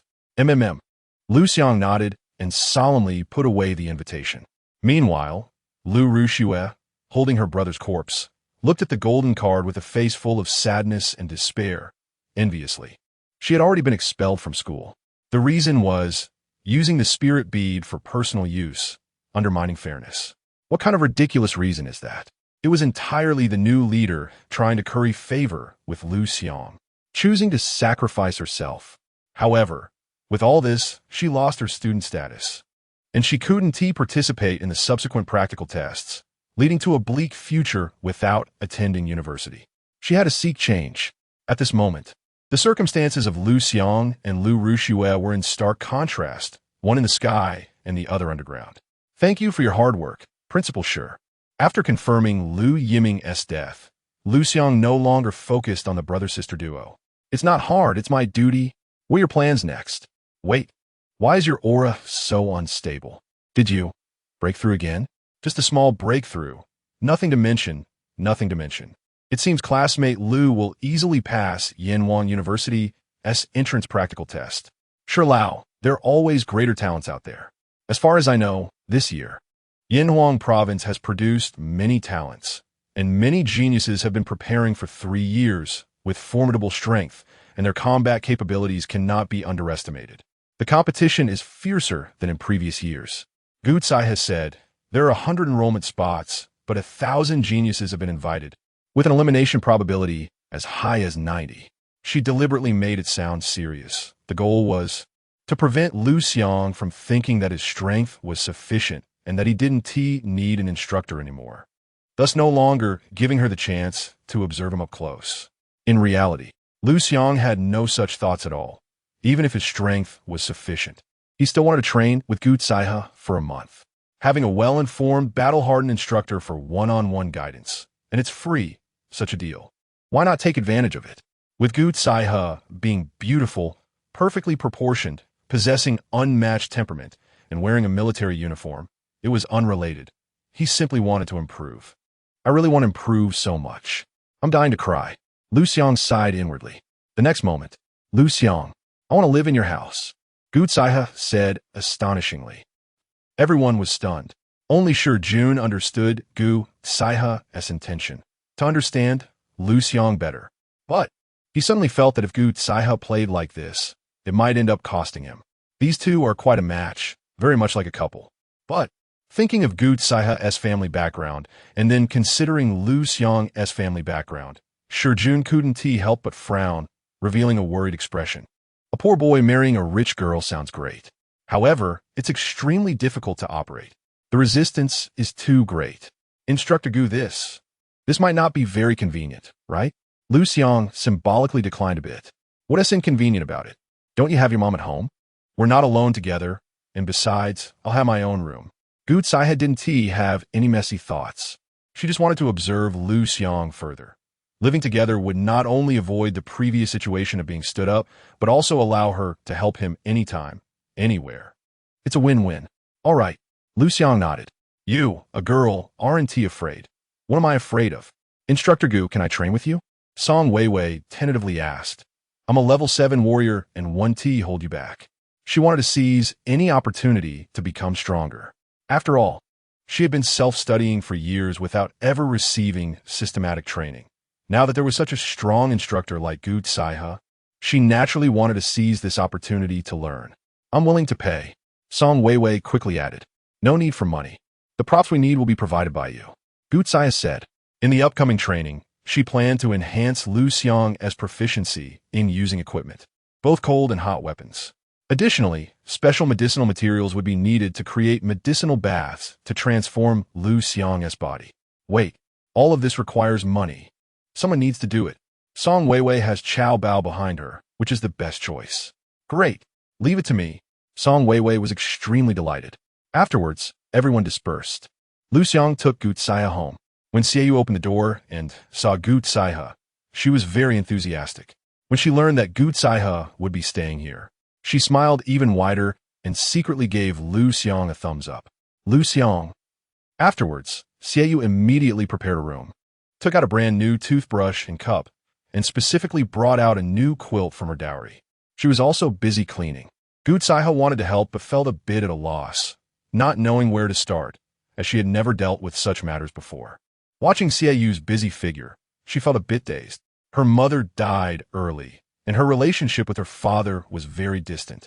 So she had never experienced the feeling of home since she was little. At this moment, she felt that feeling. The initial tension of staying in a stranger's home instantly vanished. She felt incredibly relaxed and comfortable. Chapter 52. Happy Cohabitation Life Out of Town. Is it Xiaohe? This is Auntie's specialty braised pork, garlic-flavored ribs, garlic-flavored lotus root with shrimp, apple oatmeal millet porridge. Give it a try and see if it's good.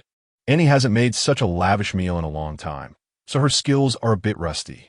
If it's not good, you must tell Annie, and she will improve next time. Xiaoyu's eyes were full of light, and her gaze hardly left Gu Zaihe, constantly serving her food. And knowing that young people are quite particular these days, she used serving chopsticks. Liu Xiang saw how happy his mother was and felt genuinely happy as well. In the past, the family couldn't afford meat, and it took a long time to save enough money to buy a pound of ribs. His mother was always busy working to support the family and didn't have time to cook. Now that he had given his mother 200,000 yuan and was planning to open a supermarket for her, the family could finally enjoy meat freedom. As for time, Mom took a few days off and would resign when she went back to work. Then she would have plenty of time. Thank you, Annie. The food is very delicious. I really like it. Auntie, this soup is also very good. Gu Zaihe hardly ever praised anyone, and her compliments were limited, but she said them very sincerely. After dinner, Gu Zaihe rushed to wash the dishes. After all, it wasn't good to stay at someone else's house and do nothing. However, how could Xiaoyu let her wash the dishes? The two women were unwilling to back down. Liu Xiang helplessly said, "Stop competing, I'll wash." Xiaoyu pulled him back and said, "Xiao Xiang, go chat with Xiaohe. I've never seen you so eager to wash dishes." "Really? Liu Xiang." "Liu Xiang, go prepare. Training officially starts tomorrow. I'll wash this dish." Gu Zaihe also spoke up. "Liu Xiang." "Fine, stop competing.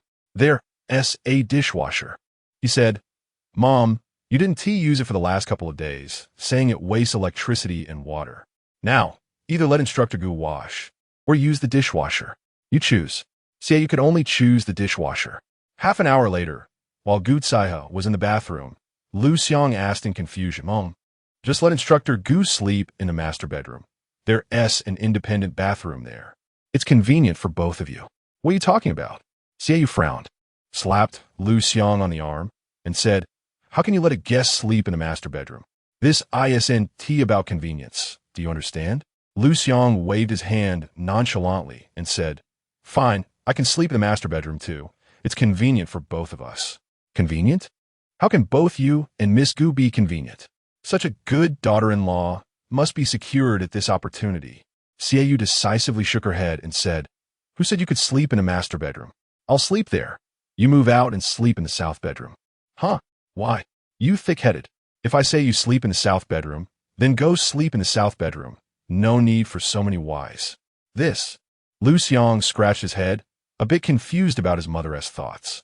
Xiaoyu, however, felt exasperated and pointed at Liu Xiang's head, glanced in the direction of the bathroom, and didn't say much.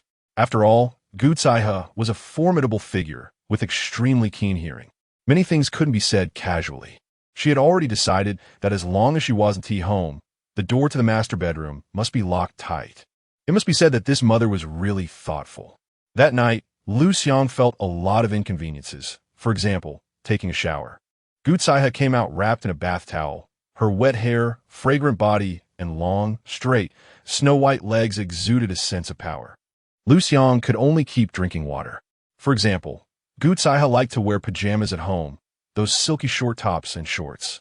The exposed skin, like jade, was incredibly tempting, and the accidental glimpses of spring light and the pert, elastic parts were a torment for Liu Xiang.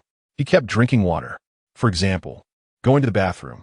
After drinking too much water, Liu Xiang kept running to the bathroom. At one point, Gu Zaihe also needed to go, and during their comings and goings, there was inevitably some skin contact. Finally, Liu Xiang understood his mother's little intentions. It was just. He felt so uncomfortable. He kept dreaming at night. The next day, Xingyun City, East City. Liu Xiang met Gu Zaihe and Song Weiwei. Liu Xiang, Tai Tu has been caught by Director Pan. The crimes he committed are heinous. He doesn't know how many families he has harmed. He deserves to be shot 800 times. As for his subordinates, with the cooperation of my sworn brother, Director Pan has also caught them all. Song Weiwei said excitedly. My sworn brother also said that he wants to clean up the underground world of Xingyun City before Han Yanjun returns. To restore peace to Xingyun City. If it were someone else, Liu Xiang would think they were boasting. But the other party was Chao Bao, a formidable combat expert, and the Chao family has been operating in Xingyun City for decades.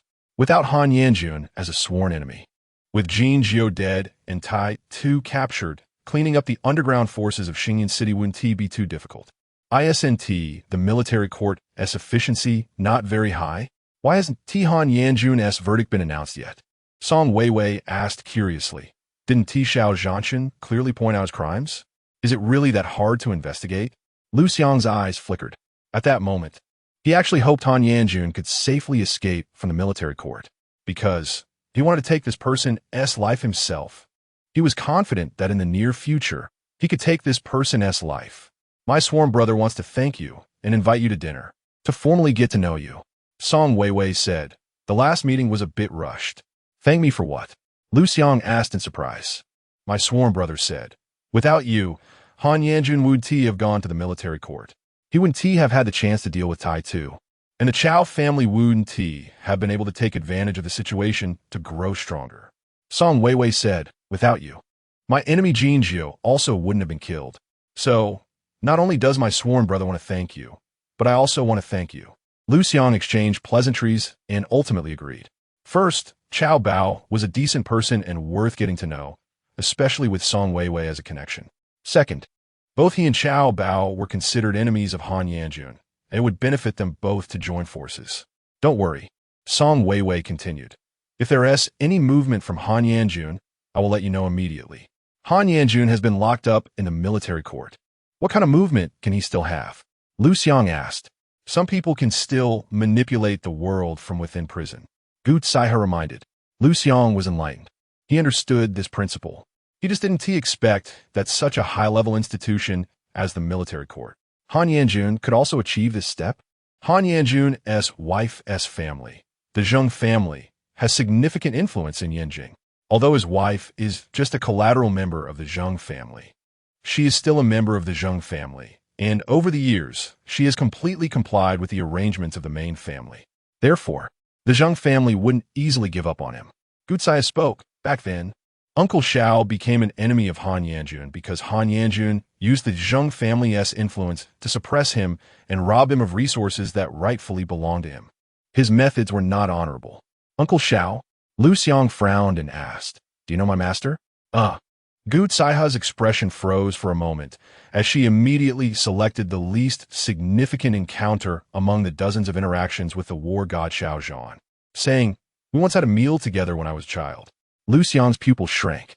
You had a meal with a war god when you were a child? I was still playing in the mud in the fields back then. What a huge difference. He had long suspected that Gu Zaihe had a significant background, but he still didn't expect it to be this substantial. Wow. Sister Zio, you're amazing. Song Weiwei was also filled with envy. She had never seen a war god in real life. It's nothing to mention. Gu Zaihe calmly shook her head and said, My family just has a bit of money and power.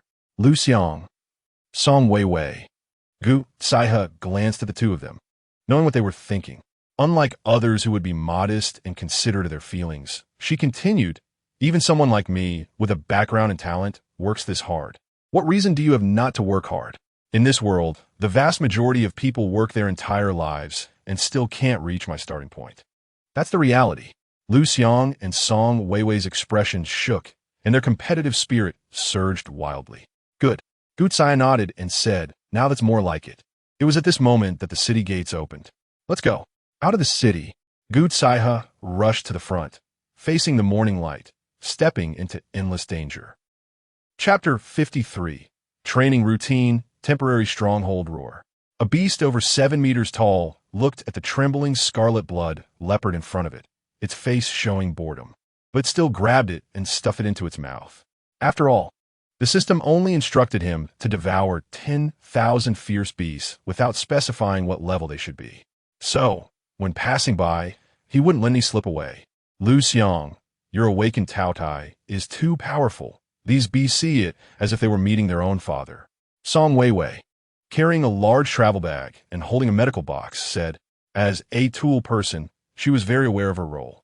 As for why she wasn't driving, because outside Xingyan City, it was truly a sight of devastation. The old roads had already been destroyed beyond recognition, filled with huge pits. Even driving an off-road vehicle would be difficult, leading to a very poor experience. The key was that the speed wouldn't increase and the distance was short, making walking more efficient. As a level 7 martial artist, Song Weiwei had incredible stamina. Even with a 1,000-pound load on her shoulders, she could still move swiftly, let alone just a travel bag and a medical box. It was completely manageable. Bloodline suppression, Liu Xiang said.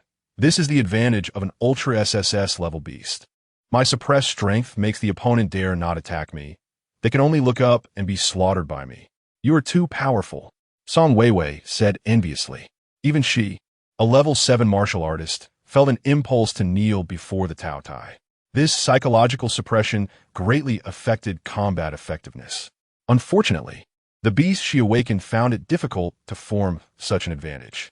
You need to learn to suppress your own bloodline pressure or even retract it. Gutsai has said, just think about it. If you suddenly release your Ultra SSS level beast bloodline pressure during a battle, how would the enemy react if caught off guard? Liu Xiang's eyes lit up. Sometimes I can control it, and sometimes I can't. Gutsai shook her head and said, that's not enough. I have a mantra here that can conceal your bloodline pressure and even your aura at any time, so that the enemy can't judge the level of your awakened beast through your bloodline pressure before the battle begins. And roughly the level of your strength. Thank you, instructor. Liu Xiang was incredibly delighted. Song Weiwei next to him didn't think much of it. As her foster brother also knew such mantras and had taught her, such mantras were relatively easy to learn. The difficulty lay in their proficient application. Liu Xiang nodded. In the following battles, Liu Xiang continuously practiced a mantra to conceal his bloodline pressure, while also honing his combat skills, awareness, and while under Gutsai's guidance. Liu Xiang was surprised to find that Gutsai's knowledge of ancient martial arts was quite profound and even helped him improve the fluidity between the moves of the 8 Extremes fist. The moves were impressive, but without continuity, they resulted in weak combat effectiveness. This was his biggest shortcoming at present. 3 days later, after observing and researching, Gutsai proposed improvements to some moves of the 8 Extremes fist. This shocked Liu Xiang immensely. The 8 Extremes fist had been passed down for nearly 1,000 years and had been improved countless times by generations of masters and geniuses, leaving little room for further enhancement. Initially, he did not think Gutsai's suggestions would be useful, but when they actually fought, it seemed to really work. Your moves are more suited for one-on-one combat, not for group battles or chaotic fights. Although they are fierce and domineering, they lack the killing intent needed on the battlefield. These all require you to gradually improve in battle. Gutsai said. Liu Xiang was momentarily taken aback. Are there that many flaws? However, thinking carefully, it was indeed the case. At that moment, he realized that training with Gutsai was an excellent opportunity for him to quickly improve in this area because Gutsai's research on ancient martial arts definitely surpassed that of ordinary people. Let's keep moving. Gutsai has said directly without wasting words. We're still quite close to Xingyan City, with few and weak beasts around, so there's not much training value here. Okay, Liu Xiang and Song Weiwei quickly moved forward. In the next 10 days, the three of them fought their way forward, almost reaching the neighboring city, but they still hadn't encountered any powerful beasts. Fortunately, Liu Xiang suppressed his own strength during combat, which still provided some training benefits. After that, the three of them began to kill around the outskirts of Xingyan City. Liu Xiang's combat awareness, combat skills, and other aspects improved comprehensively. As for the number of fierce beasts, he had devoured 2,333. There was still a significant gap to the goal of 10,000, and with only about 10 days left before the entrance test for Yanhuang University. One day, they arrived at a dilapidated city that had been attacked by fierce beasts. Most of the buildings inside were in ruins, but because the city was large and the building materials used were of good quality, many structures still remained, albeit incomplete.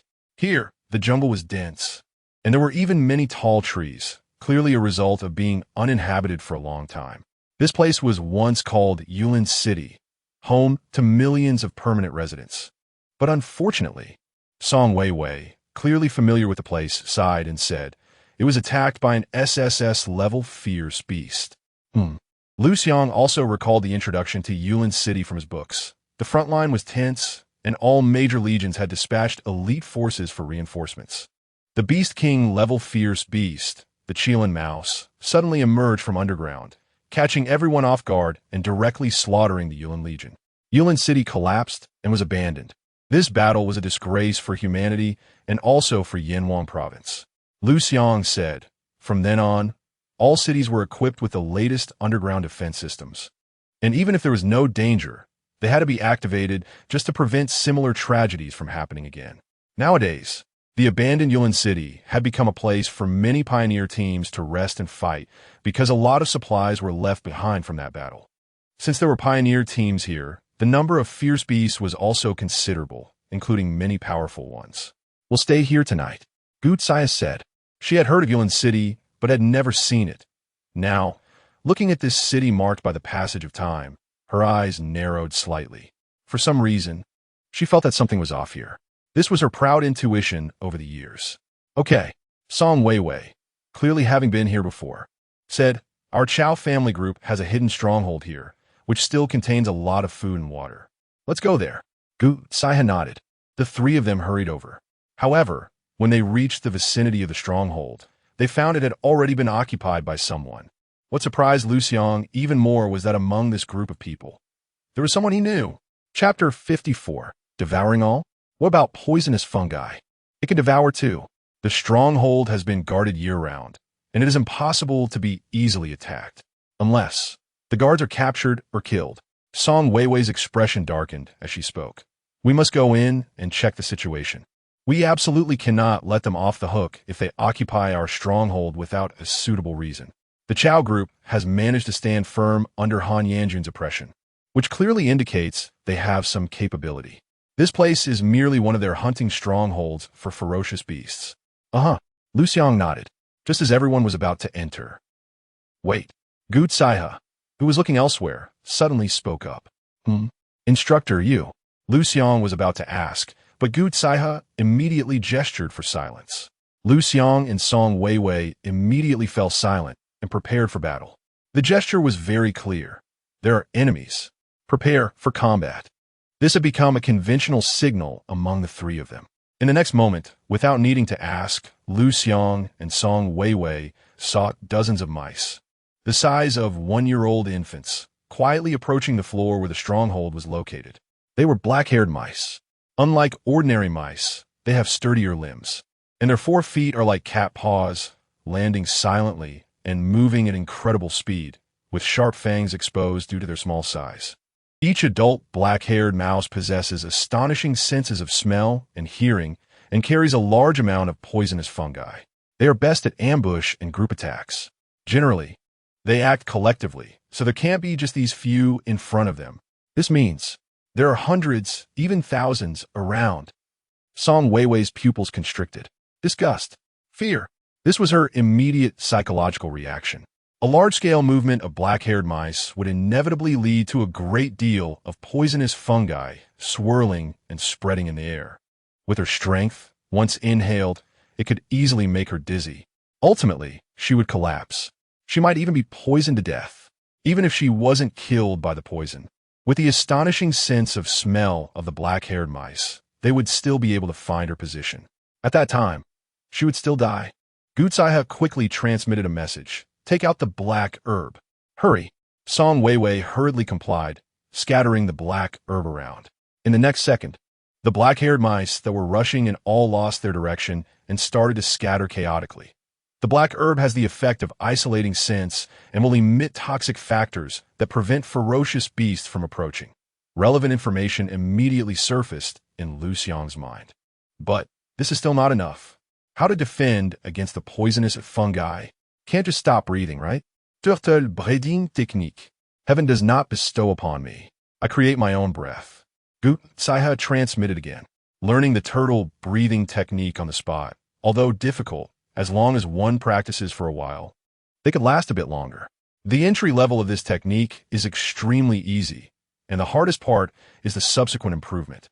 They cannot leave now, because even the slightest movement could be heard by the black-haired mice. They must wait for the right moment to leave. Liu Xiang and Song Weiwei worked hard to learn. 2 minutes later, both of them managed to grasp the basics.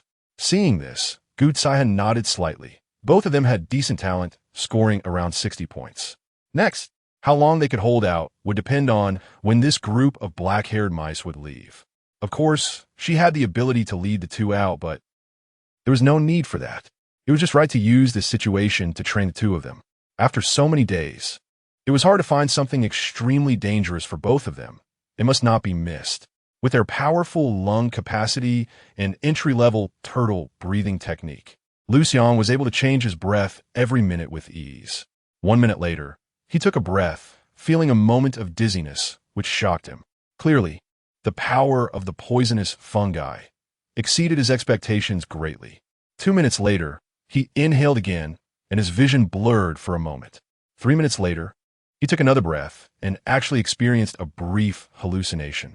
Fortunately, with his strong will from living 2 lives, he immediately broke free from the illusion.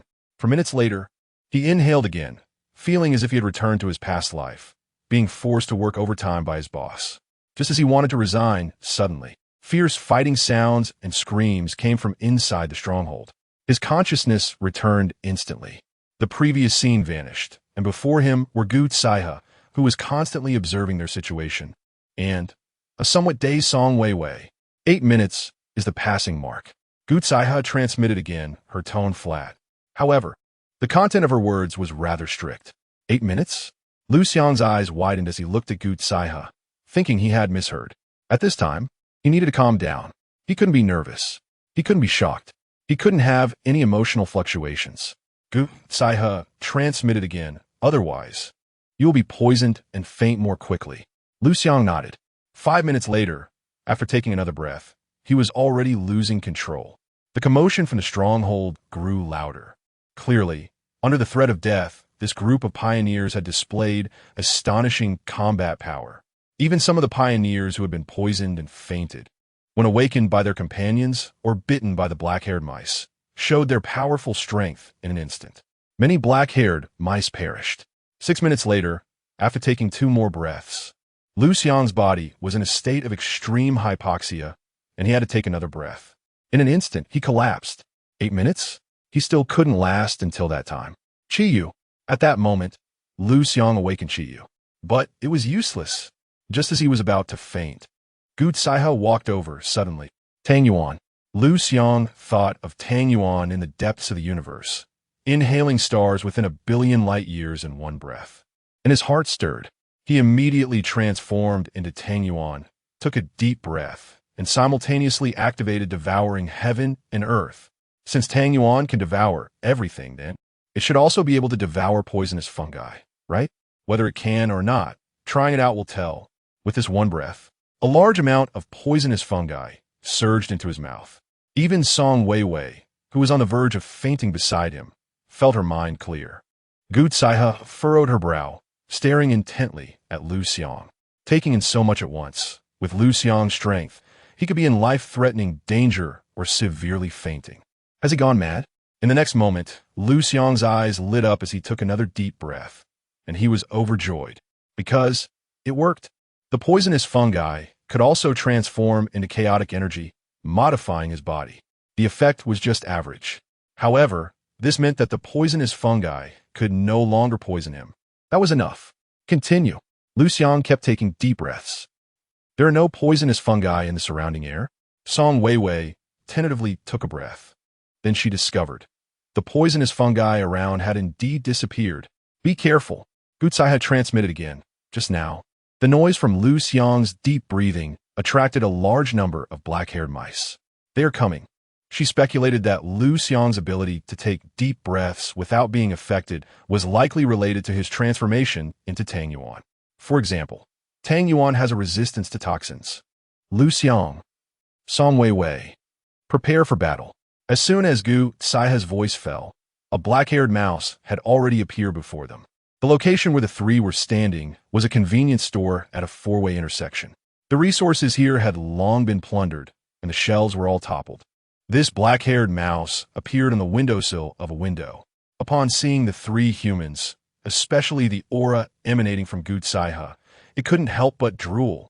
Unfortunately, Song Weiwei casually flicked her wrist. A silver needle shot out and pierced the eyeball of the black-furred rat. Instantly, the black-furred rat fell on its back, dead. After this strike, it immediately attracted more black-furred rats, which attacked frantically. Clearly, the death of their companion greatly stimulated them. Kill. Song Weiwei was too lazy to use her talent and directly drew her short sword, wildly waving it with one in each hand.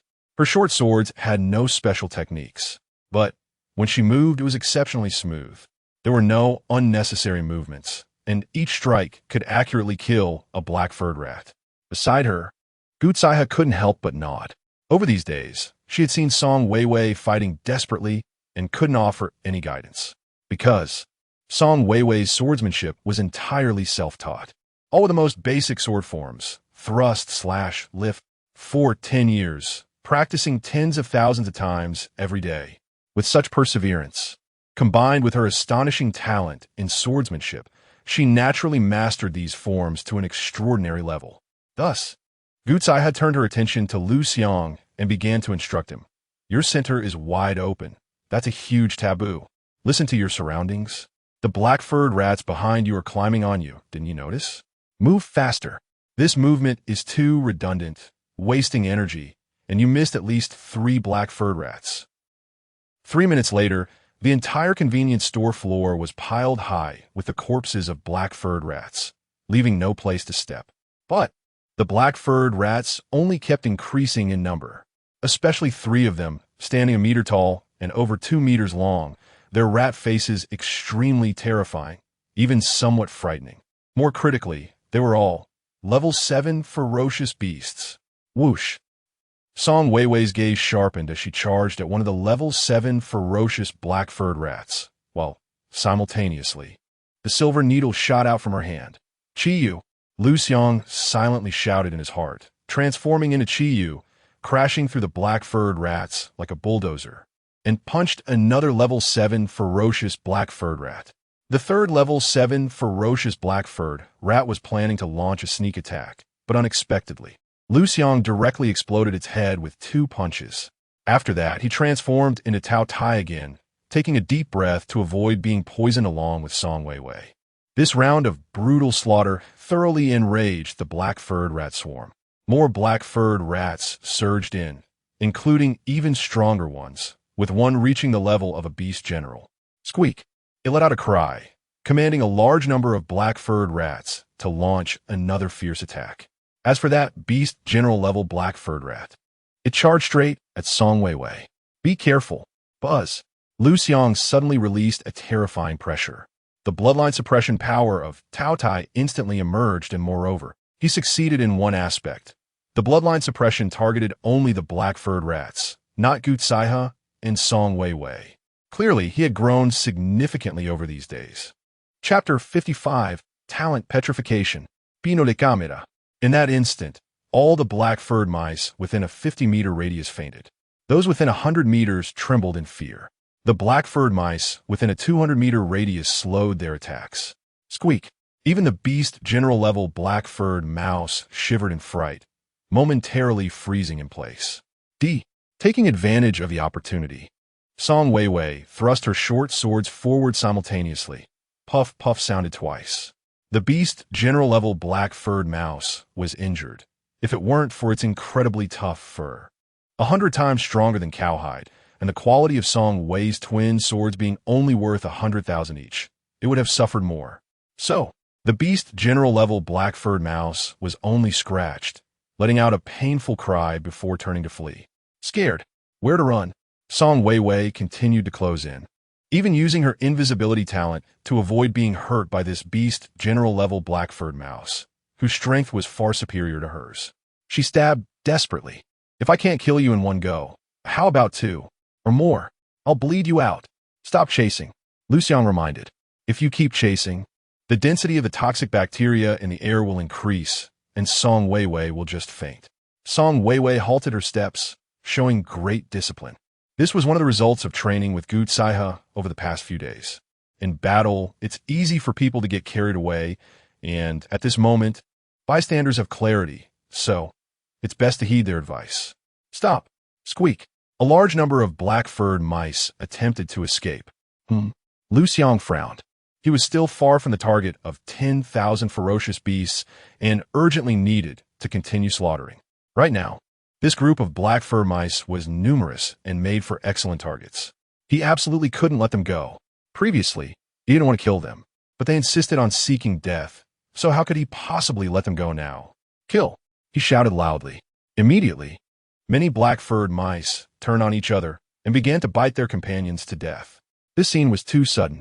In the blink of an eye, at least 1,000 black-furred mice had died. Song Wei, Gu Tsaihe. This was done by Liu Xiang? Is this Liu Xiang's inherited talent? Or inherited skill?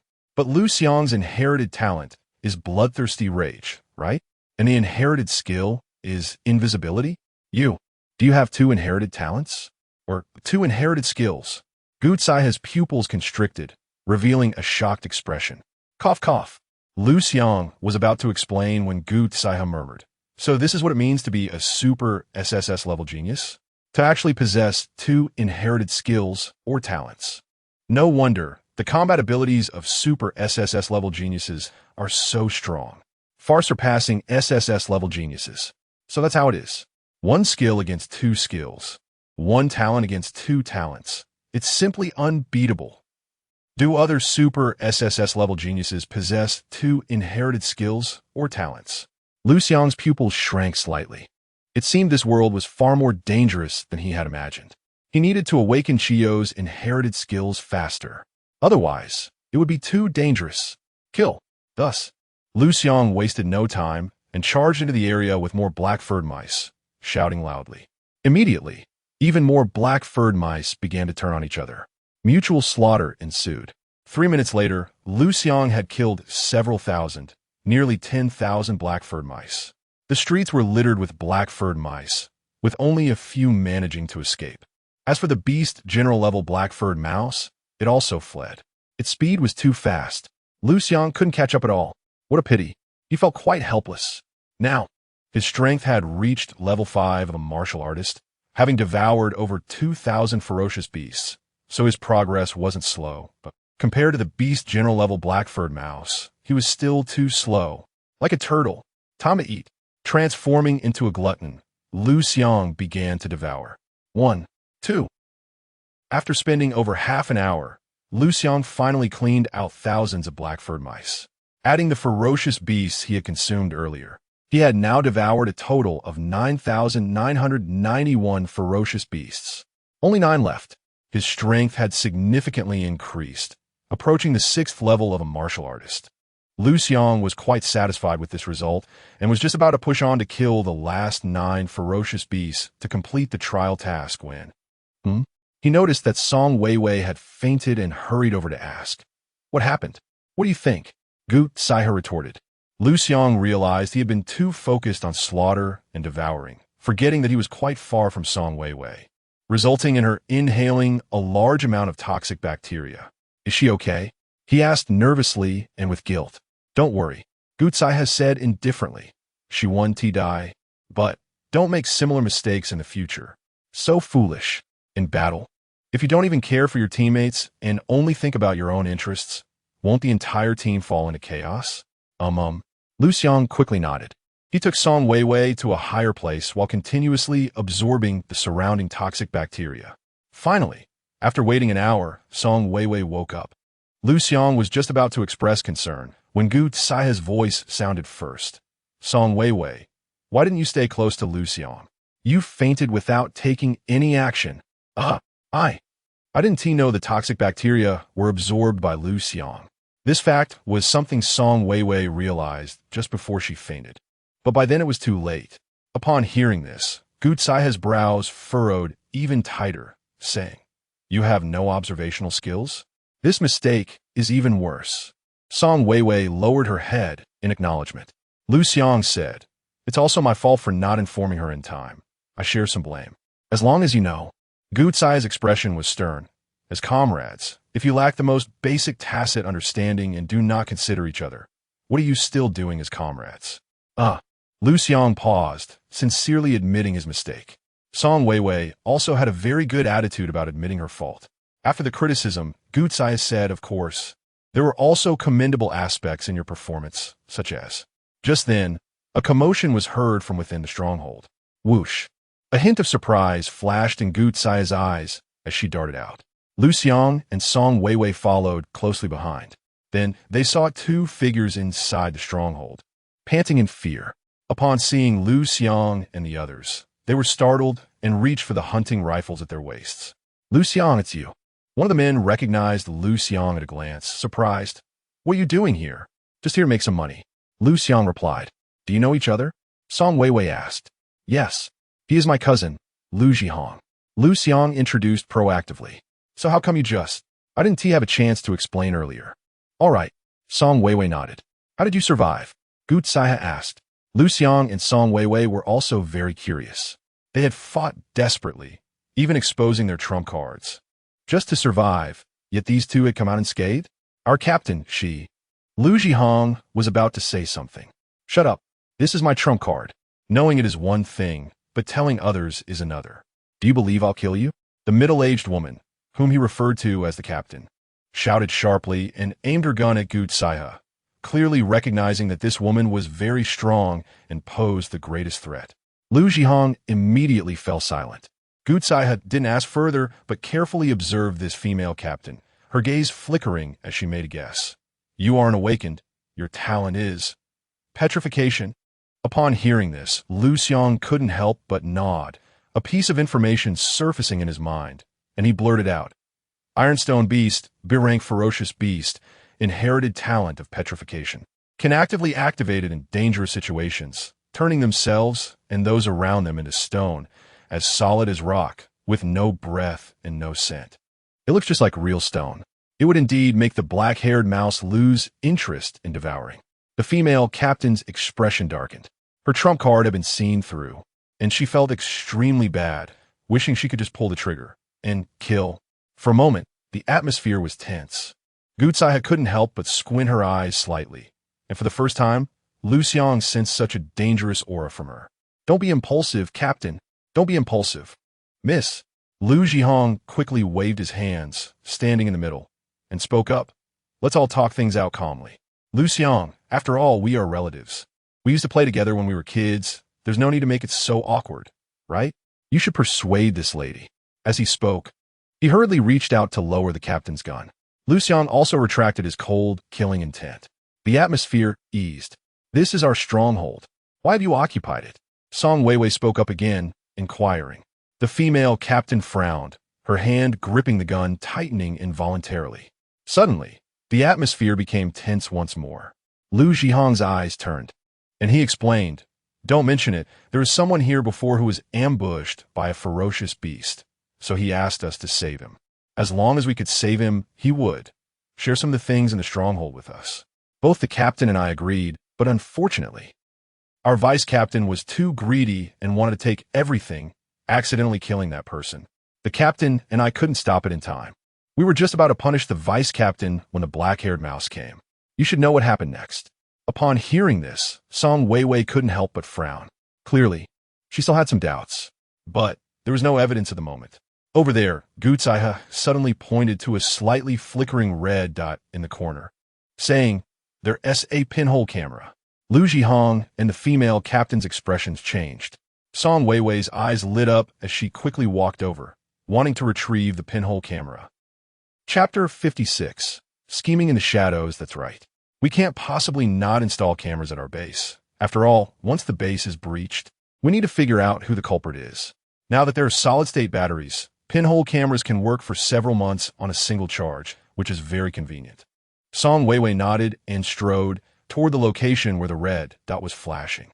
Hearing this, Liu Xiang and the female team leader's expressions grew graver, especially the female team leader. Her grip on the gun tightened. Just as Song Weiwei approached the pinhole camera and prepared to shoot.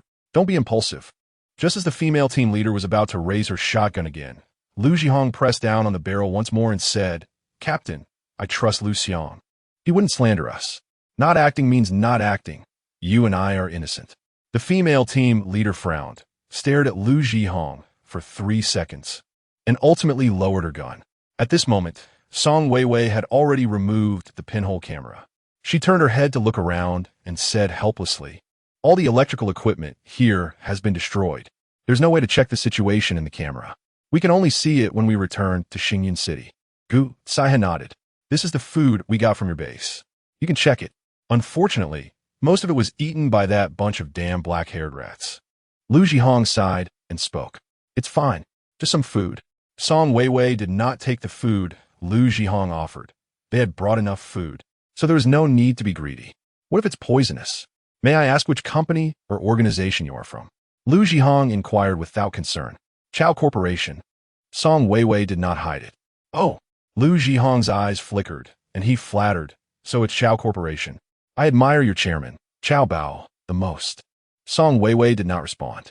The female team leader's brows furrowed slightly, clearly wary of the name Chao Bao. "Liu Xiang, can we stay here?" Liu Xiang took the initiative to ask. "Sure," Liu Xiang nodded. "Even if you want to leave, we won't let you go. No one can leave until we clarify the information in the pinhole camera." Since the other party was so accommodating, he would not refuse, saving himself a lot of trouble. "Great." Liu Xiang smiled and continued to build rapport with Liu Xiang. "Xiao Xiang, we were so close when we were kids. It's a pity. After you moved away, our relationship faded. All for the sake of living, each of us busy. Wasn't it you who moved away first? We only moved after you left, right?" Liu Xiang nonchalantly nodded. "Mainly because your family was into virtual currency at that time, made some money, and then you mixed with the rich crowd, which was different from our circle." Liu Xiang understood that Liu Xiang was pointing at him, chuckled awkwardly but still didn't mind, continuing, "Now it's great. You've awakened the super SSS level beast, and you'll definitely be a rich person in the future. Do you want me to introduce you to the upper circles of Xingyin City? Let me tell you, building connections makes things easier. No, I need to focus on improving my strength and preparing for the entrance test of Yenwan University. I'll get to know them later when I have the chance." Liu Xiang decisively refused. "That's fine," Liu Xiang nodded. "You really need to seize the time to prepare for the entrance test of Yenwan University. How's it going? Do you want me to practice with you? I'm at least a level 6 warrior. Practicing with you is more than enough. Maybe I can even point out a few things for you. You have good talent, but your practical experience isn't rich. I've accumulated a lot of practical experience over the years." Liu Xiang shook his head and directly refused. "Too tiring. Let's talk about it later." "That's fine." Liu Xiang still didn't mind and smiled casually. Then, both sides went about their own tasks. As the night grew darker, following the usual pattern, Song Weiwei would guard the first half of the night, while Liu Xiang would guard the latter half. Soon the night deepened. After Song Weiwei woke Liu Xiang, she directly lay down beside him and fell into a deep sleep. Liu Xiang hadn't even gotten up yet, and before he could enjoy the chance to lie in, he caught a whiff of a fragrant scent. His spirit perked up. He helplessly glanced at the great object of Song Weiwei that was pressing against his arm, withdrew his hand, and picked up a large iron hammer. Because it was made of purple gold, it was also known as the purple gold hammer. This was his weapon. Heavy. Just heavy. It was that simple. The reason he used this weapon was naturally because he was strong enough, usually. In close combat, he either used Baji Quan or fought with it. Gutsaya had taught him basic hammer techniques and some advanced hammer techniques. One of the moves, Taishan presses down, involved using internal energy and blood, involving meridians and acupoints, and was quite profound, clearly a form of ancient martial arts. It was something you couldn't buy in the market. It was just given to him. Touched, Liu Xiang trained hard, and at this point he had become quite adept with it. The only problem was, without awakening Qiyu with his physical quality, he could only barely wield the purple gold hammer. After awakening Qiyu, the purple gold hammer would be as light as a toy. He glanced at Gucaiha and found her leaning against the wall, pretending to be asleep. He couldn't tell if she was really asleep or just pretending. Her breathing was steady, yet she remained motionless. What a strange woman! Liu Xiang shook his head. Just as he turned his head, Gucaiha transmitted a message to him, asking, "Is there something?" "Oh, there's something." Liu Xiang nodded and said, "I want to kill a few more beasts." "Tomorrow," Gucaiha transmitted. "The beasts are very active at night, and Song Weiwei's physical exertion is too great. Plus the toxins have harmed her body. She needs to rest well. Haste makes waste." "That's fine," Liu Xiang nodded. Also, Gucaiha continued transmitting. "After we return to Xingyan City this time, we need to bring out various firearms. Get ready for it." "Practice shooting?" Liu Xiang asked. This time, Gucaiha didn't answer, as if she had really fallen asleep. In fact, throughout the entire time, Gucaiha had not moved or spoken. In the inner room, Liu Zhihong and the female team leader were staying there. Since there were no windows or secret passages to escape from, they were arranged to stay here. At this moment, they vaguely heard Liu Xiang's voice and his footsteps leaving. Liu Zhihong immediately made a gesture, indicating, "Wait a bit longer." The female team leader nodded and transmitted, "We absolutely cannot return to Xingyan City. Recently, Chao Bao has been very active, working with Director Pan to basically eliminate the underground forces in the city. It's practically a monopoly. It's said that he has a good relationship with Director Pan. Once we return to the city, our matters will be exposed, and Chao Bao will not let us go. Even with our connections, it will be hard to settle this, and we will probably lose a lot of money." Liu Zhihong nodded, grinned, and made another gesture. "Someone has put a bounty on Liu Xiang's head, 1 billion. The female team leader's eyes lit up. With that said, they definitely had to take action. Chapter 57, Liu Xiang's head, 1 billion. So tempting. "Isn't Liu Xiang your relative? Are you going to kill him?" the female team leader asked telepathically. Liu Zhihong grinned, showing a seemingly honest expression, and made a gesture, meaning, "Compared to 1 billion, what's a relative's life worth?" Saying this, he made another gesture. "Besides, this is in the wild. If he dies, no one will know. Even if the higher-ups want to investigate, they won't find anything. It's his own fault for being so stupid." The female team leader raised an eyebrow and asked again telepathically, "Why? Why did you stop me from shooting earlier? As long as I kill the strongest person on the other side, the other two, won't they be easily dealt with by us?" Liu Zhihong gestured. "The woman from the Chao group has a gun." The female team leader's pupils constricted. Both sides only have one gun, and there are 3 of them on the other side. Once a shot is fired, victory is indeed uncertain. Now that the gun has been taken away, they can only use another trick. Lure the ferocious beasts over, create chaos, and then take the opportunity to act. The female team leader said telepathically, "From now on, it's up to you." Liu Zhihong pointed at his own backside and then made a gesture, meaning, "Don't worry, I've already set the bait. Now we just have to wait for the results." The female team leader asked telepathically, "Do you think that group of black-haired rats was driven away by Liu Xiang and the others?" Upon hearing this, Liu Zhihong's pupils constricted. "What a joke. Impossible. Absolutely impossible." He immediately shook his head, a look of disdain on his face, and kept gesturing. "There are at least 5 or 6,000 black-haired rats. Such a large scale of black-haired rats must include some with the strength of level 10 beasts. Those people couldn't possibly defeat them. Moreover, if a fight really broke out, how could those people have resolved so many black-haired rats so quickly, right? And, didn't you notice? There are hardly any black-haired rat corpses around. What does that indicate? It indicates that this group of black-haired rats merely passed through here and, upon realizing they couldn't kill us, immediately lost their desire to attack and all left. Liu Xiang and the others most likely appeared after the group of black-haired rats had left. What great luck! Upon hearing this, the female team leader nodded. She also thought this possibility was the greatest. However, to be on the safe side, she still said, "Logically, that's true, but just in case." I think we should try to poison and incapacitate them as much as possible. Liu Xiang raised an eyebrow, pondered for a moment, and then nodded in agreement. After being in the field for so long, they had all become increasingly cautious. It was now ingrained in their bones. The female team leader wasted no time. Took out a flesh-colored bag hidden in her cleavage, about the size of a baby's palm. If one didn't know better, they might think it was a breast patch. The poison inside wasn't much, but when it evaporated, it could kill every living thing in a room.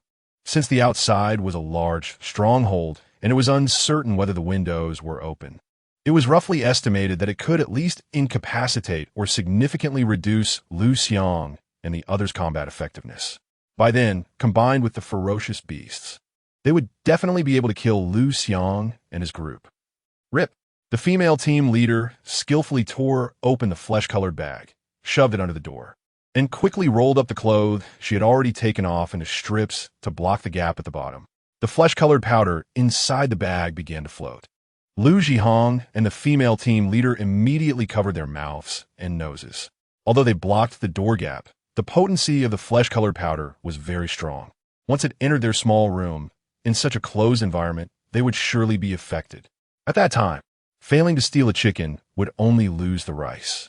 Gutsai suddenly opened her eyes wide. In the darkness, she used the night to glance at the position of the flesh-colored bag, quietly opened the window, and sent a telepathic message to Song Weiwei. It's poisonous. Don't breathe. Pretend to be asleep. Song Weiwei, in a dazed state, immediately perked up, holding her breath and concentrating. She practiced the turtle breathing technique, pretending to be in deep sleep. The night wind blew in. The flesh-colored powder quickly floated away. Liu Xiang did not receive Gutsai's warning because he was in the observation room of the stronghold. There, the view was wide. The space was independent. The external walls had all been reinforced, and several hidden observation ports had been left, with 2 large glass walls facing the interior. The poison was hard to reach him. A few minutes later, Liu Xiang raised an eyebrow, and through the night vision device at the observation port, he saw many ferocious beasts approaching nearby, constantly sniffing at something. Sniffing while getting closer to the stronghold. What's going on? The smell of humans in the stronghold has been detected by them. Impossible. Liu Xiang frowned. The abyssal invasion had been ongoing for many years, and humans had long researched substances that repelled ferocious beasts. Black herbal medicine was just one of them, and there was another, black nettle. This was a type of grass that emitted a unique smell, quite fragrant for humans and capable of eliminating odors, but for ferocious beasts, it was extremely pungent. Therefore, many flower pots placed inside the stronghold were planted with black nettles. Logically, the surrounding ferocious beasts should not have approached voluntarily. So, what exactly is going on?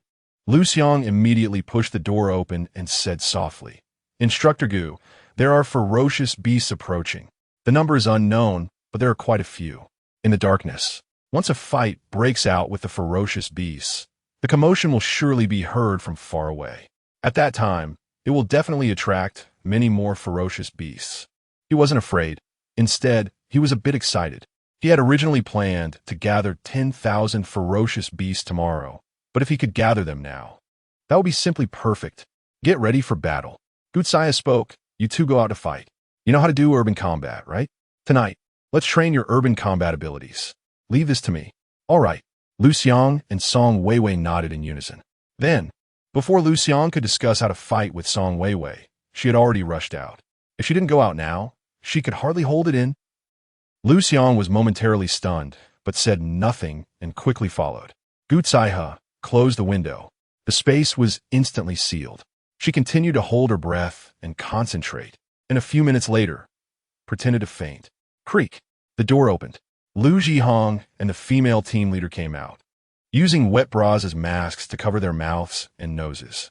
It's worth mentioning that the bras emitted a urine smell. Team leader, Liu Xiang and the others have gone out to fight. Should we run? Or? Liu Xiang's eyes flickered dangerously as he asked. Nonsense. The female team leader glanced at the pretentious Liu Xiang and said, "Of course, we stay. When Liu Xiang and the others come back, we will ambush them. You deal with Liu Xiang, and I'll deal with that woman. Be quick." Liu Xiang grinned. He knew the team leader would choose this and said, I really hope Liu Xiang doesn't die out there otherwise. I won't be able to collect the bounty for his head. The female team leader nodded. 1 billion. She was also very tempted. After struggling so hard for so long, she had only saved over 3 million. Don't be fooled by her strong abilities. Her earning efficiency was high, but the expenses were also large. Just the monthly 10,000 for genetic potions was giving her a headache. Currently, the genetic potions on the market, the T3 version and the T2 version, could already be mass-produced, and prices have been driven down, so there were many genetic warriors across the entire Blue Star. Their prices were T3 version, 11,000 each. The T2 version costs 100,000 per unit. As for the T1 version, it can be mass-produced, but due to the scarcity of raw materials, the quantity is small, which makes it significantly more expensive at 10 million per unit. The T0 version costs 100 million per unit. The female captain injected the T2 version gene serum and has been saving money, hoping that the T1 version will achieve a technological breakthrough and the price will drop to 1 million per unit. By then, if she saves enough money, she will be able to inject it. Of course, that's for later. The gene serum needs to be injected periodically. Otherwise, the body will severely degrade, and the decline in strength will also be significant. As for how often it needs to be injected, it varies for each person based on compatibility, with an average of 3 months. Her body has an average compatibility with the T2 version gene serum, requiring an injection every month. Thus, the expenses are substantial. She works hard to earn money, but the savings don't amount to much. She can only save around 100,000 a month. If she takes a long break or gets seriously injured, she might not only fail to save money in a month, but might even have to spend some from her account. Therefore, saving over 3 million is already quite difficult. However, if she could get 100 billion, sharing 50 billion with Liu Xiang, impossible. She would kill Liu Xiang. Killing Liu Xiang is a serious crime. But if she frames Liu Xiang and then kills him, she would take away 100 billion. What a dream. 100 billion would give her enough confidence to inject the T1 version gene serum. Even if she doesn't T-hunt outside the city in the future and injects 1 unit per month, she could last for 1,000 months. 83 years. That's enough. Moreover, after injecting the T1 version gene serum, her strength would surely skyrocket, and at the very least, she could become a level 9 warrior. If she is lucky, she might even become an extraordinary warrior. By then, hunting ferocious beasts would be a piece of cake.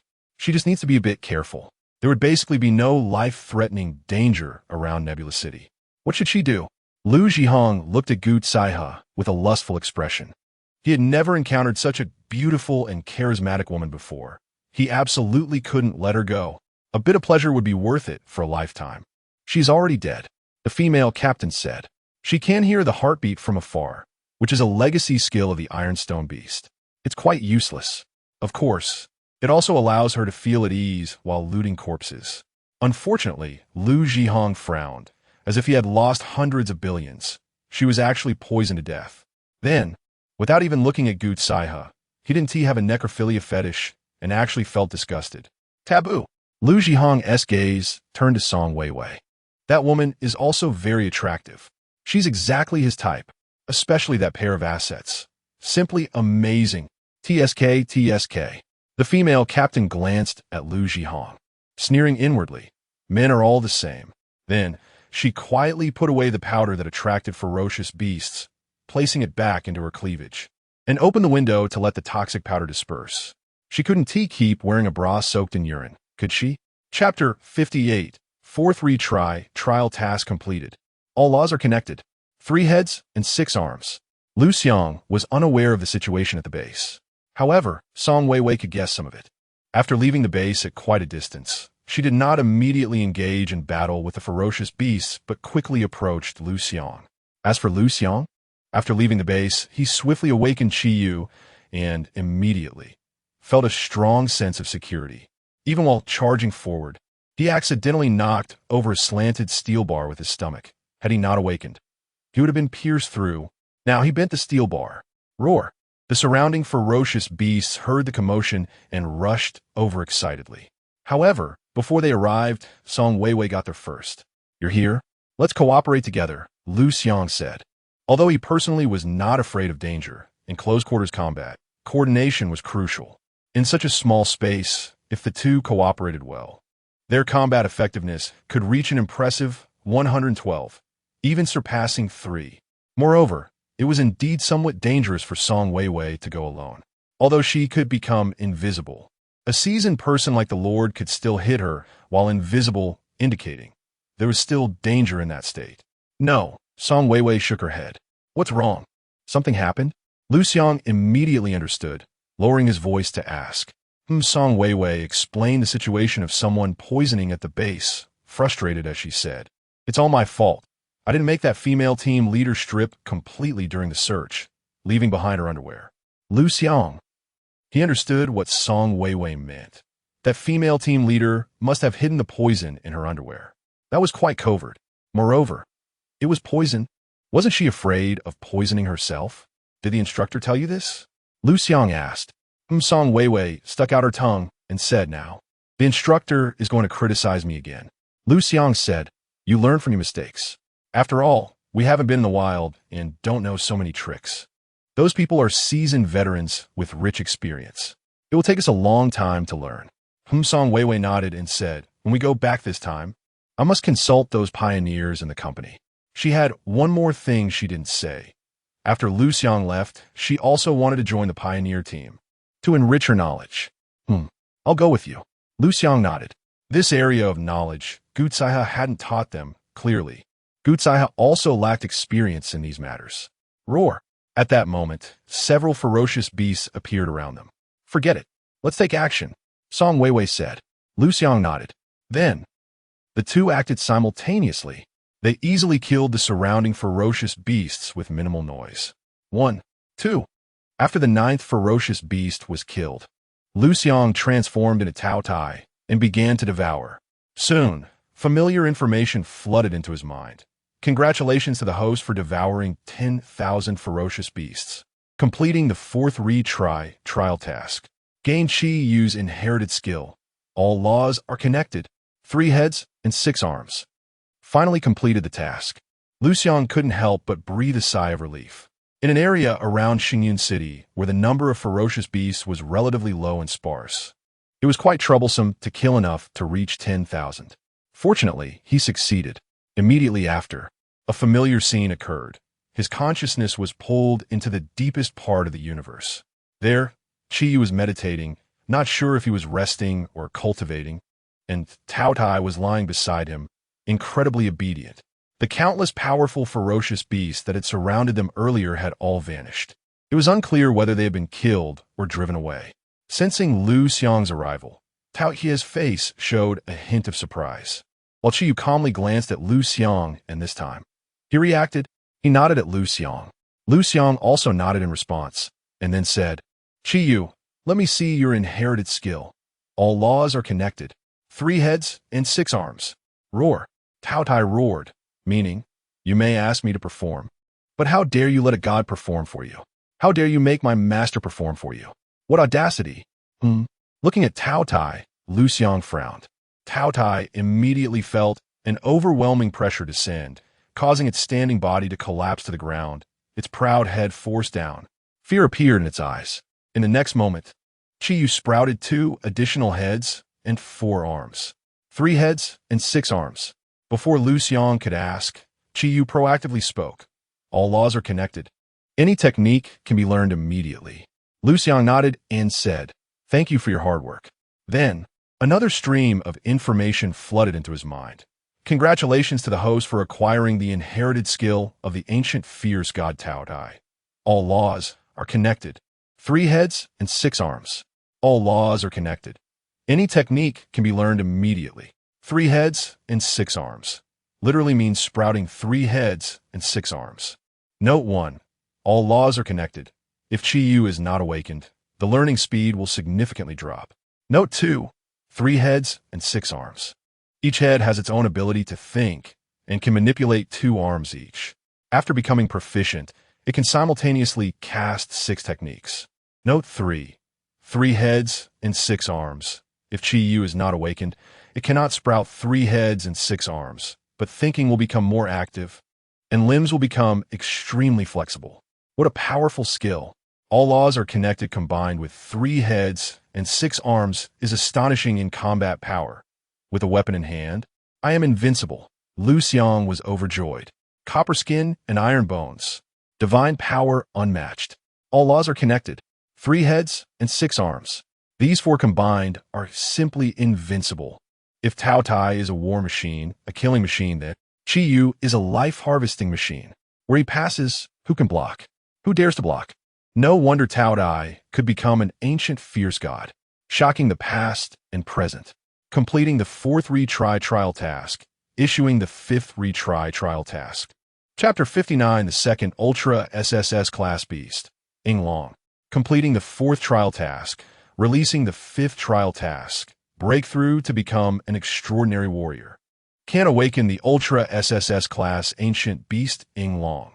Ultra SSS class ancient beast Ying Long inheritance talent. Immortal and indestructible. True dragon breath.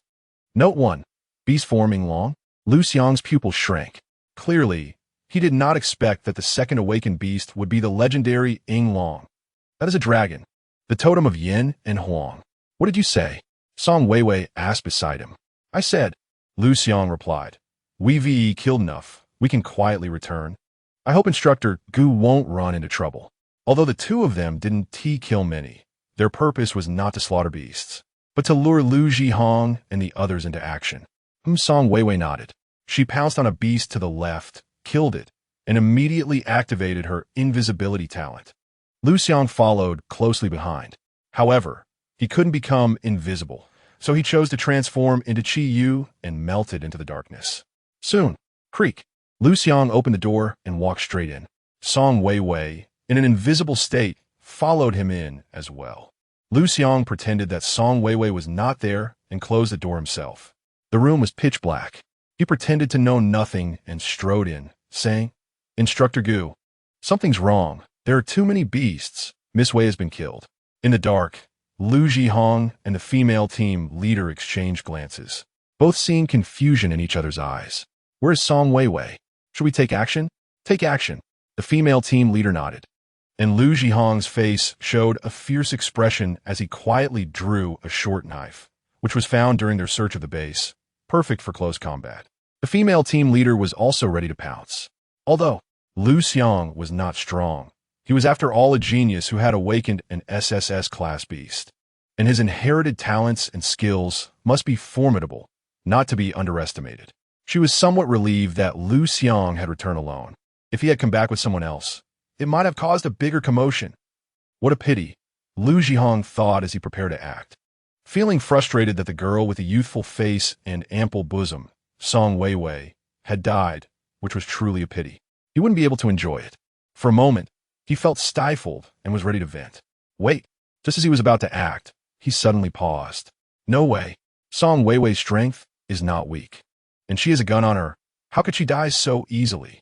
Moreover, the previous battle didn't make much noise unless a beast with the strength of a beast general appeared. Song Weiwei couldn't possibly die so quietly.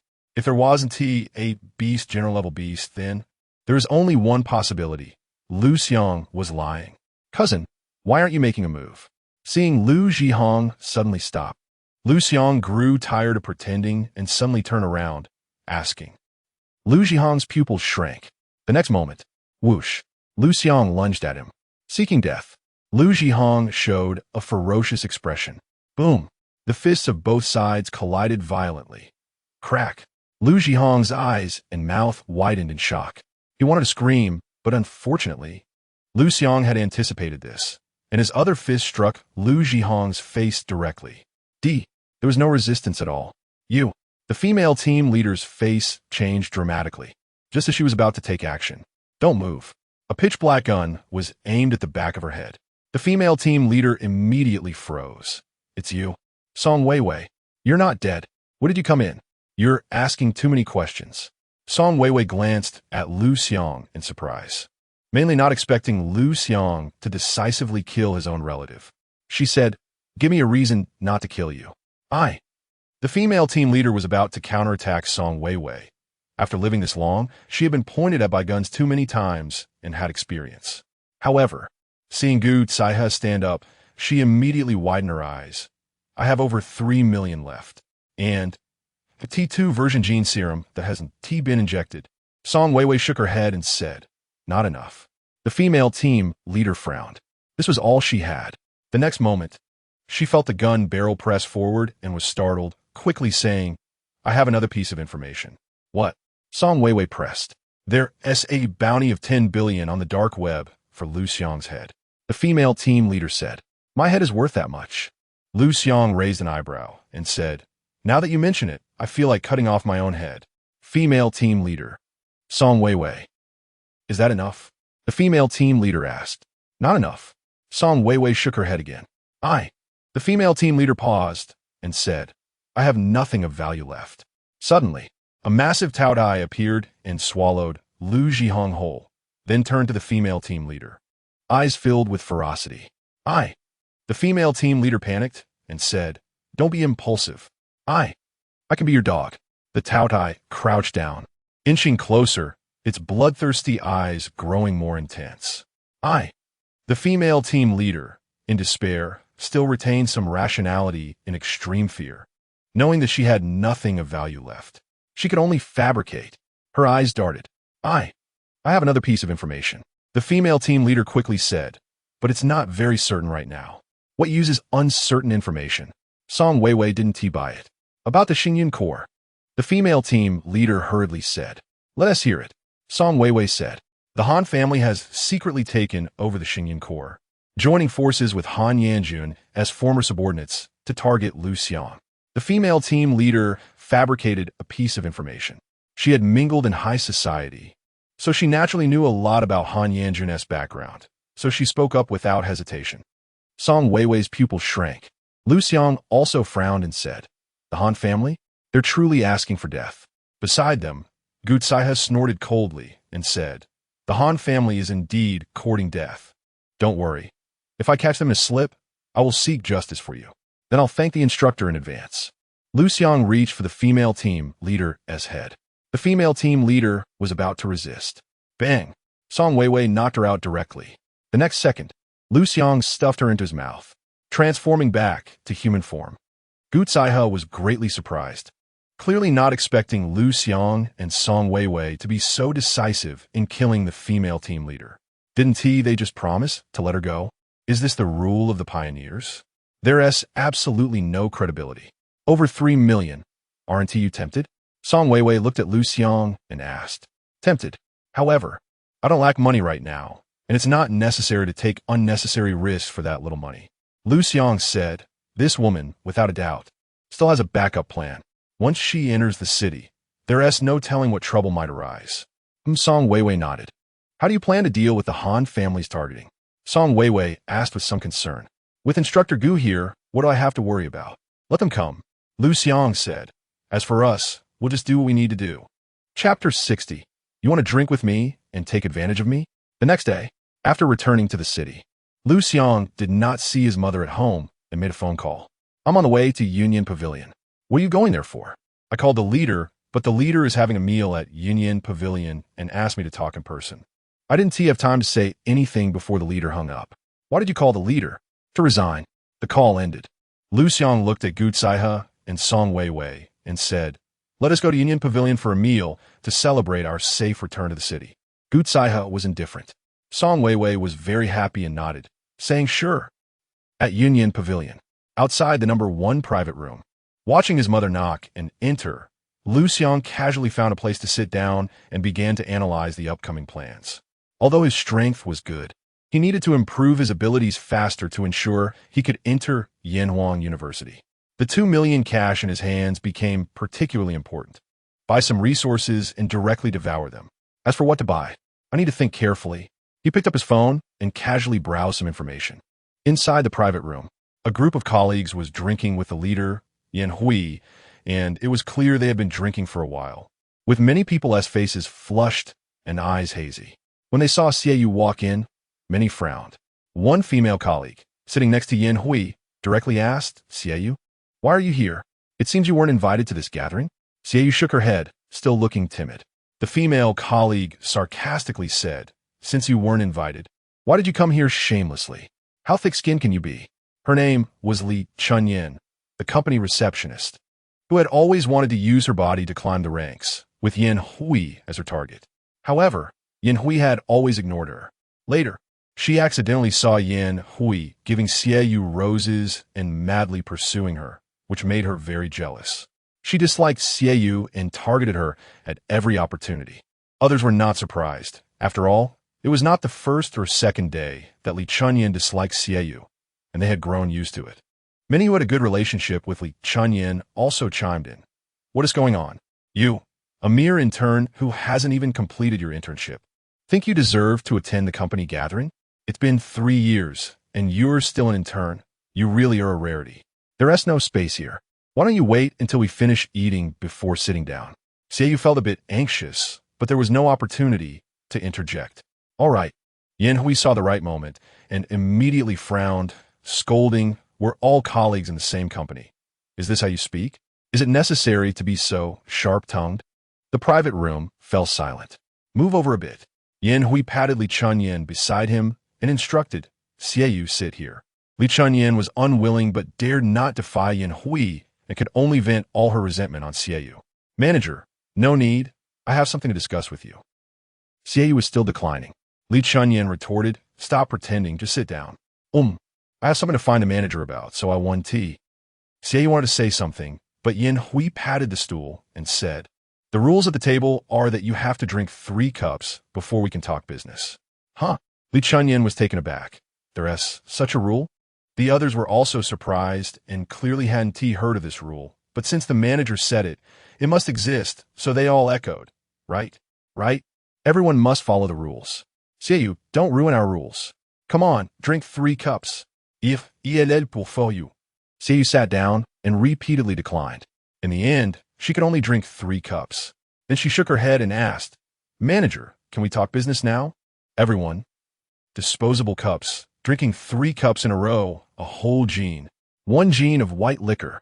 As a result, she was just slightly tipsy? Cough cough. Yan Hui came back to his senses.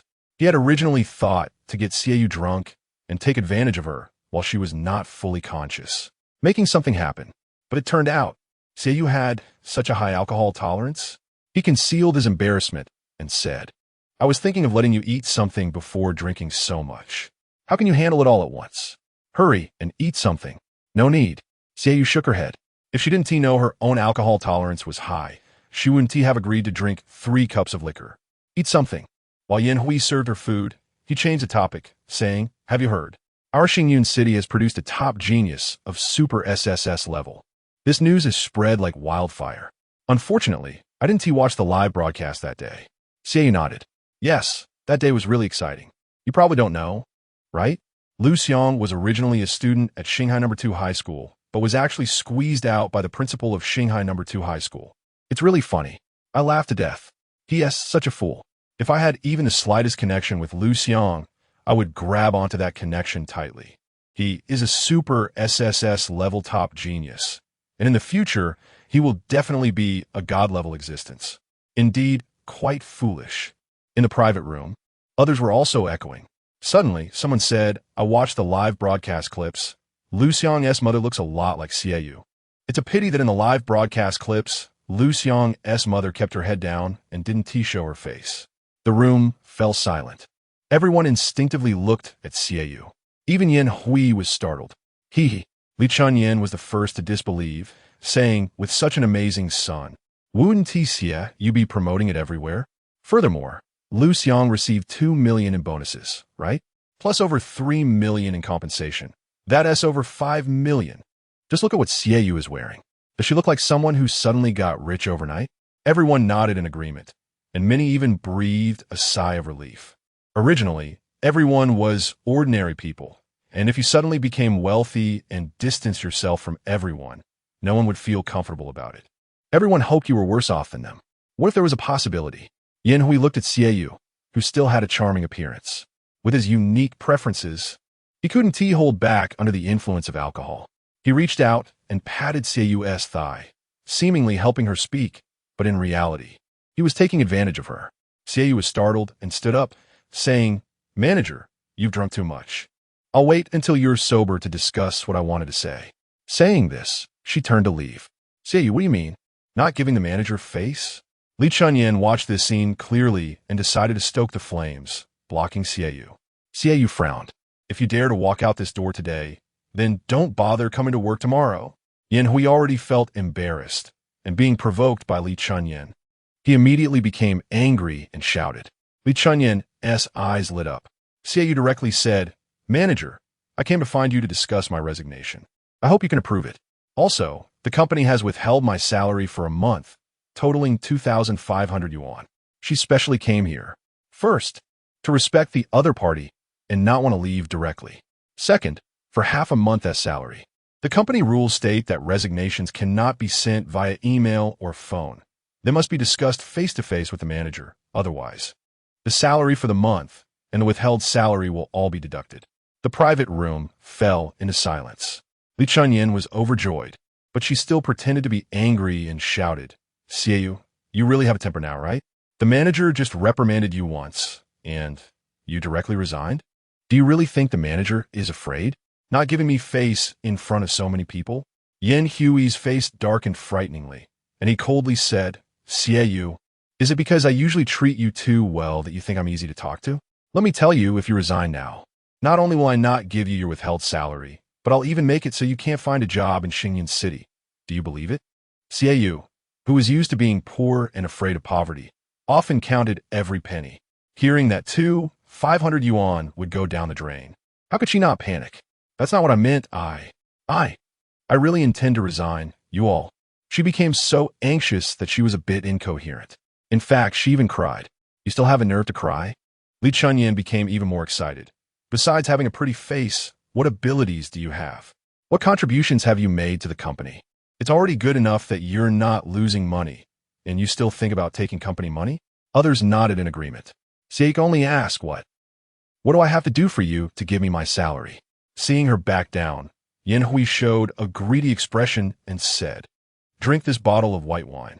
Xiaoyu hesitated. The effects of the alcohol from earlier were hitting her hard, and she felt extremely dizzy. If she drank another bottle of white wine, she would probably get completely drunk. Drink. 1 bottle of wine for 500 yuan. That's a good deal. Drink. Drink. The crowd cheered. Xiaoyu gritted her teeth and nodded in agreement, downing it in one go. Smash. After finishing, she became unsteady on her feet, and the bottle slipped from her hand and shattered on the ground. Yan Hui took the opportunity to hold Xiaoyu, inhaling her alluring body scent. Unable to suppress the smile on his face, the others tactfully took their leave. Xiaoyu wanted to push Yan Hui away, but found her hands weak and powerless, only able to look at him with pleading eyes. Unfortunately, this only stirred Yan Hui's desires. Before Li Chunyan and the others could leave, he couldn't help but reach for Xiaoyu's curvy rear. Just then, the door was kicked open. A large hand grabbed his wrist and twisted it hard. Chapter 61. Want a drink? I'll let you drink to your heart's content. Crack. Yan Hui let out a heart-wrenching scream. His wrist gripped tightly, as if by an iron clamp. He felt like his wrist was about to shatter. The person who came in was Liu Xiang. After accompanying Gu Saihe and Song Weiwei to Yunyan Pavilion, he was just about to call his mother when Gu Saihe, using her abnormal hearing, easily detected Xiaoyu's location. She pointed to a private room not far away and said, It's over there. Liu Xiang told the waiter, Then let's open a room next door.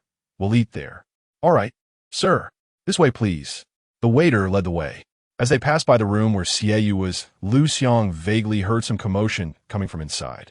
At first, he didn't pay much attention. After all, the soundproofing of the private room was quite good, and he couldn't hear the specific conversations. However, Gu Saihe frowned and pulled Liu Xiang back. Then they heard the sound of a cup shattering. Gu Saihe kicked the private room door open. Everyone saw Yan Hui leering and bullying Xiaoyu, and Liu Xiang's anger surged, prompting him to take action. Who are you? What's your relationship with this bitch? Li Chunyan rushed forward, scolding Liu Xiang while yelling at her colleagues inside the room. Do you believe I can make you unable to leave this room? What are you still standing there for? Grab him. Call the police. Slap. Liu Xiang wrapped one arm around his mother while slapping with the other hand. Li Chunyan never expected Liu Xiang would dare to hit her, let alone hit her so hard that she flew out and crashed onto the dining table, soup spilling all over her. One fish soup had just been served and was still steaming hot. It's easy to imagine how sour that feeling was.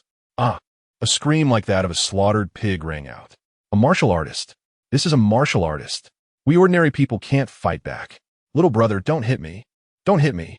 Ah, in an instant, the colleagues who initially planned to help all crouched down, holding their heads. No one dared to act. A martial artist. Striking viciously. The young man has a fierce spirit and may not care about anything, possibly causing a fatal incident, with several layers of intimidation stacked together. Anyone who dared to act would be a fool. Seeking death.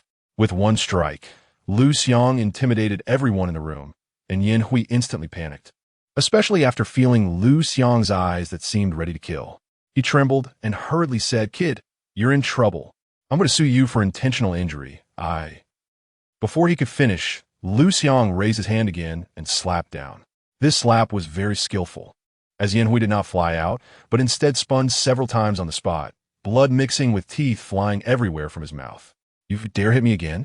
Let me tell you, the security strength of Yin Yin Pavilion is very strong, and the boss behind Yin Yin Pavilion is. Slap, slap, slap. Liu Xiang slapped several times again, directly turning Yin Hui's face into a pig's head. Finally, Yin Hui shut his mouth, knowing he had encountered a tough character today. At that moment, Xieyu's slurred voice rang out. "Son, stop hitting. I'm Fina." After saying that, the alcohol kicked in fully, and she fell asleep immediately. I didn't expect Mom to get drunk and fall asleep. Her alcohol tolerance is pretty good. Seeing that Xieyu was fine, Liu Xiang finally relaxed. Seeing Xieyu back down, Yin Hui regained some confidence and, with a leaking mouth, mumbled, "Now kneel and beg for mercy," or Liu Xiang kicked him to the ground. Moreover, he kicked right at Yin Hui's groin. A cracking sound echoed. "Ah, my son." Yin Hui's face twisted in pain, his body curling up like a cooked shrimp, gasping in agony, even breaking his voice. Everyone in the private room turned pale with fear. One person recognized Liu Xiang and widened their eyes, about to speak. "Who made my mom drink?" Liu Xiang coldly asked, releasing a fraction of his ferocious aura. Instantly, everyone was silenced, no longer the arrogance they had just displayed. Some even knelt down to express their stance. "Speak." Liu Xiang wasted no time and directly grabbed Li Chunyin's ankle, pulling her in front of him without a shred of pity, saying, "Otherwise, I'll break your hand too." "No. Please, handsome, no. Don't." Li Chunyin was completely scared, not caring about offending Yin Hui anymore. She hurriedly said, "It's Manager Yin, no, it's Yin Hui." You're talking nonsense." Yin Hui gritted his teeth, enduring the pain between his legs, and cursed loudly. But when he saw Liu Xiang's gaze on him, he felt like he had fallen into an ice cave, shivering uncontrollably. He hurriedly pointed at Li Chunyin and said, "She was cheering on the side too. And they can't escape. Let me take the blame alone. Dream on. Didn't you say it first?" The person who recognized Liu Xiang immediately retorted, "Are you kidding? That's Liu Xiang, a disciple of the war god Shao. Offending him, even if you feed yourself to a ferocious beast, no one would say anything. And as for the news, it wouldn't be reported at all. You're the manager. You made her drink. Do we dare to say a word?" "Exactly. We were all forced." Some people began to rebel against Yin Hui, and Li Chunyin and others nodded in agreement. Good. Very good. Starting tomorrow, don't come to work. I will fire all of you." Yin Hui cursed angrily.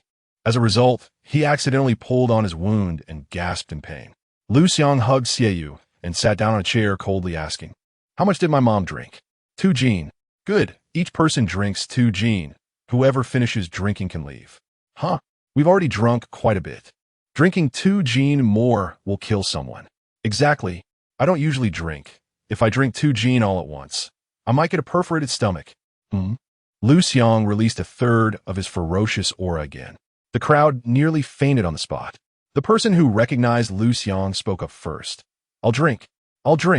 1 cup. 2 cups. He gulped down 6 cups in one go, then rushed to the nearby restroom and started to vomit. Everyone instinctively pressed their lips together. "Next," Liu Xiang urged. Everyone looked at each other, only able to start drinking. During this time, when the alcohol ran low, Liu Xiang even opened the door and called the waiter to bring several boxes of white liquor. The waiter was stunned to hear they wanted dozens of bottles and even advised drinking too much can easily lead to fatalities. Liu Xiang said, "It's fine. We'll take it to go." Huh? The waiter was confused. Who comes to a hotel to take alcohol to go? Isn't that too expensive? Are you out of your mind? However, encountering such a big spender, she didn't say much and arranged for the alcohol. Then, when the alcohol was served, the waiter watched as the people in the private room drank crazily, one cup after another. Some even drank while vomiting. Some even passed out on the spot, starting to act drunk. Two men got so drunk that they started to bite each other.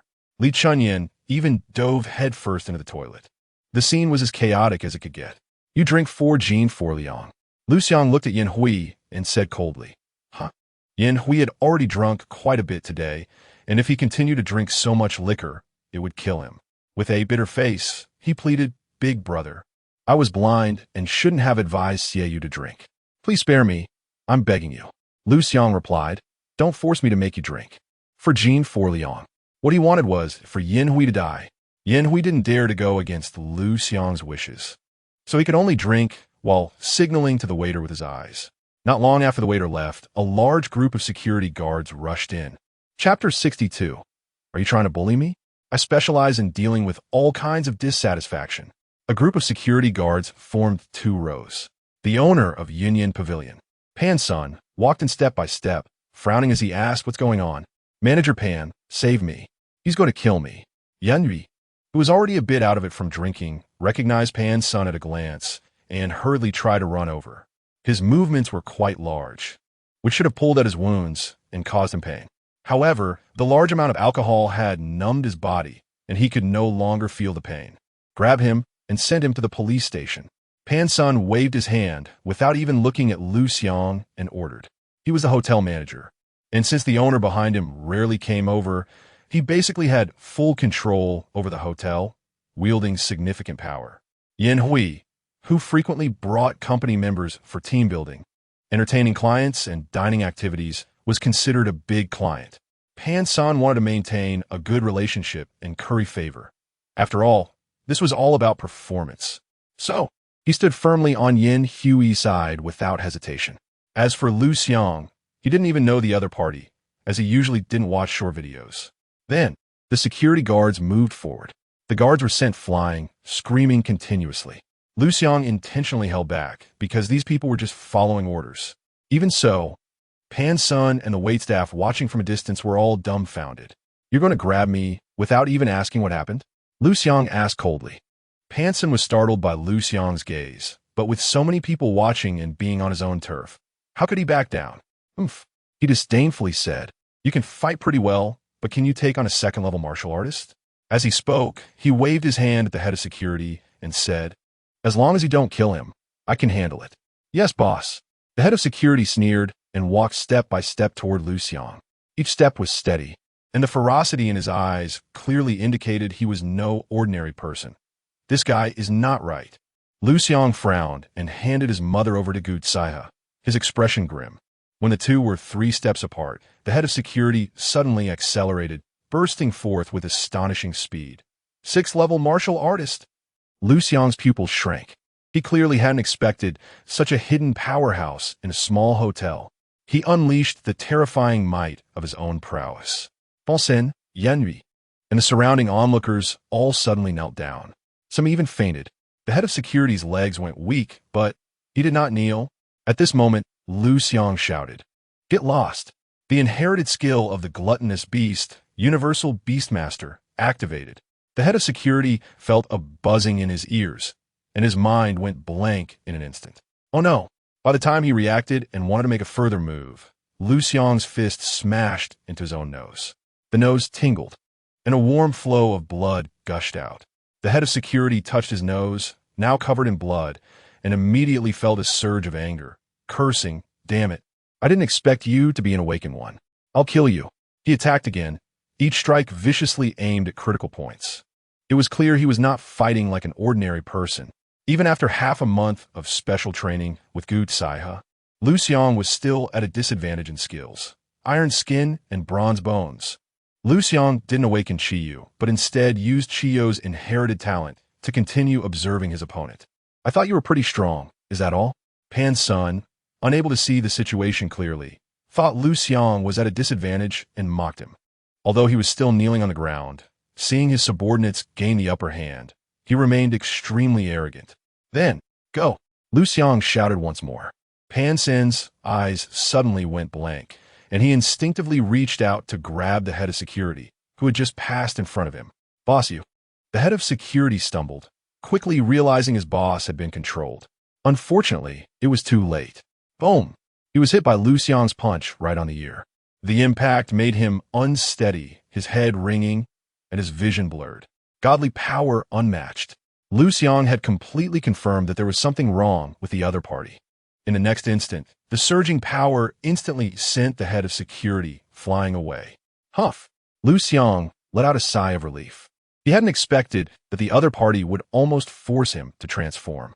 Only after transforming could his combat strength be fully unleashed. You.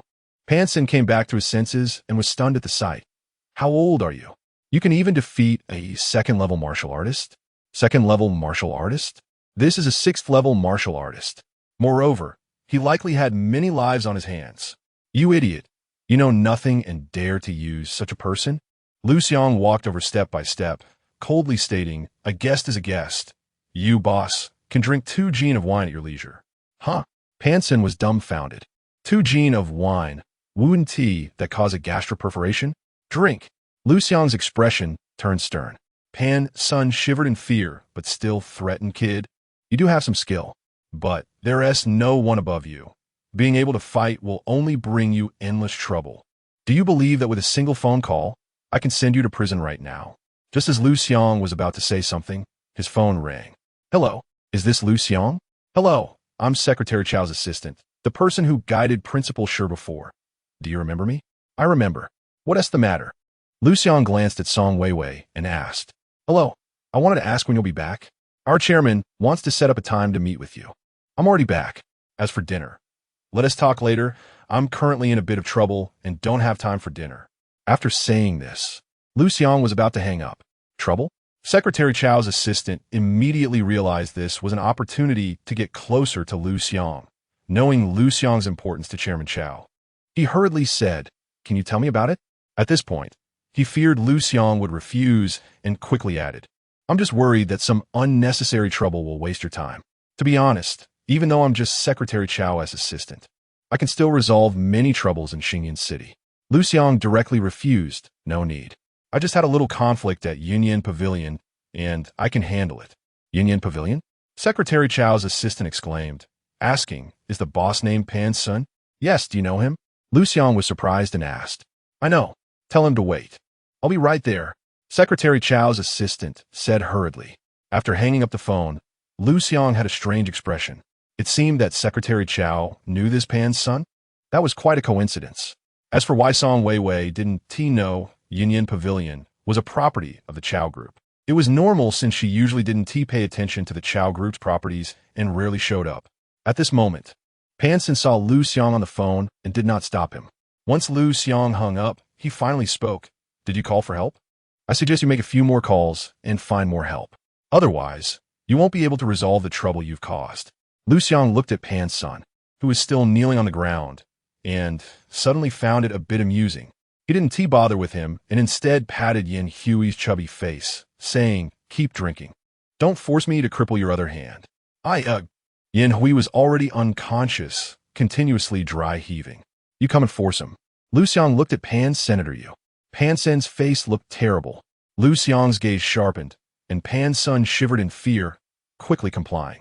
Yin Hui was drinking and vomiting at the same time, getting Pan's son all covered in it, until he couldn't even bring anything up in the end. His stomach was full of alcohol and blood. Chapter 63. Drink to death. The rest all go to ICU. Bang. Yin Hui fell onto the side of Pan. Senator Pan's son quickly moved aside, causing Yin Hui to fall to the ground and continue spitting blood. Everyone's expression changed. This is going to cost someone their life. You are endangering lives. You will go to jail for this. Pan's son was terrified. He was just trying to help a client, never expecting it would lead to a life-threatening situation, and this young man in front of him wouldn't want to kill him, would he? It's your turn. Liu Xiang spoke up. Hurry up and drink. Pan's son trembled in fear and asked, this young man, can I pay you off? Please let me go. Drink or not? Liu Xiang was too lazy to waste words and asked sharply, drink, drink, I'll drink. The situation was stronger than the person. Pan's son hurriedly nodded, deep down wishing the waiter would have some sense and call the police quickly. Otherwise, he really might end up in ICU or even die here. Gulp, gulp, one glass after another. After 3 glasses, Pan's son felt a bit dizzy, his body heating up significantly, and besides that, he felt incredibly uncomfortable in his stomach. It felt like a hot iron was burning inside his stomach. Little brother, I really can't take it anymore. Pan's son said, your goal isn't to punish me? There are many ways to do it. Drinking this much can easily kill someone. If someone dies, it would be a hassle for you, right? Liu Xiang smiled and looked at Song Weiwei beside him, asking, Little Wei, if I feel my life is threatened, can I defend myself? If it leads to the death of the enemy, I wouldn't be held legally responsible? Yes. Song Weiwei nodded. Pan's son was stunned for a moment, unsure whether he didn't understand the Constitution or was too drunk to react. Instead, the security captain's pupil shrank, staring at Liu Xiang, and said, You are a super SSS level genius. Wait, the super SSS level genius in Xingyan City. You are Liu Xiang? You are Liu Xiang. No. If you're Liu Xiang, you should at most be a first-level martial artist, maybe a second-level martial artist. How are you so strong? You can even defeat me? Liu Xiang. Pan Sen's expression changed, the drunkenness fading away. It's me. Liu Xiang nodded and said, And you? Who are you? Don't tell me. There's a qualification here to hire a 6th-level martial artist as a security captain. The security captain fell silent. Pan's son.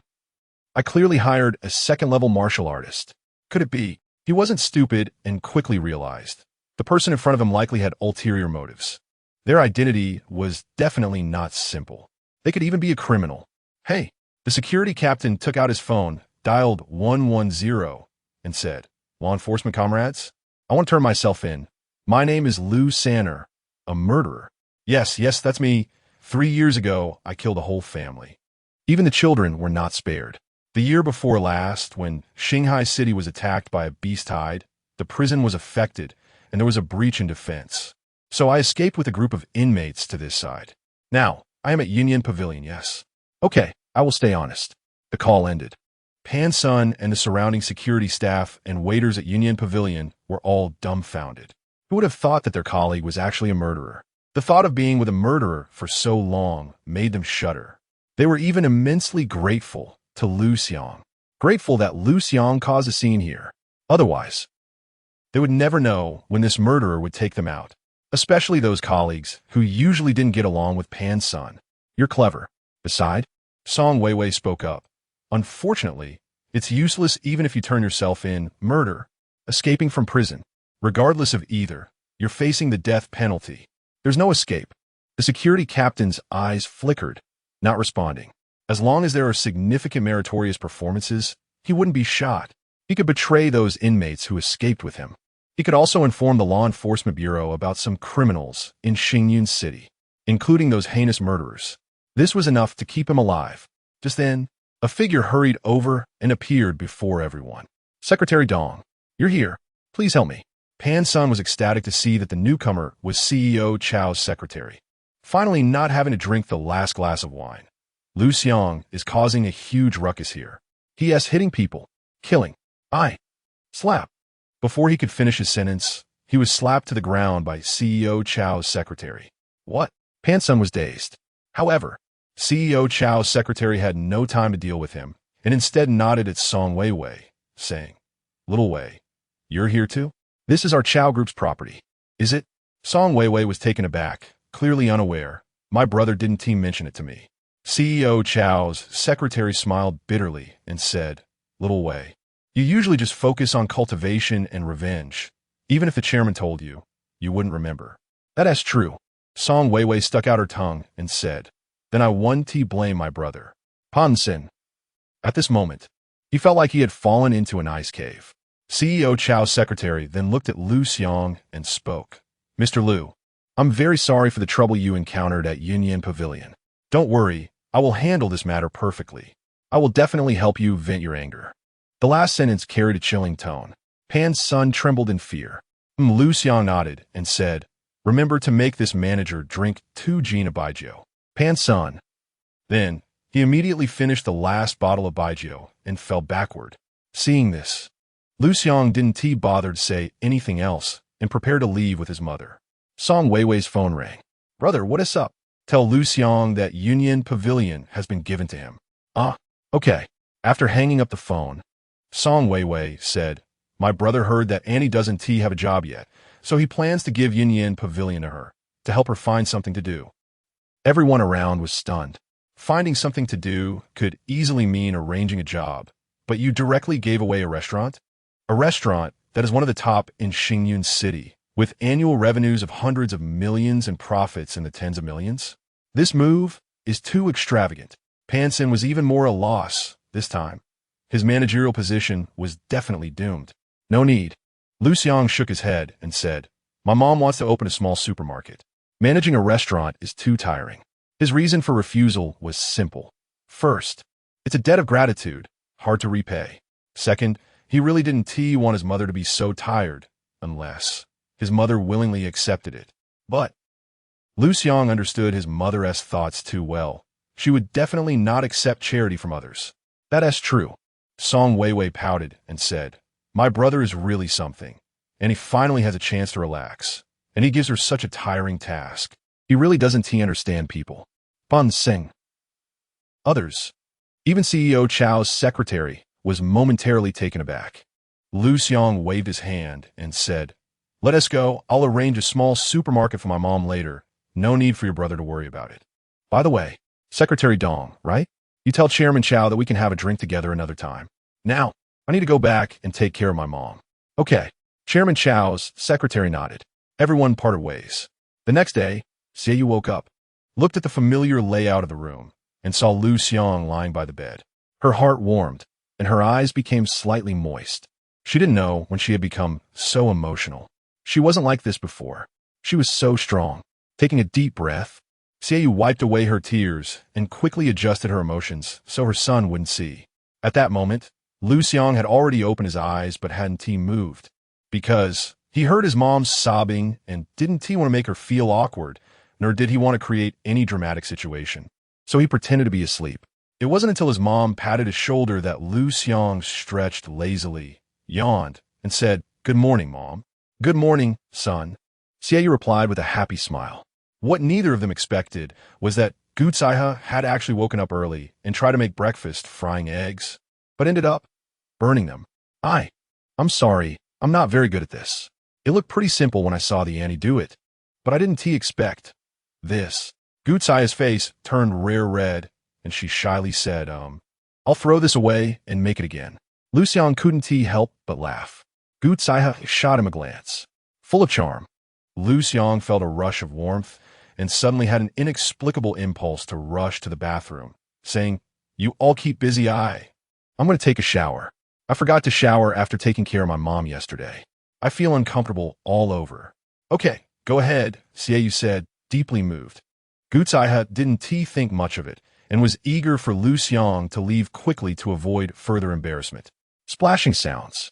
The faucet was turned on, and Liu Xiang looked at himself in the mirror, unable to help but smile wryly, mumbling softly, Liu Xiang, you need to think carefully before making decisions. You can't let your lower half control your brain. Chapter 64, Extraordinary Talent. One hammer to determine the universe. After taking a shower, Liu Xiang received a call from Song Weiwei. Liu Xiang, Manager Yin is dead, and the others are in the ICU. Liu Xiang's expression was calm, as if he had just crushed an ant. Bullying his mother is touching his bottom line. Death is not to be regretted. Pansun was dismissed, and because he recruited Liu San'er, is now detained as a suspect by the Law Enforcement Bureau for investigation. Song Weiwei continued. Liu San'er was very cunning. As soon as he entered the Law Enforcement Bureau, he revealed everything he knew and helped the Bureau catch other escaped criminals and some wanted criminals from Xingyun City. He has made contributions and probably won't be sentenced to death. Liu Xiang said, then make some effort to accuse him of attempting to kill an extraordinary SSS level genius. Oh, that charge is even more serious than the escape charge. Let's see how he survives. Oomph. This guy is a heinous criminal. He doesn't even spare children. He's too cruel. Song Weiwei said angrily. Liu Xiang nodded. When he returned yesterday, he specifically learned about Liu Xiang. The family he killed was the boss who hired him as a driver. He took a liking to the boss's wife and the family's wealth. One day, when the boss was on a business trip, he was ordered to deliver something to the boss's wife. Coincidentally, he saw the boss's wife coming out of the shower, a beauty emerging from a bath. Instantly, it struck a chord in his heart. Thus, when the boss's wife refused, she was killed, and a tragedy ensued. The child was also killed on the spot. He destroyed the surveillance cameras in the boss's house to prevent the boss from reporting him, and he killed the boss as well, staging it as a car accident. Unexpectedly, the law's net is vast, and in the end, Liu Xiang was caught. So, such a person deserves to die. By the way, because you helped the police catch the fugitive, you received a reward of 100,000 yuan, which should be transferred to your account soon. Song Weiwei congratulated. Another reward? I'll treat you to dinner today, Liu Xiang said with a smile. That's great. I'll feast on you, you big dog. Song Weiwei laughed. After breakfast, Song Weiwei arrived. Gu Caihe had regained her usual seriousness, as if the cooking mishap hadn't been hers. She asked, how's it going? Don't worry. Song Weiwei made an okay gesture and said, the shooting club is a property of the Chow Group. It's just a formality. Money. Gu Caihe opened her mouth. Song Weiwei waved her hand and said, the sworn brother has said we can practice as we please. Good. Gu Caihe nodded. The three set off for the Chaoyang shooting range. Liu Xiang and the others began shooting practice. Shooting relies on talent, and it was obvious. Liu Xiang's shooting talent was not remarkable. However, who made him awaken Qiyu? With the terrifying talent of all laws are connected, in just one day, he was able to hit the 9 ring. Moreover, every shot could hit the 9 ring. This surprised both Gu Caihe and Song Weiwei, who thought Liu Xiang had handled a gun before. I've always worked hard and my family has no money. How could I have handled a gun? Liu Xiang shook his head. That's true. Song Weiwei nodded, then looked at Liu Xiang with even more shock, saying, so your shooting talent is simply terrifying. She had handled guns and practiced specifically. After all, wanting revenge, long-distance shooting is also a good method. However, currently, she could only guarantee hitting the 8 ring, while the 9 ring. She could only hit once in several shots. In other words, Liu Xiang practiced shooting for one day and was already better than her. This truly makes one feel inferior. Is this the extraordinary SSS level genius? So terrifying. Song Weiwei was filled with envy. On the side, Gu Caihe understood that this had nothing to do with whether Liu Xiang was an extraordinary SSS level genius. It was purely that Liu Xiang's shooting talent was too extraordinary. She even thought, why not let Liu Xiang practice shooting instead of hammer skills? After all, at this stage, hot weapons are much more useful than cold weapons. But then she thought again and gave up. Because Liu Xiang's current combat power was already extremely terrifying. And soon, hot weapons would not significantly enhance his combat power. The stronger one is, the greater the role of cold weapons. He still needs to hone his hammering skills. Starting tomorrow, you only need to practice shooting for 2 hours a day. Use the extra time to practice hammer skills. Gu Caihe changed the training plan. Okay, Liu Xiang nodded.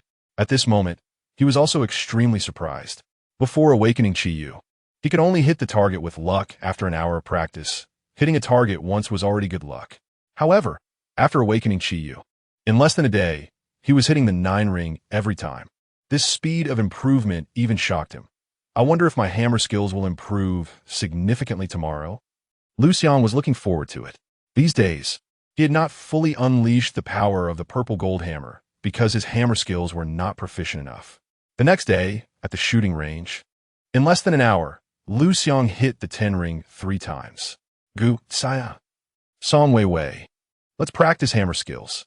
Gu Caihe was silent for a moment and said.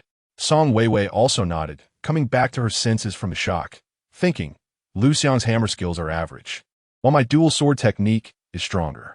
When God opens a window for one person, he will close a door for another. In this regard, she was better than Liu Xiang. This was her only area to regain confidence. Good. Liu Xiang nodded. The three left and went to another venue specifically for practicing cold weapons, the Chao Family Cold Weapon Hall. This was also a property of the Chao Group. All kinds of weapons were available, each with its own practice area. The practice area for hammer skills was relatively spacious, and both the floor and surrounding walls had been reinforced. Let's begin. Gutsai glanced around and found it quite professional, nodding and saying, "Practice swinging the hammer 1,000 times first." Okay. Liu Xiang didn't waste words, directly awakening Qi Yu and using the all laws are connected skill to start practicing hammer skills. An hour later, Gutsai's eyes flashed as she noticed Liu Xiang's hammer skills were improving rapidly. Perhaps it was a matter of accumulation?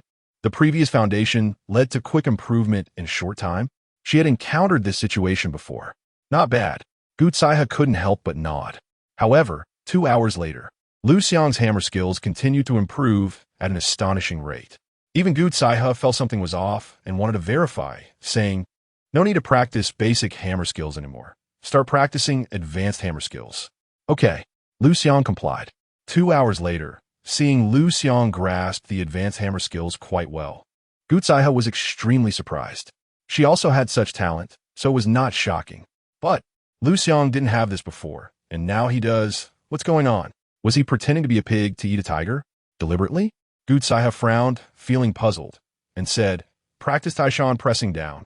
On the side, although Song Weiwei didn't understand hammer skills, she could clearly feel that Liu Xiang's hammer strikes were improving rapidly, and now he executed them very smoothly. Moreover, the momentum was quite strong.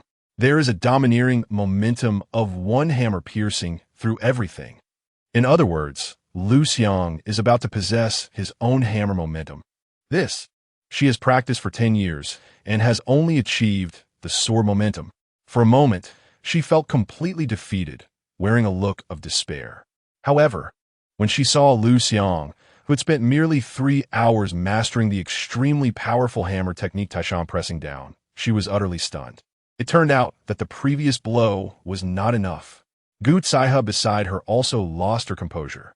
It should be noted that Liu Xiang had never practiced Taishan pressing down before. He didn't even have the basic hammer techniques mastered. Recklessly attempting to cultivate advanced hammer techniques would only lead to clumsy imitation. In other words, Liu Xiang really mastered Taishan pressing down in just 3 hours. Even she couldn't do that. At this moment, Liu Xiang was still immersed in the Taishan pressing down technique, entering a state of enlightenment. His comprehension speed soared to a new level. His internal energy was swirling wildly, and, faintly, there was a howling sound because the speed of operation was too fast, causing his meridians and acupoints to ache slightly. At a certain moment, perhaps 10 minutes had passed, or perhaps an hour, Liu Xiang suddenly had an epiphany. He improved Taishan pressing down. One hammer determines the universe. Liu Xiang smashed down with his hammer. Chapter 65. Bombarding Liu Xiang. The beasts enter the city. Boom! A loud sound echoed. The entire venue shook violently. Whoosh! In that instant, everyone's pupils contracted, and their gazes turned toward the source of the sound. There, at the spot Liu Xiang had struck, a slight depression appeared. Song Weiwei's pupils contracted. Her delicate cherry lips slightly parted, enough to fit a banana. As for Gutsai, even with her extensive experience, she was still shocked. It could be said, it was precisely because she was well informed that she knew how outrageous the power of Liu Xiang's strike was, realizing that it had surpassed the peak power of the Mount Tai press technique. So, she was utterly astonished. "You actually modified the Mount Tai press in just one day?" Gutsai asked incredulously. "Just good luck." Looking at his results, Liu Xiang said with great satisfaction, somewhat humbly, "Gutsai, pure luck doesn't explain these things. Did you intentionally hide your talent before?" she asked. Liu Xiang casually replied. "It could be considered accumulating strength over time. Is that so?" Gutsai frowned. Not speaking further, she clearly didn't believe him. There were still secrets about Liu Xiang. Big secrets. Originally, she thought she knew Liu Xiang very well, but now it seemed she was naive. My God, our venue's floor is made of 3-meter thick steel plates, right? Especially in the hammer training area, which has an additional 50-centimeter thick star steel coating. Even a full-strength strike from a transcendent martial artist couldn't damage it in the slightest. Yet this young man managed to create a pit? My goodness, what kind of strength is this? Just in terms of power, he could already crush a transcendent martial artist, right? He seems to be Liu Xiang. Liu Xiang? Who is that? The one. The student expelled from Xingyan No. 2 High School, an ultra SSS level genius. Oh, it's him. No wonder. Wait, no, didn't he awaken the beast form of Tao Tai? How come he is so strong without transforming? My goodness, this is huge news. In an instant, the surrounding venue buzzed with discussions. Let's go. Gutsaiha immediately said, Xiao Wei, tell your adoptive brother that this matter must not spread, especially the surveillance video. Song Weiwei understood in a second. This was to protect Liu Xiang. Otherwise, with the potential Liu Xiang had already displayed, it would probably instantly alert enemies, even leading to hunts from other states. At that time, Liu Xiang would be in great danger. Whoosh! The three quickly left. However, Gutsaiha still felt uneasy and quickly called Shijun, summarizing the situation here. Shijun understood immediately and said, Don't worry. I'll talk to the media in Xingyan City. There won't be any related reports released. Gutsaiha hung up and looked at Liu Xiang again, saying, Liu Xiang, you need to be careful from now on. Liu Xiang nodded. Originally, he also needed to be cautious since the Xingyan Corps was going to deal with him. Also, Gutsaiha thought for a moment and said, Auntie might also be in danger, so I won't be leaving the city for now. I will accompany her. You don't need me to follow you around all day. I'll check your special training results when I get home in the evening. Or, you might as well practice at home to avoid exposing your talent. Liu Xiang nodded again. He didn't expect that a casual strike would cause such a big trouble, leading to changes in the subsequent training plans. Over the next 2 days, Xingyan City remained as usual, with no news about Liu Xiang, let alone the news from 2 days ago. Clearly, the efforts from all sides were quite effective. On this day, Liu Xiang planned to go out of the city to hunt. After all, to quickly increase his strength, he had to devour various resources. But he had no money. He could only set his sights on the beasts outside the city. Thus, in the following days, the number of beasts outside Xingyan City sharply decreased, and Liu Xiang's strength finally broke through, reaching the 6th level of martial artist. Too slow. I need to think of some way. He was still not satisfied. Returning while it was still light, deep in thought. The sharp decrease in beast numbers also made life difficult for various pioneer teams. Who complained? What is going on with these beasts lately? Where have they all gone? How come we can't find a single one after walking for half a day? Who knows? If this continues, we'll be eating dirt this month. Sigh. It's likely that a beast tide is about to happen. Along the way, Liu Xiang encountered some hunting teams returning to or leaving the city, but he had no intention of stopping. He just pulled his mask up to avoid being recognized. Although he was alone, no pioneer team dared to act against him because those daring enough to act alone outside the city were all extraordinarily powerful, and few would easily provoke them. Moreover, Liu Xiang was armed with a gun at his waist and carried 2 large hammers, looking quite formidable. Hearing the discussions around him, Liu Xiang felt helpless. He didn't want to slaughter these beasts anymore, but he was short on resources. Xinjianko? Xinjianko. When are you going to make a move? In a few days, I'll be heading to participate in the practical test for admission to Yanhuang University. Liu Xiang could only pin his hopes on the Xingyan Corps. Killing and robbing. This was definitely a shortcut to sudden wealth. It was also his current, fastest way to increase his strength. As if hearing Liu Xiang's call, a faint rumbling sound appeared overhead, not from planes but from drones. A large number of drones. Liu Xiang frowned, just as he was about to quicken his pace. He saw the drones dropping dark objects. The night was dim, making it hard to see what they were, but Liu Xiang's scalp tingled, and he took off running. The surrounding pioneer teams were even more terrified, clearly recognizing what they were: bombs. Run. Damn it. So many drones. It's definitely the Xingyan Corps in action. This is a premeditated bombing. Run. Stop talking nonsense. Everyone scattered in a panic. Finally making a move, Liu Xiang awakened Qiyu, sprinting with all his might, using the flowing cloud step he had just learned from Gutsaiha these days. His speed soaring. He had perfected the flowing cloud step and even improved it. It was now more suited to Qiyu's divine strength. Therefore, his speed at this moment was extremely fast. Even a 9th-level martial artist would find it hard to catch up. Boom, boom. Explosions echoed behind him. Liu Xiang didn't foolishly run straight ahead. Instead, he constantly maneuvered, hiding in the woods to conceal himself. The enemy was above, and they had heavy weaponry. He had to hide. However, he still underestimated the Xinyan core intent to kill him, as they directly launched shells from a distance. Looking at the shells in the night sky, resembling meteors trailing flames, rushing toward the woods where he was hiding, Liu Xiang's heart sank. Damn, how ruthless. They actually bombarded directly. Relying on their weaponry, they act wantonly? His heart sank. The killing intent was overwhelming. Whoosh. Once again, he moved quickly. And this time, he was going to eliminate those members of the Nebula Legion who were targeting him. He, Liu Xiang, was never the type to just take hits without retaliating. Meanwhile, inside the Yuan community, Gu Zaihe was having dinner with Xie when she suddenly heard the sound of shelling from outside the city.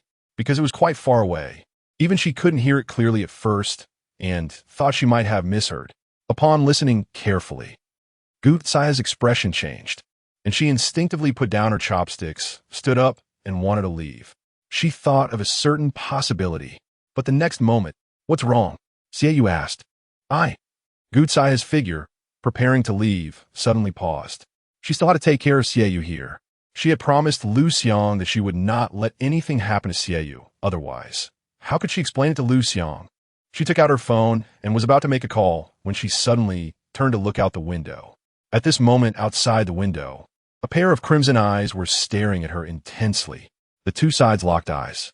Chapter 66, Liu Xiang's counterattack, Midnight Massacre. The cannon fire abruptly stopped. Liu Xiang, covered in dirt and ash, left an unnoticed corner, witnessing numerous corpses along the way, all shattered, with some bodies completely unrecognizable. They were all pioneers. All recently, near Liu Xiang, 2 pioneers were fortunate enough not to be blown to bits. But they were unfortunate in another sense, as their bodies were severely mutilated, with no intact place left, gasping for breath, and clearly not going to survive. "Help! It hurts! It hurts! It hurts!" The screams of the two echoed continuously, and upon seeing Liu Xiang, one of them desperately waved his arms, ignoring the pain, shouting, "Brother, save me. I can give you all my savings, please." The other one, unable to move, didn't he want to suffer in pain as he approached death, and thus spoke, "Brother, can you give me a quick end?" Liu Xiang nodded.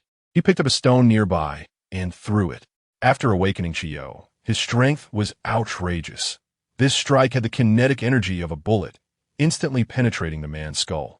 The other man was startled, but when he saw Liu Xiang's gaze upon him, he was terrified and hurriedly said, "Don't be impulsive. Brother, don't be impulsive. I don't want to die. He wants to die. Just kill him. Please save me. I want to live."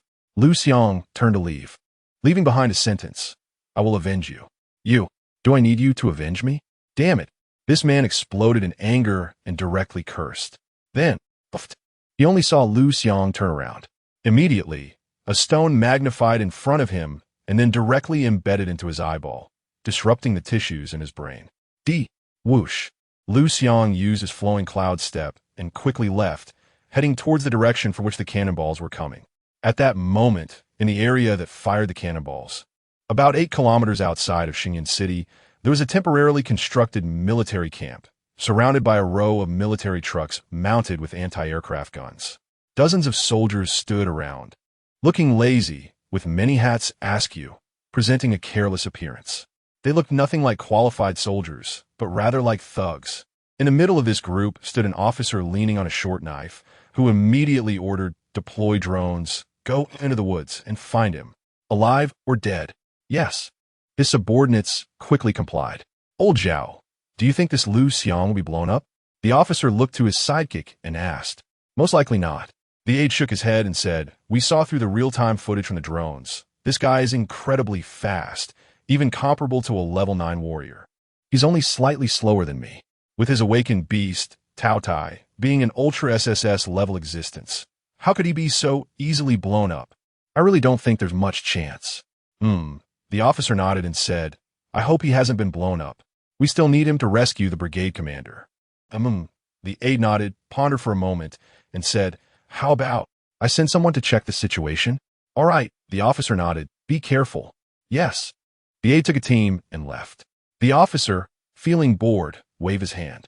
Immediately, a subordinate brought over a recliner, and he lay back, contemplating the vice brigade commander's plan. Why fire cannonballs?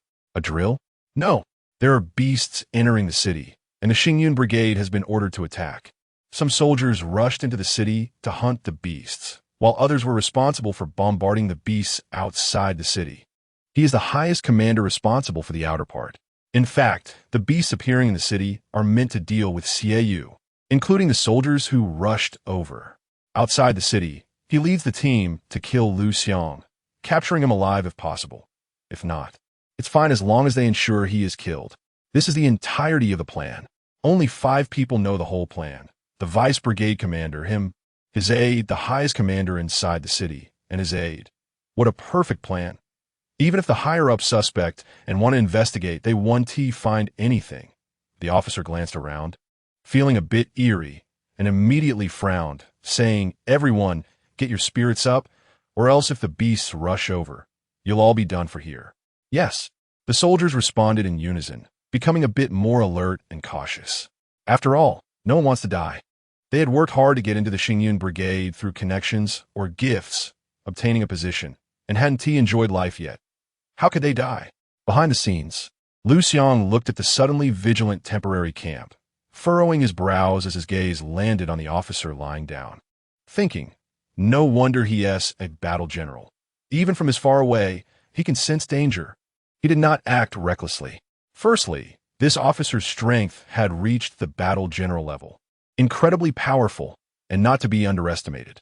Secondly, every soldier here held guns and had ammunition, and a slight mistake could lead to an explosion. He was not afraid of bullets. Would he not fear cannonballs? He did not have that confidence yet. Chiu's innate talent of bronze skin and iron bones would enhance with his strength, meaning. At this stage, his defense was not invincible. Just now, in the woods, he wasn't directly hit by the cannonball, but he was affected. A cannonball landed about 3 meters from him, very close. At that moment, he directly activated Chiu's innate talent of bronze skin and iron bones, which allowed him to withstand it. However, he still felt a desire to spit blood. Clearly, he had sustained minor injuries. On the way here, he used Tao Tai's self-repair ability to completely heal his wounds. Thus, he still could not be directly hit by cannonballs. Otherwise, he would undoubtedly die. Sneak closer? Liu Xiang thought for a moment and shook his head in denial. In the end, he recalled the situation of just now when he killed those 2 pioneers, perhaps. I can throw stones from a medium distance. If too close. After throwing stones, his position would likely be locked onto, even at night. It would be discovered quickly, so he absolutely cannot get too close. Deciding to act, Liu Xiang didn't hesitate. These guys wanted to kill him. He did not want to endure for even a moment. They must all be killed. Whoosh, whoosh. To create maximum chaos and quickly eliminate this group, Liu Xiang continuously threw stones, launching 8 in just a few seconds. The speed was incredible. It even produced a sound of breaking air. The officer immediately heard the noise, turned his head toward the direction of the sound, and saw a figure in the darkness in the distance. His pupils constricted. Just as he stood up, puffed, crack. 2 sounds almost rang out simultaneously, and he immediately saw a soldier fall. Then the second soldier, the third, until the 7th soldier fell. He immediately shouted, "Be careful." Turning again, where was the ambusher's figure? Damn it, who is it? Do they not know we are soldiers of the Xingyun brigade? Do you know what crime it is to kill us? The commander roared angrily. The surrounding soldiers were also terrified, and a brief chaos ensued. Opportunity. Liu Xiang, who had already changed his position, immediately realized this was a chance, and he swiftly threw a stone. Thud, crack. Another head was pierced. Another soldier fell to the ground, dead. Because he had just been noticed by that general-level officer, Liu Xiang threw 2 stones and quickly changed his position, constantly hiding in the shadows. He wouldn't give the opponent a chance to catch him. Seeking death. The general-level officer's face darkened, his eyes like lightning, and he quickly commanded, "Zhou Fei, Find him. Yes. The soldier named Zhou Fei was an awakened one. He immediately leaped into the air, transforming into a white-headed eagle owl, his eyes sharp and scanning everything below. He had the night vision of a cat and the flying ability of an eagle, making him well-suited for reconnaissance. Unfortunately, how could Liu Xiang let him take flight? Whoosh, whoosh. Several stones were thrown, hitting the white-headed owl's head accurately. Instantly, as soon as Zhou Fei took off, he fell. Dead. Creak. The general-level officer was so furious that his fists cracked, and he looked at another soldier, commanding, "Find him." Yes. This soldier immediately transformed into a red-hoofed, long-haired dog.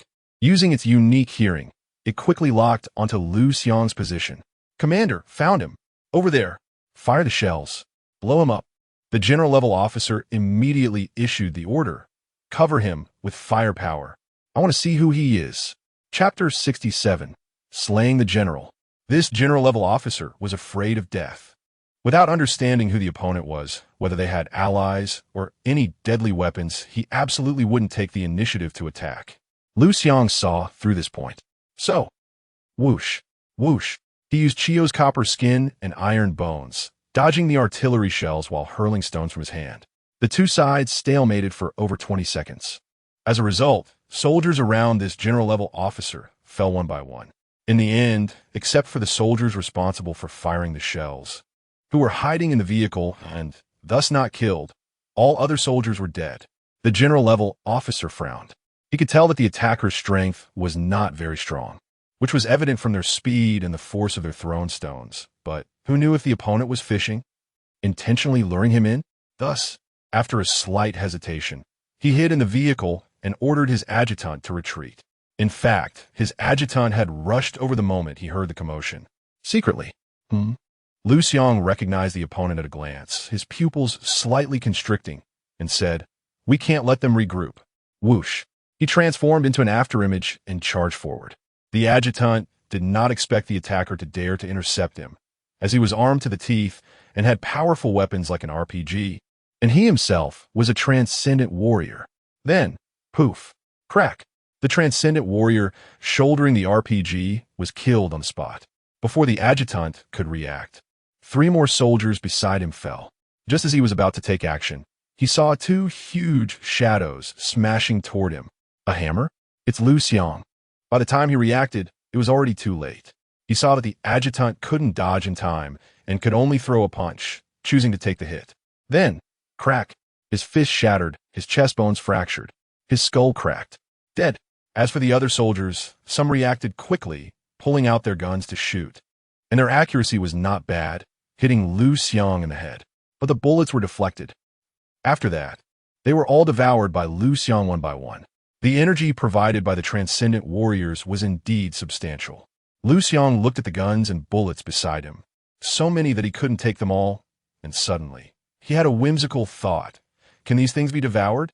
Without hesitation, he transformed into a glutton and began to devour. Then, really? Liu Xiang was inexplicably delighted. Although the chaotic energy provided was not much, it was better than nothing. The main thing was that it opened up Liu Xiang's thinking. This is a good thing, a great thing. In the end, Liu Xiang only carried the RPG, devoured everything else, and strode towards the location of the general-level officer. The decisive battle. Gomos. Bang. Without wasting words upon meeting, he directly fired a shell. It is worth mentioning that because the battle on Liu Xiang's side ended very quickly, the general-level officer had not yet had the time to order his subordinates to turn the cannon and fire. Liu Xiang had already arrived nearby and fired the RPG. The next second, the vehicle that was launching shells was blown away. It even triggered a chain explosion. Instantly, everything around was devoured. This scene surprised Liu Xiang immensely. He never expected. That general couldn't have died too, right? His heart ached, because the chaotic energy provided by the general would definitely be more. How could he die so easily? Fortunately, this general-level officer did not disappoint him. This person was timid and fearful, but his ability to survive was top-notch. Of course, this was related to his inherited talent, weaving himself a cocoon. At this moment, he was hiding in the thick cocoon he had woven, actually escaping this explosion.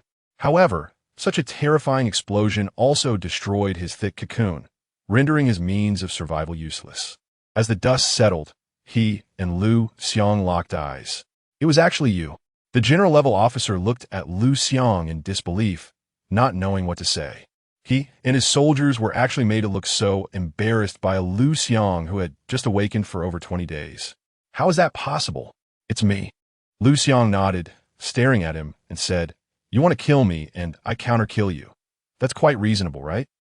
The general-level officer was silent for a moment, then suddenly let out a sigh of relief and said, "I thought I had encountered an enemy, and this mission would fail. I didn't expect it to be you.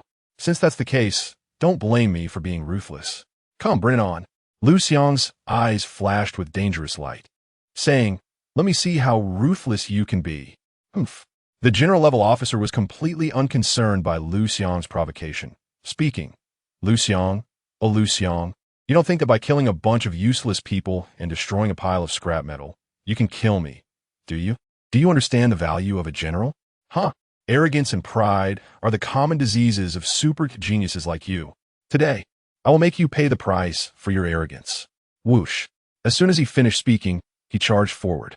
Given such a commotion and such great losses, he had to capture Liu Xiang alive, or at the very least, kill him. Otherwise, he wouldn't be able to go back and explain. "Bring it on." Liu Xiang's eyes narrowed, his fighting spirits soaring, as he raised the purple gold hammer and smashed it down fiercely. Bang! The knife and hammer collided. Both retreated simultaneously. How is this possible? The general-level officer showed a look of horror, retreating 3 steps, his hands bleeding. The blade trembled violently. Liu Xiang was also not easy. Facing off against a general-level powerhouse was too much pressure. Fortunately, copper skin and iron bones not only made the skin and bones incredibly hard, but also made the flesh, meridians, and internal organs exceptionally tough. Therefore, although he retreated several steps, even more than the opponent, making it seem like he was at a disadvantage, in reality, his injuries were not worse than the opponent's. "Cool, me. Fight." Thus, Liu Xiang charged forward again. This time, he prepared to use the hammer technique. Mount Tai pressing down. "Cool, me." The general-level officer could not believe that as a junior general, he couldn't even defeat a high school student who had just awakened for over 20 days and launched another offensive. Once again, they clashed head-on. The sound of the knife and hammer striking was ear-piercing.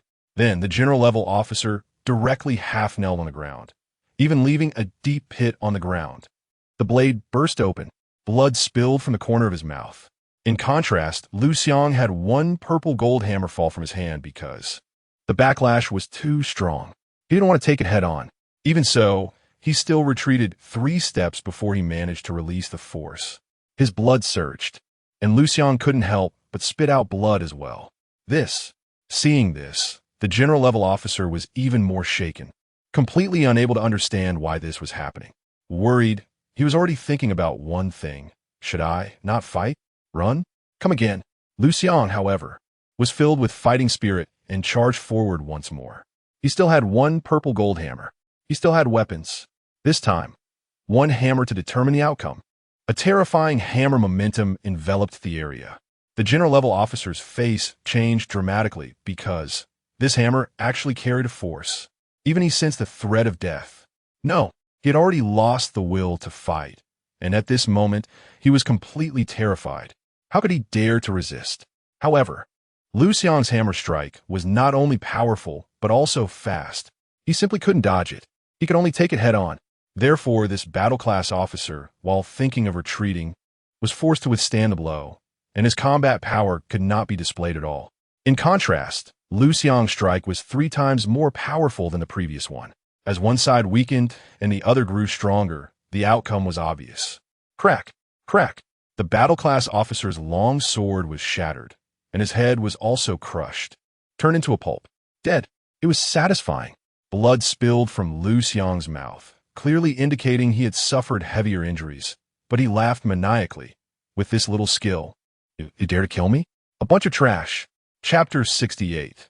The powerful Gu Caihe in the city. A black bat appeared out of nowhere, over 2 meters long, with crimson eyes fixated on Liu Xiang's home.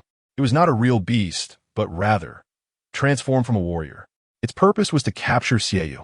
Unfortunately, it encountered Gu Saihe, who was extremely unlucky. In almost an instant, Gu Saihe killed it. Bang!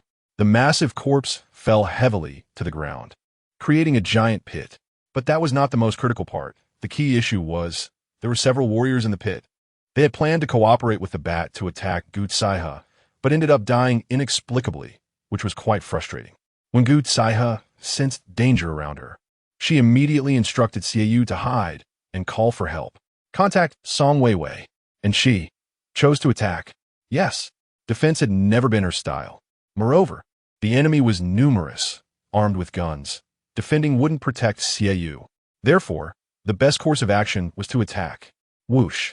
Gu Saihe transformed into a shadow, like a ghost in the dark, moving freely through the night. The slaughter began. Thud! Thud!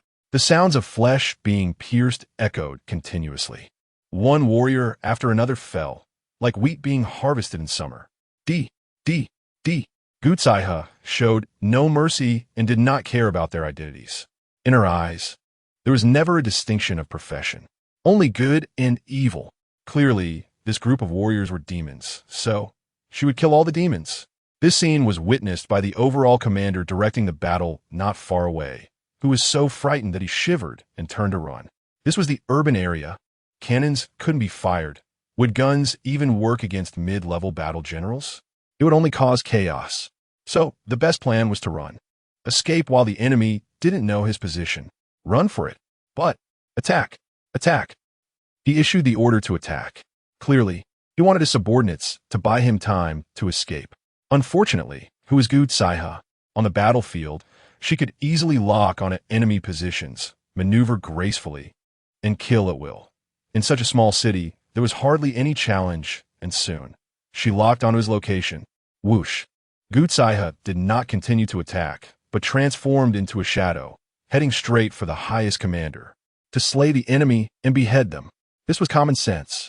Sometimes, many warriors were unaware and simply followed orders, so she did not need to vent her anger on these warriors. If she was to vent, it would be on the highest commander. Damn it, how did she find me? The battle general commander's expression changed, unable to help but ask. Especially when he saw Gu Saihe's speed, which was far superior to his heart sank, and he quickly took out his badge, shouting, "I am from the Nebula Legion's battalion." Bang! Gu Saihe raised her gun and shot, without any hesitation. The battle general commander's face changed again, and he raised his arm. He actually blocked the bullet. A cyborg? Gu Saihe instantly made a judgment, feeling vigilant. A cyborg, as the name suggests, replaces body tissues, organs, and even limbs with higher-level machinery and more powerful weapons. Most people would never willingly give up their body tissues, organs, and limbs for machinery because, first, it costs money. Second, it requires a high degree of adaptability. Most people use mechanical organs only after losing limbs or organs in battle. This battle general commander was different. He actively replaced his biological tissues. The reason was simple. He had lost a finger in a battle and, to look good, spent a lot of money on a mechanical finger with hidden weapons. It was very similar. The adaptability was high. This indicated he was well suited to be a cyborg. Later, his lover and wife also loved this finger because it was so flexible and fast. Then, he encountered an assassination attempt. The hidden weapon in his finger helped him escape danger. However, he felt that his own strength was stagnant, and if this continued, he might not survive much longer. So, at that moment, he made the decision to become a cyborg. Thus, he discarded one of his arms, a leg, and part of his body tissue. Everything was replaced with machinery. He became a cyborg. It must be said that he was indeed very suitable to be a cyborg. The adaptability was extremely high, with almost no rejection reaction. After 7 days of recovery from surgery, he was able to move freely and return to combat. But he still took some time to adapt before rejoining the military. Then, he exhibited 10 times the combat power he had before. This directly led to his promotion and salary increase. After that, he repeatedly achieved military feats, and with the assistance of his family behind him, he became the battalion commander of the Nebula Legion. His status was very high. Since then, he had also lost his ambition because there was a Han Yanjun above him, with trusted subordinates serving as deputy legion commanders. Both of them were far superior to him in every aspect, making promotion seem hopeless. Did he think about leaving the Nebula Legion? He had, but it was not suitable at the moment. He was still young. He wanted to accumulate experience slowly. Little did he expect to encounter Gu Zaihe directly this time. His life was in danger. "I'll fight you to the death." The battle general commander's eyes sharpened, revealing a fierce expression.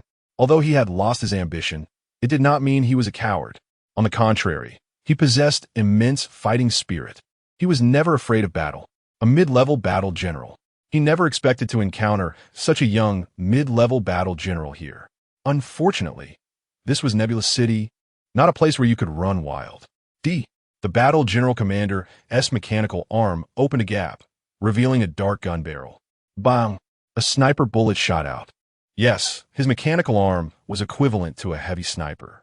The reason for using a heavy sniper instead of a submachine gun or similar weapons was simple: for a strong individual of his level.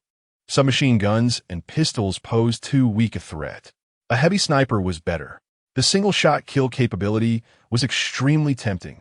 After all, the kinetic energy provided by a heavy sniper was immense, and even high-level battle generals found it difficult to block at close range. Lightly injured or heavily dead. However, Gu Zaihe was far stronger than he had imagined. She simply slapped out, precisely hitting the incoming bullet and then swatting it away. The battle general commander was stunned. What's going on? A heavy sniper bullet can be swatted away? What kind of reaction is this? What kind of hand is that? Are you kidding me? Whoosh. Gu Zaihe, however, did not waste time talking with him and took the initiative to attack. Bang! Bang! As the two clashed, the battle general commander's mechanical arm was made of the latest materials, costing over 30 million, with a hardness that was simply unmatched. But Gu Zaihe was not afraid at all and directly engaged in a hard clash. She did not fall behind. You're a martial artist. Body refinement. The battle commander exclaimed in shock. This is a master of external training, Gu Zaihe said. The battle commander's pupils constricted. External training master? It's actually a master. In the next moment, boom, Gu Zaihe punched him from a distance, shattering his other arm. With a cry of pain, the battle commander could not care about the agony and stared fixedly at Gu Zaihe, saying, "This is internal energy. Aren't you an external training master? Internal energy released? Is this an external training master? Are you kidding?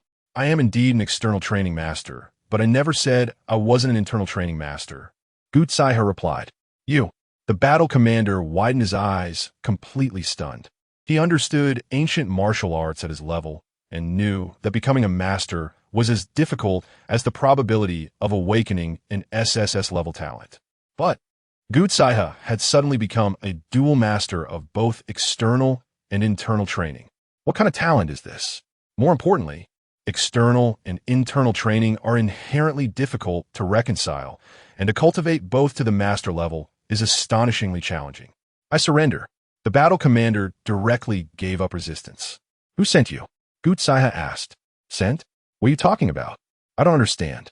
I only know that a ferocious beast has infiltrated the city, and as the standing army of Xingyun City, I have the responsibility and obligation to eliminate it. I didn't expect you to come straight here." The battle commander lied with his eyes wide open. "Humph." Gu Zaihe's eyes turned cold as he said, "Ferocious beast? Isn't that a human transformation?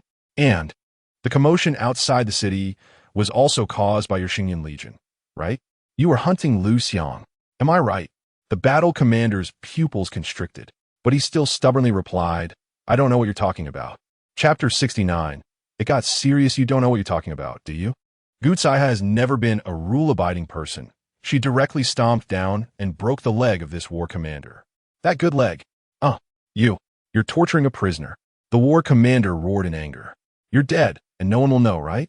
Gu Zaihe said coldly. She was already prepared to act.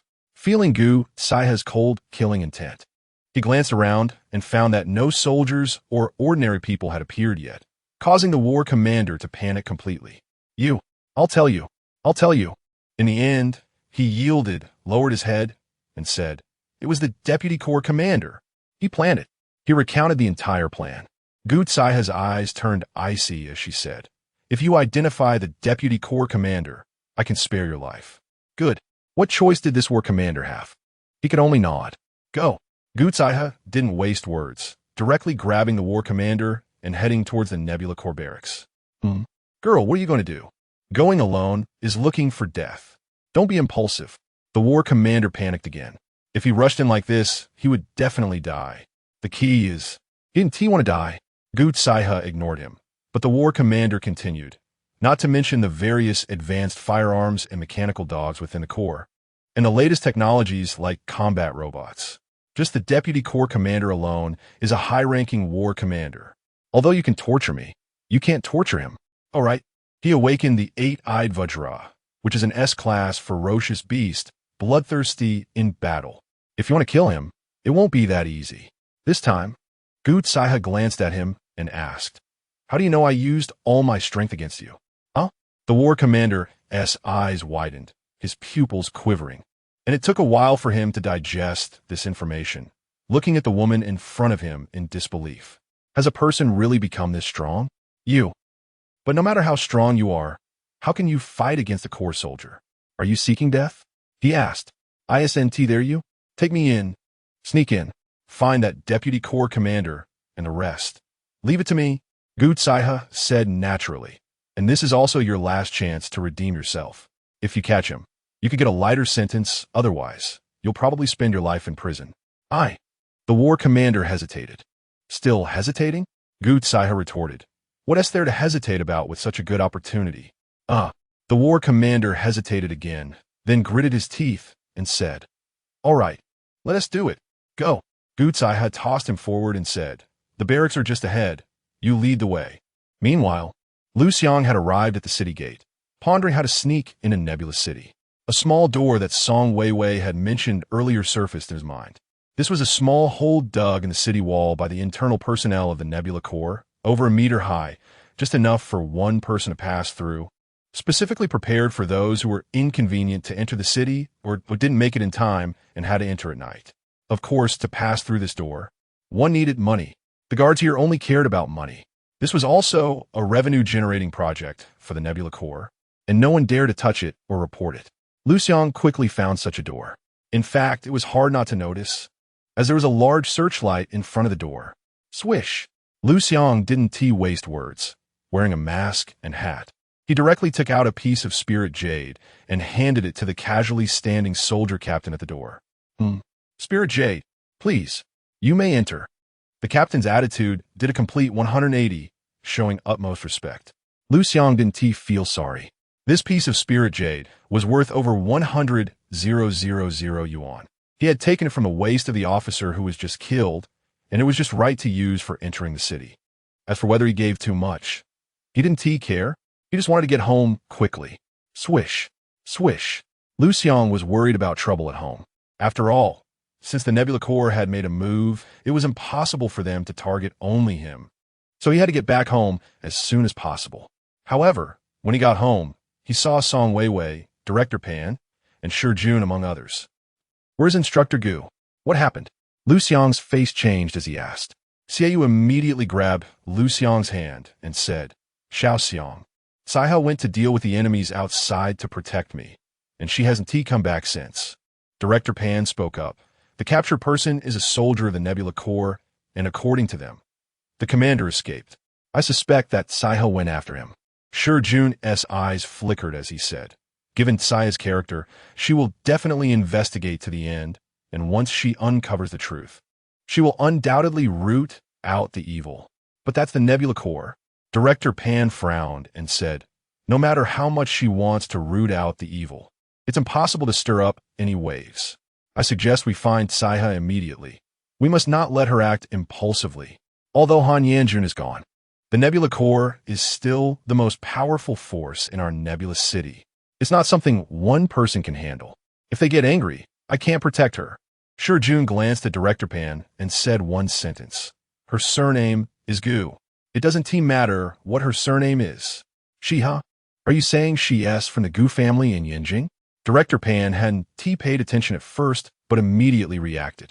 Shi Jun said this because the Gu surname is not simple. Then, which Gu family in Yanhuang Prefecture can be considered not simple? Which Gu family can look down upon the Nebula Corps? That S an entire core. He quickly had a guess. Yes, Shi Yun nodded. Director Pan's pupils constricted, his expression changing several times before finally making a decision and giving the order. Mobilize all the police forces in the city. Quick, come with me to the barracks of the Nebula Corps. The surrounding law enforcers thought the director was crazy. They, as law enforcers, feared offending the soldiers of the Nebula Corps the most. They couldn't afford to offend. Those guys are fearless, and their methods are ruthless. What are you standing there for? If something happens, I'll take the blame. Go. Director Pan shouted. Yes. His subordinates immediately went to carry out the order. Then, hey, where's Liu Xiang? Everyone realized that Liu Xiang was already missing. He must have gone to the Nebula Corps. That kid. Jun was very worried. Gu Zaihe is a mid-level war commander with extremely powerful combat strength and can act recklessly. But what about Liu Xiang? Isn't that just adding chaos? Song Weiwei reminded. Liu Xiang now has the strength to kill extraordinary warriors. What is an extraordinary warrior? What did you say? Jun's eyes widened, as if he had heard a shocking piece of news. Do you remember Jinjiu? That was killed by Liu Xiang. Now, he is even stronger. It is estimated that they can casually slaughter junior generals. Song Weiwei said. Jun. Director Pan. Only Xie Yu couldn't understand this, and was just worried about the safety of his son and Kai He. He hurriedly said, Director Pan, Principal please save them. I beg you. Director Pan and Jun exchanged glances, and suddenly a thought arose. Do these two super perverts really need their help?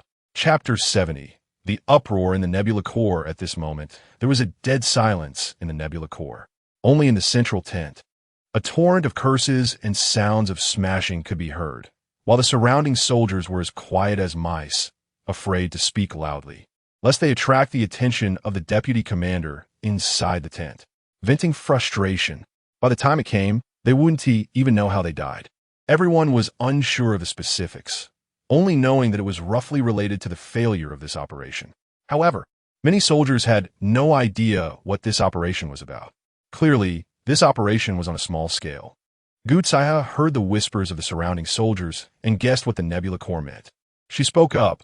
The deputy commander of the Nebula Corps has acted on his own. He has harmed an SSS-level genius. He deserves to die.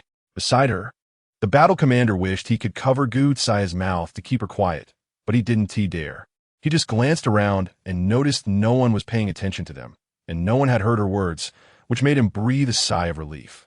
He wiped the sweat from his forehead, which he didn't know when it had appeared, and said, Miss Gu, what do you plan to do?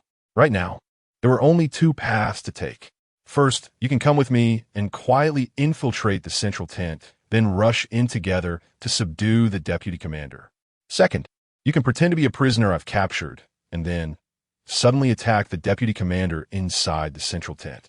The first option, then, Gu Zaihe didn't want to pretend to be a prisoner. Besides, they had already walked into the military camp, and many people had seen her unbound. How could she possibly be a prisoner? If the deputy commander became wary, it wouldn't be good. All right, the battle commander nodded. Soon, the two arrived outside the central tent. The two soldiers at the entrance were about to salute when the battle commander quickly waved his hand. The two soldiers were puzzled. However, the battle commander didn't give them time to react and strode into the central tent. They had come this far. There was no turning back now. Damn, they had to cooperate with Gu Zaihe and quickly take down the deputy commander, where the consequences would be unimaginable. Commander Liu, why are you back? What a useless thing. The deputy commander frowned as he saw Commander Liu walk in and shouted.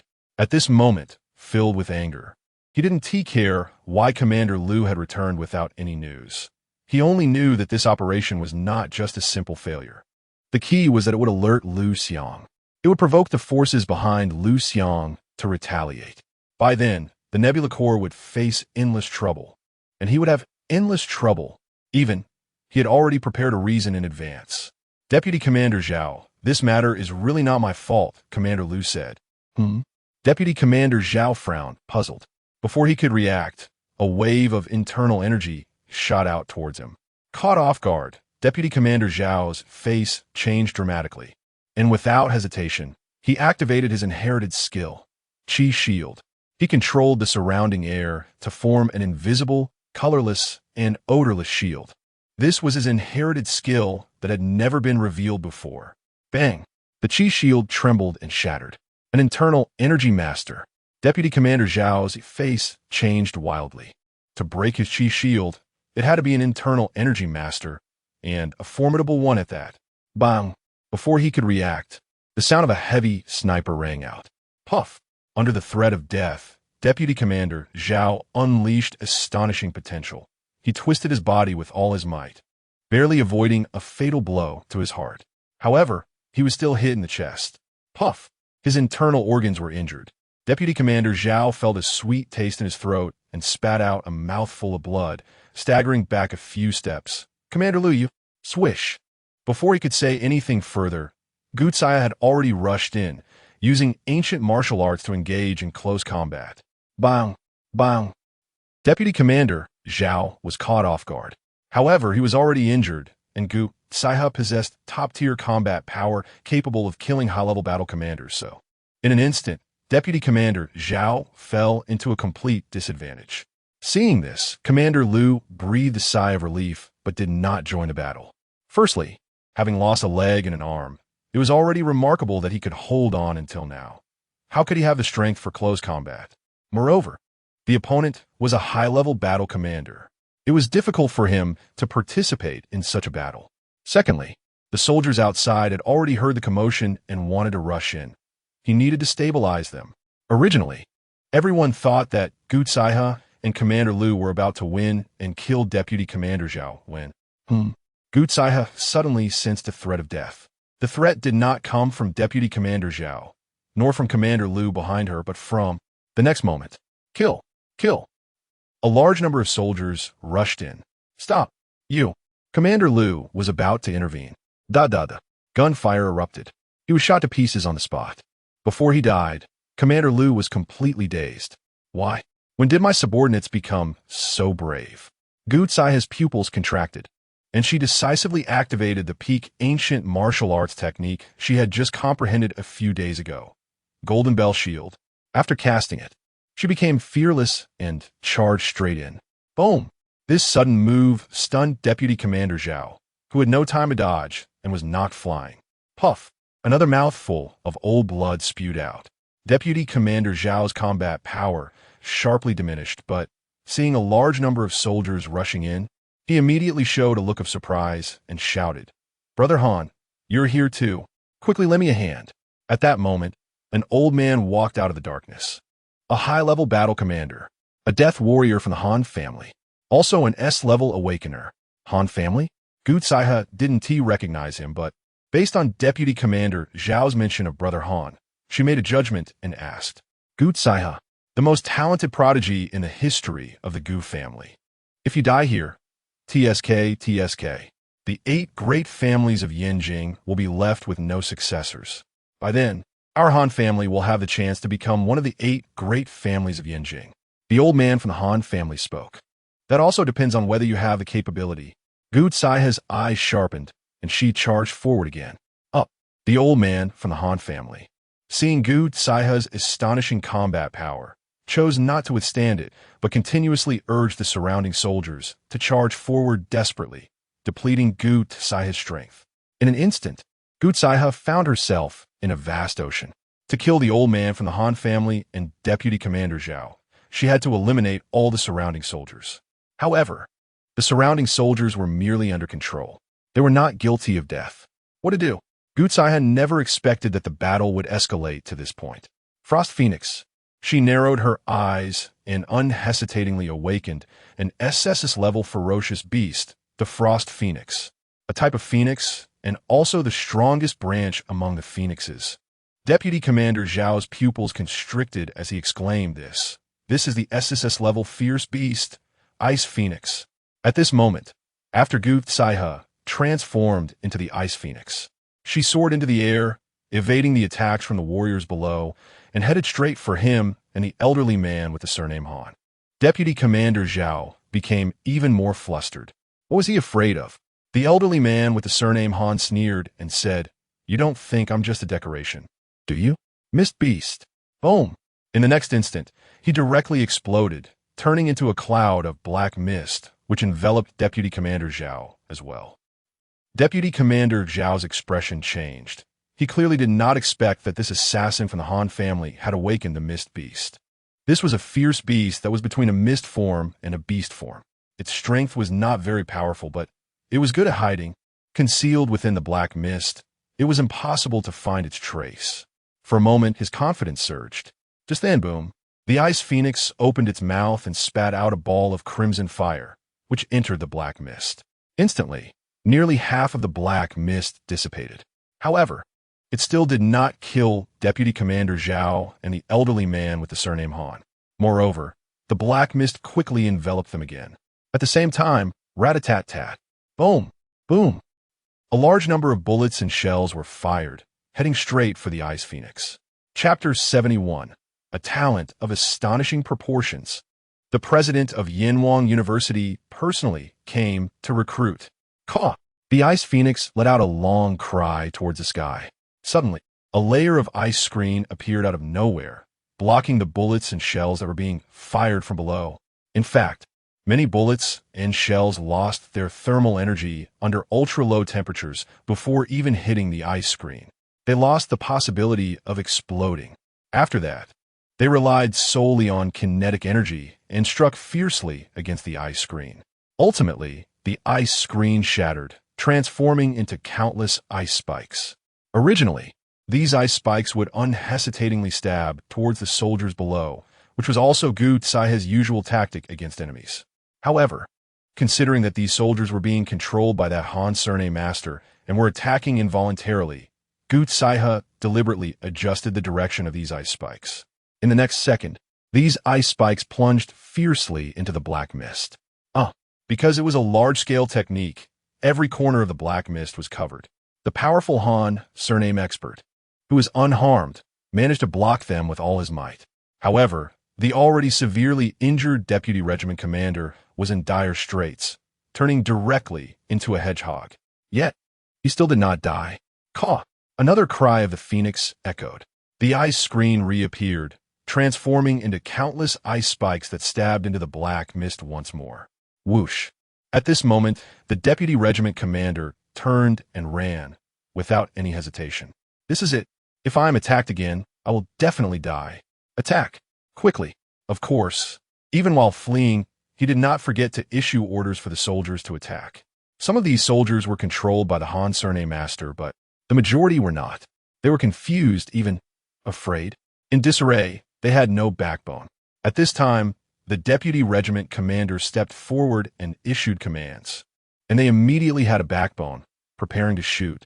It was at this moment that Liu Xiang finally stepped forward, stepping onto the flowing clouds and rushing to the front of the military camp. In a corner that no one noticed, he leaped over the isolation net and infiltrated the military camp. The soldiers were either controlled or focused on dealing with Gu Tsaiha, and no one noticed him. Then, Liu Xiang saw the scene of the Ice Phoenix being besieged by an entire regiment with all their firepower, and his heart ached inexplicably. Whoosh! Like a ghost in the deep night, he swiftly darted into the depths of the military camp, heading straight for Deputy Regiment Commander Zhao. Attack! Quickly! Deputy Regiment Commander Zhao also did not notice Liu Xiang's arrival. His attention was still on Gu Tsaiha. He noticed a problem. Gu Tsaiha seemed to not want to kill these soldiers. That's great. He simply hid behind the soldiers, letting them fight and surround her. For a moment, Gu Tsaiha was unable to deal with the Han surname expert and could not kill him immediately, thus becoming surrounded. How long can she hold out like this? Let us see how long you can withstand my ammunition. Use missiles. Deputy Regiment Commander Zhao gritted his teeth and issued the command. Deputy Regiment Commander, no. This is inside the city. Although it is relatively far from the city center, there is still a possibility of collateral damage. Do I need you to tell me that? Just do what you're told. Stop with the nonsense. Yes, yes, yes. However, before his subordinates could execute the order, Liu Xiang had already found his way over. After all, there were soldiers all around Deputy Regiment Commander Zhao, densely packed. Moreover, personnel were constantly coming and going. It was hard not to notice. You really disregard the safety of the citizens. With someone like you, you are fit to be the Deputy Regiment Commander of the Nebula Corps? Liu Xiang's voice rang out. Deputy Regiment Commander Zhao was momentarily stunned and turned to look. Bang! A massive fist came crashing down. Bang! Deputy Regiment Commander Zhao was directly knocked to the ground. You! Just as he was about to get up and say something, he was struck in the face again. Half of his face was caved in, looking utterly horrific. Roar! Before the people around could react to what was happening, Liu Xiang transformed into a Taotai and swallowed Deputy Regiment Commander Zhao in one bite. Gucaiha's need to kill this Deputy Regiment Commander Zhao was clearly for a reason. He couldn't be bothered to ask what the reason was. Just kill him. Whoosh. This act instantly shocked everyone around. A dignified, high-ranking battle general, the Deputy Regiment Commander of the Nebula Corps, just died like that? Roar. The Taotai once again let out a furious roar towards the sky. At this moment, the soldiers' offensive suddenly stalled, including those who were controlled, because Liu Xiang used the ability of all spirits to not only help those soldiers controlled by the Han surname expert break free from control, but also to control more soldiers. They launched an attack towards the black mist. Tot, tot, tot. Boom, boom. Immediately, the black mist was enveloped by a rain of bullets and countless shells. No, the Han surname expert had already found it extremely difficult to block the ice spike's assault. How could he withstand the indiscriminate attack of bullets and shells? He did not possess the terrifying defensive power of the Ice Phoenix. Puff! The black mist dissipated, revealing the figure of the Han surname expert. Freeze! In the high sky, the Ice Phoenix spoke. Instantly, the Han surname expert stiffened, and the surrounding temperature dropped by dozens of degrees. Boom! Liu Xiang transformed into human form, awakened Qiyu, and wielded the purple gold hammer, leaping high and executing one hammer to determine the universe, smashing down towards the Han surname expert. Bang! Puff! The Han surname expert was caught off guard and was struck in the head. He did not die, but was severely injured. D. Liu Xiang continued his frenzied assault. Whoosh! The Ice Phoenix provided support from above. In just a few minutes, the Han surname expert was pushed back in defeat. However, he still did not fall. Gu Caihe was injured and unable to end the battle. Liu Xiang had no such ability either. That's why they found themselves in such a predicament. Help me! Liu Xiang shouted angrily, transforming once more into a Taotai. Gu Caihe instantly understood his meaning and once again spoke freeze. The Han surname expert was once again unable to move. Then, the Taoi's large mouth swallowed him. It melted as soon as it entered. A dignified, high-ranking battle general, dead. Having swallowed two high-ranking battle generals in one breath, Liu Xiang's strength increased once more, reaching the level of a 7th-tier martial artist. Thus, the battle came to an end. Caw! The Ice Phoenix returned to human form, unable to hold on any longer, and fell from the sky. Caihe! Liu Xiang shouted and rushed forward to catch her securely. Gu Caihe fell unconscious, her brow tightly furrowed, looking quite pained. Let us go. Liu Xiang carried her and walked away step by step. The surrounding soldiers wanted to stop him, but no one dared to intervene. In the end, Liu Xiang made it to the entrance of the military camp, and only then did several soldiers muster the courage to try to stop him. Just at that moment, Director Pan led a large number of law enforcers rushing in. They took Liu Xiang and Gu Caihe away. The soldiers immediately halted. All of you soldiers, just report truthfully. On the side, Shi Jun shouted, the military court will have its own judgment. From then on, the soldiers completely lost their reservations and no longer had any intention of stopping them. The next day, Gu Caihe slowly woke up and looked at Liu Xiang, who was slumped beside the bed. Her long eyelashes fluttered slightly, and for some reason, at this moment, her heart trembled slightly. A warm current flowed deep within her heart. She hesitated for a moment and gently touched Liu Xiang's head. Liu Xiang woke up. This time, he didn't pretend to be asleep. Instead, he grabbed Gu Caihe's wrist, and before she could react, he kissed her. You. As soon as Gu Caihe opened her mouth, it was blocked. Half an hour later, Liu Xiang and Gu Caihe walked out hand in hand. Seeing this, Xiaoyu, who had been quite worried, instantly beamed with joy and said, You're up? Come on. After washing up, it's time to eat. Gu Caihe's face flushed, but she still generously said, "Auntie, I'll help you serve the food." The family was harmonious and cheerful. Liu Xiang's status in the family dropped another level. A few minutes later, the doorbell rang. Everyone's expressions changed, ready for battle. However, after opening the door, they found Shi Jun and a stranger, an elderly man. "This is..." Liu Xiang was about to speak. "Principal." Gutsaiha recognized him at a glance and exclaimed, "What are you doing here?" A genius like him cannot be missed.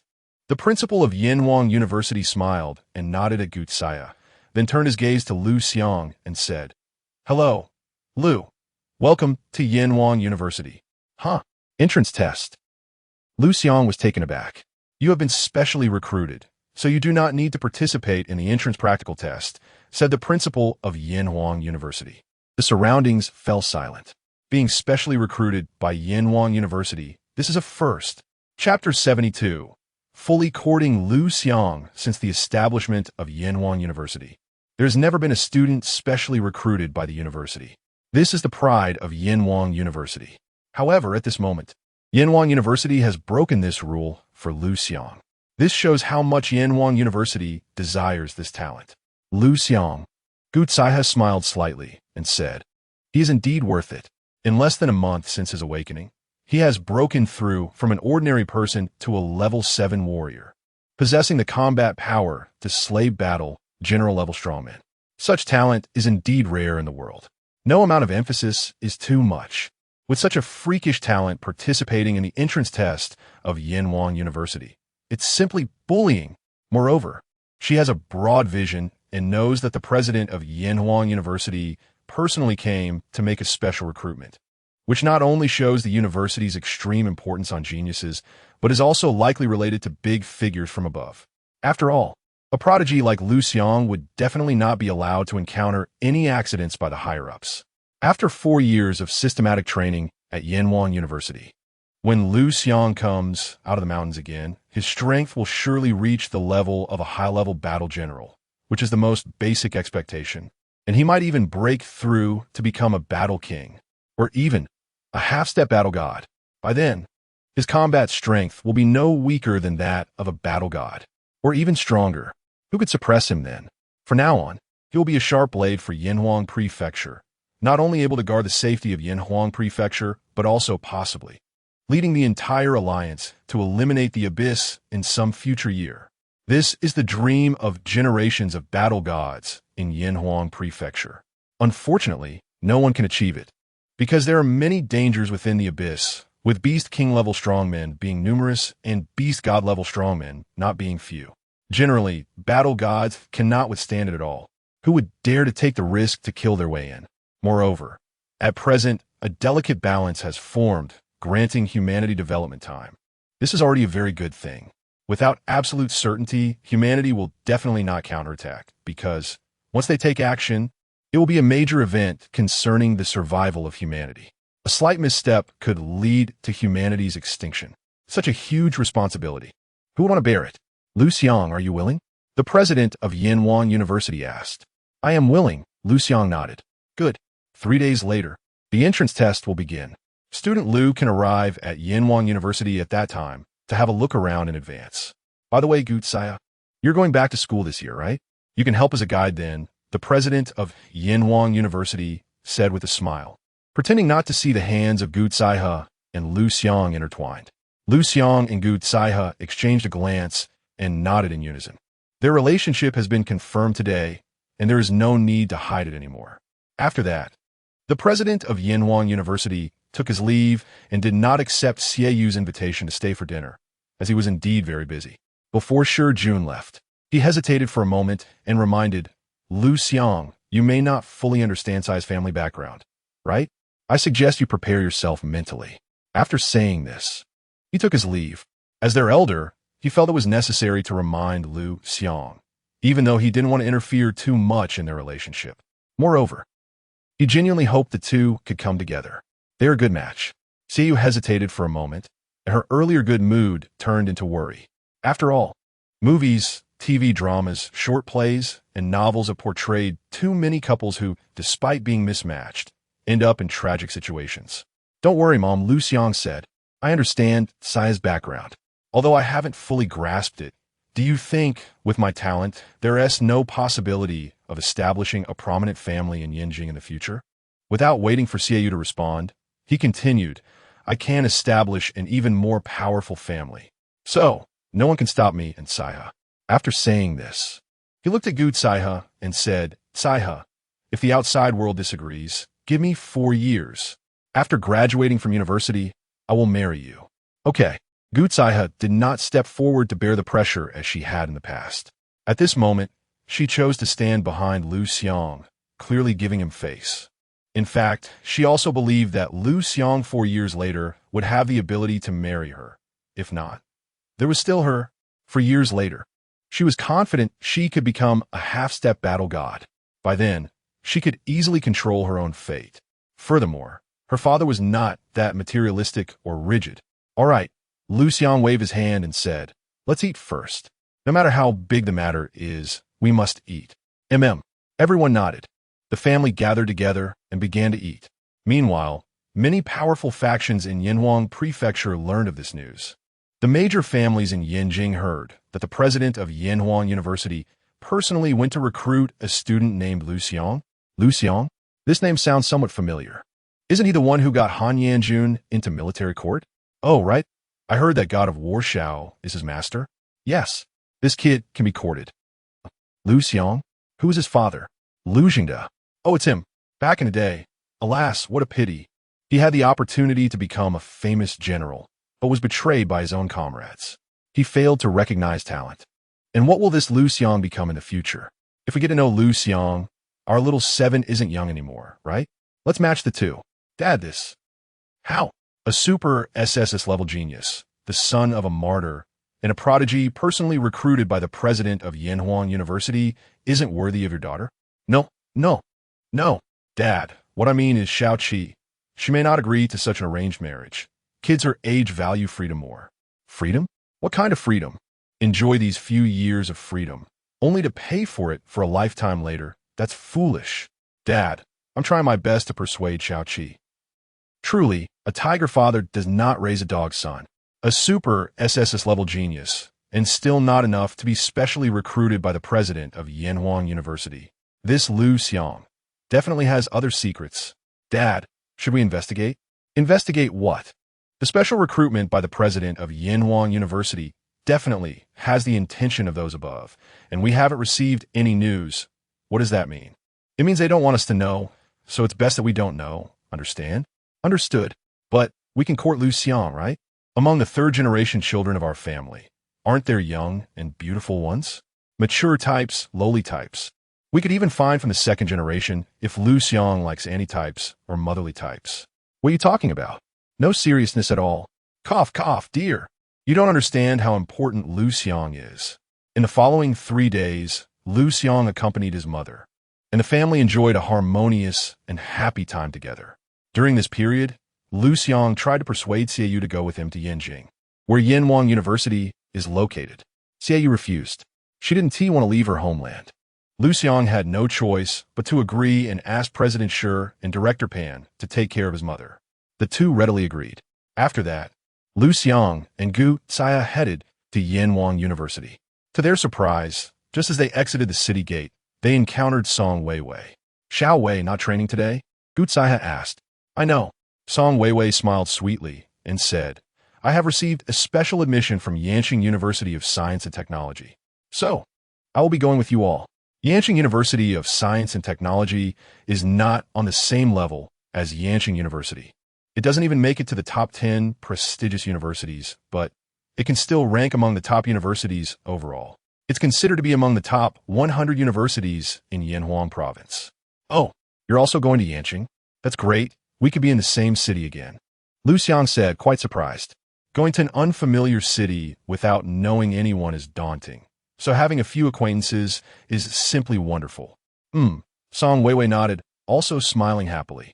My long-held wish has been to attend university, and I never expected to realize that dream. Yanqing University of Science and Technology invited you? Gu Saiha asked, somewhat surprised. Song Weiwei replied, it was my brother-in-law who helped submit my application to Yanqing University of Science and Technology. Oh, right. It seems he also found someone to donate 10 million to Yanqing University of Science and Technology. You know, my brother used to study at Yanqing and knows quite a few people. One of them is a professor at Yanqing University of Science and Technology. Gu Xiang nodded. Song Weiwei is capable, and Qiao Bao has connections and money, so it's indeed possible to make things happen. Moreover, the entire process is very legitimate. Good luck, Liu Xiang said. Of course. Song Weiwei said, I have to earn back the 10 million my brother spent on me. Chapter 73 Arrival at Yanwang University, Yanjing, Yanwang Province, the largest new city. When it was first built, it was designed to accommodate a population of 10 million, thus covering a vast area and extending many buildings underground. However, who would have thought that the population would continue to grow, and now it has reached nearly 20 million. This has resulted in a very high population density and an oversupply of labor. Nevertheless, with the increasingly fierce invasion from the abyss, humanity has managed to stabilize the situation temporarily, yet they are still at a disadvantage. To turn the tide, the best approach is to cultivate talent. Consequently, Yanjing has intensified its conscription efforts. Weapon manufacturing plants are also actively recruiting workers. The activities of pioneering teams are being strongly encouraged. In short, with a series of strategies, the overall combat power of Yanjing has far exceeded the past, doubling or more. When Liu Xiang and the others arrived in the suburbs of Yanjing, their biggest impression was, here, there are flying cars everywhere, drones, sounds of gunfire, and large numbers of ferocious beasts. Wasn't it said that Yanjing's combat power far exceeds that of other cities? Aren't the numbers of pioneering teams 3 to 5 times that of other cities? Why are there still so many ferocious beasts? The numbers here are 10 times more than outside Nebulous City, right? This strength. There are even beast kings among the ferocious beasts? Song Weiwei asked curiously. First, it's because this area is closer to the abyss. Second, to cultivate the bloodiness of the people in Yanjing, the front line deliberately opens up to allow more ferocious beasts to flood in. Third, many people here, even those in high positions, are spraying scents and food that ferocious beasts like in the suburbs of Yanjing. Gu Saiha explained. Upon hearing this, Song Weiwei couldn't help but give a thumbs up. Awesome. Only here would dare to do this. Nebulous City wouldn't even think of doing such a thing. Liu Xiang also nodded, saying, with this kind of cultivation, there must be many strong individuals in Yanjing, right? It won't be the case that transcendent beings are everywhere and battle generals are as common as dogs, right? Gu Tsai. Song Weiwei. That's not the case. Then, Gu Tsai has said, according to statistics, the average combat power in Yanjing is at the level of 6th grade martial artists. Song Weiwei. My power is barely above the average line. Liu Xiang was also shocked. The average combat power in Nebulous City is probably at 1st grade martial artists, at most 2nd grade. Is the gap between the two so large? Of course, Gu Saiha explained. There are still many martial artists at 6th grade and below, as well as ordinary people, accounting for about 70. The reason the average combat power is so high is not only because almost everyone practices martial arts, but also because there are too many top combat powers here. In Yanwang Province, aside from some on the front line, there are 8 war gods stationed in Yanjing, plus 2 super strong individuals with rankings. The rest of the words were not said, but both Liu Xiang and Song Weiwei understood the implication. That is still impressive. Song Weiwei said, it looks like I have a lot of pressure. Let's do our best. Liu Xiang said, let us go. Into the city. Gu Tsai has said, the real charm of Yanjing lies within the city, not outside. The outside is just an appetizer. Soon after, the 3 entered the city. Skyscrapers stood tall, but upon closer inspection, on the rooftops of each building, there were large numbers of heavy weapons and soldiers guarding. There were always flying drones patrolling the sky. On the ground, there were also many bioengineered law enforcers and numerous robotic dogs, with surveillance cameras covering every corner. In parks and along the streets, people were practicing martial arts everywhere. Among them, there were even battle generals. You could hear discussions about martial arts and news about ferocious beasts on the streets. In short, this place was full of vitality, truly a paradise for martial arts. The atmosphere was excellent. No wonder there is such a big gap. Liu Xiang sighed. Yes, I am now really looking forward to my future university life. Song Weiwei showed an expectant look and said, we must cherish it. How about we meet once a month? Saying this, she looked at Liu Xiang and Gu Zaihe. The two nodded. Then Gu Zaihe led the way, and she and Liu Xiang first took Song Weiwei to Yanjing University of Technology, and then they would go to Yanwan University. Song Weiwei wanted to see Yanwan University, but unfortunately, Yanwan University is located in a concealed area and does not allow outsiders to enter. In other words, even if Song Weiwei want to go, she wouldn't be allowed in with Gu Zaihe as her guide. So, they could only take Song Weiwei to Yanjing University of Technology first. Here, the youth was vibrant. Everywhere was filled with energy. There were many people exercising, and on the road, they could even encounter many iron cages containing live, ferocious beasts. A crowd surrounded, pointing and discussing. Most of these people were new students and student parents. As for the original students of Yanjing University of Technology, they had long been accustomed to this situation and were busy with their own matters, not even glancing this way. Song Weiwei, who was used to ferocious beasts, was not curious and said, the school even captures ferocious beasts for students to study and learn. It's really a big move. Gu Zaihe said, every school here basically has such cages to imprison ferocious beasts. The comprehensive strength of the University of Technology is very strong. You can see many things here that Nebulous City doesn't have. In fact, even many universities in Yanjing don't have these things. Song Weiwei nodded, looking forward even more. Soon, they took Song Weiwei to her dormitory. One person, 2 rooms. One room for living and accommodation. The other room is a dedicated training room. Liu Xiang was quite surprised by this. This treatment is really high. Indeed, it is a very high treatment. Gu Zaihe said, new students at Yanjing University of Technology. Liberal arts students are in 6-person rooms, while martial arts students are in 3-person rooms. Xiao Wei occupies 2 rooms by herself, most likely related to her brother donating 10 million and her own strength. In the past, new students at Yanjing University of Technology, even liberal arts students, would share 2 people per room, but with the population explosion and the continuous influx of external students, the number of new students has been increasing. However, the area of the University of Technology has not changed, so they can only remodel the dormitories to add more beds. Yes, Song Weiwei nodded and said, Liu Xiang, your treatment must be better than mine. Liu Xiang looked at Gu Zaihe. I don't know. Gu Zaihe shook her head directly and said, it changes every year. Who knows what the situation will be this year? Moreover, you were specially recruited to the school. Your treatment will probably be even better. Liu Xiang nodded. Then, the 3 parted ways.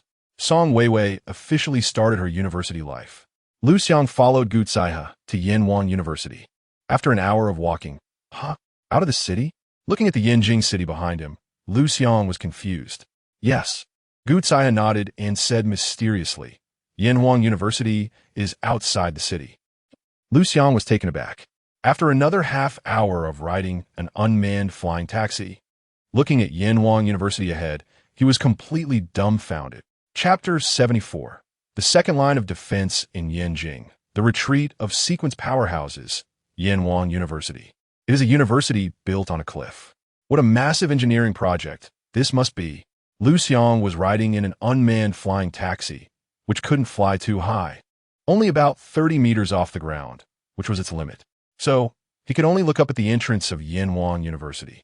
How do the students get to school? Do they fly up? Every day? What about those who can't fly? He asked. No, Gu Zaihe replied. The entire mountain is the campus of Yanwan University. The large gate you see can only be entered by those who have made significant contributions to Yanwan University or have been awarded the Outstanding Talent Badge of Yanwan University. Like me, Liu Xiang. Thinking of Gu Zaihe's multiple military honors, including 3 first-class merits, he couldn't help but nod. Gu Zaihe truly deserved it. As for others, Gu Zaihe pointed to a cave entrance not far away and said, there are similar entrances, and as long as you can find them, you can enter Yanwan University. Liu Xiang's eyes widened as he asked, you mean, Yanwan University is inside the mountain? Yes. Gu Zaihe pointed to a large mountain in front of them and said, the entire mountain, including the surrounding ranges, is the campus of our Yanhuang University. Liu Xiang. He was so shocked that he couldn't speak. This is terrifying. The area must be at least 100,000 square kilometers, right? That's huge. The key point is, as far as he knew, there were only a few hundred students in the entire Yanhuang University, and even with mentors and leaders, it wouldn't be more than 1,000, right? How can this be managed? Why does it feel so creepy? Don't worry. Gutsai knew what he was worried about and said, within Yanhuang University, there are many biohumans and robots. Most places are protected by them. They will accompany us in many places. For example, the cleaning staff will be biohumans, the cafeteria staff, the librarians, the lab technicians, and the sparring partners might be robots. That's good. Liu Xiang nodded. Although biohumans and robots are not technically considered real humans, these technological products have accompanied humanity for many years. Humans have long regarded them as pets and friends. With them around, it wouldn't be lonely or desolate. More importantly, these biohumans and robots resemble humans. They look like humans, and they have a certain level of thinking ability and ideas.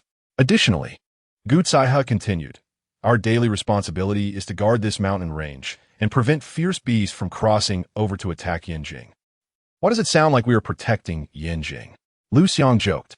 Exactly, Gutsai replied. Huh? Liu Xiang was stunned. He was just joking. It can't be true, right? You heard correctly. Gutsai continued. We are the second line of defense for Yanjing. The second line? Liu Xiang's eyes widened as he asked. The first line of defense is the various military corps? Yes, Gutsai said matter-of-factly. Otherwise, what would it be? But, can we do it? Liu Xiang wasn't lacking in self-confidence. He just deeply understood the terror of the abyssal beasts. With just a few people from Yanhuang University, could they really hold them off? Don't worry, Gutsai said lightly. Yanhuang University also has an honorary president, who is a sequence powerhouse. Liu Xiang's pupils constricted. Strictly speaking, this is where he retreats for cultivation. Gutsai said calmly. Everyone at Yanhuang University is his protector, and guarding Yanjing is just an additional responsibility. So, you should feel reassured, right? Liu Xiang immediately nodded. A sequence powerhouse. There are only a handful of such powerhouses in the world, and he didn't expect that one would be stationed at Yanhuang University. It truly surprised everyone. All right, we should head down now. I'll take you for a tour of the university. The new students should be undergoing their entrance practical tests, and some second-year students will also participate, so there won't be many students in the university, which is perfect for a tour. Gutsai said. Liu Xiang nodded. After entering the cave door of Yanhuang University, Liu Xiang, who initially thought it would be quite dark inside, found that it was as bright as the outside world. Not only were there many well-lit areas, but there were also many stones emitting light. After special treatment, this light was not glaring, but illuminated every corner of the university. In short, the daytime here is similar to that of the outside world. The first thing that caught his eye was a very long staircase extending upwards. Roughly estimated, it was about 3,000 meters long with tens of thousands of steps. It truly resembled climbing a mountain. Along the long staircase, many small paths branched off. These paths had no steps, but were formed by people walking, rocky and quite steep. Moreover, there were many spirit trees inside. Spirit trees, a rather rare abyssal plant, can gather the spiritual energy of heaven and earth, aiding in cultivation, and they have a strong ability to stabilize the soil. They help ensure the mountain's solidity. No wonder, after entering Yanhuang University, Liu Xiang felt that the spiritual energy here was much denser than that of the outside world. It turned out to be the reason. While walking, beneath his feet was the library. Hearing Gutsai's reminder, Liu Xiang looked down and found that the original steps, upon sensing Liu Xiang's presence, gradually became transparent, revealing the full view of the library below. Inside, there were many biohumans, robots, students, and mentors working, searching for information, and studying.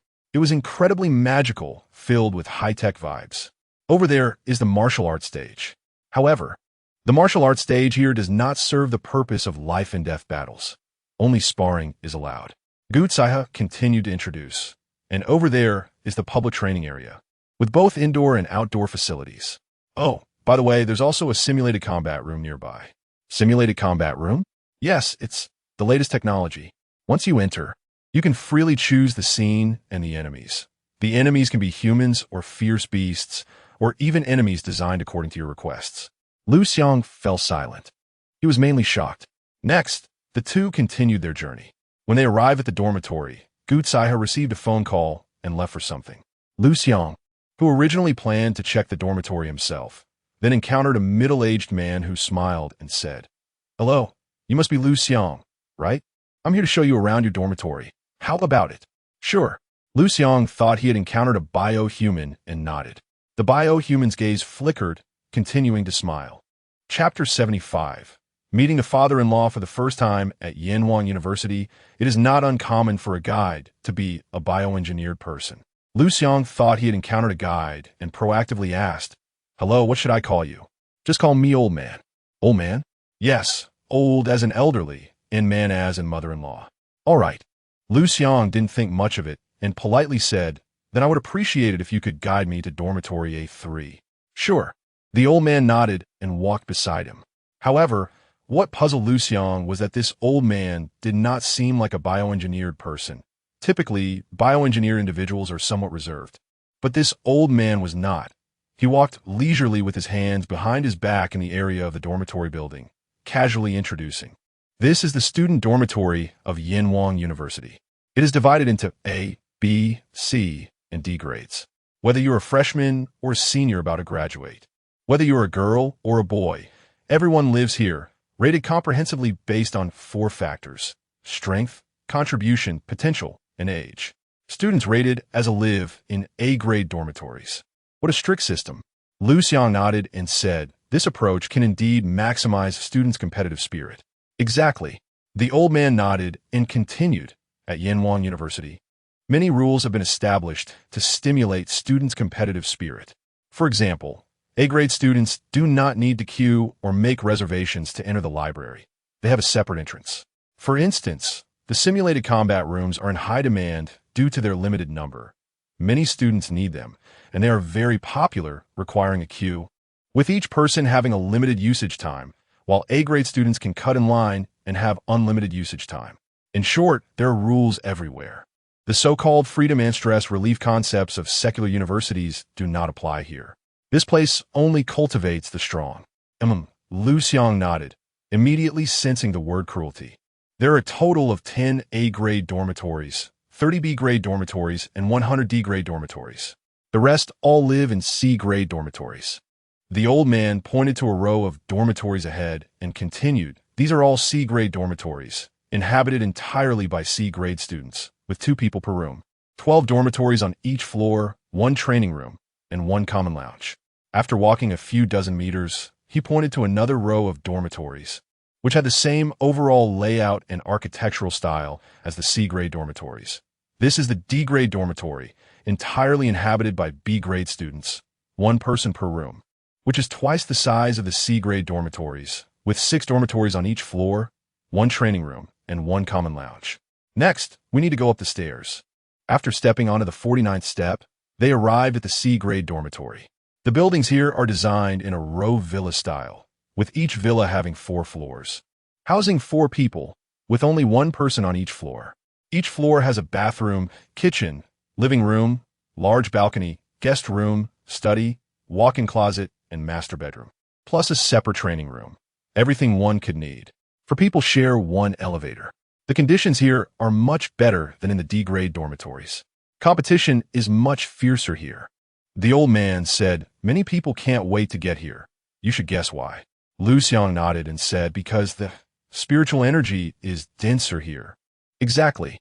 The old man smiled and nodded, saying, "Besides the abundance of spiritual wood here, there are also 81 spirit gathering pearls buried in the surrounding area." Spirit gathering pearls? Liu Xiang's eyes brightened.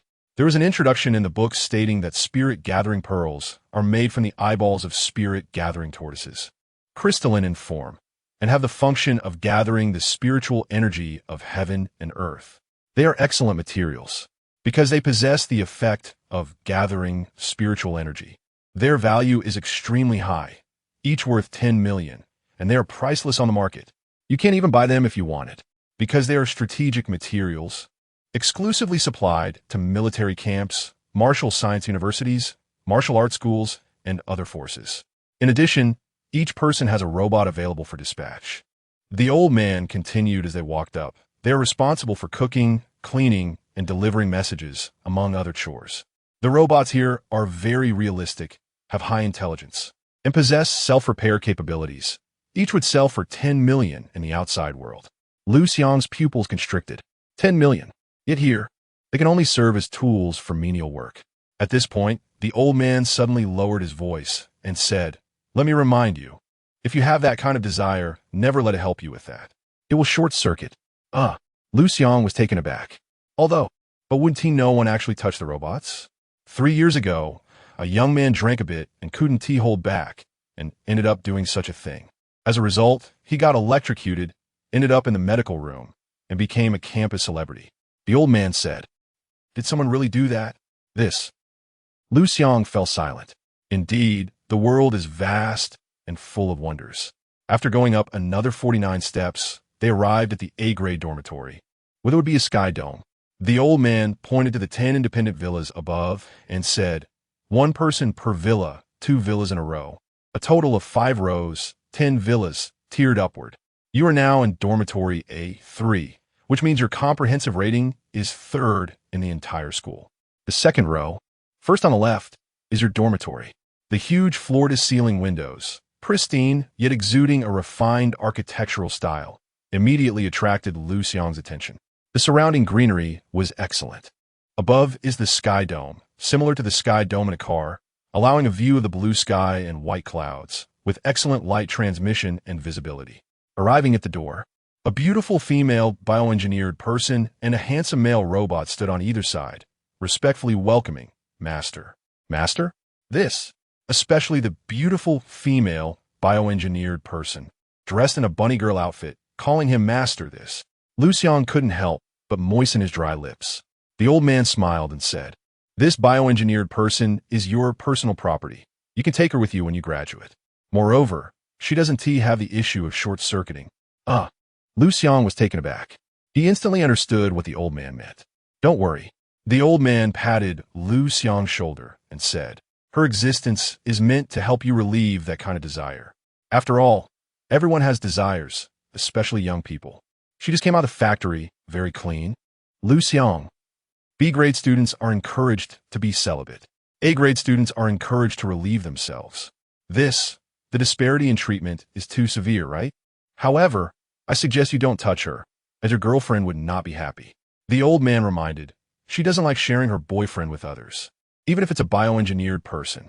"How do you know what he thinks?" Liu Xiang stared at the old man and asked, "You're not a bioengineered person?" Chapter 76. Liu Xiang. Make money. Make money. Make money. Arriving at the villa's rooftop, looking down at the dormitory buildings below, there was a feeling of overlooking everything. "Liu Xiang, haven't you guessed my identity yet?" The old man stood with his hands behind his back, gazing at the scene before him, and asked, Old man, please don't play riddles with me." Liu Xiang was at a loss whether to laugh or cry. "I am Kai-He's father." The old man spoke unexpectedly. This. Liu Xiang was momentarily stunned, even a bit scared. Just now, did the old man take me to visit my dorm? Just now, did he tell me that I could have a relationship with bioengineered people? Why does it feel a bit surreal? Old man, so from the beginning, you have been hinting at me. It's a shame I didn't realize it sooner. Young man, there's no need to be nervous. Gu Zhonghua introduced himself. "You can call me Uncle Gu." "Hello, Uncle Gu." Liu Xiang nodded obediently and greeted him. Gu Zhonghua nodded and said, "I came this time to see what kind of boyfriend my daughter has found. You know, our father-daughter relationship is rather distant, and we rarely communicate. She wouldn't let me meet you unless she was getting married. So, I had to take the initiative to come and meet you." Liu Xiang nodded, understanding. After all, it concerns his daughter's happiness and the future of the Gu family. So, as a father, he naturally cannot stand by and do nothing.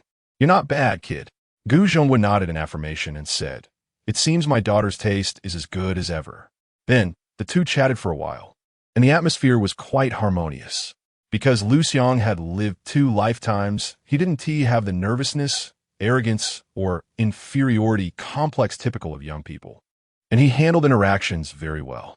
He presented himself with neither arrogance nor servility, which further pleased Gu Zhonghua, especially when he learned that Liu Xiang's father was Liu Xiang. He felt a deep respect and had completely approved of his daughter being with Liu Xiang. There are two more things I want to discuss.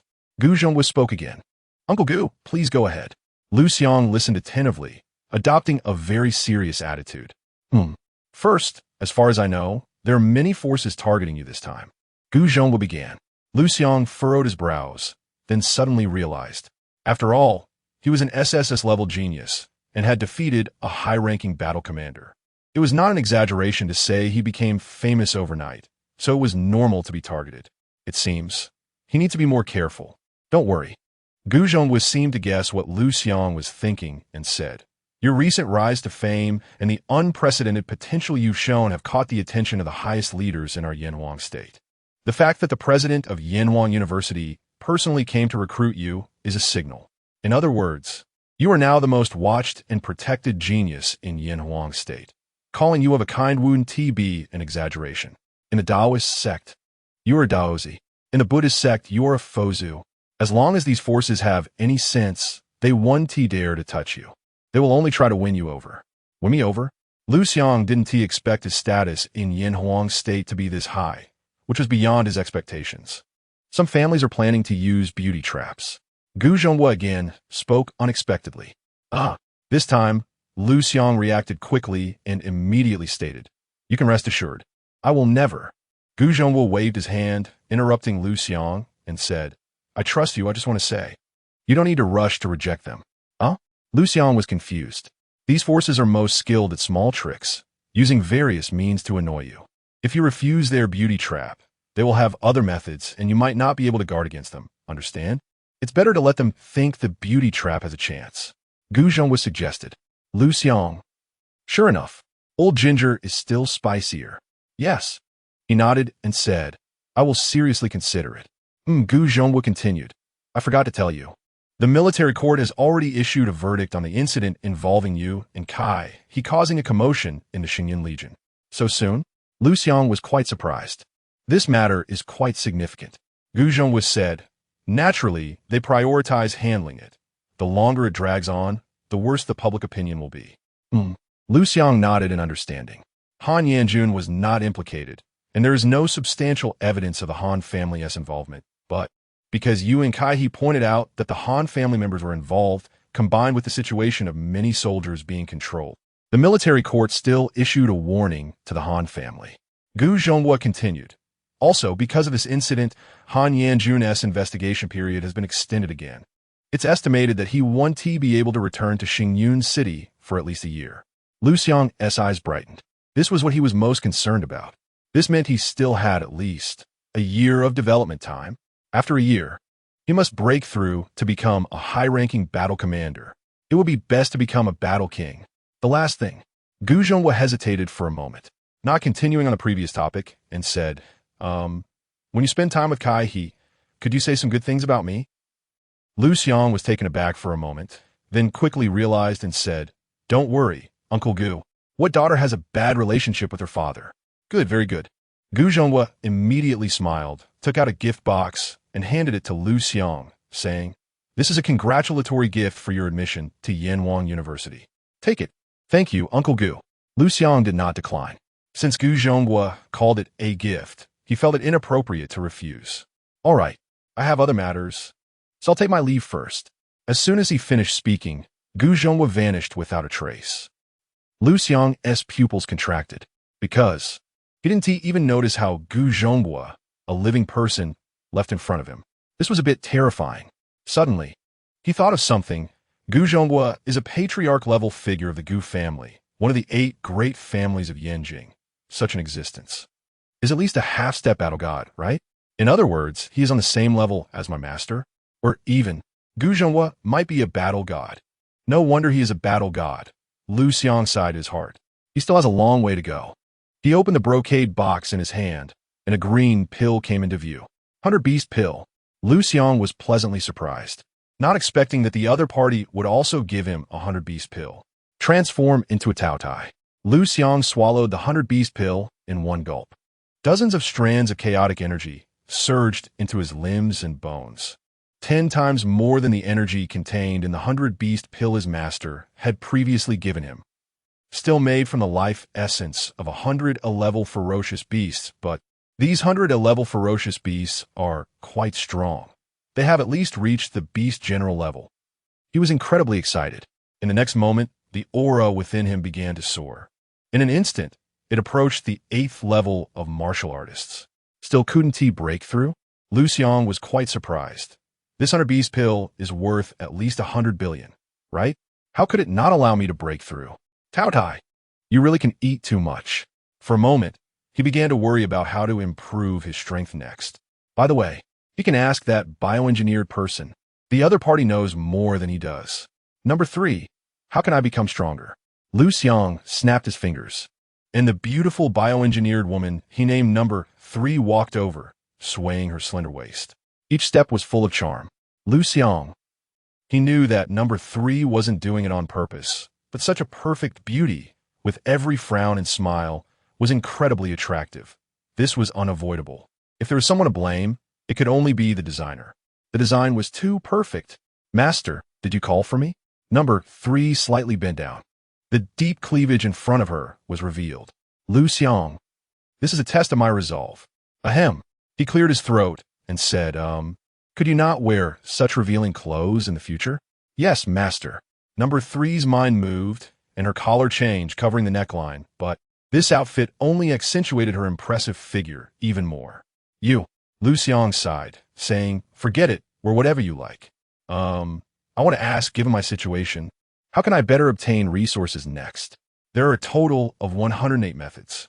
Number 3 blurted out. So many? Liu Xiang immediately became interested. Among them, there are 36 methods for quickly obtaining resources and 72 methods that are relatively inefficient. Which one does the master want to hear?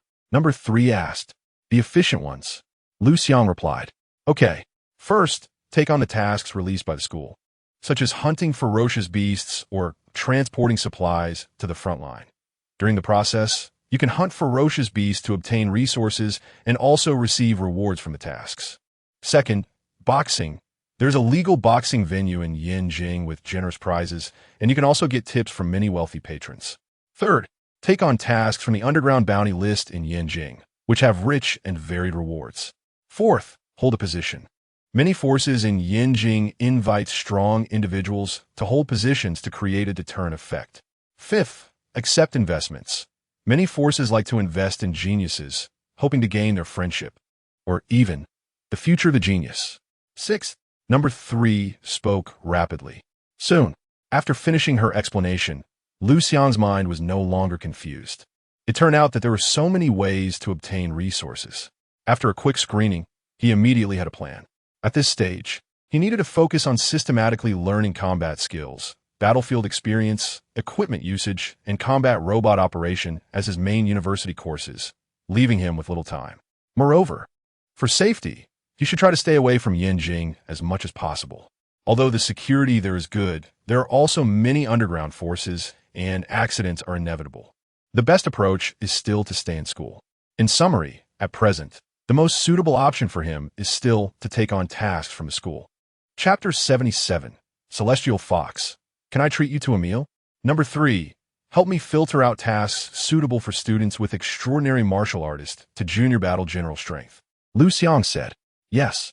Number 3 casually pulled, and a blue light screen appeared in front of him, displaying dozens of tasks. 1.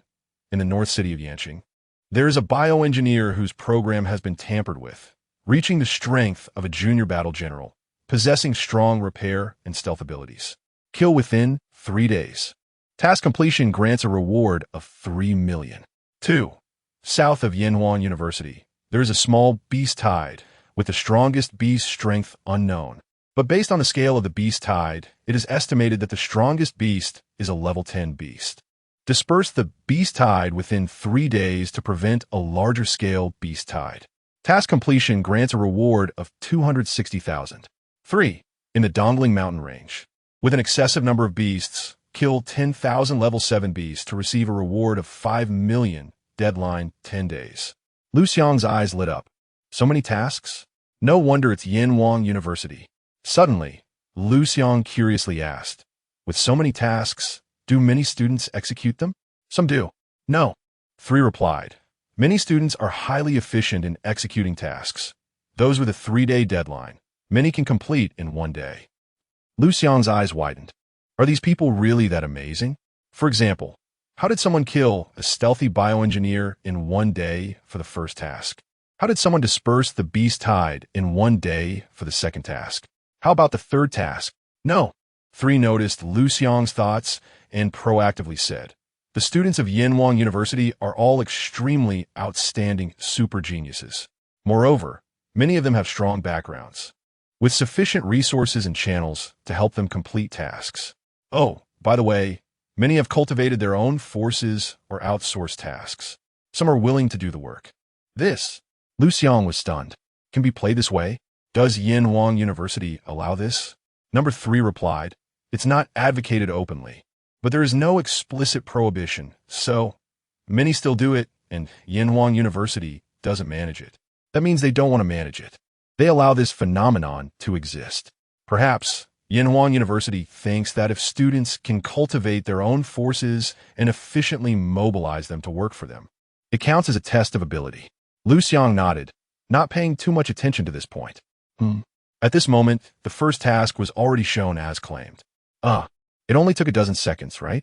It's already been claimed? Great. Liu Xiang didn't dare to waste time and immediately took the second task. When he wanted to take the third task, it showed that there was an uncompleted task, and he couldn't claim more tasks. So, he could only give up and said, Number 3, send me all the information related to the second task. After speaking, he turned and left. Improving strength is urgent. As for strolling around campus, sorry, he didn't have that time. However, Liu Xiang didn't expect that the actions of various families would be so quick. Just after leaving the school, he was stopped by a flying car. The car had a round and cute shape, especially at the rear, which was rounded and perky. The 2 front headlights, though not very large, were just right. The lines of the car body were perfect. Moreover, this car looked brand new, just off the production line. The most crucial point was that such a car exuded luxury everywhere and looked expensive at first glance. The car door opened. A beautiful woman dressed in a purple gold dress with a jade hairpin appeared before him. She wore light makeup, and the whole person radiated a sunny vibe. Her figure was voluptuous and sexy. Her eyes, resembling those of a fox, emitted a certain charm. At the moment she saw Liu Xiang, her tail immediately manifested 3 fluffy strands, standing upright and swaying adorably. Liu Xiang frowned, feeling the other person's gaze on him like a thread. He knew she was coming for him. You can call me Xiaoning. The girl emitted a faint fragrance, seemingly subtle, but possessing a strong ability to stimulate hormones, so, as she got closer, Liu Xiang's heart inexplicably raced out of control. Moreover, the girl's voice was like a magical sound, exuding endless temptation, making Liu Xiang feel as if his ears were about to be overwhelmed. Fortunately, Liu Xiang had encountered someone like Song Weiwei, a youthful woman with a voluptuous figure, and had also met Gu Caihe, a nearly perfect military sister, even having skin-to-skin contact with this military sister. Thus, his desire threshold was relatively high. Coupled with 2 lifetimes of experience, his willpower was relatively strong. He could timely pull himself out of the enchantment state and return to normal. Miss Xiaoning, hello, what do you need from me? Seeing this, Miss Xiaoning was quite surprised. Before awakening as a celestial fox, her personal charm was already significant, and almost all the boys in the school were infatuated with her. There was once a man, very handsome, aloof, and uninterested in women. To challenge herself and hone her charm, she approached him. After 7 days, she won him over. After that, she decisively discarded him. He hadn't even touched her. This shows how strong her skills were. She was known as having a natural charm. Since awakening as a celestial fox, her charm skills had further become second nature. Basically, 1 glance, 1 word could win over a man, making him devoted to her. This is not a joke, nor is it nonsense. This is her experience from countless battles. Also, she is a direct descendant of one of the 8 great families of Yanqing. What kind of scene hasn't she seen? Her charm is not the kind of vulgar allure, but rather a noble charm, similar to Su Daji. No, even Su Daji can't compare. Because Su Daji is fox charm, with a lower bloodline, while she awakened as a celestial fox. Apart from the nine-tailed fox, the most noble fox beast. Having heard about your deeds in Xingyan City, I admire you greatly and would like to meet Liu Xiang. I wonder if you have time? I invite you to dinner. Liu Xiang extended the invitation. So far, no man has been able to resist her invitation, so she was full of confidence. However, Liu Xiang decisively shook his head and said, "Sorry, I have something else to do. If you want to invite me, you need to line up. You can check with my bioengineered servant to see what position you are currently in." After speaking, he turned and left without any hesitation. Liu Xiang. Chapter 78. Natural Charm. All beings in various forms to deal with women like Liu Xiang. The best approach is to be decisive. Never show even the slightest hesitation. Otherwise, the other party is likely to seize the opportunity and find a breakthrough. At that time, you will be in for a tough time, falling into the trap of emotions. It's hard to escape. By then, you'll be the other party's plaything. Liu Xiang does not want to become a plaything. Looking at Liu Xiang's departing figure, Liu Xiang was stunned. I must say, a beauty of her caliber, with such natural charm, every frown and smile exudes endless allure. At this moment, it was no exception. Her dazed expression carried a unique charm. Passing students and instructors couldn't help but hold their breath, their hearts racing, and even a fierce beast being escorted to University widened its eyes, unabashedly revealing its desire. The desire to reproduce. I don't believe there is a man that Liu Xiang cannot conquer. Liu Xiang bit her delicate teeth and slipped back in her car. She slowly revealed her fair and smooth palm. In the next moment, her palm shrank. In the following moment, her palm grew. Not only could her palm change size, but any part of her body could do the same, such as her chest, her hips, her feet. In short, everything could grow or shrink. If men can, so can she. This is her talent, with great potential for development. She doesn't believe there's any man who can resist the temptation of this ability. Moreover, her inherited skills take seduction to the extreme, what the heart desires. All beings in various forms. What does that mean? It means that when she uses this skill, outsiders can see different people from her face. For example, Liu Xiang. He could see Gu, Caihe, Song Weiwei, and anyone else he has encountered from Liu Xiang's face. Coupled with Liu Xiang's exceptional ability to imitate others' voices and her talent for changing size, this means she can become anyone. Gaining her is equivalent to gaining all the women in the world. Which man can resist such temptation? A man who gets me will have made a huge profit in this life. Liu Xiang said, Liu Xiang will surely kneel beneath my pomegranate skirt. Absolutely. Because of her abilities, she must find a strong man. Because weak men will soon be drained by her. She does not want to live a life of widowhood before the age of 30. No, before 25. That would be too tormenting. She wants to find a strong man. A strong man with a good appearance. Liu Xiang, with a face like a chiseled knife, handsome features, possesses an ultra SSS level talent. And it is rumored that his strength increases astonishingly fast with terrifying combat prowess, which is related to the awakening of the fierce beast's inherited talent and skills. This means that not only is Liu Xiang talented, but the awakened fierce beast is also extremely suitable for enhancing strength and combat. In the future, he will undoubtedly become a giant in the field. This can be seen from the highest leader personally naming Liu Xiang and protecting him. The future is promising. Moreover, this future will arrive in no more than 10 years. Not far off, perfectly matching Liu Xiang's mate selection criteria. So, at this moment, Liu Xiang made up her mind to pursue Liu Xiang, to find out what Liu Xiang is up to. Yes, the car's intelligent voice system responded. On the other side, Liu Xiang shook his head helplessly. These major powers move really fast. Just after my father-in-law reminded me, a 99-point goddess-level girl showed up. Unfortunately, you are still 1 point short compared to my Caihe. Recalling his thoughts, he opened the information sent to him by number 3. A small-scale beast tied south of University formed early yesterday morning, with no prior signs, as if it had suddenly appeared. After that, it expanded at an extremely rapid pace. In just 1 day and night, it had already increased 5-fold. If this continues, it won't take 3 days to form a large-scale beast tide. Right now, it has already affected the enrollment practical test being held nearby, and it must be dealt with promptly. Therefore, for Liu Xiang, the longer he delays, the more unfavorable it becomes. Because the larger the beast tide, the more fierce beasts there are. Although he needs fierce beasts as food, if there are too many fierce beasts, he won't be able to complete the task within the designated time, and then he will get nothing. He will also lose credits. Yes, if a task is accepted but not completed, credits will be deducted. A student's initial credits are 30 points. If a task is not completed, 30 points will be deducted. If by the end of the semester, credits are below 60 points, they will be advised to withdraw. If during the semester, credits are negative, they will be advised to withdraw on the spot. Therefore, all students at Yenwang University dare not casually accept tasks, as they must complete them with all their strength. Liu Xiang does not want to be advised to withdraw just after starting college. That would be too embarrassing. He cannot afford that. Is that all? Liu Xiang looked back and found that number 3 had only sent this much information.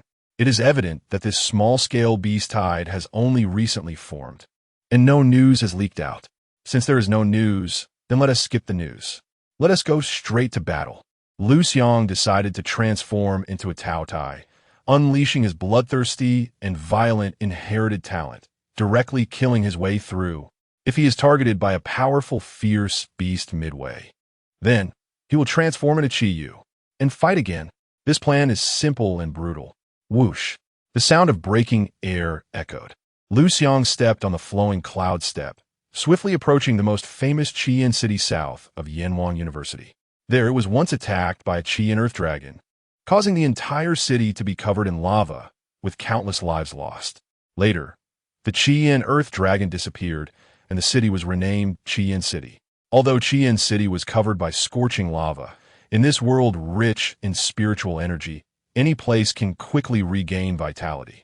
After more than a decade, Qian City has completely regained its vitality. Only some buildings still show obvious signs of being corroded by lava. In other places, no signs can be seen anymore. This city, as most of the buildings were corroded into rubble and destroyed by the Qian Earth Dragon, is better described as a forest rather than a city. A deep abyss. Huge pits. Huge cracks. Everywhere.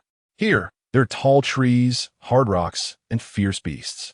In contrast, the number of humans is extremely scarce. This place has been jokingly referred to as the paradise of fierce beasts, the second abyss. And here is also where the beast tide is currently converging. After Liu Xiang arrived, just as he was about to transform into a Tao Tai and start killing, he suddenly heard some noise and quickly dodged. Then, upon seeing the scene before him, his brows furrowed suddenly. Chapter 79, Senior Sister, the Ice Beauty Mo Chi. If this goes on, we may all end up here. Yes, it seems we have encountered a beast tide. Help! A group of people is being besieged by a large number of ferocious beasts. Among them, one person is wearing an ice blue long dress, ethereal and graceful, hunting the ferocious beasts across the battlefield, leaving a trail of fallen beasts in her wake. However, there are no bloodstains on her. Her extraordinary martial arts strength, combined with terrifying agility and combat skills, allows her to slay even junior beast generals. Such terrifying combat power clearly indicates she is a student from Yenwang University. However, those martial artists beside her are not students from Yenwang University. Each of them possesses considerable combat strength, but none are as terrifying as Mo Chi, capable of defeating enemies beyond their rank. Moreover, many of them are not young. They seem to be experts gathered around Mo Chi, dispatched by her, meaning these people are her subordinates trained by Mo Chi. Liu Xiang originally intended to turn around and embark on his killing spree. At that moment, he accidentally spotted several figures hidden in a towering tree not far away, seemingly waiting like hunters for their prey. They remained still, motionless. If it weren't for the strong wind blowing and Liu Xiang finding the right angle, he would not have seen them. Could it be that someone dares to kill students from Yenwang University? Liu Xiang frowned. This place is very close to Yenwang University, and every student carries the latest high-tech communication devices, capable of recording and uploading videos with just a thought, unless they are killed in an instant. Who would dare to act? However, none of this concerned him. just as he was about to leave. Student Liu, please lend a hand. Senior sister is willing to offer 1 million. Chi suddenly looked towards Liu Xiang and called out. Her voice was ethereal, like a sound from the heavens, or the gentle tinkling of flowing water, making it very pleasant to hear. Liu Xiang paused in his steps, surprised. I've been discovered. It seems this senior sister is not simple, but why did she not notice the few people hiding in the tree? Could it be that those people have some special means to conceal their presence? Or is it that he is not skilled at hiding, hence easily found? As Liu Xiang pondered this, he stepped out from his hiding place and said, Senior sister, do you know me? Liu Xiang. You are Liu Xiang? Please, Student Liu, lend a hand. Our Falcon Squad is willing to offer 1 million. The experts beside Chi all sprang into action. They belonged to a pioneer squad, the Falcon Squad, and had cooperated with Chi for a year. They never expected to encounter Liu Xiang this time. This individual had teamed up with another woman to slay a high-ranking battle general. Even if the other woman contributed greatly, it still indicated Liu Xiang could participate in battles of that level. 1 million? Liu Xiang shook his head and said, I don't want money. I want all the corpses of the ferocious beasts killed here. How about that? Without benefits, he wouldn't act. The members of the Falcon Squad looked towards Chi. Clearly, they had no decision-making power. All right, Chi did not hesitate. Just at that moment, wait. The three figures that had been hiding in the tree suddenly jumped down, each effortlessly slaying 3 level 10 ferocious beasts, revealing their terrifying combat power. Everyone was taken aback. Junior sister, I don't want money. I just want you to have a meal with me and remove me from your blacklist. How about that? The leading man, dressed in green, with a sword at his waist, handsome and refined, exuded a significant amount of malice. Liu Xiang felt a slight frown form as he sensed the ill intent, but he remained silent. Chenpai, what are you doing here? Chi frowned slightly and asked, clearly recalling something. Chenpai smiled and said, Junior sister, we are fated to meet. I happened to pass through here on a mission and saw you being besieged by ferocious beasts, so I immediately made my appearance. Immediately made your appearance? Liu Xiang scoffed. This guy was clearly a hypocrite. Unfortunately, his act was too fake. Montag kiss found deepened. Before she could speak, the members of the Falcon Squad brightened up and said, Junior sister, agree to him. These ferocious beasts are extremely valuable. The materials on them can easily sell for tens of millions. That's tens of millions. You may not care, but we do. Yes, Junior sister. My daughter is waiting for artificial bone marrow. That requires several hundred surgeries. I don't have that much money right now and urgently need this sum. And me, my mother is still in the ICU with daily expenses of 200,000. I can't afford that. For a moment, they all began to complain, and some even knelt down. Chi disliked being forced, but she also knew that the situations these people described were true. She had learned about them, which was also the main reason this Falcon Squad was willing to be driven by her. She couldn't just watch these people's loved ones lose their lives, right? In that moment, she hesitated. Liu Xiang. Chenpai's gaze turned towards Liu Xiang, smiling as he said, one should not be too greedy. You come in and take away several tens of millions from others. Isn't that too much? How about this? I'll give you 1 million, and you leave. Leave this to me, how about that? Not how about that. Liu Xiang said indifferently, Chun Senior, right? You've been here for so long, and you only choose to act when I reveal myself. What are your intentions? You're talking nonsense. Chenpai's expression changed, but he quickly adjusted his mood and said coldly, just came to school and slandered a senior. You really are polite. Don't think that because you killed an old high-ranking battle general with Gu Tsai's help, you can act like you're tough. In front of me, you're nothing. Just as Liu Xiang was about to say something. A member of the Falcon Squad was pierced through the chest by a ferocious beast and died on the spot. Junior sister. The captain of the Falcon Squad shouted at Chi. Are you really going to watch us die one by one? Chi could only nod. Good. Very good. Junior sister, you won't regret this. Chenpai smiled, but he did not notice the intense disgust in Chi's eyes. Attack. After giving the order, the two individuals behind him launched their attacks. The sound of air being broken echoed. They were all junior battle generals.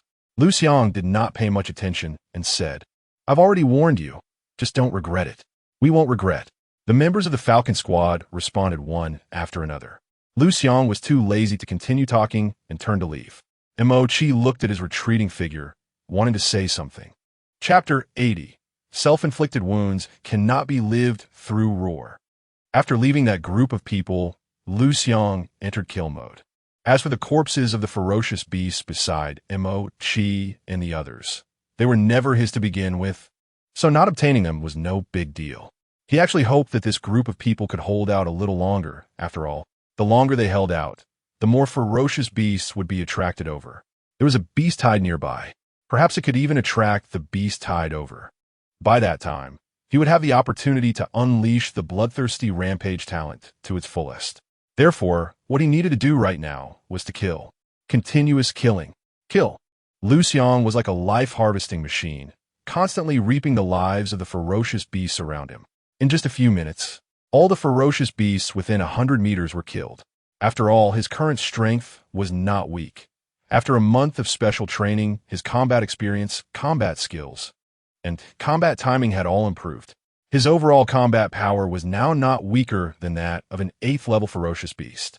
If combined with the defensive and restorative abilities of the gluttonous beast, as well as the natural bloodline suppression of lower level ferocious beasts, he could easily slay 9th level ferocious beasts and even 10th level ones.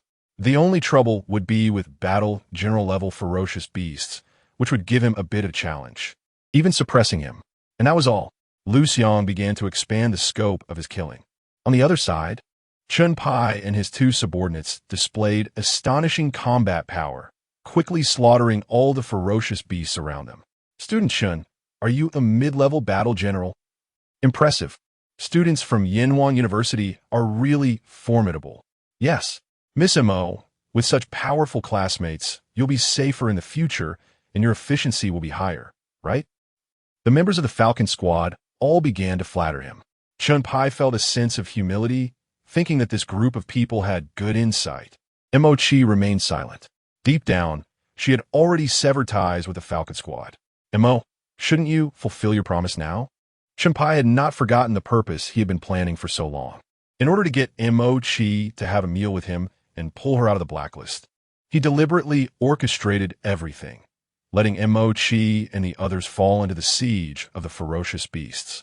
Then, at the crucial moment, he would step in to save them. This hero saving the beauty trope sounded cliché, but executing it was not so easy. Liu Xiang's intervention was just an accident, almost ruining his plans. Fortunately, it succeeded. Mo-Chi glanced at Chun Pai, feeling increasingly disgusted, especially when she remembered Liu Xiang's reminder and thought about how all of this could have been planned by Chun Pai. Her disgust for him deepened. She spoke, Chun Pai, I've already pulled you out of the blacklist. As for having a meal with you, let's talk about it after we leave here. No problem. Chun Pai's smile deepened as he said, Liu Air, clear the way. Yes. His 2 subordinates immediately charged ahead, carving a bloody path. Please. Chun Pai, being quite the gentleman, extended his hand, stepped aside, and smiled at Mo-Chi. Feeling Chun Pai's gaze, Mo-Chi felt uncomfortable all over, but she could only endure it. Just as she was about to turn and walk forward, the members of the Falcon Squad were quicker. Student Chun is mighty. Student Chun, you and Miss Mo have a good chat. We'll head out first. Yes. We won't be third wheels. These people each carried 2 ferocious beasts and quickly moved forward. Saying these words made Chun Pai very satisfied, but it made Mo-Chi even more displeased. Sure enough, Chun Pai nodded with a smile. Mo-Chi's dissatisfaction with the Falcon Squad members grew. In fact, the members of the Falcon Squad were all sharp individuals.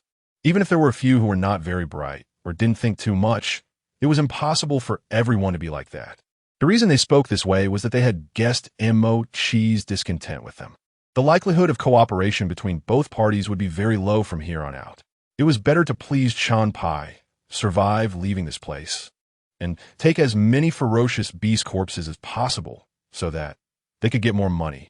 A few 100,000 per person would directly equal a year's income. It could also relieve some people's urgent financial troubles. In short, the members of the Falcon Squad were using Mo-Chi's last value to profit for themselves. As for whether Mochi was willing to associate with Chunpai, who cared? However, the next moment, roar, roar. A large number of ferocious beasts surged in. Everyone paid no attention because Luda and Liu Xiang, with their battled general-level strength, easily resolved these troubles. But Luda and Liu Xiang's expressions grew more serious, as the number of ferocious beasts increased and the pressure around them also mounted. A few minutes later, they had only traveled 3 kilometers, still a considerable distance from leaving the city, and the pressure they felt had already reached its peak. They were about to collapse. Young master. The two immediately transmitted a message to Chunpai. The situation is a bit off. We seem to have encountered a small-scale beast tide. Hearing this, Chunpai's pupils shrank. Having been a student at Yenwang University for 2 years, now a junior, he was well aware of the power of a small-scale beast tide. It should be noted that this was the second line of defense, not far from the abyss, and the ferocious beasts encountered here, both in strength and combat power, far exceeded those in the large rear of Xingyun City. The beast tide formed by these ferocious beasts was naturally more powerful. Relying solely on their group, it would be difficult to break out, utilize the surrounding buildings, fight while moving, and see what the situation is. Chunpai was not foolish. With his rich experience, he immediately made a response. Yes. Luda and Liu Xiang quickly complied. Chunpai then looked at Mochi and the members of the Falcon Squad, saying, Mochi, the situation is not right. We need your cooperation. The members of the Falcon Squad all changed their expressions. Mochi frowned even more and said, Don't call me Mochi. That's not for you to call. I have a name. Chunpai was taken aback. He thought that in a moment of crisis, calling Mochi by her nickname would not bother her, but he didn't expect her to reject him so strongly. He felt a bit dissatisfied, but still forced himself to nod and say, All right, Mochi, we need your help. Okay. Mochi nodded. She also noticed something was off. Logically speaking, with 2 battle generals clearing the way, there shouldn't be any accidents.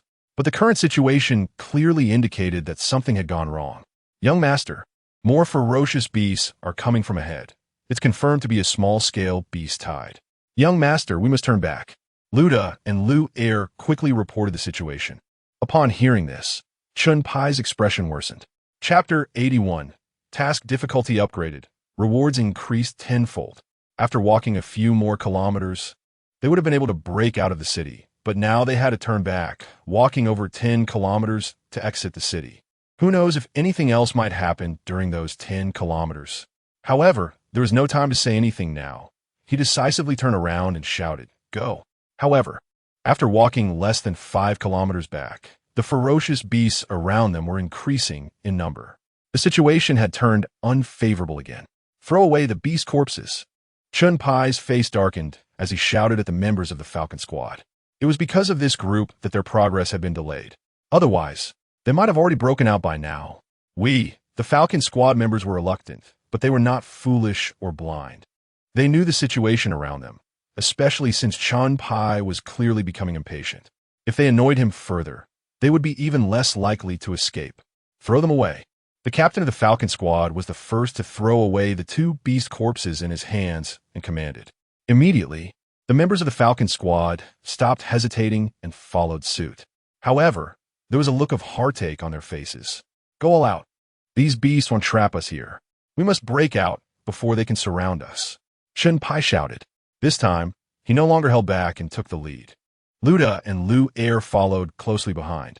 The 3 of them moved like arrows, piercing through the enemy's defenses and quickly tearing a large hole in the line of ferocious beasts. Whoosh! Whoosh! The members of the Falcon Squad quickly followed their captain. As for Mochi, they wouldn't care. Since they had decided not to follow him anymore and had offended him, there was no need to pretend, especially when it involved life and death. Of course, self-preservation came first. Being pretty? It meant nothing in the face of life. Mochi watched everything coldly, staying at the back, dealing with the ferocious beasts attacking from behind, while silently practicing her family's techniques and regulating her breath. Yes, she was an ancient martial artist and an SSS-level genius. However, whether on the path of ancient martial arts or the path of awakening, she was slightly inferior to Gu Tsaiha, especially in ancient martial arts. She was fully cultivating her internal energy, but had only just broken through to become an internal energy martial artist. To become an internal energy master would take at least 10 years, if not a lifetime. Compared to Gutsaiha, she was far behind. However, in terms of overall strength, she surpassed Gutsaiha from the same period. After advancing another 5 kilometers, only 4 kilometers remained to exit the city. But at this moment, roar, roar. Looking at the densely packed, ferocious beasts around, Shenpai knew it would be difficult to break out. Right now, their physical strength was severely depleted. If they pushed through, they might lose more than half of their group. It would be lucky if 2 of them made it out alive. He couldn't afford such a loss. Therefore, he turned to the members of the Falcon Squad and asked, "Who among you has awakened a flying-type beast? We can break out from the air." He knew that the beast awakened by Mo-Chi was a flying-type beast, the white feather snow swallow, but she was his designated woman. No one else could ride her. Although this ride was not in the same sense, it still made him uncomfortable. Yes, yes, Old Wang. The captain of the Falcon Squad immediately looked at one of the team members and said, "Transform." Yes. The team member named Old Wang wasted no time and transformed into a red feather eagle, spreading its massive wings and looking fierce. Good. Shenpai's eyes lit up. This large beast was just right for everyone to stand on, with enough space to maneuver and fight. Get on. We must protect the red feather eagle, and we will break out from the air. He reminded them and jumped on first. All right, Shenpai nodded. Caw! Before the ferocious beasts could launch their attack, the red feather eagle soared into the sky. Shenpai and the others also took action to help relieve the pressure from the surrounding beasts. Fortunately, the red feather eagle successfully took off and survived. At first, this sudden ascent indeed caught the beasts off guard, allowing the red feather eagle to fly 2 kilometers without encountering any significant resistance. However, as they approached the last kilometer before escaping from Qian City, they encountered organized and powerful resistance. Nevertheless, Shenpai and the others were not pushovers and easily repelled the beast's attack. In the next minute, caw! The red feather eagle cried out excitedly, "Great! We've finally broken out." Huh! Alas! It's a pity about those beast corpses. Several million gone, Sai. My mother might not survive. You still want money? Just being alive is good enough. Money can be earned again. As for your mother, she can only fend for herself. We can't let you go back down to serve her. Shenpai and the others breathed a sigh of relief and spoke up. Clearly, the past 40 minutes had been a lot of pressure for them.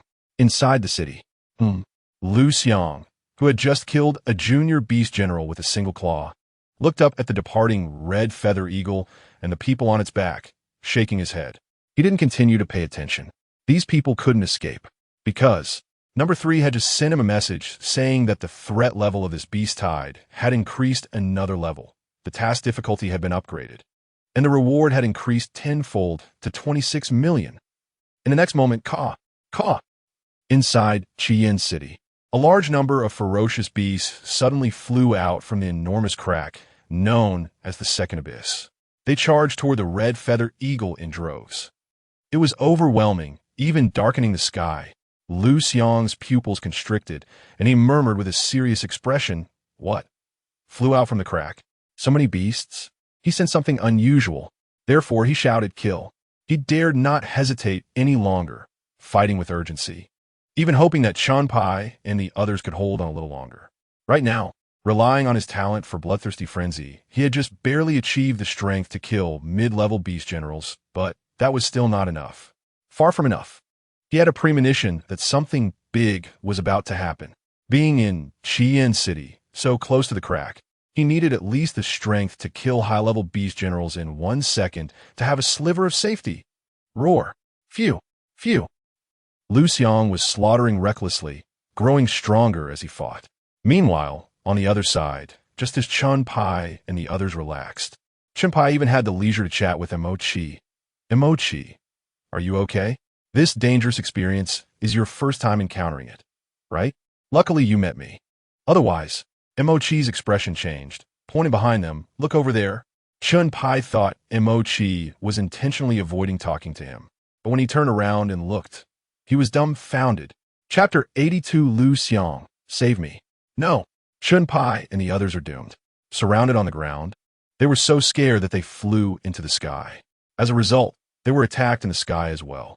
The red feather eagle is only a B-level fierce beast, while the one chasing it is the combat-skilled four-winged dragon eagle, an A-level fierce beast, known as the aerial bomber. There's also the supply-skilled unicorn golden pong, an A-level fierce beast, known as the aerial supply station, and the speed-skilled black feather eagle, an A-level fierce beast, known as the aerial scout. Leading them is an SS-level fierce beast, known as the aerial missile, the crimson flame winged dragon. It's not large, just a pair of wings. Its specialty is speed and agile maneuvers. It excels in aerial combat. The prey it targets almost never escapes.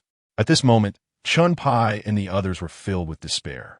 The moment they recognized the crimson flame winged dragon, they immediately beat the red feather eagle and shouted, "Hurry! Go down! Go down! Quick!" Fortunately, this group wasn't foolish. They were experienced.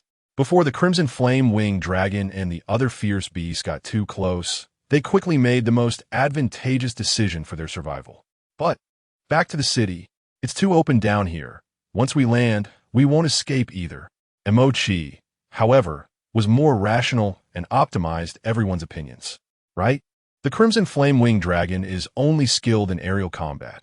We can hide in buildings. Exactly. The unicorn golden pong can spit fireballs. Being called the aerial bomber is no joke. We absolutely can't stay in the open. Let's go. Back to the city. Chun Pai and the others immediately reacted and responded. The red feather eagle dove down. Fortunately, Mo-Chi noticed the pursuers early, and with everyone making decisions quickly, they successfully landed before the flying fierce beasts arrived. Just as they wanted to find a place to hide, be careful. In the sky, dozens of huge fireballs had already fallen. The expressions of the group changed drastically, and they scattered to escape at the first moment. Among them, Old Wang didn't have time to transform back in a human form and was hit by 2 fireballs. Screech! He let out a miserable scream. His body was immediately pierced by a huge hole, and the fireball exploded, quickly covering him entirely. Looking back, Mo-Chi knew. Old Wang was doomed. Whoosh! Whoosh! There was no time to grieve. Mo-Chi and the others carefully dodged the fireballs while fleeing and maneuvering. Everything happened in just a few seconds. By the time Mo-Chi and Chun Pai escaped to a safe location and looked back, Old Wang was nothing but a skeleton, and under the intense heat, he would soon turn to ashes, floating in the air, dead as a doornail. Besides Old Wang, 5 other people were affected by the fireballs. 2 were instantly burned through the head and died, while 2 were engulfed in flames, screaming and struggling. Not far from death, the last one had a severe burn on his right leg and was desperately crawling towards the nearby Falcon Team leader. "Don't come over." The Falcon Team leader's expression changed, and he hurriedly shouted, "This guy." Hearing this, everyone's expressions darkened, especially the 3 surviving members of the Falcon Team, who immediately lost respect for their leader. TSK. This guy is really ruthless. He actually watches his own team members die without helping. Chun Pai sneered. "Umph. If it were you, you wouldn't be any better." Montaki coldly replied. Chun Pai was momentarily taken aback, his dissatisfaction growing. This guy really doesn't leave him any face. But thinking of Mo-Chi's talent and background, he held it in. For the sake of his future happiness and well-being, he endured. His 2 followers had ugly expressions. As soon as their young master gave a signal, they would act, directly throwing Mo-Chi out, or killing him. Cough, cough. Chun Pai cleared his throat, signaling his 2 followers not to act impulsively while also adjusting his mood, and said, I definitely wouldn't do that. He put on a tough front. Mo-Chi was too lazy to expose him and turned to leave. Chun Pai didn't mind and waved his hand, saying, "Let us go." Whoosh, whoosh. The 3 left, disappearing into the buildings. The Falcon Team leader also took his people away, because, at this moment, the pursuers had already landed. If it didn't run now, it would be too late. Whoosh, whoosh. Everyone left, and those Falcon Team members who survived were in dire straits. One by one, they couldn't escape.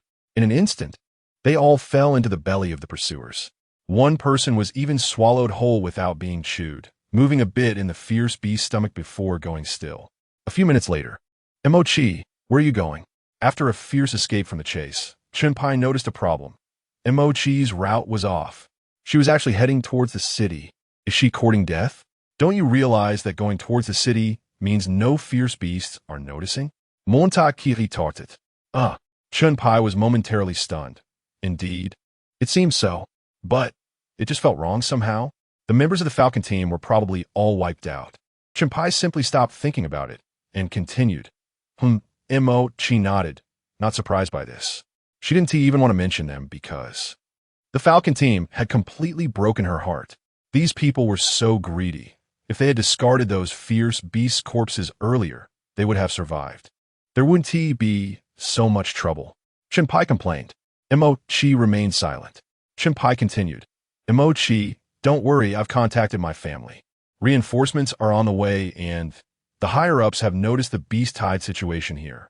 Soon, senior students will come to carry out the mission. By then, we'll be safe. Mochi's eyes flickered as she thought. If you knew the one executing the beast tide mission was Liu Xiang, I wonder what your expression would be. A few minutes later, over here, Liu Xiang. He finally possessed the terrifying combat power to slay high-ranking battle generals. He found that the higher he raised his strength, the slower it became. Reaching this level of strength was already extremely difficult. It was at this moment. Help! A familiar cry for help rang in his ears. Who? Liu Xiang turned to look. To his surprise, the one who came was actually the Falcon team leader. Save me, please.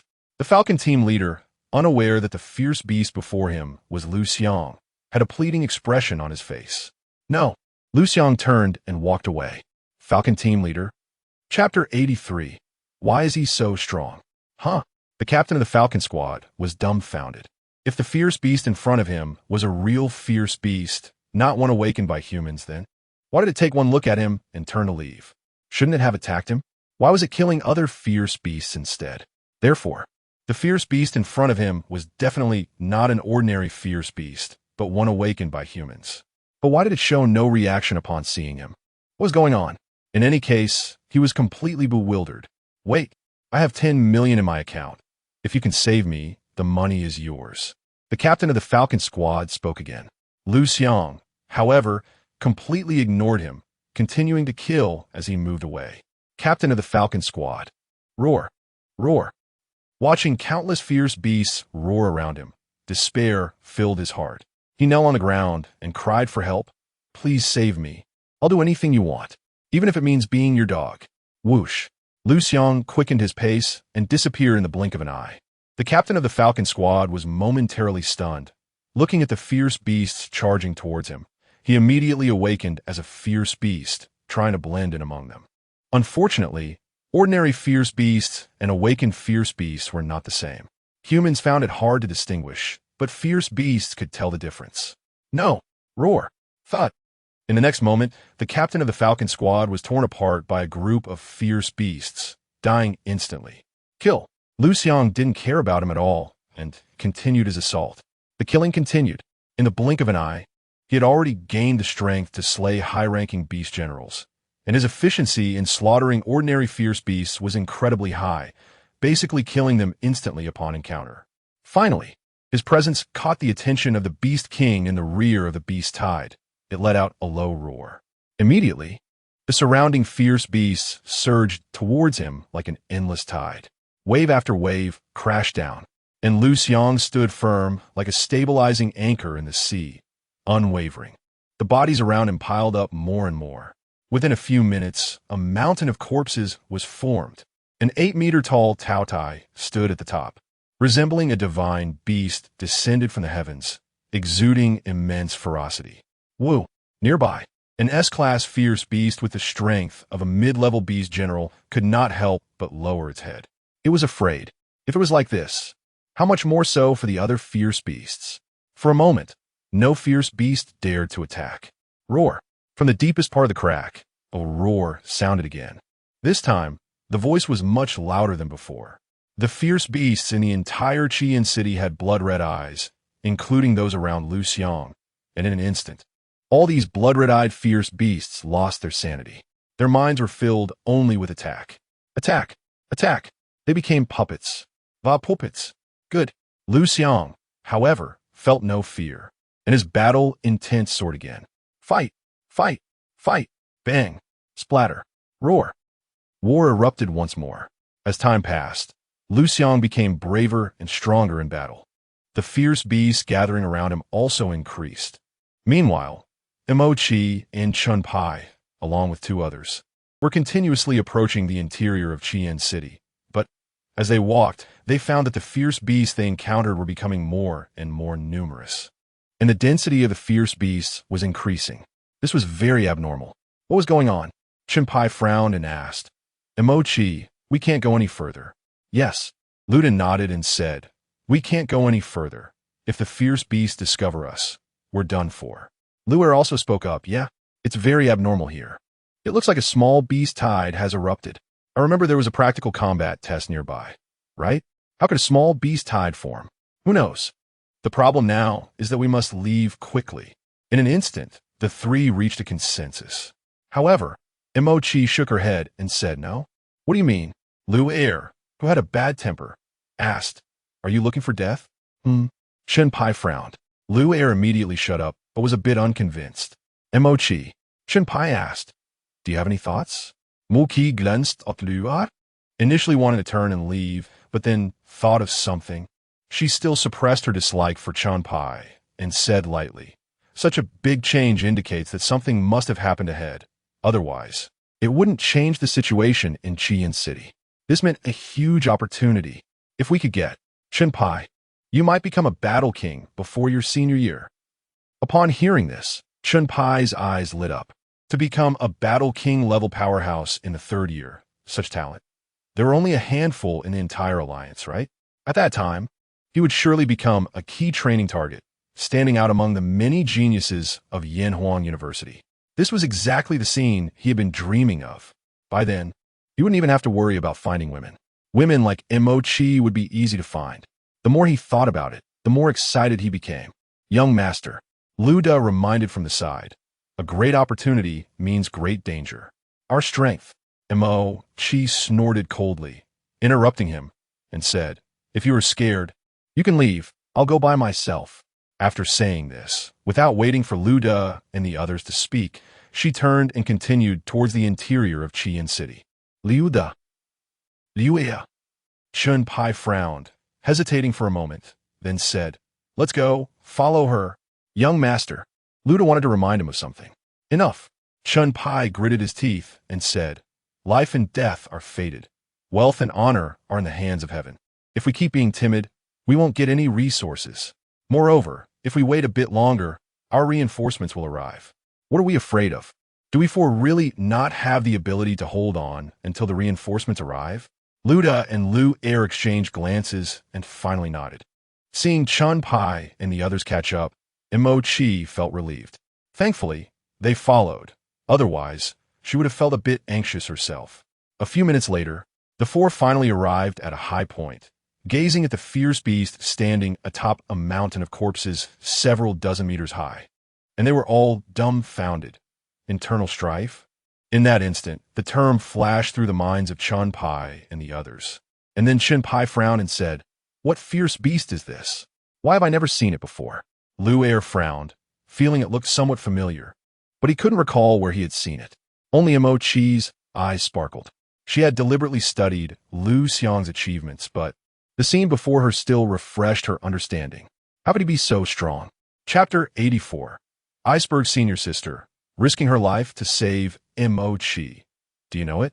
Chun-Pai noticed the change in Mo-Chi's expression and couldn't help but lower his voice to ask. I know. Mo-Chi did not hide it. What is it called? Chun-Pai asked. Tao Tai. Mo-Chi responded with a rhetorical question. Don't you remember? Tao Tai? Chun-Pai was taken aback.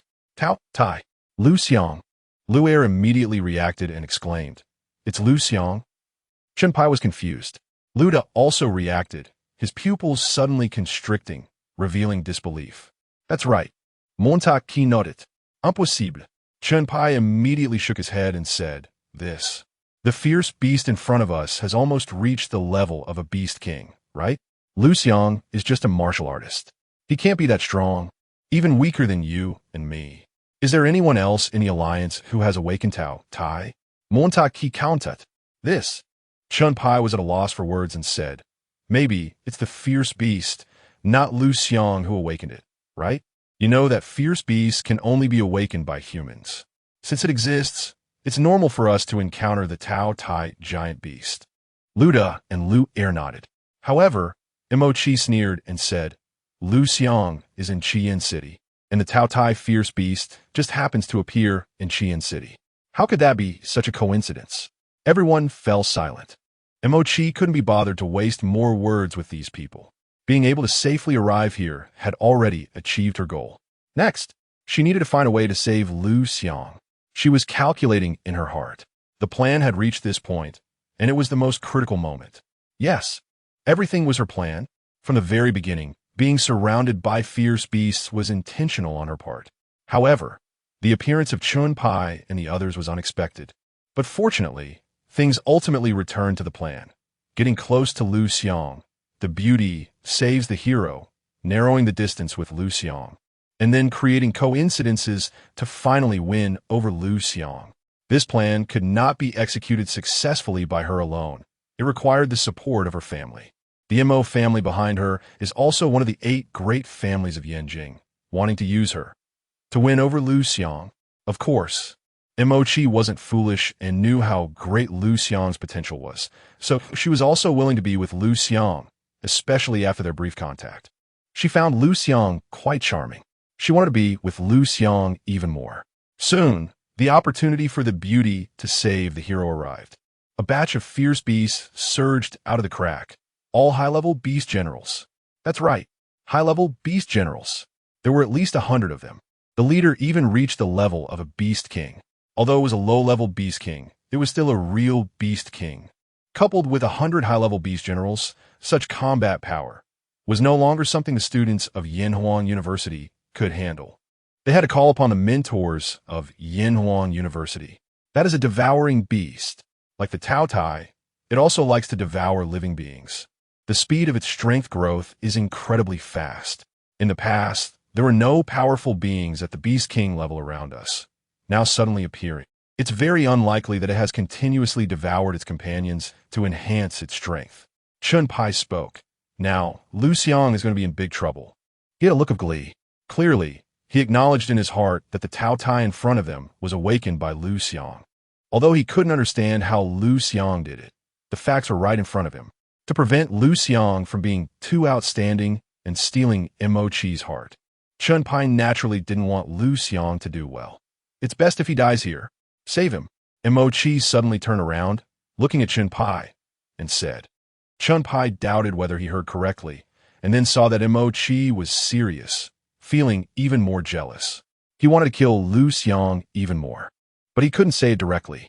Mo Chi could see through his thoughts and said, if you save him, not only will I have dinner with you, but I can also go shopping with you, accompany you to the movies, even become your girlfriend. Really? Chun Pai's eyes lit up. Really? Mo Chi was also going all out. It was impossible for her to save Liu Xiang alone. She needed the help of Chun Pai and the others. As long as you all take action. Why? Chun Pai was overjoyed. But he wasn't foolish and, since something was off, frowning and asking. Since you're willing to be my girlfriend, it means you don't have feelings for Liu Xiang. So why do you want to save him? Because I don't want our Yanhuang prefecture to die here in the future. I want to destroy the abyss.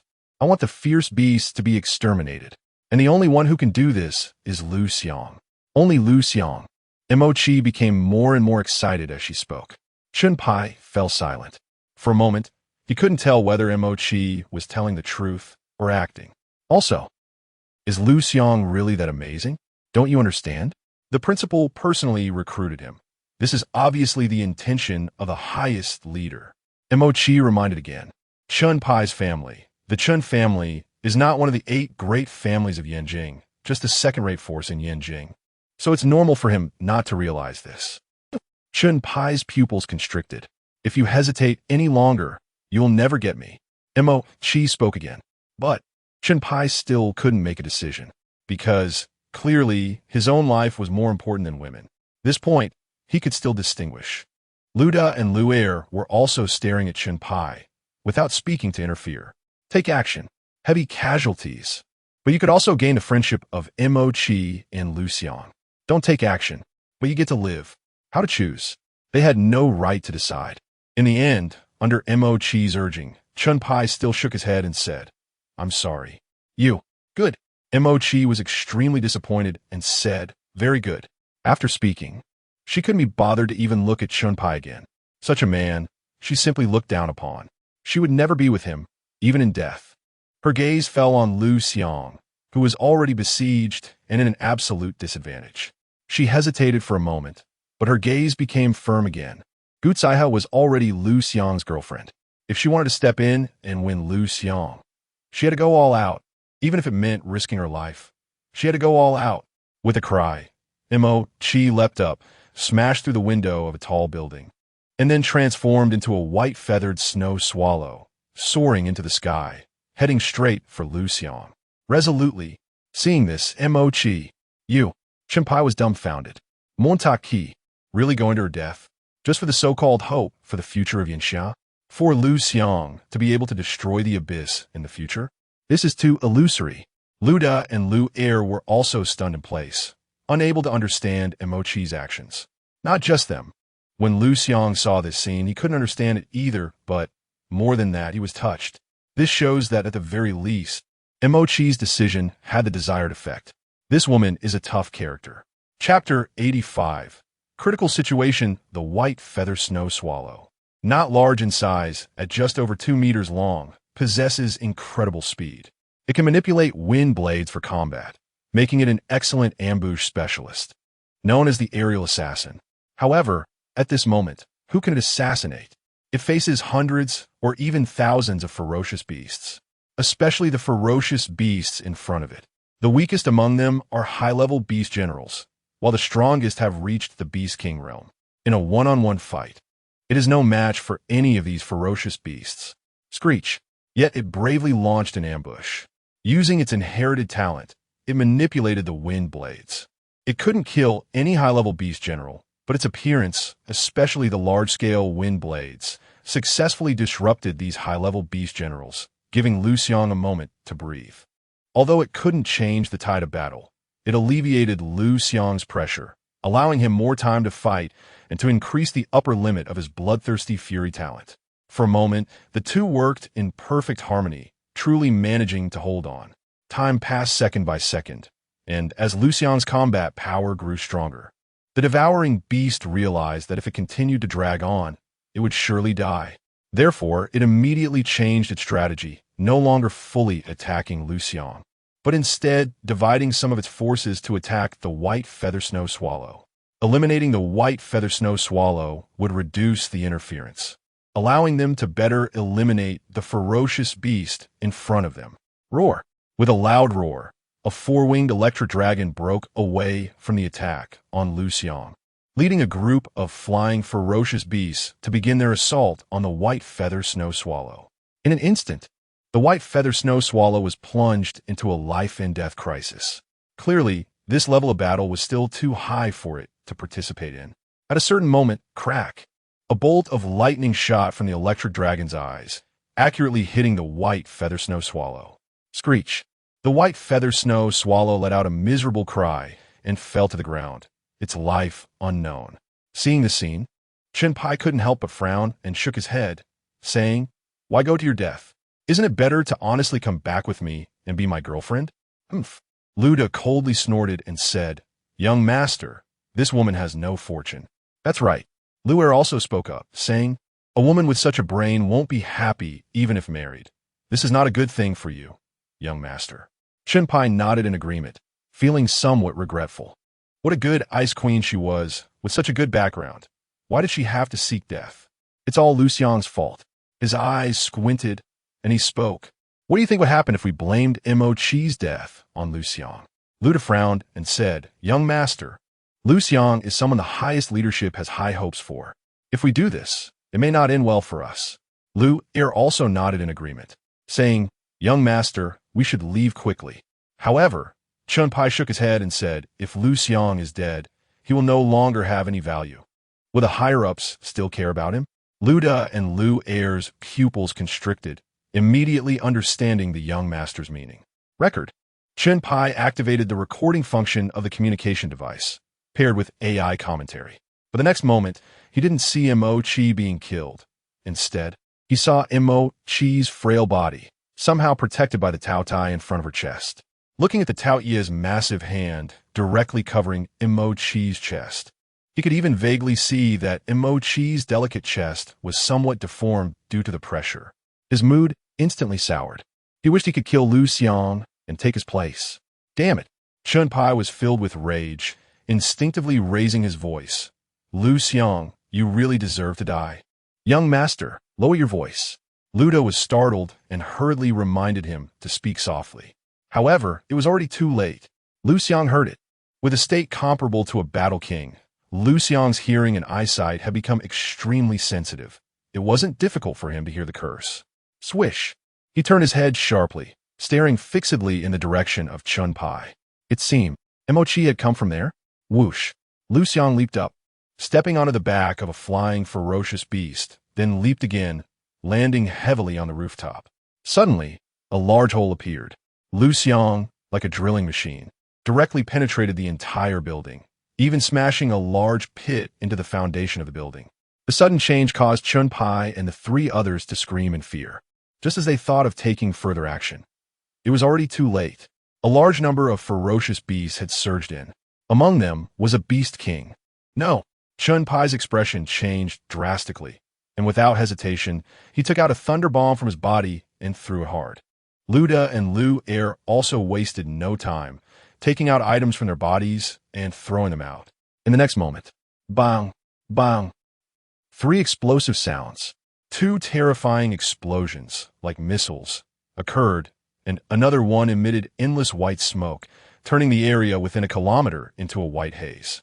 Visibility was severely obstructed. Roar! Seeing this, the Beast King let out a roar. It was injured by the explosion. It was furious. Roar! Roar!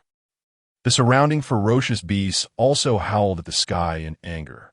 Immediately afterward, the Beast King roared again, and then a large number of ferocious beasts capable of long-range attacks began to assault the area shrouded in white smoke. Hundreds of attacks ensued,